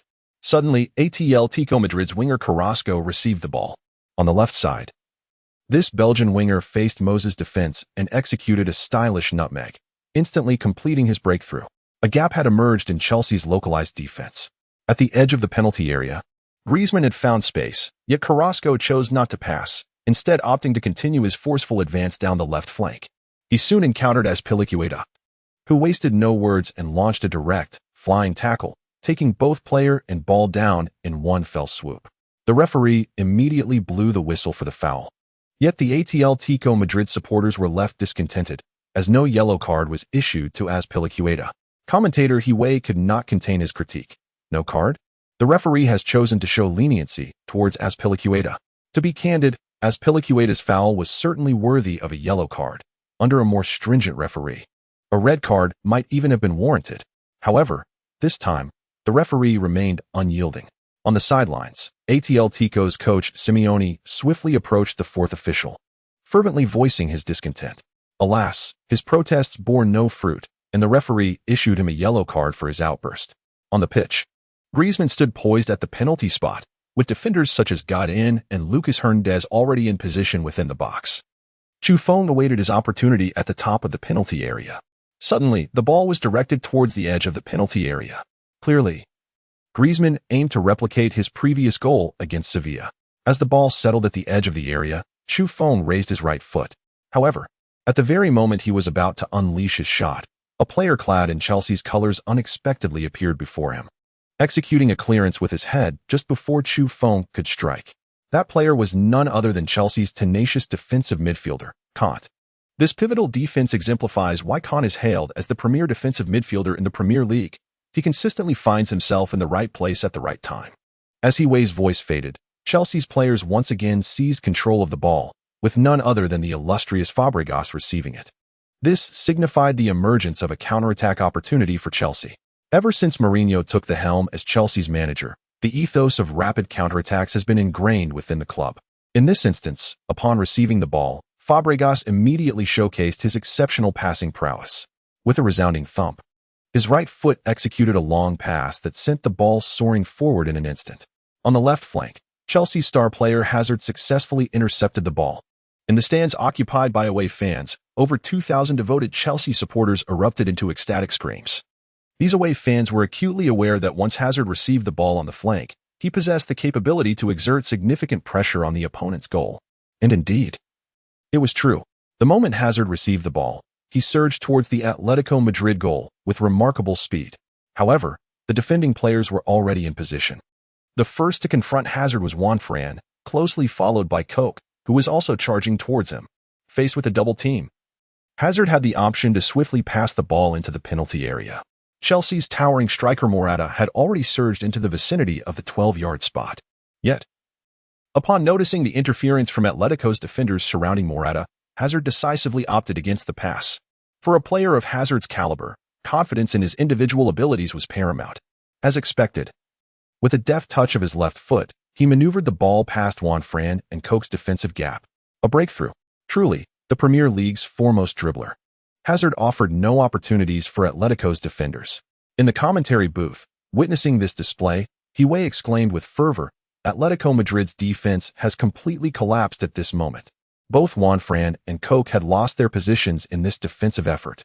No sooner had Hiway spoken than Hazard had already penetrated the arc of the penalty area. At this juncture, the goal was well within Hazard's striking range. Centre-back Godin, upon observing this, wasted no time and charged towards Hazard. Yet, regrettably, at the very instant Godin lunged, Hazard had already initiated his shooting motion. The ball zipped past Godin's head like a shooting star. Within mere seconds, it successfully found its way into the corner of the net. On the goal line, goalkeeper Oblak expended every ounce of effort to make the save, but alas, he was just a fraction too late. The football elegantly glided past Oblak's outstretched hands, successfully veering into the net. 1-0. The visiting Chelsea team struck first, reaching their opponent's goal. Following the goal, Hazard jubilantly celebrated with unrestrained exuberance within the Metropolitano Stadium, while over 2,000 Chelsea supporters in the away section fervently waved their fists, chanting Hazard's name. Naturally, a considerable number of fans began hurling insults at the Atletico supporters. "Curse these Madrid folks. Chelsea is the champion. Conquer the Metropolitano. This is Hazard, the world's finest. Foolish Spaniards. They do not deserve victory. Annihilate Madrid." Perhaps spurred by the brawl that had transpired before the match, every Chelsea fan appeared particularly exhilarated after the goal. In stark contrast, the Atletico supporters were momentarily stunned, unable to comprehend how the ironclad defense crafted by Simeone could be so effortlessly breached by Hazard. This completely shattered their expectations. On the field, Buffon maintained an air of calm. It was evident that he had anticipated this match would be a fierce contest. After all, had it been an easy game, the system would not have activated the match objectives. In summary, Atletico needed to exhaust every effort to defend their home honor. Once the game resumed, Chufeng promptly received the ball in the attacking third. However, before he could turn, Marcos Alonso appeared right before him. Without a moment's hesitation, Alonso pushed Chufeng down. During the opening 10 minutes, Chufeng gradually realized that wherever he positioned himself, Alonso was always there to disrupt him. This was evidently the surprise Connie had prepared for Chufeng. Clearly, Hiwei also recognized this, as he couldn't help but comment into the microphone in the pre-match press conference. Connie boldly claimed he would not target Chufeng defensively tonight. This was evidently a smokescreen. From the very first second of the match, Alonso shadowed Chufeng closely. It must be acknowledged that during this period, Chufeng was firmly constrained by Chelsea's defense, to the extent that he had no opportunity to shoot. On the sideline, Simeone grew increasingly anxious upon witnessing his player's performance, even stamping his feet in frustration. Undoubtedly, this was not what the Atletico coach wished to see. Both Griezmann and Chufeng were having an exceptionally poor night. Focus. Be confident. Seek opportunities to shoot. At this juncture, Simeone had no effective solutions. All he could do was encourage his players from the sidelines. Fortunately, Chufeng assisted Atletico Madrid in securing a set-piece opportunity in the attacking third. In a moment when the team struggled to break through the stalemate of positional play, the time for Atletico's players to demonstrate their prowess in set-piece offense had arrived. Once again, it was Griezmann who stood over the ball. However, this time, Chufeng did not remain stationed at the edge of the penalty area. Instead, he ventured inside the box. With a resounding thud, Griezmann delivered the free kick, and the ball gracefully sailed over the heads of the defenders at the near post. Heading straight for Chufeng. At long last, Chufeng found himself with a chance to strike. Chapter 71. A brace. The darkest hour for Atletico. Undoubtedly, this presented Chufeng with a splendid opportunity for a header. Within the 6-yard box, he summoned all his strength, quickly engaging his core, and in an instant, the ball rocketed towards the net like a cannonball. Currently, Chufeng's heading attribute stood at 77, which, to be candid, is not particularly high for a center forward. Yet, at this moment, he had done all that was within his power. The football soared towards the goal like a missile. Regrettably, in that fleeting moment, Chelsea's goalkeeper Courtois emerged. Just as the ball was about to cross the goal line, the Belgian international swiftly punched it away, successfully thwarting Chufeng's header. In the previous second, the Atletico fans had raised their hands, ready to celebrate the birth of a goal, but in the next instant, their outstretched hands clutched their heads in dismay. In that moment, over 60,000 Atletico supporters experienced a tumultuous emotional roller coaster. The header. It was parried away. Courtois executed a world-class save, using his fist to clear Chufeng's close-range attempt. Truly, he is deserving of the title as the top goalkeeper in the top 5 leagues. Remarkably impressive. Within the commentary hall of Don'tio Network, Hiwei, upon witnessing this, could not help but lavish praise into the microphone. His fellow commentator, Su Yang, lamented, "What a pity. If only Chufeng's header had been a touch more acutely angled, perhaps Courtois would have been left helpless." At that moment, Chelsea's counterattack quietly unfolded. The ball, punched away by Courtois, swiftly soared towards the flanks, where it was met by none other than the illustrious Fabregas. As a world-class midfielder, Fabregas achieved fame at a young age and was once regarded by Wenger as the hope for Arsenal's revival. However, after his pivotal move to Barcelona during his prime, everything changed. Nonetheless, it is undeniable that Fabregas at that time was still among the elite midfielders in the world. This time, upon receiving the ball, Fabregas wasted no time and immediately showcased his long-passing prowess. With a powerful strike, mere seconds later, the ball zipped across the half, as if propelled by a remote control. Eden Hazard, seizing the football with remarkable agility, has already netted a goal during the match. At this moment, as he receives the ball, the entire Atletico Madrid defensive line becomes palpably tense. On the sidelines, Coach Simeone passionately shouts, urging his players to commit a foul without delay to prevent Hazard from breaking through.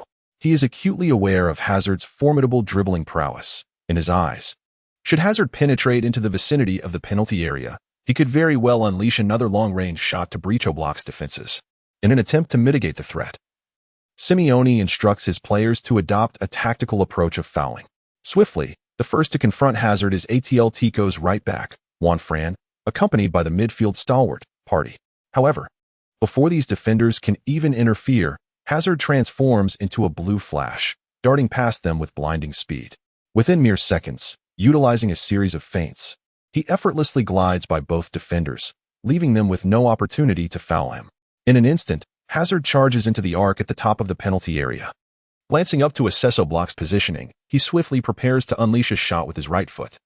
Despite the valiant efforts of centre-backs Godin and Lucas Hernandez to obstruct him at that very moment, they are utterly powerless against Hazard's strike. The ball rockets past the defenders like a cannonball, soaring over their heads. In the blink of an eye, Oblak, who had braced himself for a save as Hazard approached the penalty area, finds himself unable to keep pace with the swift execution of the shot. The football confidently crashes into the net above Oblak's head, with the goalkeeper unable to make contact. The score escalates to 2-0, as Chelsea, playing away, secures another goal. This exemplifies Hazard's prowess. As the Premier League's Messi, he once again slices through Atletico's defense with his extraordinary individual talent. Neither Juanfran, nor Godin, nor even Oblak can contain Hazard's brilliance. In the broadcast studio, commentator Hiway's spirits plummet.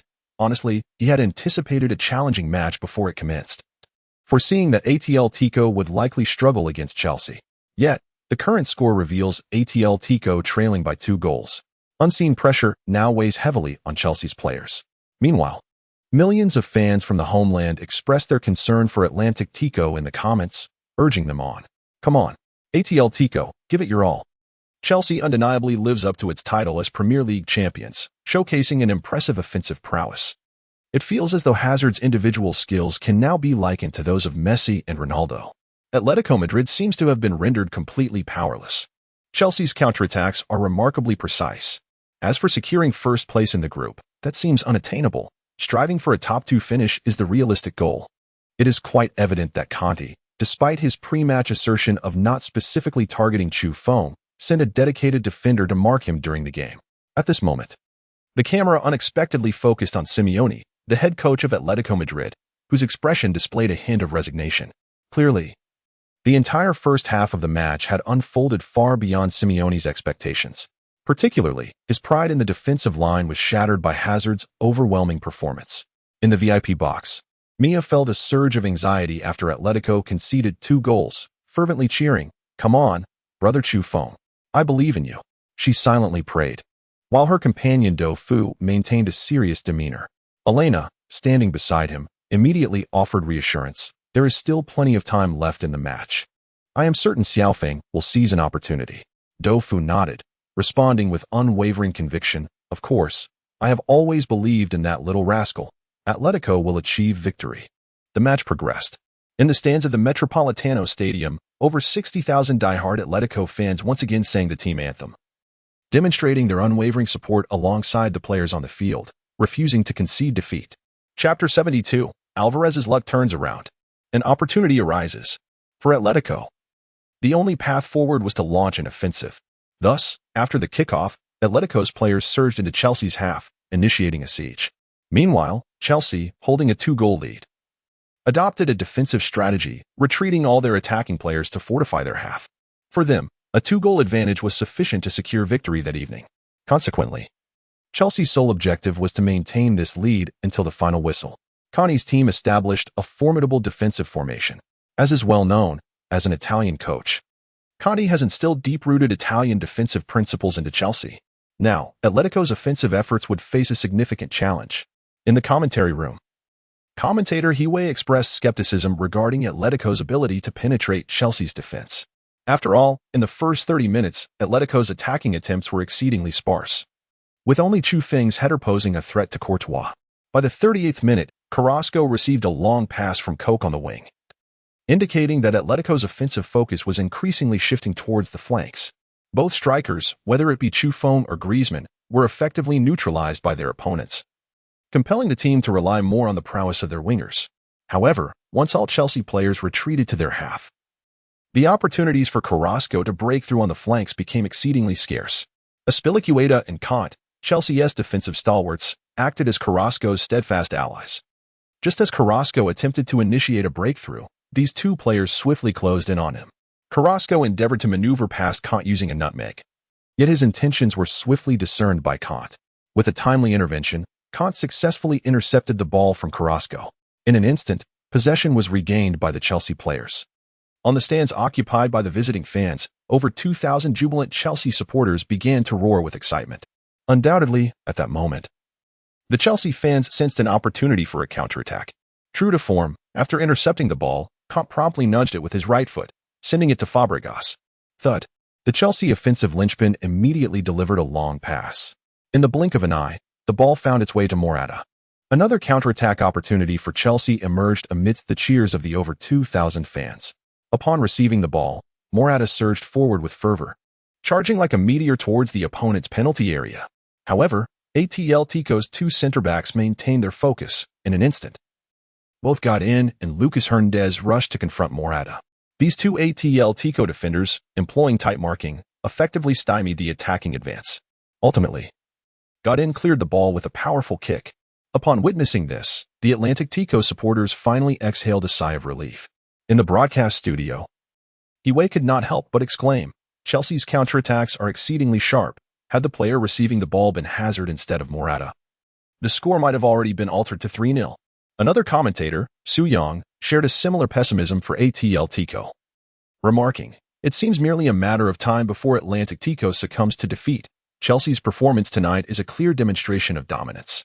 Atletico is utterly powerless to retaliate." In the blink of an eye, the match had reached the 40th minute.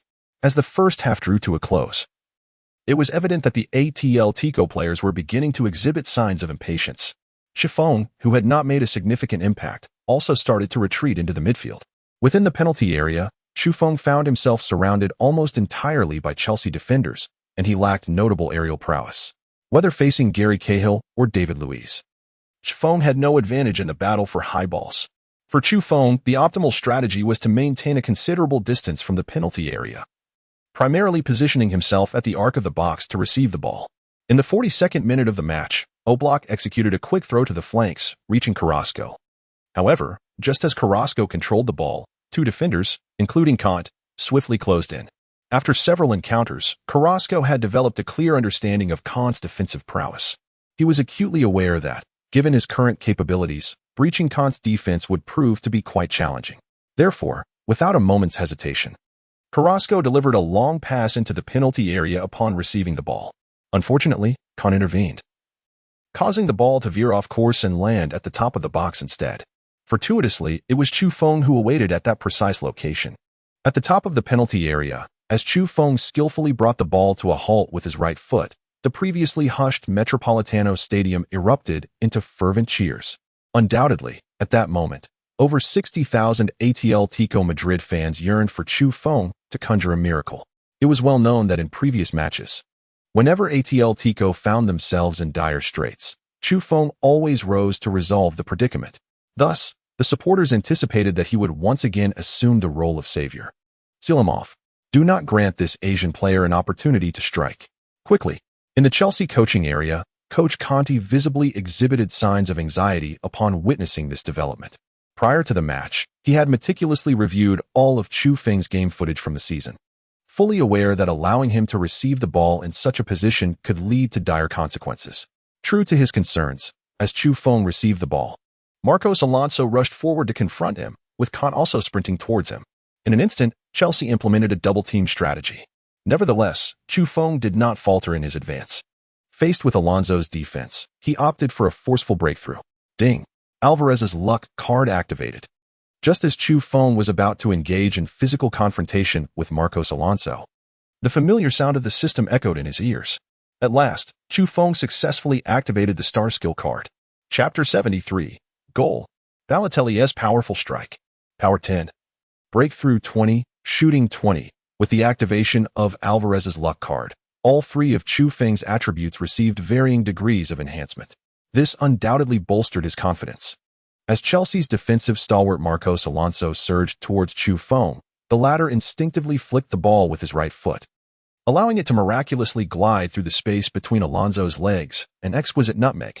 With this deft maneuver, Chiffon elegantly bypassed Marcos Alonso, achieving an astonishing breakthrough. In that fleeting moment, not only was he filled with exhilaration, but thousands of Atletico Madrid supporters in the Metropolitano Stadium began to wave their fists in unison, fervently chanting Chifeng's name. In the VIP box, Dofu and Mia mirrored the actions of the Atletico fans, raising their fists and shouting Chifeng's name with enthusiasm. In the blink of an eye, Chiffon had penetrated to the edge of the penalty area. Simultaneously, he swiftly prepared to unleash a shot with his right foot, clearly aiming for a direct strike at the goal.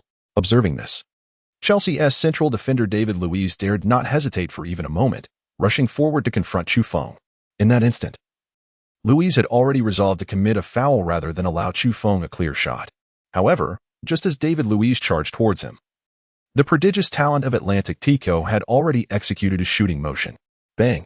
The powerful strike of Balotelli is unleashed. In an instant, the ball ruthlessly zipped past David Luiz's head. The Brazilian international found himself utterly unprepared, and at that moment, all he could do was watch as the ball soared towards the net. Now, all hopes for Chelsea rested squarely on the shoulders of Thibaut Courtois. The world-class goalkeeper had previously thwarted a certain goal from Chu Feng, and now they faced each other once more in a critical showdown. On the goal line, upon witnessing Chu Feng's shooting action, Courtois sprang into action, exerting every ounce of strength to execute a save with remarkable speed. Yet, as the ball drew nearer to the net, a look of trepidation and resignation became evident in Courtois' eyes. As a seasoned goalkeeper, he knew all too well that given the current spin and angle of the ball, there was little chance of making contact. Sure enough, in the next second, the ball hurtled toward the bottom corner of the goal. 1-2. The home team, Atletico Madrid, had finally managed to claw back a goal against the odds. After scoring, Chu Feng refrained from any celebratory gestures, instead sprinting toward the goal with the speed of a 100-meter dash. Swiftly seizing the ball from Courtois' grasp and darting towards the center circle, Chu Feng. Indeed, whenever Atletico's attacks faltered, Chu Feng always rose to the occasion. With a thunderous strike from the edge of the penalty area, Chu Feng shattered the composure of Chelsea's defenders, transforming the scoreline to 2-1. Undoubtedly, Atletico Madrid, playing on home turf, was presented with ample opportunity to seize victory. On the sidelines, after enduring 40 minutes of tension, Simeone could finally unleash his pent-up emotions. Fervently waving his clenched fists, his expression a mask of intensity.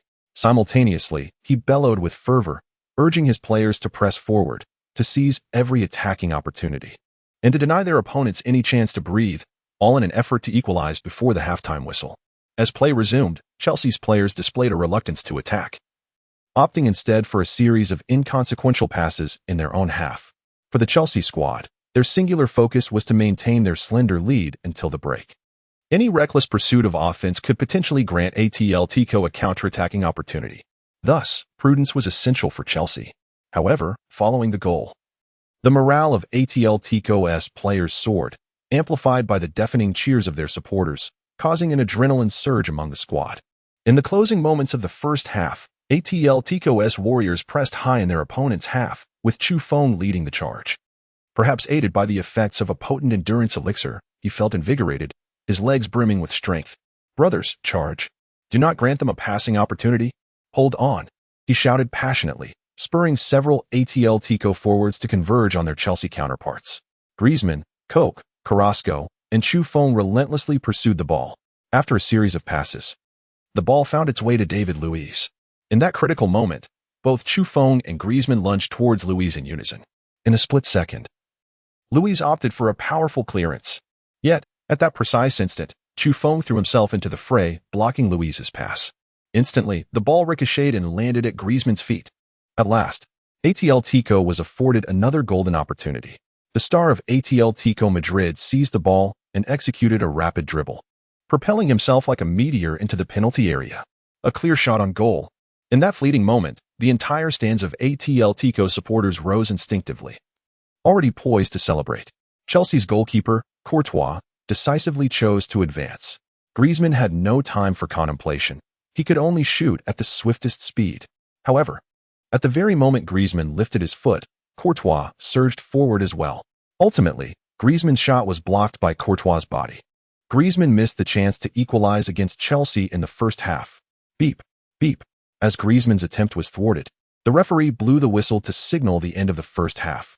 1-2. The visiting Atletico Madrid found themselves trailing Chelsea by a goal. Chapter 74. A penalty arises. Griezmann calls for it. Chu Feng steps up to take the shot. In the locker room, the Atletico players appeared quite fatigued. Except for Chu Feng, all the players were incessantly drinking water and gasping for breath. Indeed, the recent schedule for Atletico Madrid had been excruciating, facing strong teams consecutively. compounded by a midweek match. This would be a significant test of the player's stamina. We still have another 45 minutes. Come on, boys, just hold on a little longer. Chelsea's defense is not impenetrable. We have every opportunity to score. Coach Simeone did not emphasize tactical discussions in the locker room. Rather, he focused on energizing the players. As an exceptionally experienced head coach, he understood that the most pressing issue at this moment was their mindset. If Atletico's players could maintain a winning mentality, the team could achieve victory. Chu, how's your stamina? Can you hold on? Simeone approached Chu Feng to inquire about his physical condition. In Simeone's eyes, Chu Feng, being only 17, could easily sustain injuries if his energy waned. Rest assured, coach, I'm fine. Chu Feng's face was marked by determination. For him, all that mattered was finding every possible way to score and help the team triumph. During the halftime break, a sports website in the Far Eastern region published numerous reports on the match. 1-2. Atletico Madrid, playing at home, trails at halftime. Chu Feng scored the only goal of the first half. The chosen one, Chu Feng's through-the-legs breakthrough, a powerful strike from the penalty area. The final visage of Atletico's offense. Chu Feng's goal rekindles hope for the team. Hazard scores twice in the first half. The Belgian star single-handedly tears apart Atletico's defense. In the comments section, fans from the homeland rallied to support Chu Feng. Truly, the first half of the match was agonizing. Chelsea's counterattacks were exceedingly sharp. For Atletico to secure victory, they must first neutralize Hazard's advances. Although Chu Feng scored at the last moment of the first half, the performance of the other players was dismal. Griezmann squandered a golden opportunity for an equalizer. Today, Atletico's luck was indeed unfortunate. Indeed, during the first half of the match, aside from Chu Feng, the other Atletico Madrid players seemed to be in a state of stupor. This wretched football must be entrusted to Chu Feng. Who would have imagined that a 17-year-old from the Celestial Empire would become the beacon of hope for Atletico's offense? The 15-minute halftime slipped away in an instant.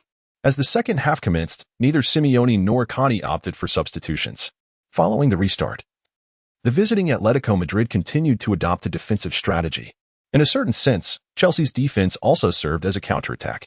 Should Atletico press forward with vigor, and Chelsea successfully regain possession in midfield, then Chelsea would seize the opportunity for a counterattack. In summary, Conte regards the defensive counterattack as the most optimal tactic for Chelsea at present. The validity of Conte's strategy was soon validated. Within the first 10 minutes of the second half, although Atletico Madrid's possession soared to an alarming 80%, the actual scoring opportunities were scant. In fact, in the 53rd minute, Griezmann's advance in the attacking third was thwarted by his national teammate, Kanté, who executed a swift interception. In a matter of moments, Kanté's long pass found its way to the forward, Hazard. The familiar counterattacking opportunity for Chelsea had arrived. On the flank, Hazard, as if propelled by the winds, deftly maneuvered past both Juanfran and Lucas Hernandez, the two defenders. From the left side of the penalty area, after creating space, Hazard opted for an immediate strike. The ball hurtled towards the far post of the goal. At that moment, the more than 60,000 Atletico fans in attendance fell utterly silent. The Metropolitano Stadium enveloped in an eerie stillness. Bang! Oblak failed to reach Hazard's shot, and instead, the ball was thwarted by the goalpost. Atletico narrowly escaped calamity. The post of the Metropolitano stood in the way of Hazard's attempt. In that fleeting moment, Lady Luck seemed to favor Atletico once more. In the studio, Huey had just finished speaking when Oblak swiftly launched the ball forward.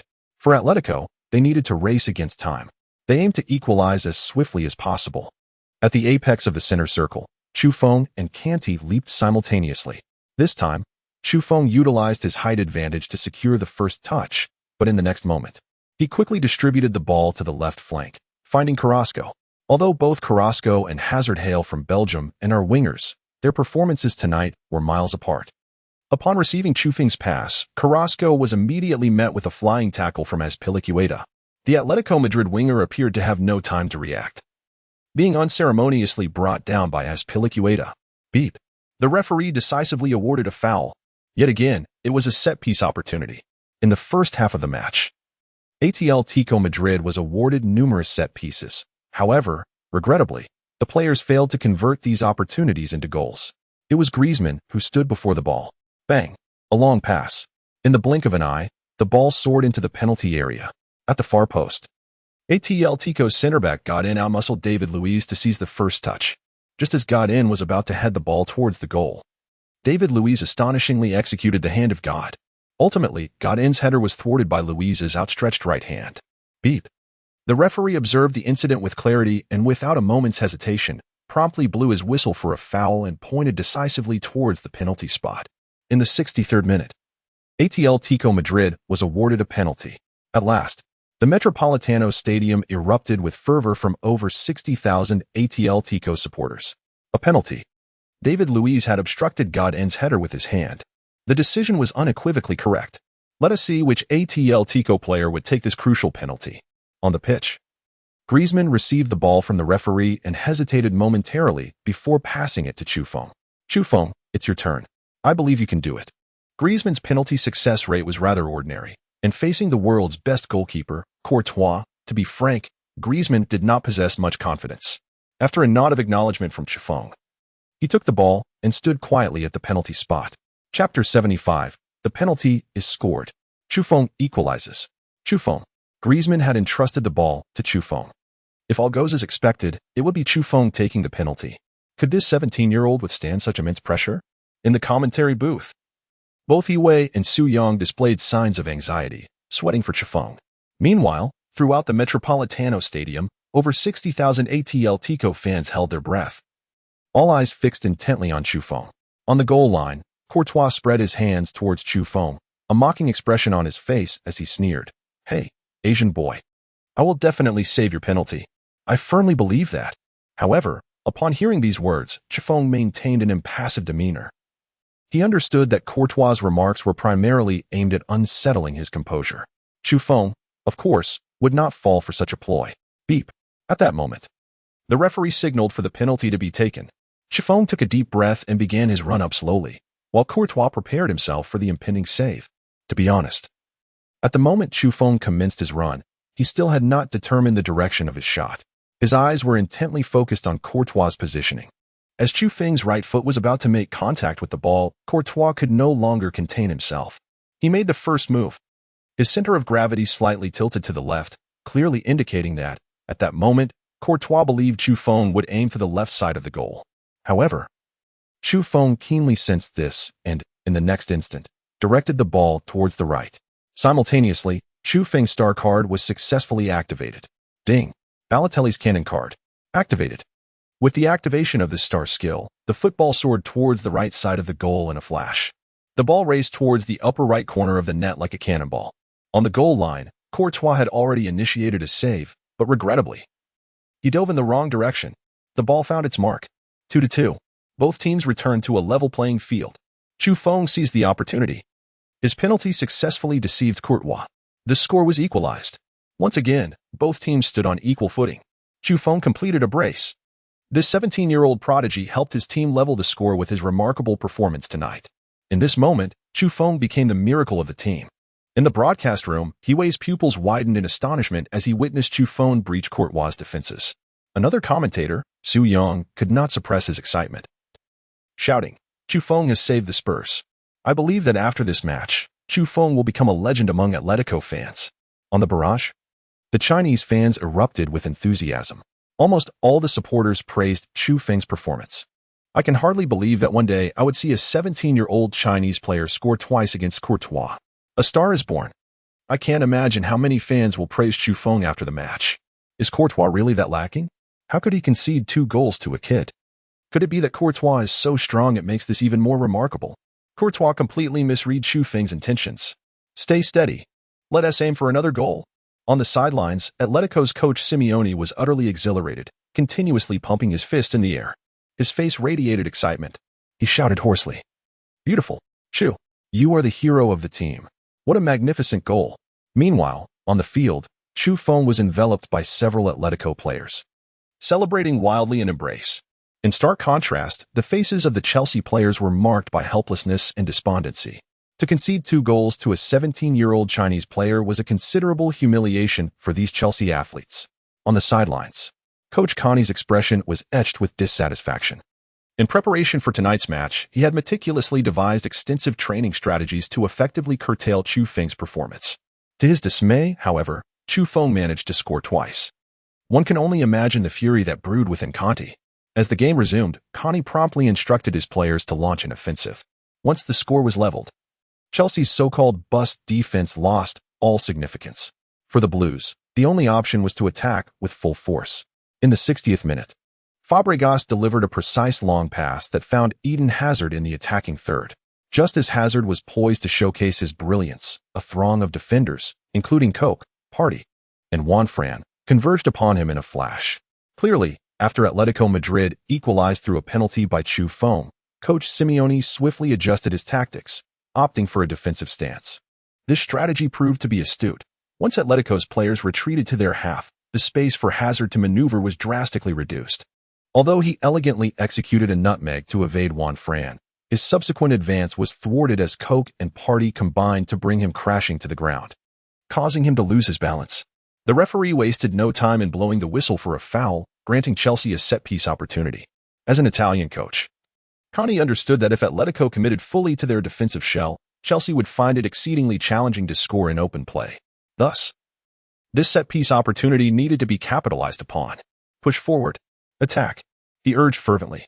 Under Conte's impassioned exhortations, Chelsea's towering center-backs, David Luiz and Gary Cahill, surged into the Atletico penalty area, joined by Marcos Alonso and Morata, giving Chelsea a distinct height advantage.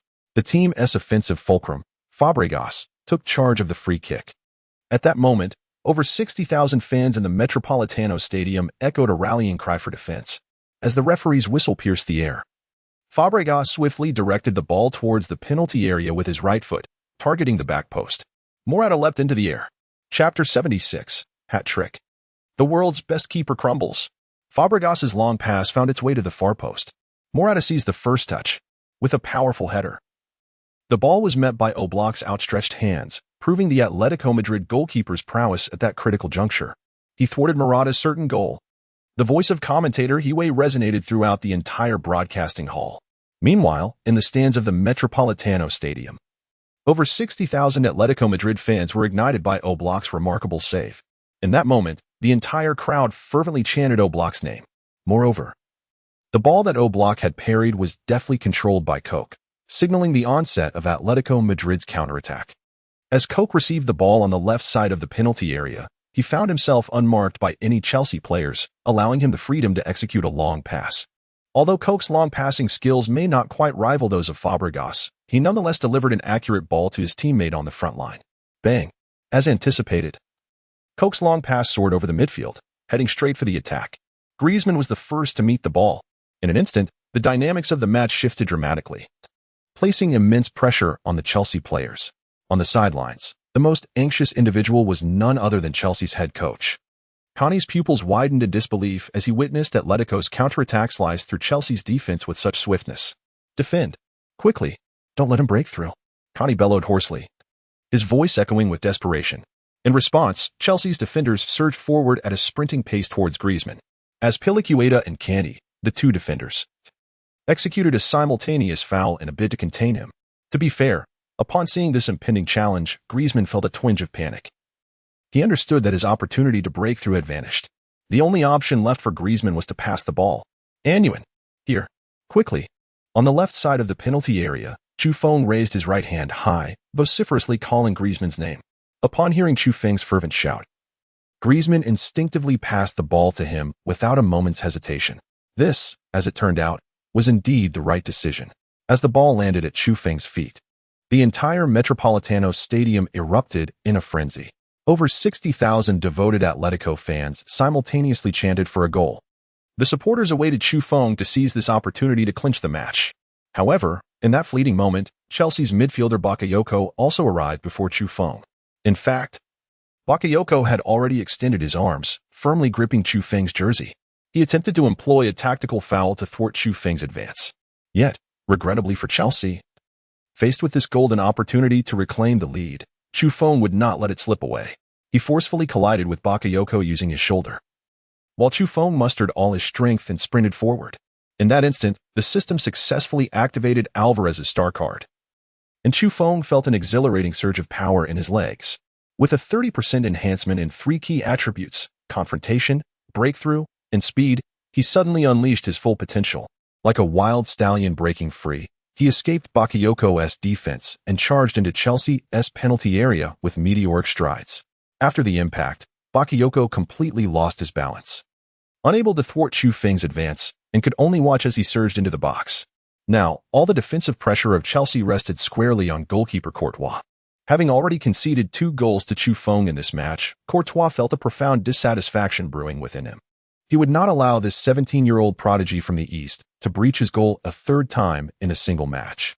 Thus, no matter the cost, Courtois was determined to thwart Chu Feng's shot. As Chu Feng entered the penalty area, Courtois charged out of his goal with singular intent. Even if it meant colliding with Chu Feng, he had to block the shot. When Chu Feng saw Courtois rushing towards him, his expression remained completely composed, as if everything was within his control.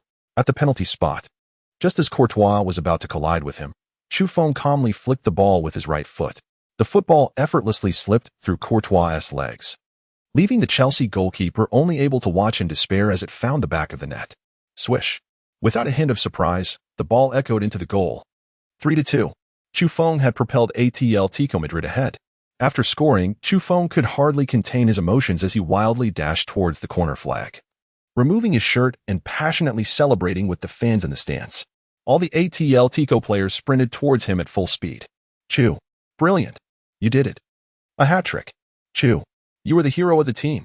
In the VIP box, Dofu was overwhelmed with joy, tears streaming down his face. He had never imagined that Chu Feng could achieve a hat-trick on the grand stage of the Champions League. In that moment, Dofu felt an immense pride swelling within him. Mia also beamed with a radiant smile, continuously capturing images of Chu Feng's celebration on her phone. On the sidelines, the most excited was undoubtedly the passionate coach, Simeone. Upon witnessing Chu Feng's goal, the head coach of Atletico Madrid dashed towards the corner flag, outpacing even his own players to embrace his protege with fervor.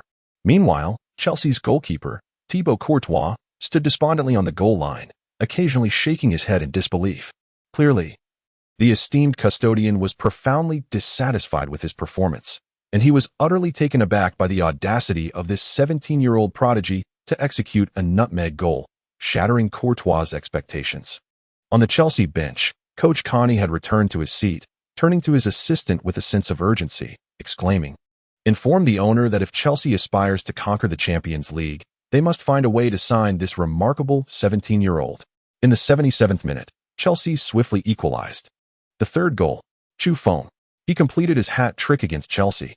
This young Chinese talent once again sent shockwaves across the Iberian Peninsula. Faced with the reigning champions of the Premier League, Chu Feng pierced the net defended by the world's premier goalkeeper, Courtois, for the 3rd time in the match. In that moment, Chu Feng was truly celestial. Although this was merely his inaugural season with Atletico, he had already etched countless historic moments. In the broadcasting hall, Hiwei struggled to contain his excitement. As a commentator, witnessing players from Japan and South Korea excel in the top 5 leagues had always filled him with envy. He yearned for Chinese players to prove their mettle on such grand stages. And now he had witnessed it. This evening, Chu Feng single-handedly propelled Atletico into the lead. And he was only 17. His future is boundless. On the Chelsea bench, Conte could no longer remain passive. With just 20 minutes left in the match, Chelsea needed to exert every effort to secure 3 points at the Metropolitano Stadium. Substitutions were made. Conte finally sprang into action, replacing 3 players. Willian was substituted by number 22, while Pedro took the place of Marcos Alonso, and Rudiger replaced Azpilicueta. With these adjustments, Chelsea was poised for an all-out assault in the remaining moments. As Hiwei had anticipated, upon the restart, Chelsea's offensive immediately threatened Atletico's goal. Fabregas's precise long pass found Hazard at his feet, and the latter, a force to be reckoned with on the flank, resolutely chose to break through despite the encirclement of Koke, Partey, and Juanfran. Football seemed to adhere to Hazard's feet as if by magic. Regardless of the defensive tactics employed by Atletico Madrid players, they were unable to dispossess him. He skillfully nutmegged Koke, abruptly halted to evade Partey, and deftly maneuvered past Juanfran's defense. At that moment, Hazard truly showcased the prowess befitting the number 10 of Chelsea. He darted like a bolt of blue lightning, effortlessly gliding past defenders in mere moments. Subsequently, Hazard surged into the D of the penalty area. Fortunately, Atletico's midfielder Saul rushed to confront Hazard almost immediately. A flying tackle ensued. Saul, in his fervor, brought down both the ball and Hazard. The referee, having witnessed the incident, wasted no time in sprinting over to Saul. decisively producing a ruby red card from his pocket. A red card. Saul was sent off. In the ensuing moments, Atletico, playing at home, would have to contend with one fewer player. Goodness, this would be a monumental blow for Atletico. Hiway was somewhat bewildered. He could scarcely believe the referee's swift issuance of the red card. Beside him, commentator Su Young promptly remarked, Simeone must devise a strategy. Atletico's defense has no answer for Hazard, and now, with one player down, failure to adapt might result in an equalizer. On the sidelines, Simeone did not display overt excitement upon witnessing the development. In fact, he unusually refrained from questioning the referee's decision and promptly approached assistant coach Bigos to discuss tactical adjustments. On the field, Saul appeared to realize that his foul was excessively reckless, and thus, he accepted the referee's red card without protest, quietly making his way off the pitch. For Saul, fouling was his sole means of halting Hazard, and he felt compelled to commit the foul.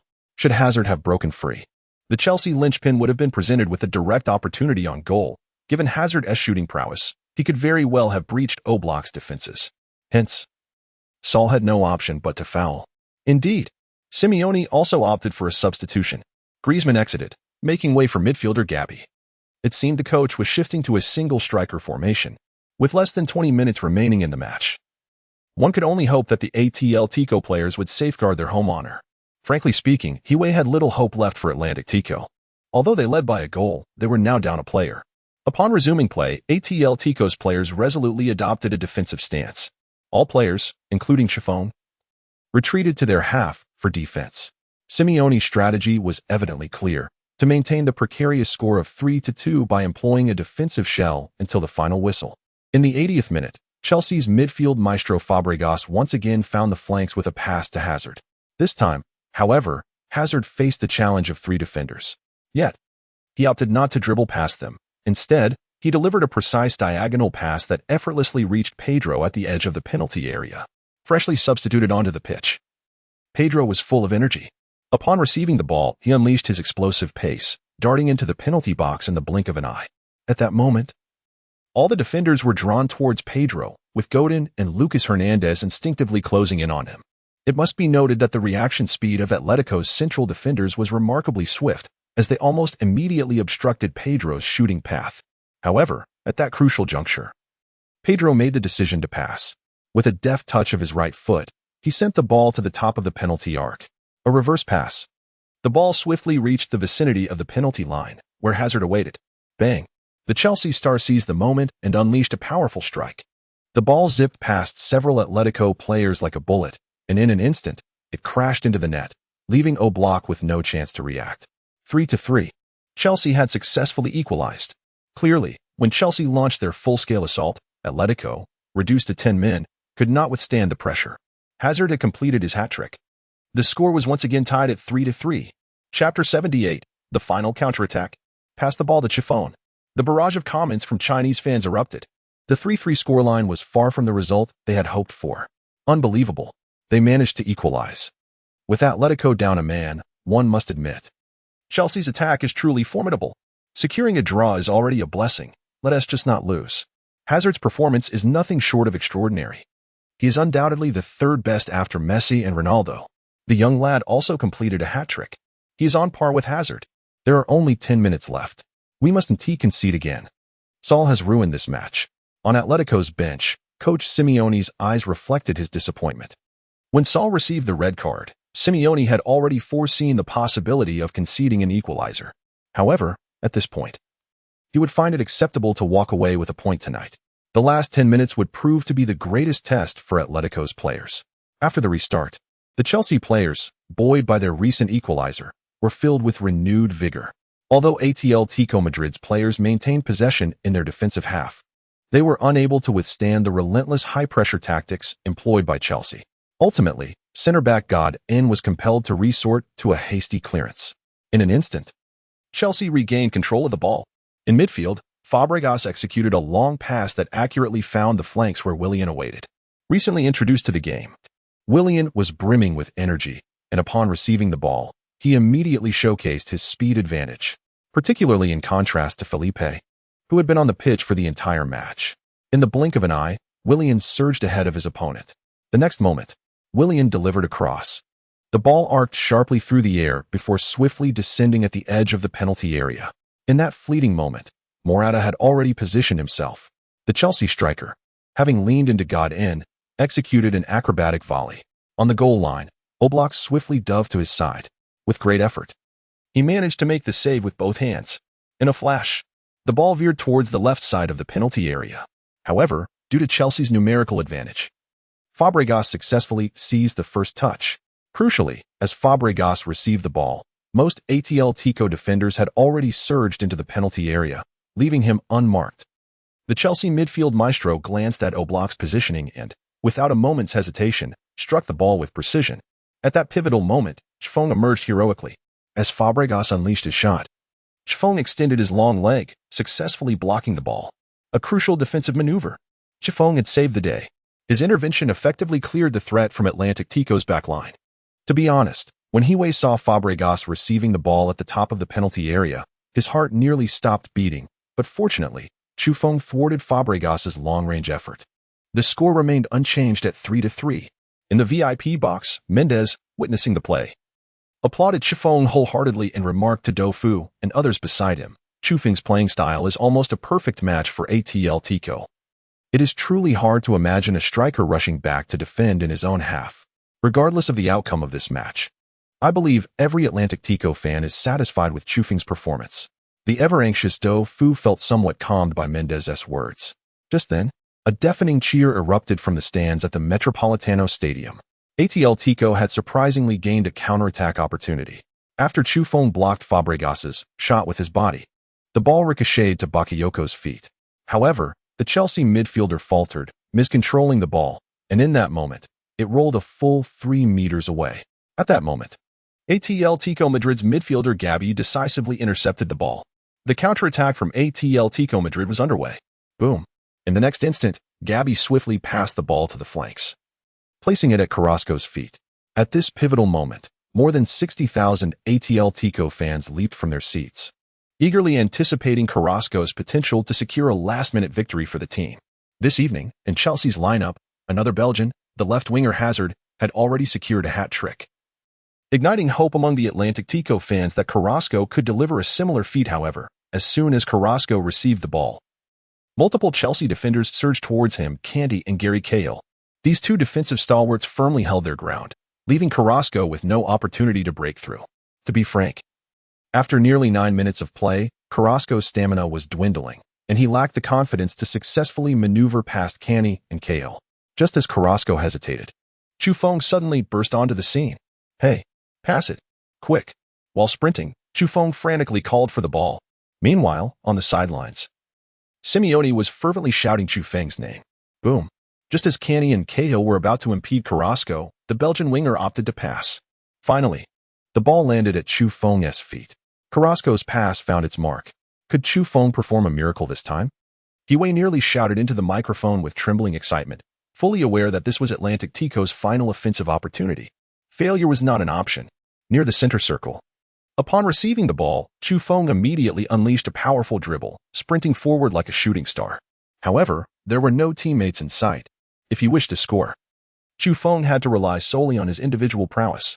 On Chelsea's side, the two central defenders, Rudiger and David Luiz, were already in position. Yet, no matter the circumstances, Chifeng refused to give up. He summoned every last ounce of strength and sprinted forward. Ding! Alvarez's luck card activated. Just as Chifeng made his explosive dribble, the luck card activated once again. Stamina 30, Confrontation 30, Breakthrough 30. All three attributes surged by 30%. At the moment Chifeng activated the skill card, Chelsea's defender Rudiger had already closed in. As a robust central defender, Rudiger chose to confront Chifeng head-on. Chapter 79, the fourth time breaching Courtois' fingertips. A last-minute victory. In truth, for Rudiger, his sole defensive task was to thwart Chifeng's advances through fouls. Thus, Rudiger's attempt to intercept was notably fierce, in a swift stride. He positioned himself directly in front of Chifeng. Yet, to everyone's astonishment, Chifeng did not evade Rudiger's challenge. Instead, he boldly chose to collide head-on with Rudiger. Consequently, the two players crashed heavily near the edge of the penalty area. With a resounding thud, Chelsea's central defender Rudiger was sent sprawling, activated by the Alvarez's luck card. Chu Feng benefited from a 30% boost in his physical confrontations, coupled with his remarkable core strength, rendering him akin to an unstoppable tank in that moment. Rudiger was utterly defenseless. At the instant their bodies collided, Rudiger felt as though he had struck a solid iron wall. As Chu Feng exerted a second burst of energy, Rudiger swiftly lost his balance. What on earth? How could this be? Now on the ground, Rudiger began to question his existence. In his perception, Chu Feng was merely a 17-year-old rookie. Moreover, having played nearly 90 minutes, one would expect Chu Feng's stamina and strength to be significantly compromised. Yet, in that recent confrontation, Chu Feng exuded power, completely defying Rudiger's expectations. Regardless, Rudiger found himself devoid of any chance to recover. He could only place his hopes in David Luiz. As the last line of defense for Chelsea, David Luiz charged towards Chu Feng. However, by this point, Chu Feng had already penetrated the penalty area. For David Luiz, the opportunity for a foul had slipped away. His only remaining task was to thwart Chu Feng's shot. Throughout the match, Chu Feng had faced off against David Luiz multiple times, with the victor frequently being Chu Feng. Thus, upon seeing David Luiz once more, a flicker of excitement crossed Chu Feng's face. He deftly flicked the ball with his right foot and swiftly maneuvered to the side. Chu Feng had but one objective, to create space and execute a shot. Unfortunately, this time David Luiz had wised up and did not fall for the feint. With Chelsea's defenders rapidly closing in behind him, Chu Feng had no choice but to take a shot. If he hesitated, he would likely lose possession once the defenders arrived. Bang! With his right foot, he unleashed a powerful strike. Observing this, David Luiz instinctively raised his foot to block. He succeeded. The Chelsea center-back managed to deflect Chu Feng's shot with his left foot, but the ball rebounded once more to Chu Feng's feet. In that instant, Chu Feng swiftly maneuvered again. David Luiz, in his desperate attempt to block the shot from Chu Feng, had completely lost his balance. In that moment, Chu Feng successfully outmaneuvered Luiz's defense.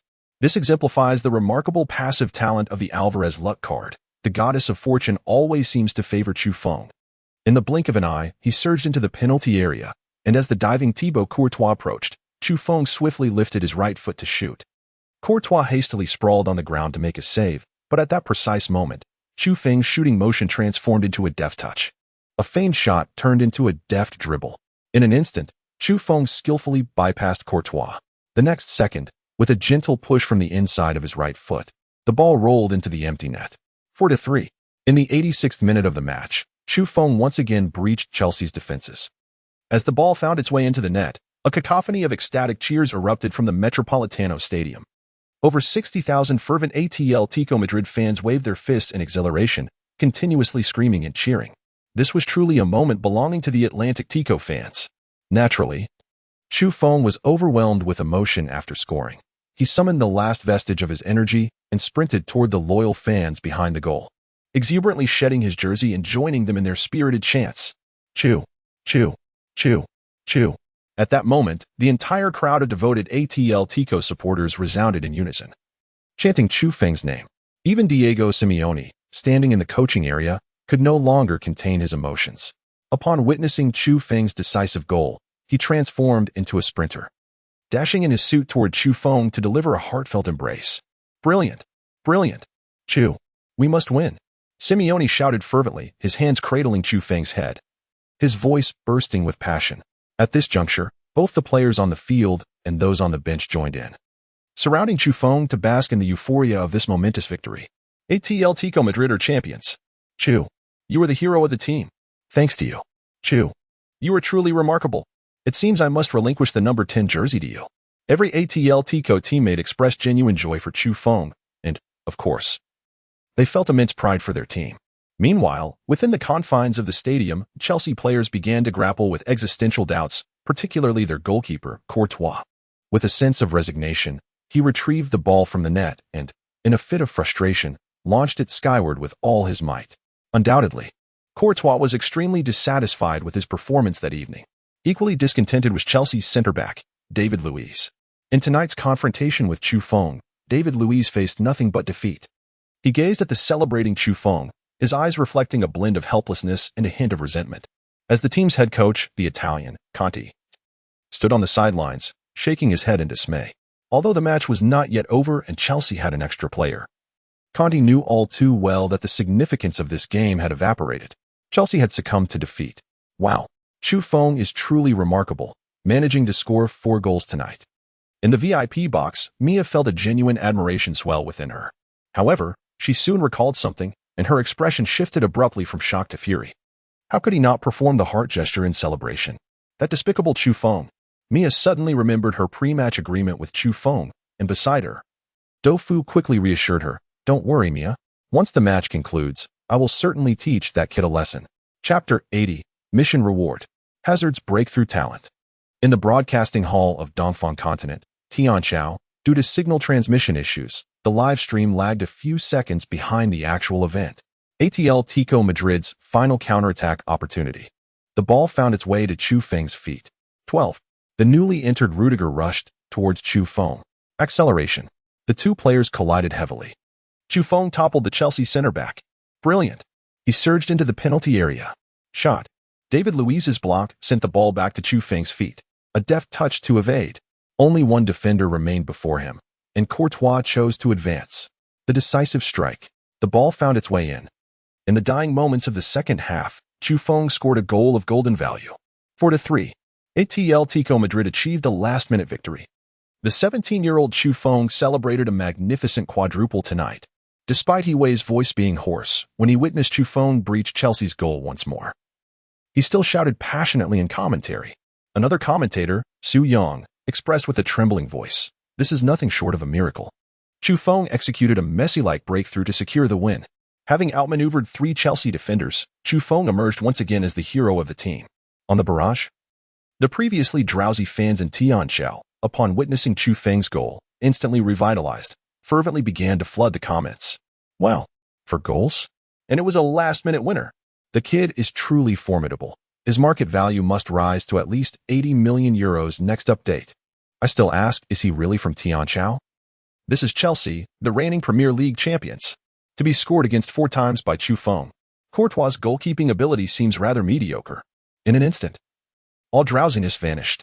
Chu Feng is the pride of the Celestial Empire. The football of the Celestial Empire is finally on the verge of resurgence. Within the stadium, amidst the roaring cheers of over 60,000 Atletico Madrid fans, the match resumed. In the final moments, all Atletico players retreated to their half to defend. Although the Chelsea lads did not concede defeat, they found themselves thwarted by the impenetrable defensive formation. For the majority of the time, they could only resort to long-range shots. As the 5th minute of stoppage time drew to a close, the referee blew the final whistle. The score was sealed at 4-3. The home team, Atletico Madrid, secured 3 points thanks to the remarkable 4 goals scored by the 17-year-old prodigy, Chu Feng. After the match, the over 60,000 Atletico fans collectively chanted Chu Feng's name, while his teammates surrounded him in celebration and embrace.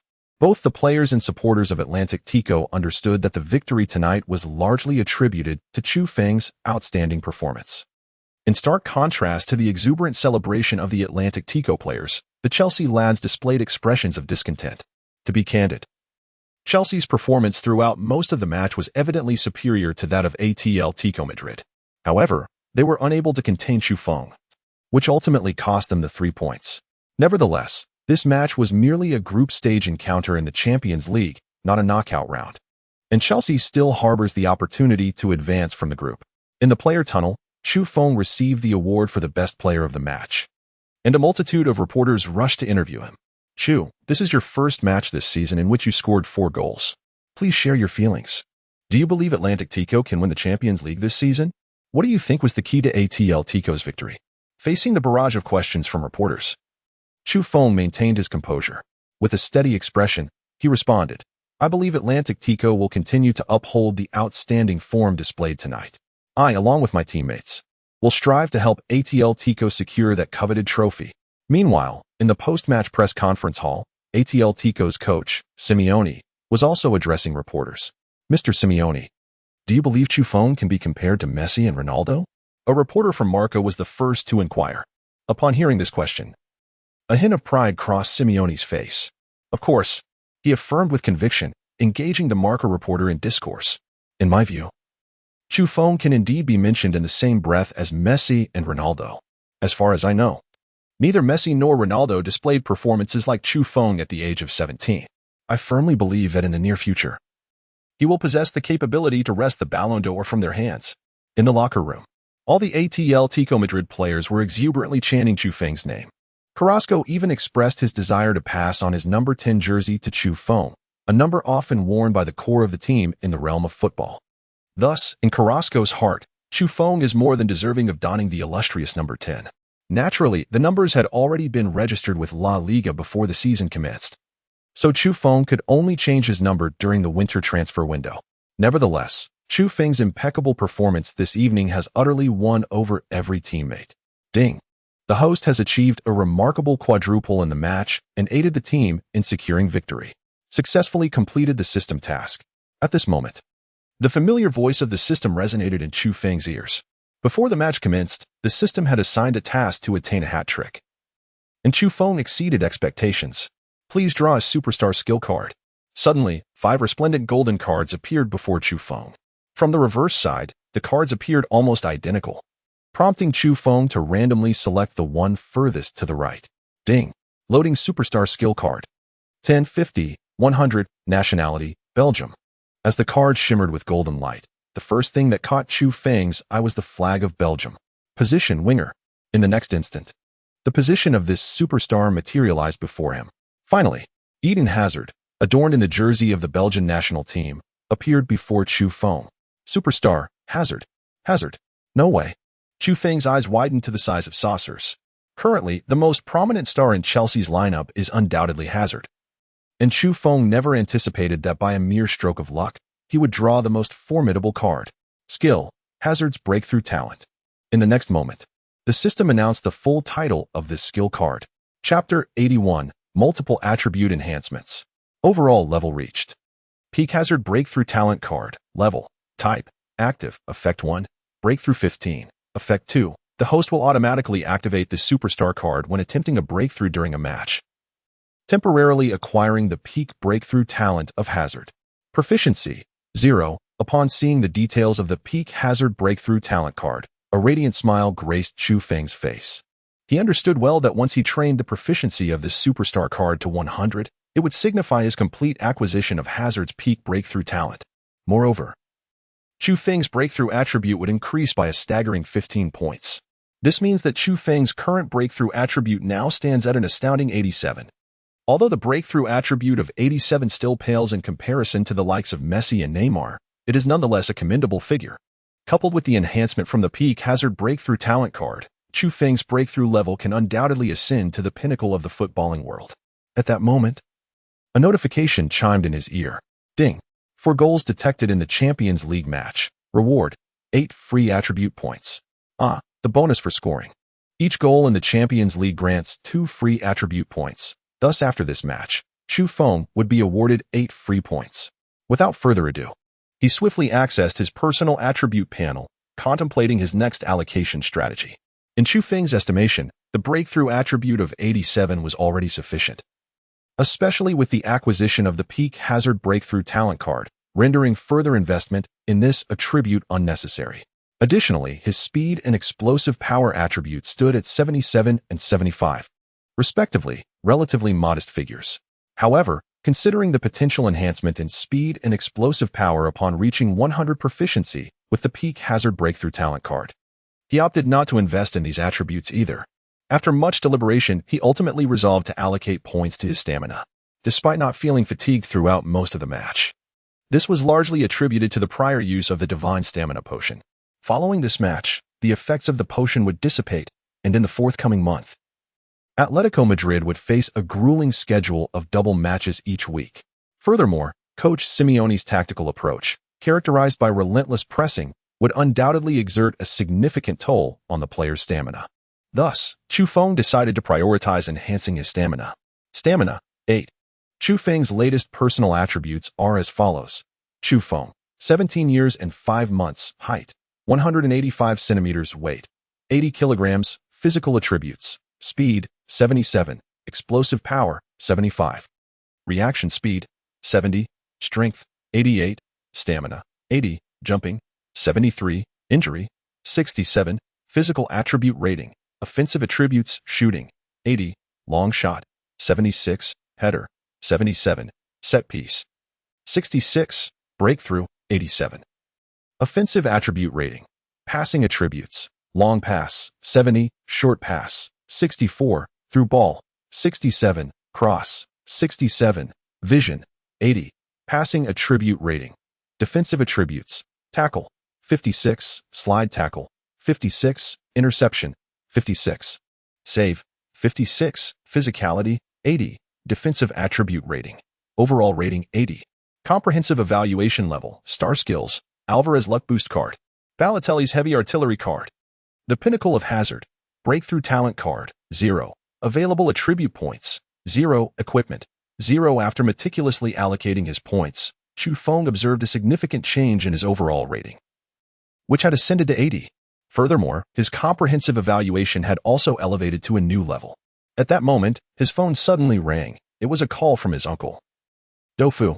Tomorrow, Dofu, along with Elena and Mia, would be returning to Catalonia, and they wished to bid farewell to Chu Feng this evening.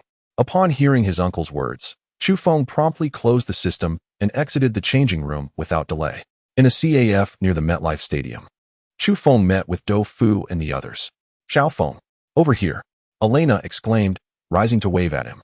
Due to their prolonged interaction with Do Fu, both Elena and her daughter Mia had acquired a basic understanding of Mandarin, albeit with some pronunciation challenges. However, this did not hinder communication with Do Fu. Wow, Xiao Feng, you are truly remarkable. The entire crowd was chanting your name. It's simply unbelievable. Elena could not help but praise him. Do Fu nodded in agreement, remarking, indeed, quite impressive. It reminds me of my youth. Hearing such boastful comments from his uncle, Chu Feng couldn't suppress a smirk. You must be cautious about injuries. You are only 17. And your body is still developing, Elena began. But before she could finish, Mia rushed up to Chu Feng and emphatically struck his back with her fist. Why didn't you perform the heart gesture in celebration? Mia exclaimed, tears welling in her eyes. This startled Chu Feng immensely. I forgot. Mia, I apologize. The match was too intense. Chu Feng patted Mia's hair and continued, next time, I will definitely do the heart gesture in the next match. And what if you forget again? Young Mia pouted, indignantly retorting, then I shall do it in the match after that. Chu Feng joked playfully. Mia placed her hands on her hips, angrily chastising him. As expected, a man's words cannot be trusted. I no longer like you. Humph. Xiao Feng, don't tease Mia. You must remember to do the heart gesture in the next match. That's your uncle's task for you. It must be fulfilled. Do Fu interjected, stepping in to support Mia upon seeing her distress. At that moment, a group of fans clad in Atletico Madrid jerseys entered the CAF, immediately recognizing Chu Feng, and they rushed over to request autographs and photographs. Gradually, more and more Atletico Madrid fans flooded into the CAF, eagerly clamoring for pictures with Chu Feng. Realizing he needed to avoid inconveniencing others, Chu Feng had no choice but to bid farewell to Do Fu, Elena, and Mia ahead of time. Then, with the assistance of the staff, he discreetly slipped out through the back door. Upon returning to the player's apartment, Chu Feng promptly opened the Divine Striker training ground. Next, Chu Feng must swiftly elevate the proficiency of the Peak Hazard Breakthrough Talent card to 100 in the shortest possible time. Training Project, Peak Hazard Breakthrough Talent card, Proficiency, 1100. Time required, 90 days, Chapter 82, Rising Fame. Transfer rumors emerge. What? 90 days. 3 months' time. Upon seeing the required duration of 90 days, an expression of disbelief washed over Chu Feng's face. The system, perhaps sensing his confusion, promptly offered an explanation. The time required will be adjusted according to the level of the skill card. The higher the skill card's level, the shorter the time consumed, conversely. Lower-level skill cards take longer.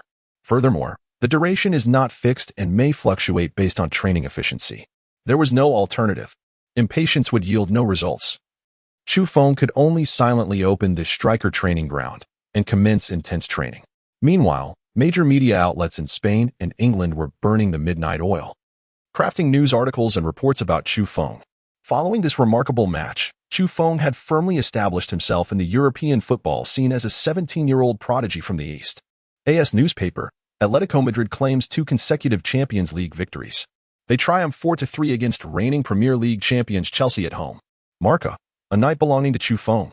This 17-year-old Eastern youth shattered Conte's defensive line with 4 astounding goals. Daily Sports, back on track. After experiencing early season turbulence, Atletico, under Simeone's leadership, has secured 3 consecutive victories across all competitions. World Sports, with 6 goals across 2 Champions League matches. Chufeng firmly holds the top spot in the Champions League scoring chart. Sky Sports, a 17-year-old genius emerges. Chufeng breached Courtois' defenses 4 times, single-handedly preserving his team's home honor. The Times, the youngest player in Champions League history to score 4 goals in a match. Atletico's number 18 has become one of Europe's finest forwards. In the comments section of various media outlets, fans from England and Spain expressed a keen interest in Chufeng. Chufeng, 17 years old, and a forward from the East? How is this possible? Honestly, the efficiency of this young man's scoring is astonishing. It was the first time I saw Courtois so flustered. 6 goals in 2 Champions League matches. Could he truly be only 17? Atletico Madrid is indeed home to exceptional strikers. It seems another super forward is about to rise. To maintain such a high-scoring efficiency in Simeone's team, this player is genuinely formidable. Are we about to witness history? Another superstar is ascending. In addition to fan interest, scouts from major clubs also quickly became intrigued by Chufeng. Rumors have even surfaced that elite teams like Manchester City and Paris Saint-Germain are keen on him. Moreover, these transfer rumors appear credible. Breaking news. Paris Saint-Germain is poised to bring Chufeng to the Parc des Princes for a staggering 80 million. Manchester City has entered the fray for Chufeng, with Guardiola resolutely determined to secure his transfer following the winter window's commencement. Real Madrid has expressed interest in Chufeng. Will this 17-year-old prodigy choose to join their ranks? As these transfer rumors circulated, Atletico Madrid fans erupted in fervor, inundating Chufeng's social media comment sections with pleas for him to remain with the club. Even after training concluded, restaurant staff inquired about his transfer situation. Chufeng began to grasp the gravity of the situation. Upon returning to his player apartment, he located Mendes' phone number and arranged to discuss the particulars of his contract next weekend. It was clear he needed to enlist a professional agent.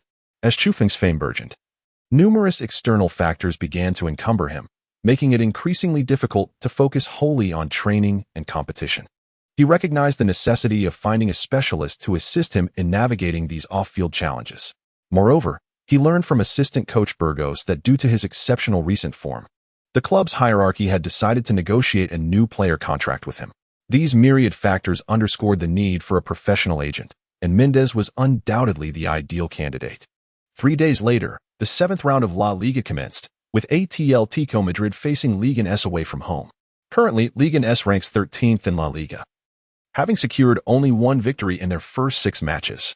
In light of this, Coach Simeone opted for significant personnel rotation, with Chufeng, Griezmann, Godin, and Koch among the key players stationed on the bench. As the match commenced, the home team, Ligue 1, adopted a defensive strategy, retreating into their half. Despite Atletico's extensive rotation, the starting players still boasted superior skill. From the very first minute, Ligue 1 coach Garitano instructed all players to fall back and defend. Unfortunately for them, just 10 minutes in, Atletico's striker Torres unleashed a long-range shot that pierced Ligue 1's net. 5 minutes later, another forward, Angel Correa, deftly maneuvered within the penalty area to find a shooting opportunity and struck decisively. Atletico led by 2 goals. The final score of 2-0 remained unchanged. Following this match, Atletico Madrid celebrated a triumphant 3rd consecutive victory in La Liga, elevating their standing to 3rd place. With the conclusion of this game, the international break ensued. Players selected for their national teams prepared for international fixtures, while Chufeng committed himself wholly to training over the ensuing week. He needs to utilize this time to enhance the proficiency of the Peak Hazard Breakthrough Talent Card. On October 3rd, during the weekend, at a CAF on the outskirts of Madrid, Chufeng hurriedly arrived here after training. As soon as he reached the entrance, Mendes promptly stood up to greet him. "Chu, it's been a while," Mendes exclaimed, his face beaming with delight. Without further ado, let us get down to business. After Chufeng settled into his chair and ordered an iced Americano, he proactively engaged Mendes in discussions regarding the contract. "Of course, no problem. I've already drafted the contract. Here are some details." Mendes quickly retrieved a stack of contracts from his briefcase and presented them to Chufeng for review. "If you hire me as your agent, I will oversee all your commercial activities and the maintenance of your personal image. Although I represent a significant number of players, I assure you that I will personally handle all negotiations regarding your contracts." "What is the fee?" Chu Feng directly inquired about his primary concern. I will only take 5% of your salary, and for commercial contracts, my commission will be 3%, Mendez replied candidly. Chapter 83, Confirming Mendez as Agent. A talent card of 10. Rest assured, I am undoubtedly the most professional agent in all of Europe, backed by an exceptionally skilled team. Most importantly, the rates I offer you are the lowest in history. I will personally manage the negotiations regarding your salary with the club, as well as the commercial contracts with sponsors, utilizing my utmost professional capabilities to safeguard your career. Mendez, at this moment, seemed to transform into a salesman, employing every possible tactic to impress Chu Feng. Mendez aspired to become Chu Feng's agent primarily because he firmly believed that Chu Feng would eventually rise to the level of superstars like Messi and Ronaldo, thus acting preemptively. Once Chu Feng receives the Ballon d'Or, the commercial endorsements will undoubtedly be abundant, and Mendez would naturally reap substantial rewards. Lower the commission on salary and commercial contracts even further. 3% for salary commission and 2% for commercial contracts. If possible, I would like to sign the contract with you right now. Chu Feng, not wishing to waste any time, revealed his terms directly. Upon hearing Chu Feng's request, Mendez hesitated momentarily, for he had already offered relatively low commission rates to secure Chu Feng's agreement. Now, being asked to further reduce the price was clearly something Mendez found hard to accept. You have just 5 seconds to consider. 5. As soon as Chu Feng finished speaking, Mendez suddenly stood up and promptly replied, "No problem. I will agree to your terms." Mendez ultimately opted for a step back. His desire to sign Chu Feng was overwhelming. Moreover, it was not only Mendez who sought to secure Chu Feng's signature. Notable agents like Raiola and Zahavi also expressed considerable interest in him. With no alternative, Mendez found himself compelled to accept Chu Feng's terms. A pleasant collaboration indeed. Upon signing the contract, Chu Feng extended his hand to Mendez in a gesture of goodwill. Recently, there have been numerous transfer rumors surrounding me, and I hope you can manage them. Additionally, Atletico Madrid intends to negotiate a new contract, and I require your assistance in securing a higher price. After the signing, Chu Feng promptly conveyed his demands to Mendez, who confidently assured him, "Rest easy, Chu. I will handle everything." Chu Feng nodded, having heard of Mendez's prowess in his previous life, and naturally felt assured of Mendez's professional capabilities. After bidding farewell to Mendez, Chu Feng returned to his player apartment without delay, resuming his training at the God's Striker training ground to enhance the proficiency of his peak hazard breakthrough talent card. The following day, Mendez leveraged his connections within the Spanish media to swiftly release reports regarding Chu Feng's commitment to Atletico Madrid. Atletico Madrid is poised to sign a new contract with the prodigious youth. This 17-year-old forward will remain in Madrid. Chu Feng declares he will not depart from the Metropolitano Stadium. He aims to become a legendary forward for Atletico. Breaking news, according to agent Mendez, Chu Feng will not leave the team until he assists Atletico in clinching the Champions League. These reports quickly dispelled the doubts of Atletico fans. Soon, with the conclusion of the international break, the primary players of Atletico returned to the team. Next, Simeone and his coaching staff began preparations for the upcoming match against Celta. On October 15th, the 8th round of La Liga officially commenced. At 8 o'clock in the evening, over 40,000 Celta fans eagerly awaited this monumental clash. This season, Celta could undoubtedly be considered a dark horse in La Liga. After 7 rounds, Celta temporarily held a record of 3 wins, 3 draws, and 1 loss, placing them in 8th position. Furthermore, in home matches, they boasted 3 victories and 1 draw, remaining unbeaten. Faced with such a formidable home team, Simeone was understandably cautious, fielding his strongest lineup for the encounter. In the player tunnel, both teams' players were making their final preparations. As the top scorer in Atletico's roster this season, Chu Feng stood at the end of the starting lineup, just as before. Just before taking the field, he took a moment to open the God's Striker training ground to check on his progress. Training project, Peak Hazard Breakthrough Talent Card. Proficiency, 10,100. Time spent, 80 days after 10 days of diligent training. The proficiency of the Peak Hazard Breakthrough Talent Card has reached 10%. Although it is merely a fraction, Chu Feng can distinctly feel that his legs are considerably lighter than before. Now, he eagerly anticipates experiencing the power of the Peak Hazard Breakthrough Talent Card. Soon, under the guidance of the chief referee, the starting players of both teams stepped onto the Balados Stadium. At that moment, over 40,000 Celta fans erupted into deafening cheers. The fervor of the Celta supporters even caused a brief ringing in Chu Feng's ears. This is the notorious home ground of Celta. For Atletico Madrid to leave unscathed tonight, every player must give their utmost. With a whistle from the referee, the La Liga match between Celta and Atletico officially commenced. Atletico kicked off first. Chu Feng passed the ball back to the midfielder Gabi, who then relayed it to the forward Griezmann. The French star found himself surrounded. Pass. Chu Feng received the ball on the left side of the penalty area. In the broadcast room, as He Wei's voice faded, Chu Feng began his display. Positioned on the left side of the penalty area, he stopped the ball with his right foot, only to have several Celta defenders rush towards him. Up until this round of the league, Chu Feng had scored 10 goals this season, placing him at the top of the La Liga scoring chart, prompting Celta's coach to undoubtedly focus on him during the pre-match strategy. Defensive midfielder Daniel Was and Pablo Hernandez simultaneously advanced to block Chu Feng. In the past, faced with such a scenario, his instinct would have been to pass the ball, but now, Chu Feng chose to break through. Despite the proficiency of the peak hazard breakthrough talent card, being only 10%, he brimmed with confidence. As the two defenders charged towards him, Chu Feng instinctively flicked the ball with the inside of his right foot, and at that moment, a familiar sound echoed in his ears. Ding! Peak hazard breakthrough talent card, 10, activated. Chapter 84, Effortless Breakthrough. Powerful strike. The instant Chu Feng received the ball, the center back Cabral and defensive midfielder Lobotka came rushing in. A double team, especially Lobotka, who extended his right foot in an attempt to block Chu Feng's advance. But at that moment, Chu Feng suddenly flicked the ball laterally with his right foot, bringing it under the control of his left foot, followed swiftly by a deft touch. These two actions transpired in mere seconds, leaving the defenders no time to react. In a flash, Chu Feng effortlessly bypassed Lobotka. The next moment, he surged forward with unbridled determination. The pressure of defense subtly descended upon Cabral.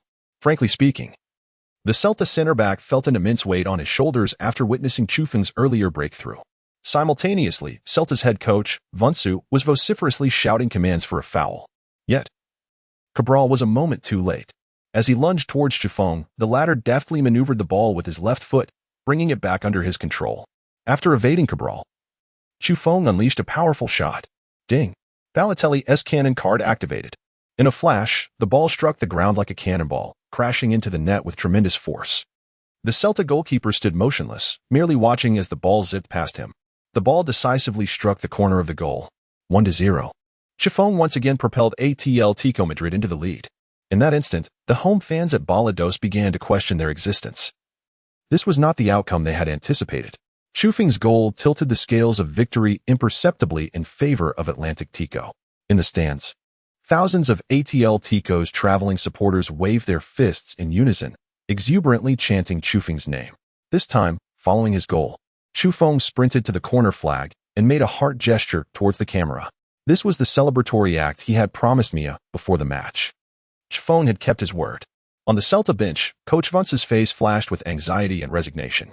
Prior to this match, Celta had never lost at home, and now, conceding a goal so early had plunged Vunce into a state of panic. In fact, he had extensively reviewed Chu Feng's match footage before the game and had implemented a series of defensive strategies. However, he never anticipated that Chu Feng would score so effortlessly. Vunce was caught off guard by how quickly Chu Feng could evade two defenders. Stay composed. Fall back into defense. Closely mark the opposing number 18. Do not give him any space to shoot. Vunce rapidly directed his players from the sidelines. Undoubtedly, Chu Feng's prowess had firmly established him as Atletico's leading striker. Chu Feng, what is going on? How have your dribbling skills improved so remarkably? Griezmann exclaimed, his tone filled with astonishment. To Griezmann, Chu Feng's style seemed more akin to that of a striker rather than a winger. Yet, in the recent match, Chu Feng had effortlessly accomplished a breakthrough even under a dual assault from Celta's defenders. Perhaps this was simply a matter of innate talent. Chu Feng concocted a casual excuse to resume the match, yet Atletico Madrid's attacking momentum showed no signs of waning. In the subsequent moments, Chu Feng unleashed a fierce offensive. On the flanks, Angel Correa received a long pass from Sael and immediately ignited his attack. The first defender to position himself was Sisto, who, despite being primarily an attacking player with mediocre defensive skills, found himself outmatched. With a mere shift of pace, Correa effortlessly breached the defense. However, mere seconds later, Two Celta players, Lobotka and Joniat, surged towards him. In truth, at that moment, the Argentine star's optimal choice would have been to pass, as both Griezmann and Chufeng were already in position up front. Yet, Correa resolutely opted for a solo breakthrough. With a deft touch of his right foot, he accelerated, but despite the fluidity of his movements, they proved futile. Confronted by the dual pressure from the Celta players, Correa ultimately lost possession. In a flash, the ball was launched down the flank by the fullback Joniat, reaching Sisto. This was Celta's forte, the swift counterattack. Upon receiving the ball, the Celta winger unleashed his speed, culminating in a precise cross. Bang! Inside the penalty area, everyone was focused on the number 10, Iago Aspas. Neglecting Maxi Gomez lurking near the edge of the box, Sisto's pass found Gomez perfectly, who, without pausing to control, opted for an immediate strike. In the next moment, the ball, akin to a bullet, pierced through Oblak's defenses, leveling the score for the home side. Instantly, the stands of Balados erupted with deafening cheers and applause. Following the goal, Maxi Gomez sprinted at full speed to the corner flag, sliding in celebration. Equalized. Celta, the true masters of their home ground, delivered a devastating blow to Atletico Madrid amidst the roars of tens of thousands of supporters, executing their signature rapid counterattack. In the commentary box, Hiwei's mood was understandably dismal. As a devoted fan of Chufeng and Atletico Madrid, this was not the outcome he had hoped for. Guest commentator Su Yang remarked, the primary reason Atletico conceded was Angel Correa's reckless breakthrough on the wing. His abilities significantly lagged behind those of Chufeng.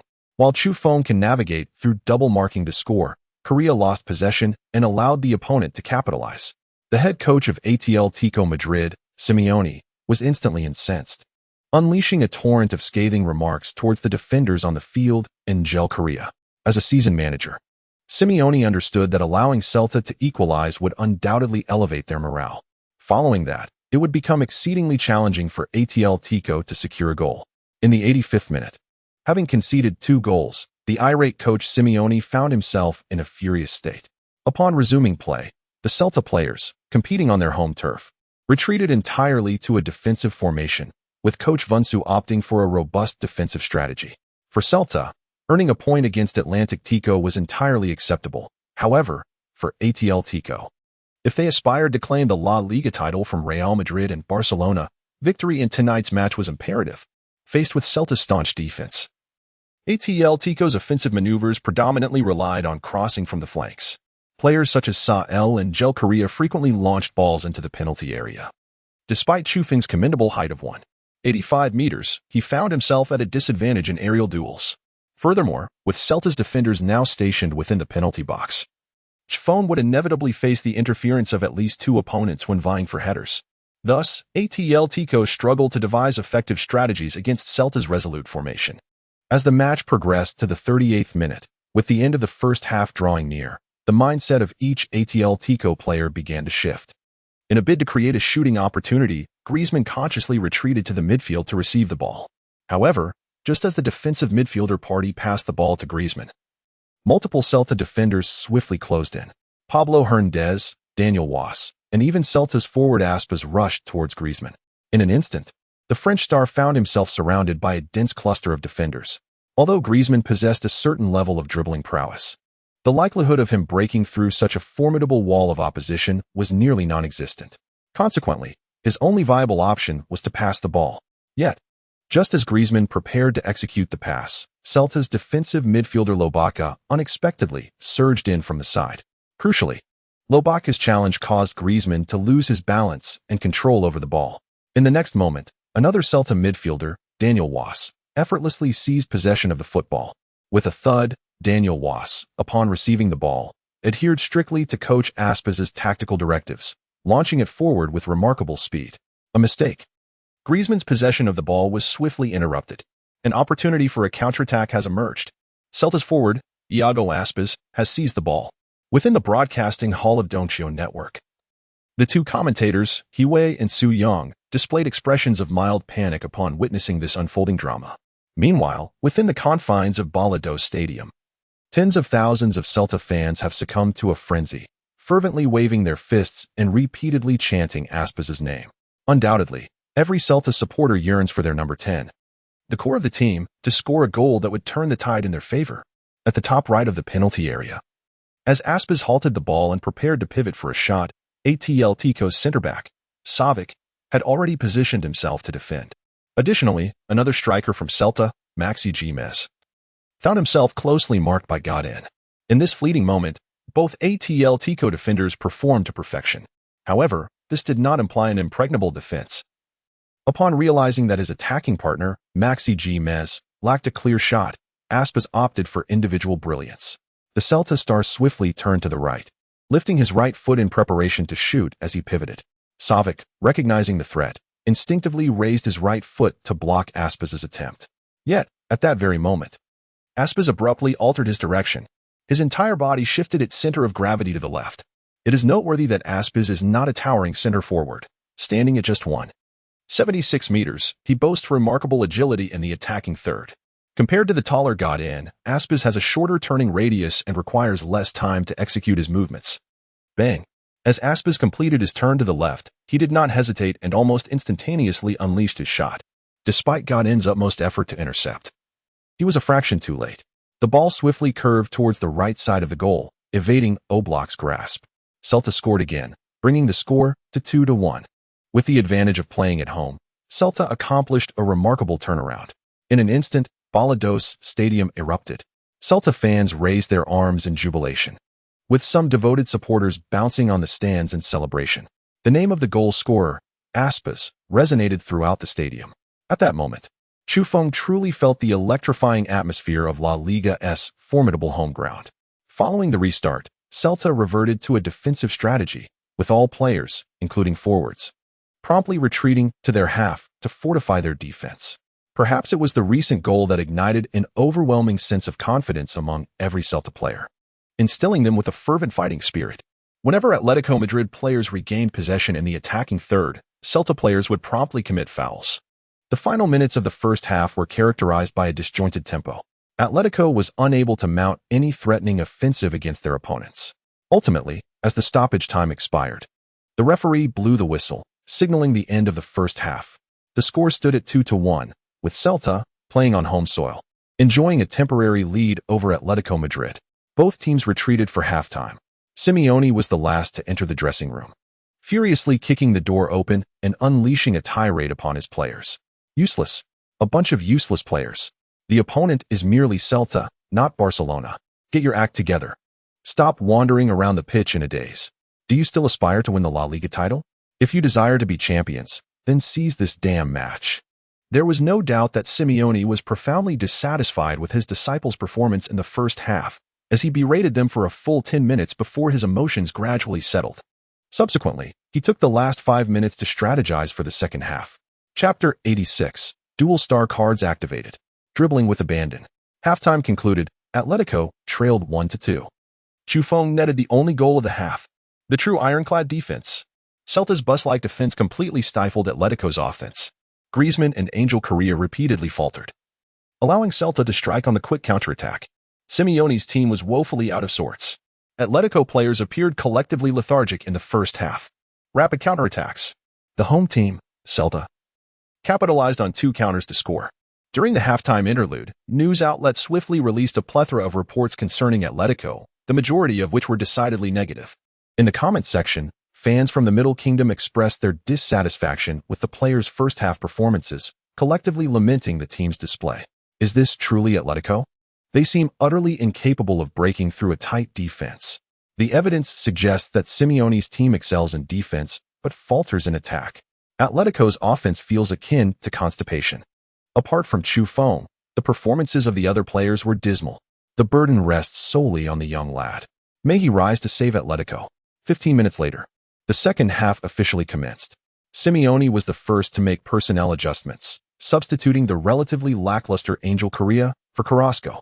Additionally, defensive midfielder Partey was replaced by striker Torres. Consequently, Griezmann's position was withdrawn to midfield, while the forward line was reshaped to feature Chufeng and Torres. Simeone was preparing to take bold action. As the second half of the match commenced, the players of Celta Vigo, competing on their home turf, fortified their defensive stance. The stands of Balados were filled with over 40,000 fervent supporters, all united in a chorus of defensive chants.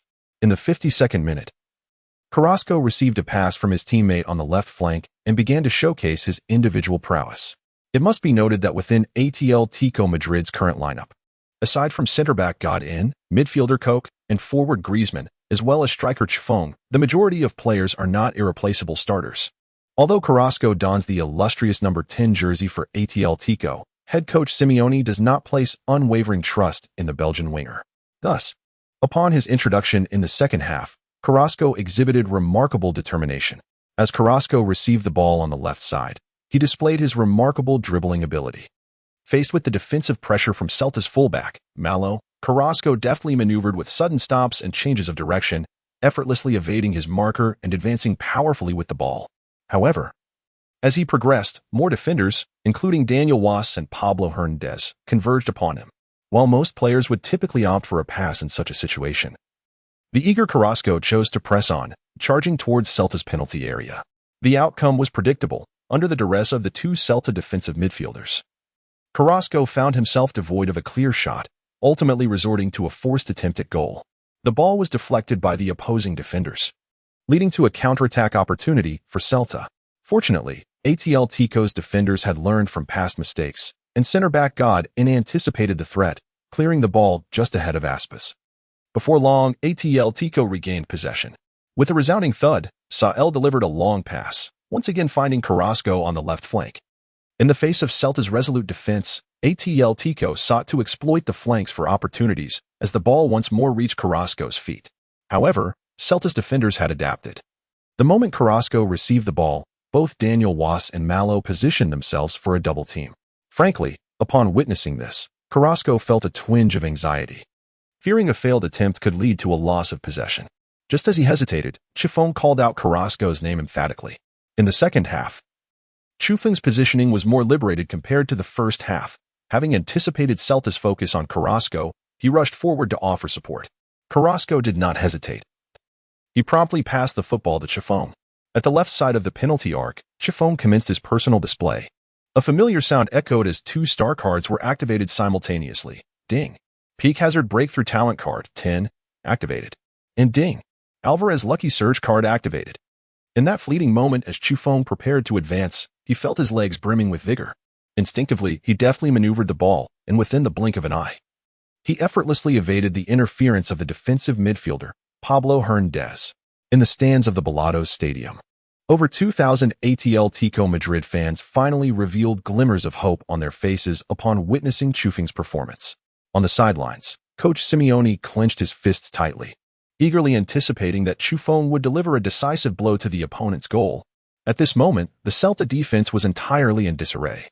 Two central defenders rushed towards Chifong, while another midfielder, Lobaca, also arrived at the scene. In total, 3 Celta defenders converged upon Chifong simultaneously. Yet, even so, they could not impede his momentum. Chifong had activated 2 star skills, despite the Peak Hazard Breakthrough Talent card possessing only a proficiency of 10. The enhancement from the Alvarez Lucky Surge card enabled him to execute consecutive breakthroughs within a short span. With a deft touch of his right foot, he controlled the ball and swiftly pushed it forward. In an instant, the football glided past Lobatka, leaving the Celta midfielder utterly defenseless. In the next moment, Chifong glanced at the goal and lifted his right foot for a powerful shot. Just then, central defender Sergi Gomez lunged towards him in a desperate attempt to block the shot. However, Chifong altered his motion, transforming it into a gentle push of the ball. With a delicate touch of his right foot, he easily maneuvered past the defender once more. In one fluid motion, Chifong had outmaneuvered 2 Celta defenders. Now, only central defender Cabral stood before him. Chapter 87, Assist 1. Veteran Torres finds the net. Foul Cabral. Quickly, commit a foul. Do not allow him into the box. On the sidelines, Celta's coach, Vizquez, was visibly anxious, shouting Cabral's name with urgency. In Vizquez's view, relying solely on Cabral's abilities would be insufficient to halt Chifong's advance. The only viable option remaining was to commit a foul, and it had to be outside the penalty area. The pressure of defense unexpectedly fell entirely upon the central defender, Cabral. Undeniably, in that fleeting moment, the defender exhibited remarkable reflexes. With the speed of a sprinter, he positioned himself just in time to intercept Chifong as he surged into the penalty area. However, before Cabral could even initiate a foul, Chifong deftly flicked the ball with his right foot, and charged forward. With a simple change in rhythm, he deftly slipped past Cabral's right side. The Celta defender had no time to react. Bang!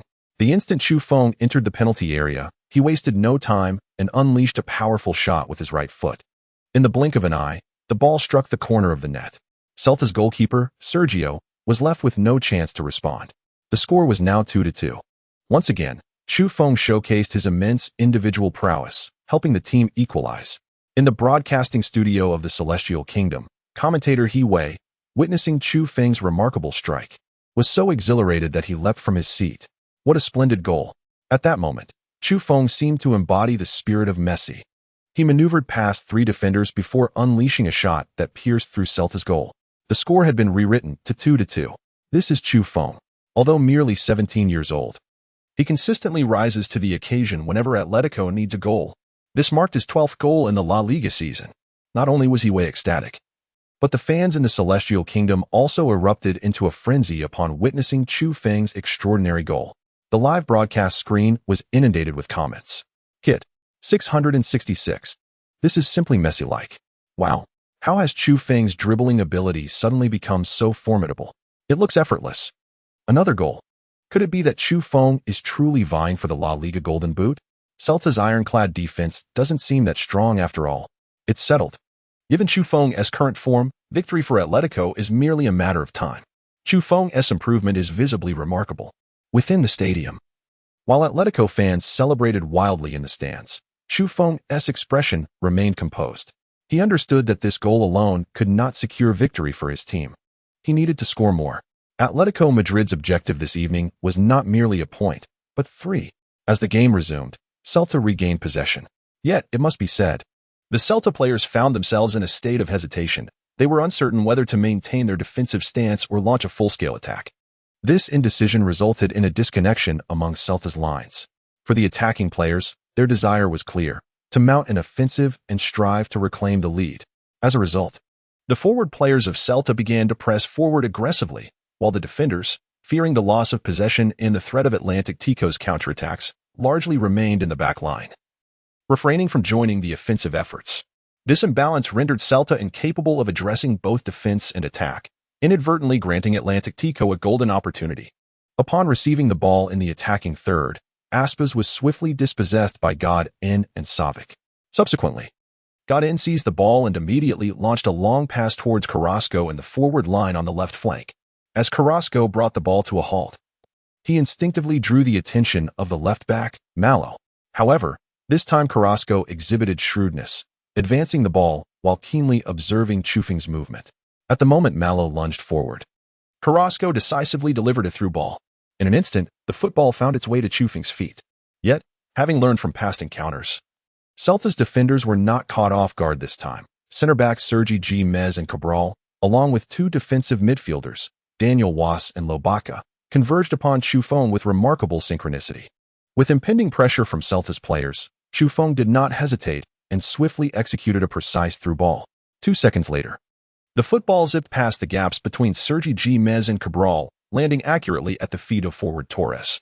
This is Chu Feng. He consistently makes the most astute offensive choices.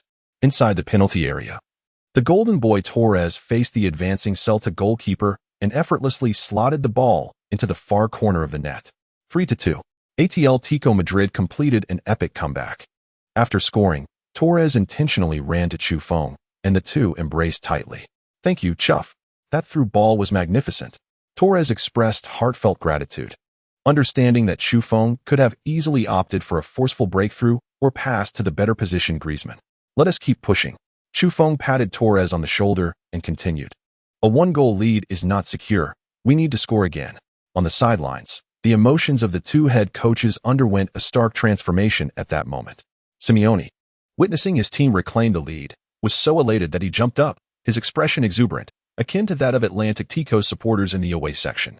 Meanwhile, Celta's coach, Vizquez, stood motionless on the sidelines, his eyes filled with despair.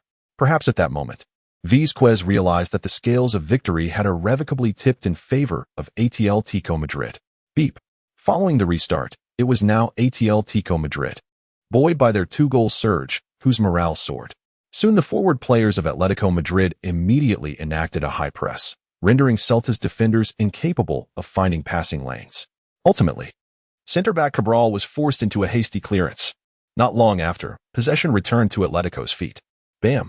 Midfielder Gabby, noticing Chufeng's movement to the edge of the penalty area, delivered a precise long pass. In an instant, Chufeng regained control of the ball.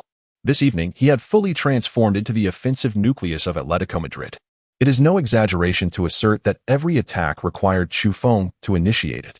This instance was no different.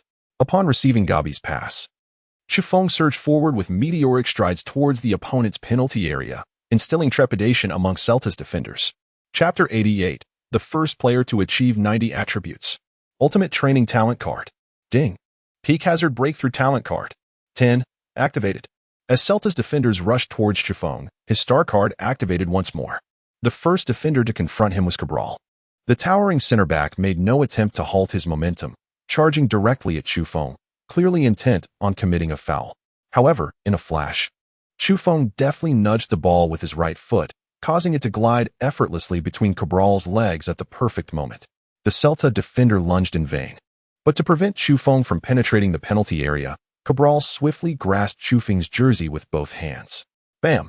Chufeng was acutely aware of Cabral's intentions. Thus, he refrained from shooting and instead gently prodded the ball forward. Instantly, it found its way to forward Torres, near the penalty spot, as Torres prepared to strike. Another Celta center-back, Sergi Gomez, arrived on the scene, with left-back Johnny Otto also charging towards him. It is well known that Torres is not a forward renowned for his dribbling prowess, so faced with two defenders, his only option was to pass. In an instant, the ball landed at Griezmann's feet. In the side area of the penalty box, as Griezmann received the ball, he found himself utterly unmarked. Bam! The next moment, the French star swung his left foot, and within a heartbeat, the ball tore through the fingers of Celta's goalkeeper, crashing swiftly into the net. Atletico Madrid scored again, altering the score from 3-2 to 4-2. Simultaneously, Griezmann's strike decisively extinguished any lingering suspense in the match. After scoring, Griezmann exuberantly rushed to the corner flag, energetically waving his fist towards the ecstatic fans in the stands. Soon, Torres and Chufeng joined him, and in that moment, these three players linked arms and sprinted towards their warming-up teammates.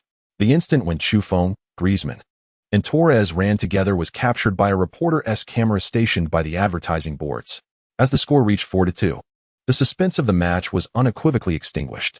During the closing moments, the Celta players had entirely lost their fighting spirit, and the game devolved into mere garbage time. Beep, beep, beep. As the second half's injury time commenced, the referee blew the final whistle. Atletico Madrid safely exited Celta's home ground with no significant threats. Post-match, Chufeng, who scored 2 goals and provided an assist, was once again awarded the man of the match title. In the interview area, a reporter from Doncho Network, Ma Fanshu, excitedly raised her microphone towards Chufeng, saying, "Chufeng, congratulations on your brace. You have now netted 12 goals in La Liga. Do you believe you can secure the La Liga Golden Boot this season?" Chufeng shrugged casually and responded to the reporter. "Winning the Golden Boot would indeed be a wonderful achievement. But what I truly desire is to help Atletico Madrid clinch the championship." At the post-match press conference, Simeone transformed into a fervent admirer of Chufeng once again. Chufeng had become a hero for Atletico Madrid. "Honestly, I have grown accustomed to Chufeng's spectacular performances. He has already scored 12 goals in La Liga, while Messi and Ronaldo have merely 10. In my view, the 17-year-old Chufeng is fully capable of standing alongside them." Following the press conference, Simeone's remarks ignited a frenzy across Spanish social media, with prominent news outlets swiftly releasing a plethora of articles. Atletico Madrid secures 4 consecutive victories in La Liga. Simeone's team aims for the championship. Post-match, Simeone believes Chufeng possesses Ballon d'Or caliber. Marca, 17-year-old Chufeng once again performs a brace, successfully directing Atletico's stunning comeback. Mundo Deportivo, Simeone lauds Chufeng. The Atletico coach asserts that Chufeng is capable of being compared to Messi and Ronaldo. Telecinco, after 4 consecutive victories, Atletico Madrid re-enters the title race. The young 17-year-old will be a pivotal factor. When Chufeng returned to his player apartment, it was already 2 a.m. Although his body was quite fatigued, he proactively opened his personal panel to check his performance. Having scored 2 goals in this match, Chufeng earned 2 attribute points. This time, He chose to allocate both points entirely to the strength attribute. Strength 88-90. The originally 88-rated power attribute has successfully reached 90, marking the first attribute of Chu Feng to attain such a milestone. Deep down, Chu Feng is acutely aware that his formidable performance in La Liga in the UEFA Champions League group stage is largely dependent on the potency of his star skill cards. Without these 3-star skill cards, given his current capabilities, merely securing a starting position at Atletico Madrid would be quite commendable. Hence, following the enhancement of his attributes, Chu Feng promptly accessed the Divine Training Ground, immersing himself wholeheartedly in the training of the Peak Hazard Breakthrough Talent card. After the match against Celta, he recognized the card's formidable power. Despite only possessing a 10% proficiency, he moved with remarkable agility on the pitch, almost as if traversing an uninhabited realm. The next day marked a training day. Before the usual drills commenced, Simeone announced the 18-player roster for the upcoming match against Elche. This game, part of the Copa del Rey's round of 16, featured a relatively weaker opponent, prompting Simeone to conclude that key players like Chu Feng and Griezmann need not take the field. Consequently, both were omitted from the squad. This provided Chu Feng with an opportunity to concentrate entirely on the training of the Peak Hazard Breakthrough Talent card. The time at the Divine Training Ground is rather limited, necessitating additional practice in the real world. Thus, he would attack his training with dual fervor, significantly reducing the time required for mastery. On October 19th, Atletico Madrid faced Elche. Despite being the away team, Atletico triumphed with a resounding 5-0 victory, effortlessly eliminating Elche from the tournament. Moving forward, Atletico needed to refocus on the UEFA Champions League group stage. Chapter 89. New contract. 80,000 weekly salary. Yellow submarine approaches. On October 26th, Atletico was set to challenge Qarabag away. Although this team seemed relatively weak, having suffered considerable defeats in their earlier matches against Chelsea and Roma, Simeone remained vigilant. After all, his strategy involved advancing to the knockout stage as the group leader. Thus, even when facing weaker teams, he would deploy his strongest lineup. At 8 p.m., the Baku Olympic Stadium witnessed the commencement of the third round of the UEFA Champions League group stage. Concurrently, in Madrid, Chu Feng's agent, Mendes, was engaged in discussions with the club's sporting director, Berta, regarding a new contract for Chu Feng. As of this round, Chu Feng had netted 12 goals in La Liga and 6 in the Champions League, making him the top scorer in both competitions. Most importantly, Chu Feng is only 17 years old, and for Atletico Madrid, there exists no reason to withhold a new contract from him. After 90 minutes, the fierce encounter in the third round of the Champions League between Atletico and Qarabag came to a close, with the away team, Atletico Madrid, triumphing over their opponents with a resounding 5-0 victory. In this match, Chu Feng delivered an exceptional hat-trick, which earned him an additional 6 attribute points post-match. He opted to allocate these points to his heading attribute, as being a striker, particularly one standing at 185 meters, he ought to excel in aerial duels. Currently, Chu Feng's latest personal attributes are as follows. Age, 17 years and 6 months. Height, 185 centimeters. Weight, 80 kilograms. Physical attributes. Speed, 77. Explosiveness, 75. Reaction speed, 70. Strength, 90. Stamina, 80. Jumping, 73. Injury resistance, 67. Offensive attributes. Shooting, 80. Long shot, 76. Heading, 82. Set pieces, 66. Dribbling, 87. Passing attributes, long pass, 70. Short pass, 64. Through ball, 67. Cross, 67. Vision, 80. Defensive attributes, tackle, 56. Slide tackle, 56. Interception, 56. Save, 56. Physical duels, 80. Overall rating, 80. Comprehensive evaluation level, star skills, Alvarez lucky card, Balotelli heavy artillery card, Peak Hazard dribbling talent card, 30. Available attribute points, 0. Equipment, 0. After allocating the attribute points, Chu Feng took a moment to examine his personal panel, noting that his physical attribute evaluation had improved. Additionally, the proficiency of the Peak Hazard dribbling talent card had successfully reached 30. However, his overall rating remained at 80, showing no increase. Clearly, Chu Feng understands that to become even more formidable, he must score more goals across various competitions. At 3 in the morning, As the Atletico players were returning to Madrid by flight, Chufeng received a call from Mendes. "Chu, I have good news for you. The details of your new contract with Atletico Madrid have been finalized," Mendes said excitedly on the other end of the line.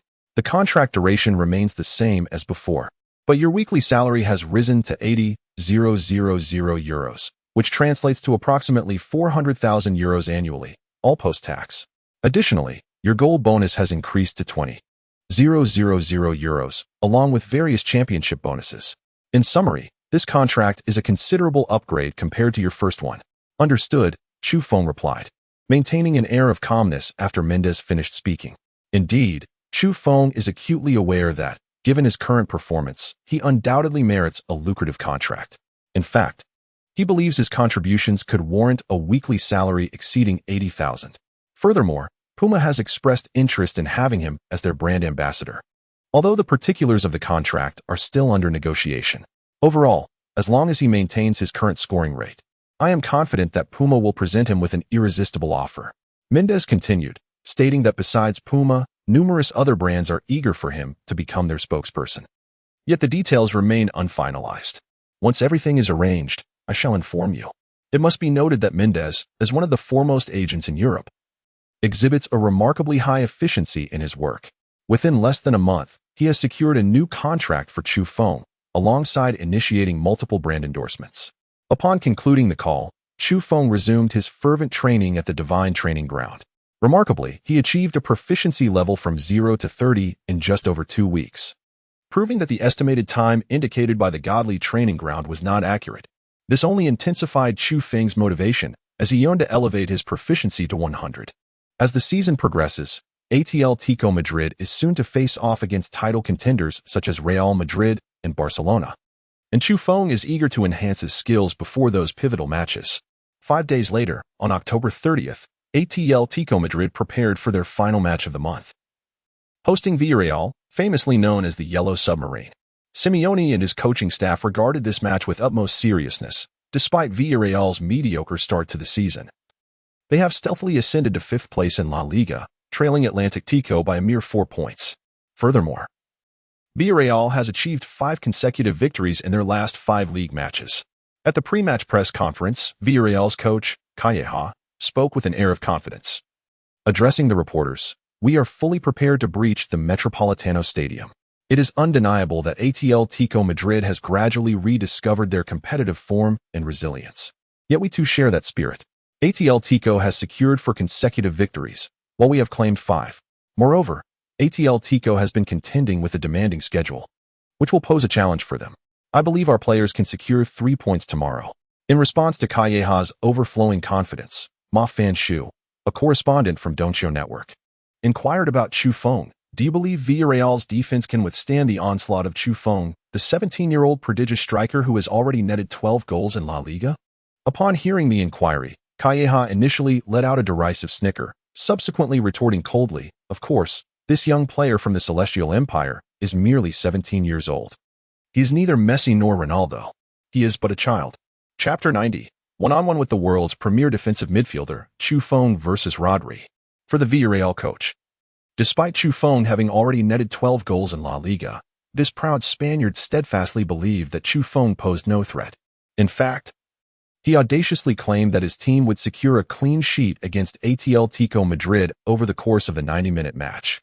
In response, Atletico's coach, Simeone, merely smiled. He saw no merit in engaging Calleja in a pre-match verbal spar, deeming it futile. The paramount objective was to secure 3 points. On match day, at 7:30 in the evening, over 60,000 ardent Atletico supporters commenced singing the club anthem, their voices resonating powerfully, soaring to the heavens. Under the direction of referee Wendiano, the starting players from both teams made their way onto the pitch. Meanwhile, on a distant continent in the east, fans from the Celestial Empire eagerly flooded into the live stream half an hour prior to the match. Within 5 minutes of kickoff, the live viewership had already surpassed 5 million. Welcome, fans, to the 9th round of the 2017-2018 La Liga season. Atletico Madrid hosts Villarreal. Coach Simeone, in a rare move, deployed a 4-3-3 formation this evening. The goalkeeper remained Oblak. The defensive line comprised Juanfran, Savic, Godin, and Felipe. The midfield featured Gabi, Saul, and Partey, while the forward line consisted of Griezmann, Torres, and Chu Feng. If my memory serves me correctly, Simeone has never utilized a 4-3-3 formation since taking the helm at Atletico. Hiwei's tone was laced with astonishment. In his view, Simeone's tactical style was predominantly defensive, characterized by a frantic midfield pressing approach. Clearly, this was entirely incongruous with the 4-3-3 formation. On the visiting side, Villarreal's coach Calleja opted for a diamond-shaped midfield in a 4-4-2 setup. The goalkeeper was Barbosa, with the defensive line formed by Jaume Costa, Victor Ruiz, Álvaro González, and Mario Gasper. The lone defensive midfielder was Rodri, while the midfield featured Trigueros and Fornals, with Roberto Soriano playing as the attacking midfielder. And the striking duo comprised Baca and Bakambu. At that moment, within the Metropolitano Stadium, amidst the jubilant cheers of thousands of Atletico fans, referee Wendiano blew the whistle to signal the commencement of the match. Beep. The home side, Atletico, launched the first attack. In the 3rd minute of the match, Saul's incisive pass found Griezmann on the right flank. The French star, upon receiving the football, exuded an aura of confidence. Faced with the interference of Villarreal's defender, Griezmann swiftly executed a cut-in with his left foot. In a matter of moments, a series of rhythmic changes rendered Álvaro González off balance. With remarkable agility, Griezmann advanced into the vicinity of the penalty arc just as midfielder Rodri approached him. Although Rodri had yet to ascend to the status of the world's premier defensive midfielder at that time, his interception skills and defensive prowess were undeniably among the elite in La Liga. Observing the situation, Griezmann opted not to force his way through, but instead promptly passed the ball to Torres, positioned at the edge of the penalty area. The Atletico Madrid striker, with his back to the Villarreal defender Victor Ruiz, deftly maneuvered the ball to his left. Ultimately, the ball found its way to Chu Feng's feet. With a resounding strike, Chu Feng did not engage in excessive movements but lifted his right foot and aimed directly at the opponent's goal. In a flash, the football rocketed toward the corner of the net with the force of a cannonball, perhaps due to the extraordinary power of Chu Feng's shot. The Villarreal goalkeeper had no time to react. Regrettably, the ball failed to curve into the corner of the goal, instead crashing against the junction of the post and crossbar. The next moment, the ball ricocheted out of bounds. Just moments into the match, Chu Feng had already made a formidable statement against Villarreal's goal. Goalkeeper Barbosa seemingly abandoned his defensive duties, but alas, Chu Feng's shot was off by a mere millimeter. Prior to the match, Villarreal's coach Calleja had claimed that Chu Feng would not pose a threat to the team's defense, yet within just 2 minutes, Chu Feng proved his worth with a menacing shot. As Hiwei had just remarked, Atletico's second wave of attack surged forth.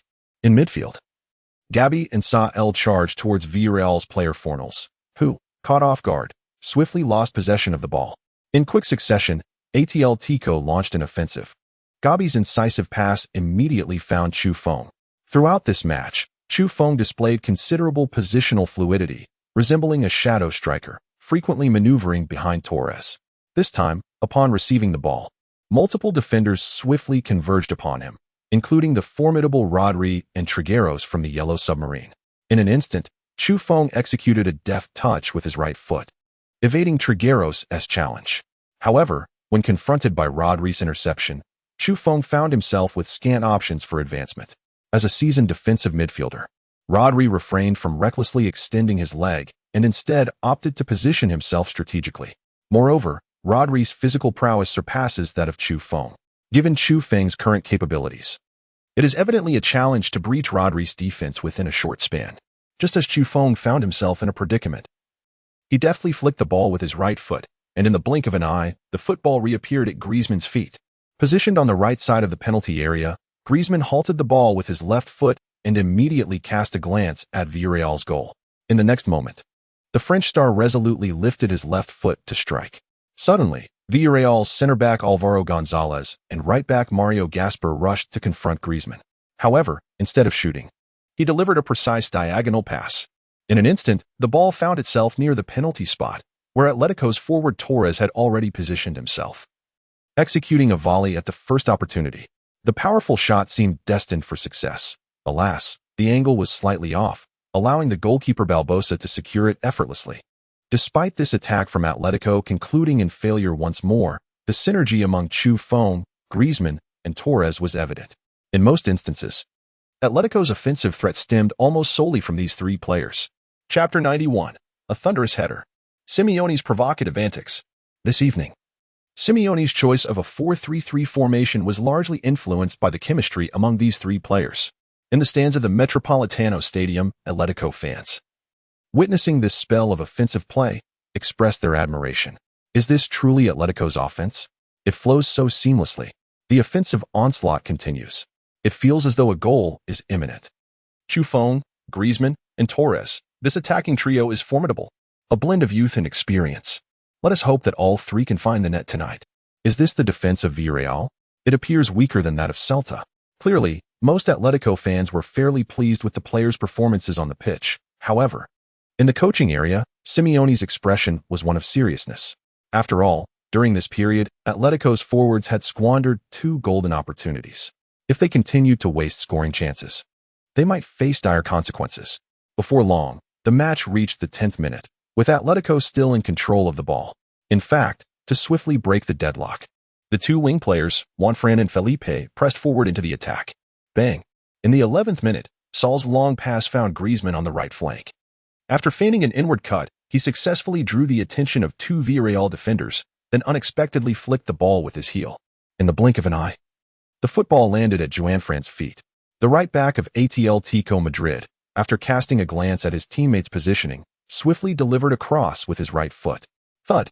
With the resounding echo of that forceful strike, the football sped towards the penalty area. Inside the small box, Torres and the opposing center-back, Victor Ruiz, were entangled, preventing either player from seizing the initial touch. In the next moment, the ball appeared near the far post. At that instant, another forward from Atletico, Buffon, galloped forward. Prior to this match, Buffon had just elevated his heading ability to 82. Although slightly inferior to some elite strikers in aerial prowess on this occasion, Buffon managed to outmaneuver the opposing fullback, claiming the ball before he could leap. Thud! In midair, Buffon harnessed the strength of his core, executing a commanding header with remarkable intensity. On the goal line, Villarreal's goalkeeper, Barbosa, reacted as swiftly as possible, yet his hands failed to make contact with the ball. In a flash, the football ruthlessly zipped past Barbosa. Whoosh! The ball settled securely into the net. 1-0. Buffon once again propelled Atletico into the lead. Undoubtedly, this powerful header ignited the atmosphere among the Atletico supporters, erupting into deafening cheers from the stands. Almost 60,000 fans chanted Buffon name in unison. Following his goal, Buffon, embodying the spirit of gratitude, rushed to Juanfran, and the two embraced in celebration. On the sidelines, Simeone, witnessing Buffon's triumph, exuberantly dashed towards the opposing bench, wildly waving his fists at Calleja. Hey, did you see that? This is Buffon's prowess. Villarreal's defense crumbled before him like a pile of refuse. Ha!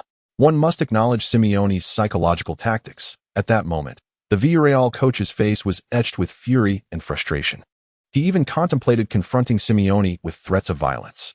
Yet, Simeone remained unfazed, for he is a renowned figure in football, famed for his tenacity. Moreover, during his playing days, he was equally fierce and formidable. Should it come to a confrontation, Calleja would undoubtedly be no match for Simeone. The ball has found the net. Buffon, with an emphatic header, has secured the first goal for Atletico. 1-0. Atletico has taken the lead. This marks Buffon's 13th goal in this season's La Liga. He continues to maintain his scorching scoring form. The commentator Su Young was full of praise, noting that Buffon's heading ability has markedly improved. This time, he decisively overpowered the opposing fullback to score with a powerful header, indicating that Buffon is evolving into a versatile striker. In the live stream's comment section, millions of fans from the Celestial Empire flooded the screen with an abundance of messages upon witnessing Buffon's goal. We still rely on the young lad. Buffon's prowess is indeed visibly enhanced. Following his breakthroughs, his heading skills have also advanced. It is evident that to grow stronger, one must engage in high-level competitions. He has already scored 13 goals. His efficiency is nothing short of terrifying. It seems the Golden Boy Award this year might be bestowed upon Buffon. At present, Atletico Madrid's offense is truly reliant on Buffon. After the restart, the Villarreal players, playing away, took the initiative to launch an attack. Prior to this match, Calleja had clearly stated the need to secure points at the Metropolitano Stadium. In the 18th minute, Rodri's long pass from midfield swiftly found the attacking midfielder Roberto Soriano. Facing the interference of Partey, Soriano chose not to blindly attempt a breakthrough, but quickly passed the ball to the forward Baca. The latter found himself at the arc of the penalty area with an opportunity against Godin. Villarreal's forward, Baca, performed a series of stepovers in front of Godin, who remained steadfast. Observing Godin's reluctance to commit, Baca prepared for a sprint. However, just as he was about to dash forward, the seasoned Godin preemptively collided with Baca using his shoulder. In the next moment, Baca fell to the ground. A penalty. This is a penalty. Why was the whistle not blown?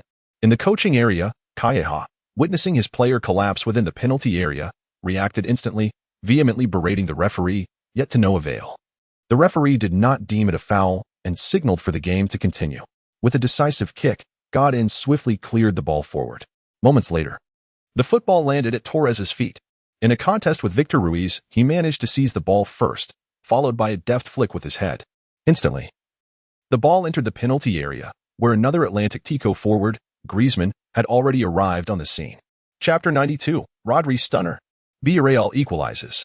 Inside the penalty area, Griezmann received the ball with his right foot but did not shoot immediately. Instead, he adjusted it to his left foot. As a left-footer, Griezmann harbored little confidence in his weaker foot. Thus, to play it safe, he opted for a more secure approach. However, this very adjustment inadvertently presented an opportunity to Villarreal's defenders. In the next moment, Victor Luis, the center-back from the Yellow Submarine, galloped forward and skillfully obstructed Griezmann's shot. Atletico Madrid missed a golden opportunity to extend their lead. The stands at the Metropolitano Stadium echoed with lamentations from over 60,000 Atletico fans. Soon after, the ball was seized by Villarreal's defensive midfielder, Rodri, signaling the onset of a counterattack for the Yellow Submarine. With a thunderous strike, Rodri's long-range pass found its mark in forward Bakambu. After receiving the ball on the left side of the penalty area, he successfully created a direct scoring opportunity. Although Atletico's fullback, Felipe, advanced in an attempt to intercept, he was a moment too late. Without a hint of hesitation, Bakambu unleashed a powerful shot towards the opposing goal. The ball soared like a cannonball, hurtling into the net, but at a critical moment, Atletico's goalkeeper, Oblak, made a remarkable save. He dove to the side, using his right fist to deflect the ball away. Oblak's performance tonight has been nothing short of spectacular. He has thwarted Villarreal's attempts on goal multiple times. The ball landed at Saul's feet, leading to another long pass. The pace of the game's transitions between offense and defense was extraordinarily rapid. Now it was Atletico's turn to counterattack. In the commentary booth, Hiway's speech accelerated noticeably. Due to the frenetic pace of the match, guest commentator Su Yong scarcely found an opportunity to speak.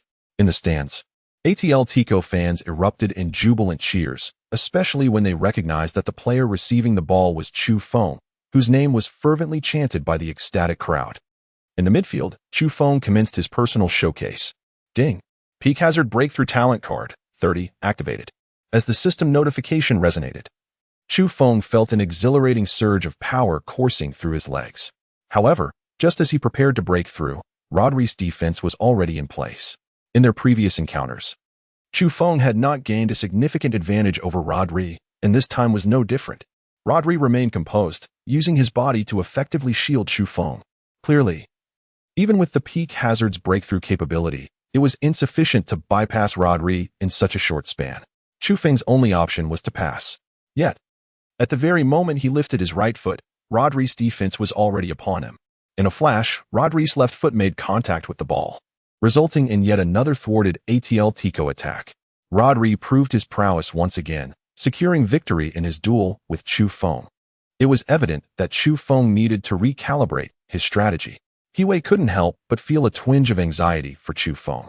Chu Feng was acutely aware of this reality, and thus, during the subsequent match, he refrained from retreating to the midfield, instead choosing to remain steadfast within the penalty area, awaiting a pass from his teammates. Unbeknownst to them, the clock had quietly advanced to the 40th minute. As the first half drew to a close, the away team, Villarreal, finally began to surge forward en masse. Once again, it was Rodri's pass. This Villarreal defensive midfielder, having intercepted the ball from Saul, swiftly delivered a penetrating through ball that landed precisely at the feet of the attacking midfielder, Roberto Soriano. as Soriano halted the ball at the edge of the penalty area. Preparing to shoot, Atletico's defensive midfielder, Partey, was quick to close in. To be fair, Roberto Soriano is not particularly known for his dribbling skills, and facing Partey one-on-one, he lacked confidence. In the next moment, Soriano passed the ball to Baca inside the penalty area. The instant Baca received the ball, Atletico's stalwart defender, Godin, advanced to confront him, while another center-back, Savic, also approached. In an instant, Baca found himself besieged by two Atletico defenders. Nevertheless, the determined Baca opted to shoot. Unsurprisingly, the ball struck Godin and ricocheted away. However, this did not signify the end of Villarreal's offensive. The ball rebounded to the top of the penalty area, where suddenly, a Villarreal player unleashed a powerful shot. This player was none other than Villarreal's midfielder, Rodri. With a thunderous strike, the ball zipped past numerous Atletico defenders at an astonishing speed. Neither Godin nor Savic could obstruct its trajectory. In a fleeting moment, the ball veered into the bottom corner of the net. This time, the ever-reliable Oblak was rendered helpless. Due to the lightning-fast nature of Rodri's shot, he could not even make contact with the ball. Instantly, the ball crashed into the net. Goal. Rodri's long-range effort found its mark. A stunning strike. Oblak was powerless. The away team, Villarreal, had successfully equalized.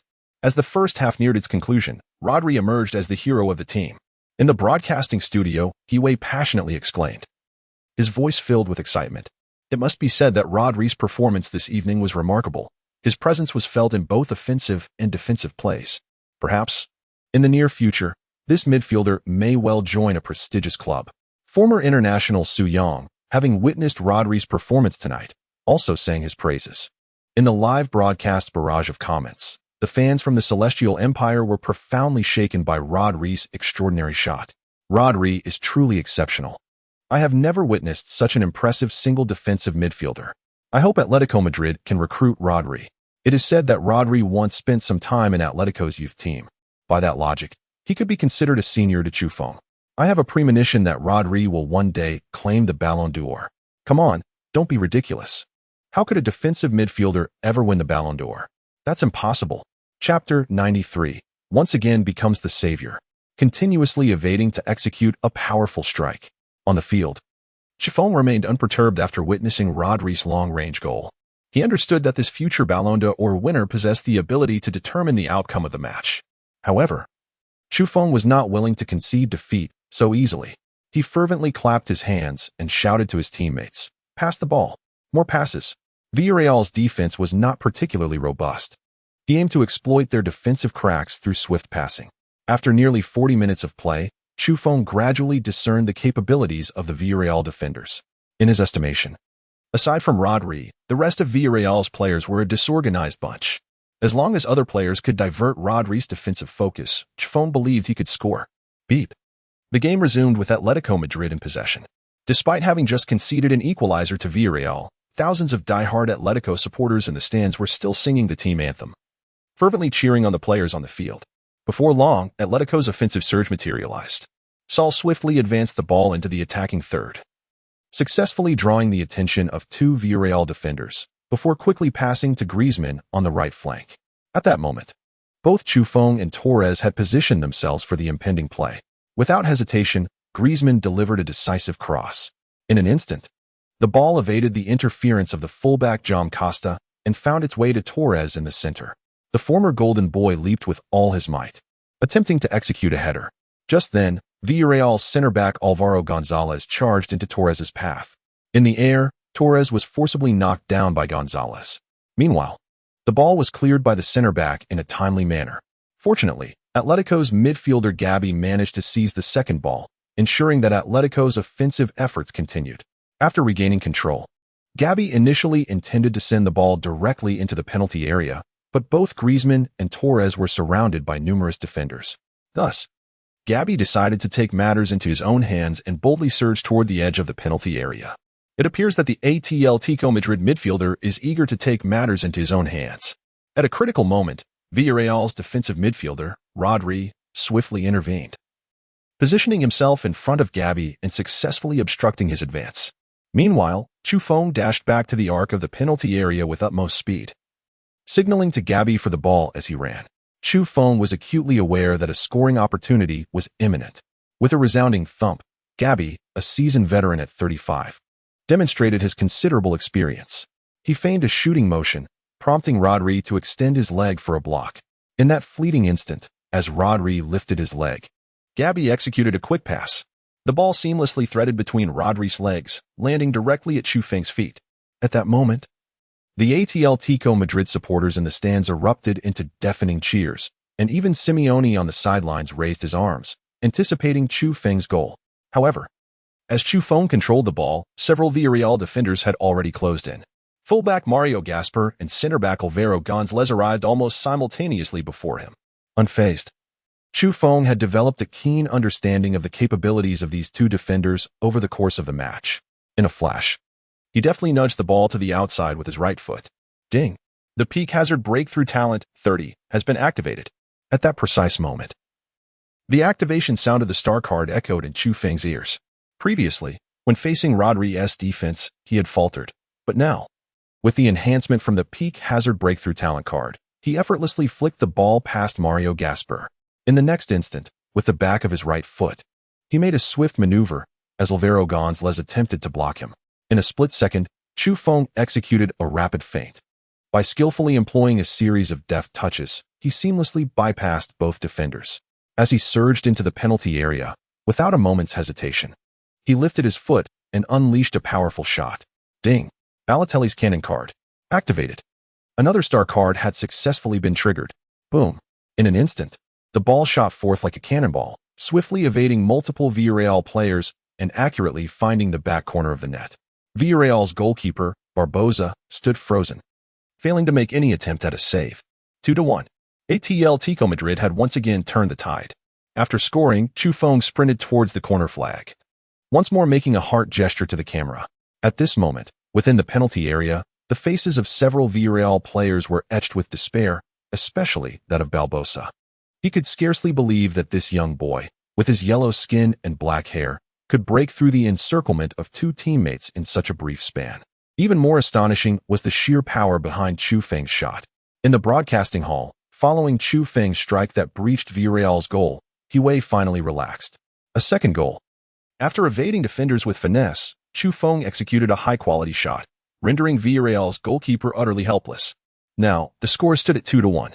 The home team, Atletico Madrid, had regained the lead. A few minutes later, the referee's whistle marked the end of the first half. Overall, Atletico's players had demonstrated a markedly superior performance compared to Villarreal in the first half. As the second half commenced, Simeone once again deployed his familiar ironclad formation. Including 3 forwards, all players retreated to defend in their half. The formation now resembled a 4-6-0. All 10 players participated in the defensive effort, and Villarreal, not known for their prowess in breaking through defenses, found themselves devoid of opportunities against Atletico's resolute line. For the majority of the match, Villarreal players could only pose a threat to Atletico's goal through long-range shots. However, this approach proved to be highly inefficient, as most of Villarreal's attempts sailed into the stands.